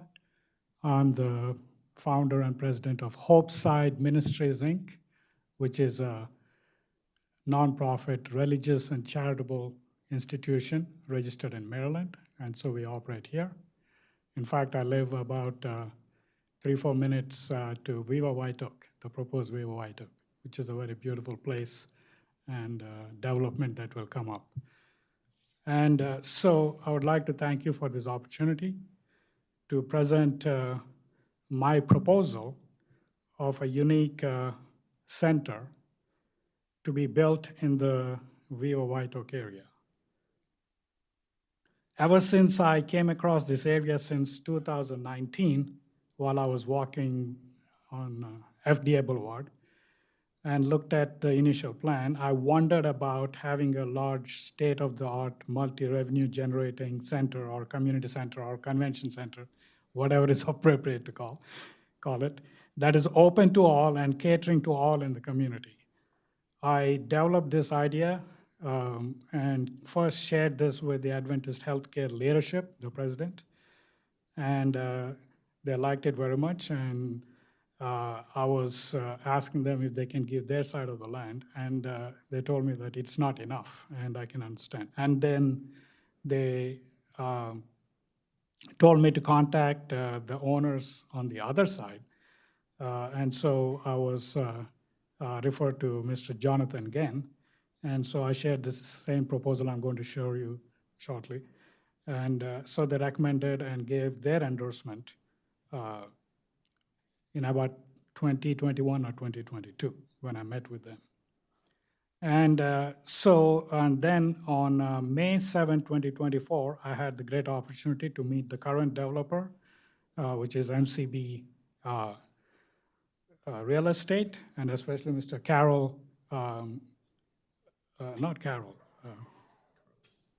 Carlos Bonner, with whom I had a great opportunity to discuss my plan, and we have been in touch ever since. And so I will say that this kind of a center or building, it's actually a 3-building complex but interconnected. The center building is a 2,000-seat sanctuary, which can host faith-based events and other kinds of events. And so the left side building has 3 levels, which is composed of a 700-seat food court at the floor level, 300-seat specialty banquet hall in the second level, and a top level with guest rooms and office spaces. The right side building will have 2 levels, floor level exercise area, second floor will have basketball, volleyball, and tennis courts. And if allowed, the rooftop can have dining and even drone and helipad landing and takeoff for special event and celebrities. This kind of a center can attract investment capital. But before I say that, let me say that this is a multi-purpose, state-of-the-art, green tech-based center that can be located in the area that I will show, which is open to all 24/7, if allowed. So it can attract investment capital, can be built in many places if it is built here first. It is multi-revenue generating. It will create economic expansion. It'll create social development opportunities, can create an expanding tax base, and also create job opportunities and more. And so here you can see initially when it was designed, there were townhouses or something like that that were illustrated there. And after I saw that, I illustrated in 2020 with my architect that particular place where you can see. And the latest design has been seen, has something like a center there. And so here are the pictures of this center, which can be called the Hopeside Center, Convention Center, or whatever else is appropriate to call it. There's the inside front side, which will have a very large window overlooking the lake, if we are allowed to build it there, or overlooking outside.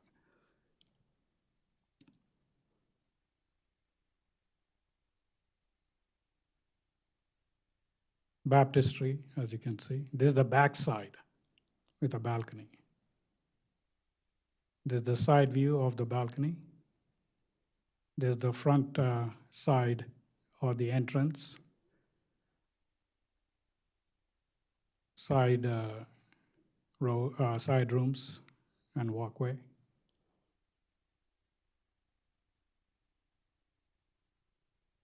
This is the left side building that is showing a cafeteria-like place or a food court. This is the entrance to the left side building. Side view of that. There's the right side building, which will have indoor exercise and other things like that. There's the left side building. Side view of the left side building. As you can see, these are all. Can you take about 30 seconds and? Yes. Okay, thank you. So I'm going to wind up now. It's almost finished. Okay. So Prince George's County, as well as Maryland, is facing great economic uncertainty. So I think something like this, if allowed or incorporated, will greatly help. And we wish to build the same kind of building in other places as well. Thank you. Thank you for your presentation. As things go on, you need to talk to the developer on this, but we appreciate your vision for what you think could possibly work at the site. Thank you so much. I appreciate it. So would the applicant like to make a presentation? Yes.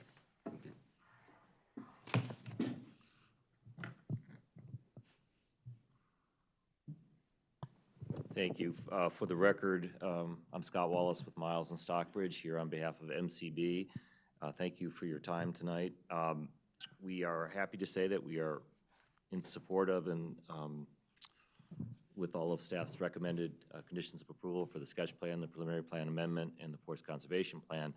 As you know, I think by now, you don't get to this point of being able to say that for any project, especially a project of this size, unless there was a lot of work that went on before tonight. And I'll get the thank yous out of the way because the 4 folks sitting up here, 5 folks with Robert as well, and the rest of the Area 2 team did an amazing job to work with us, to bring us here tonight, but also to work with us on the conditions to make it, give us the best opportunity to be successful from here on out. So again, thank you for that. We are good with the conditions of approval. I will turn it over to Carlos Bonner with MCB to lead our presentation. Yes, greeting planning board meeting members, Chairman Harris, Chairman Peterham, Commissioner Linden, Commissioner Hedrick, I thank you again for the opportunity to present MCB's Viva White Oak development. As Scott said, I'm Carlos Bonner, Senior Managing Director at MCB Real Estate. Joining me are members of our development team, Teresa Stegman, Dory Farley, Nick Over, and Drew Gorman, and our fantastic consultants from Soltez Engineering, including Jim Soltez, Chatika Sharma, Stephanie Castor, and Wingmei Coy, and Nathan Collier, who are on virtually, BCT Architects, Pedro Salas, and the traffic group, Wes Guckert, and of course, Scott Wallace here with me from Miles Stockbridge. We're here to share our vision for Viva White Oak and seek your approval for the sketch plan, preliminary plan amendment, and forest conservation plan. Viva White Oak aligns with the White Oak Science Gateway Master Plan and Thrive 2050, serving as a key catalyst for East County's economic and social growth. If I may just give you a little background about MCV. We're founded in 2007 and is in Baltimore, Maryland-based commercial real estate investment and development firm with a national footprint in 33 states, managing more than $3 billion in assets and over 17 million square feet of property. MCB invests and develops across 4 major real estate classes, including multifamily, retail, industrial, medical life sciences. Thus, with our experience in vertical integration, position us to bring this ambitious project to life. Just a little bit about our vision. Viva White Oak will be a vibrant mixed-use community. We are featuring a retail town center with approximately 525,000 square feet of retail to consist of national, regional, and local brands. Residential, we're bringing about 938 townhomes, approximately 4,000 multifamily units, and 120-unit affordable senior housing project. Also in part of our master plan, conceptual master plan, will be medical office and a life science innovations campus. And we're including several public amenities, which one key of those public amenities is an elementary school site in an active park co-located on 9 acres, a 1 acre civic green, and approximately 57 acres of open space. Also part of our master plan, we will include hotels with the potential to provide conventional meeting space. There are a lot of public benefits to be derived from Viva White Oak. One of the key things that we see coming from this project is the job creations throughout the project. We are currently estimating about 10,600 full-time direct workers, about 6,000 full-time indirect workers, and about 10,600 temporary construction workers. The community should benefit from the moderate price housing that we're proposing for the project, the senior housing development, the forest reserve, and as well as I just previously mentioned, the elementary school and active adjacent park.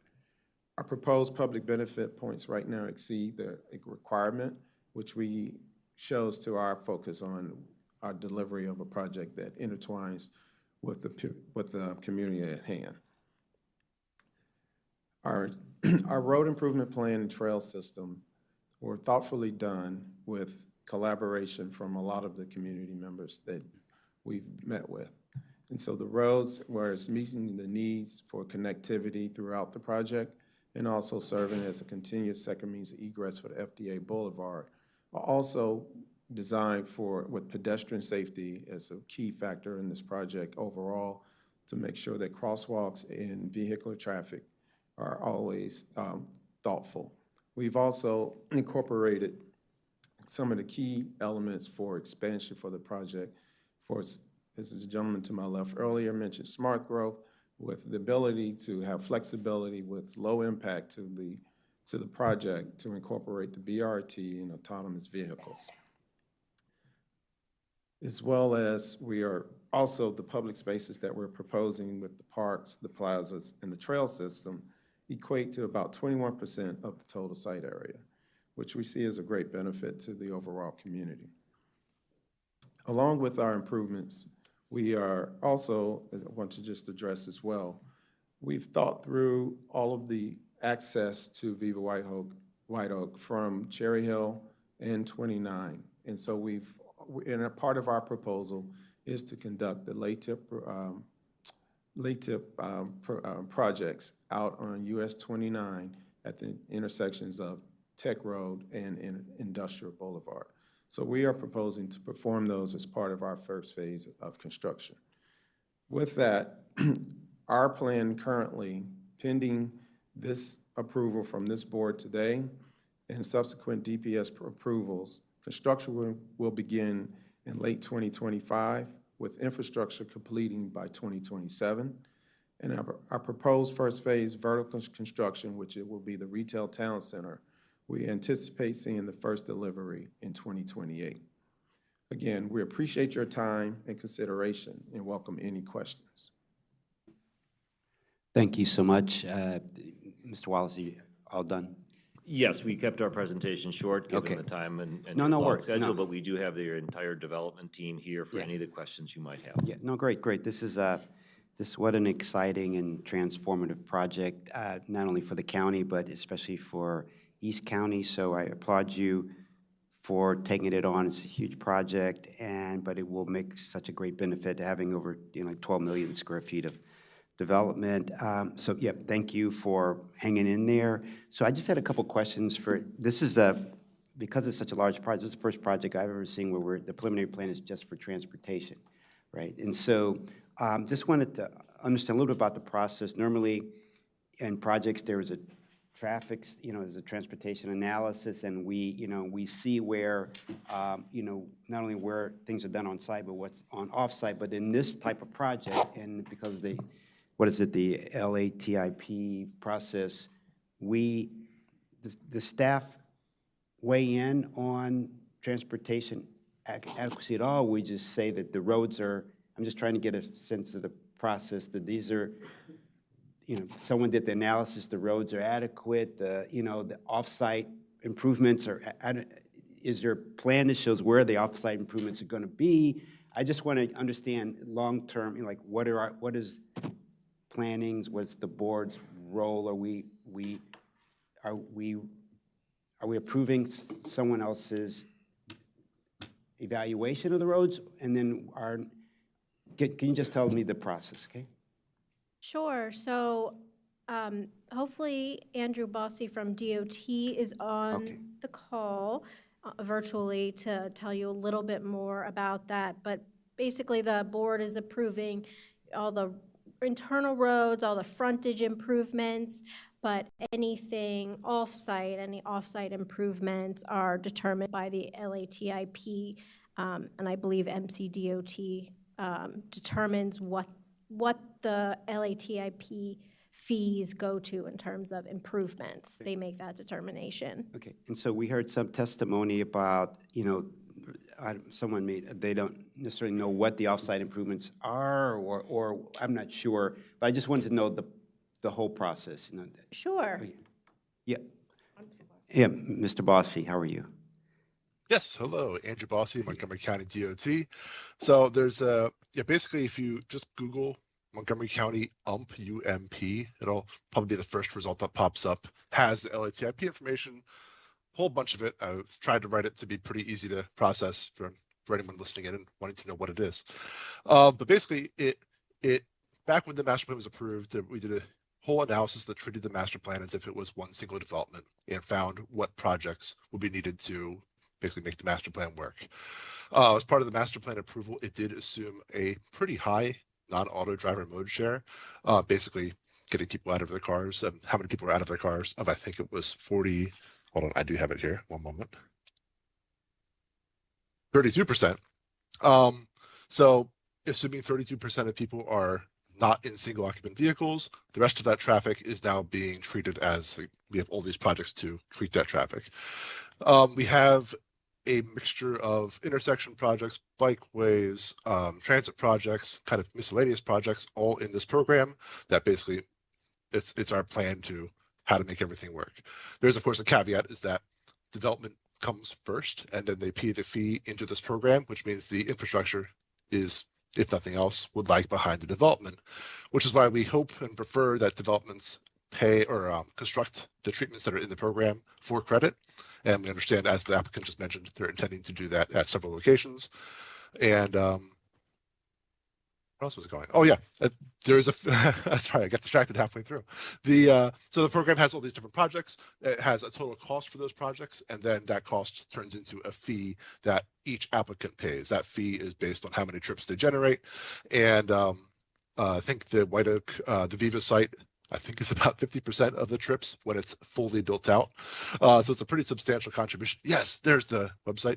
Actually, if you scroll down to the next page. So that's the fiscal estimate from the master plan. And here are the projects in the LATIP. So all those add up to, I think it's about 100 million.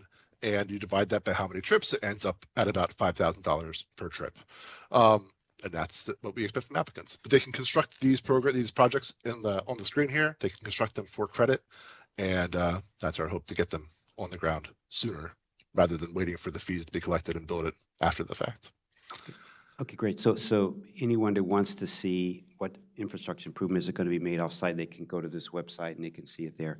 Just add one more question, and then Can I just follow up of your question? Okay. This question. Okay.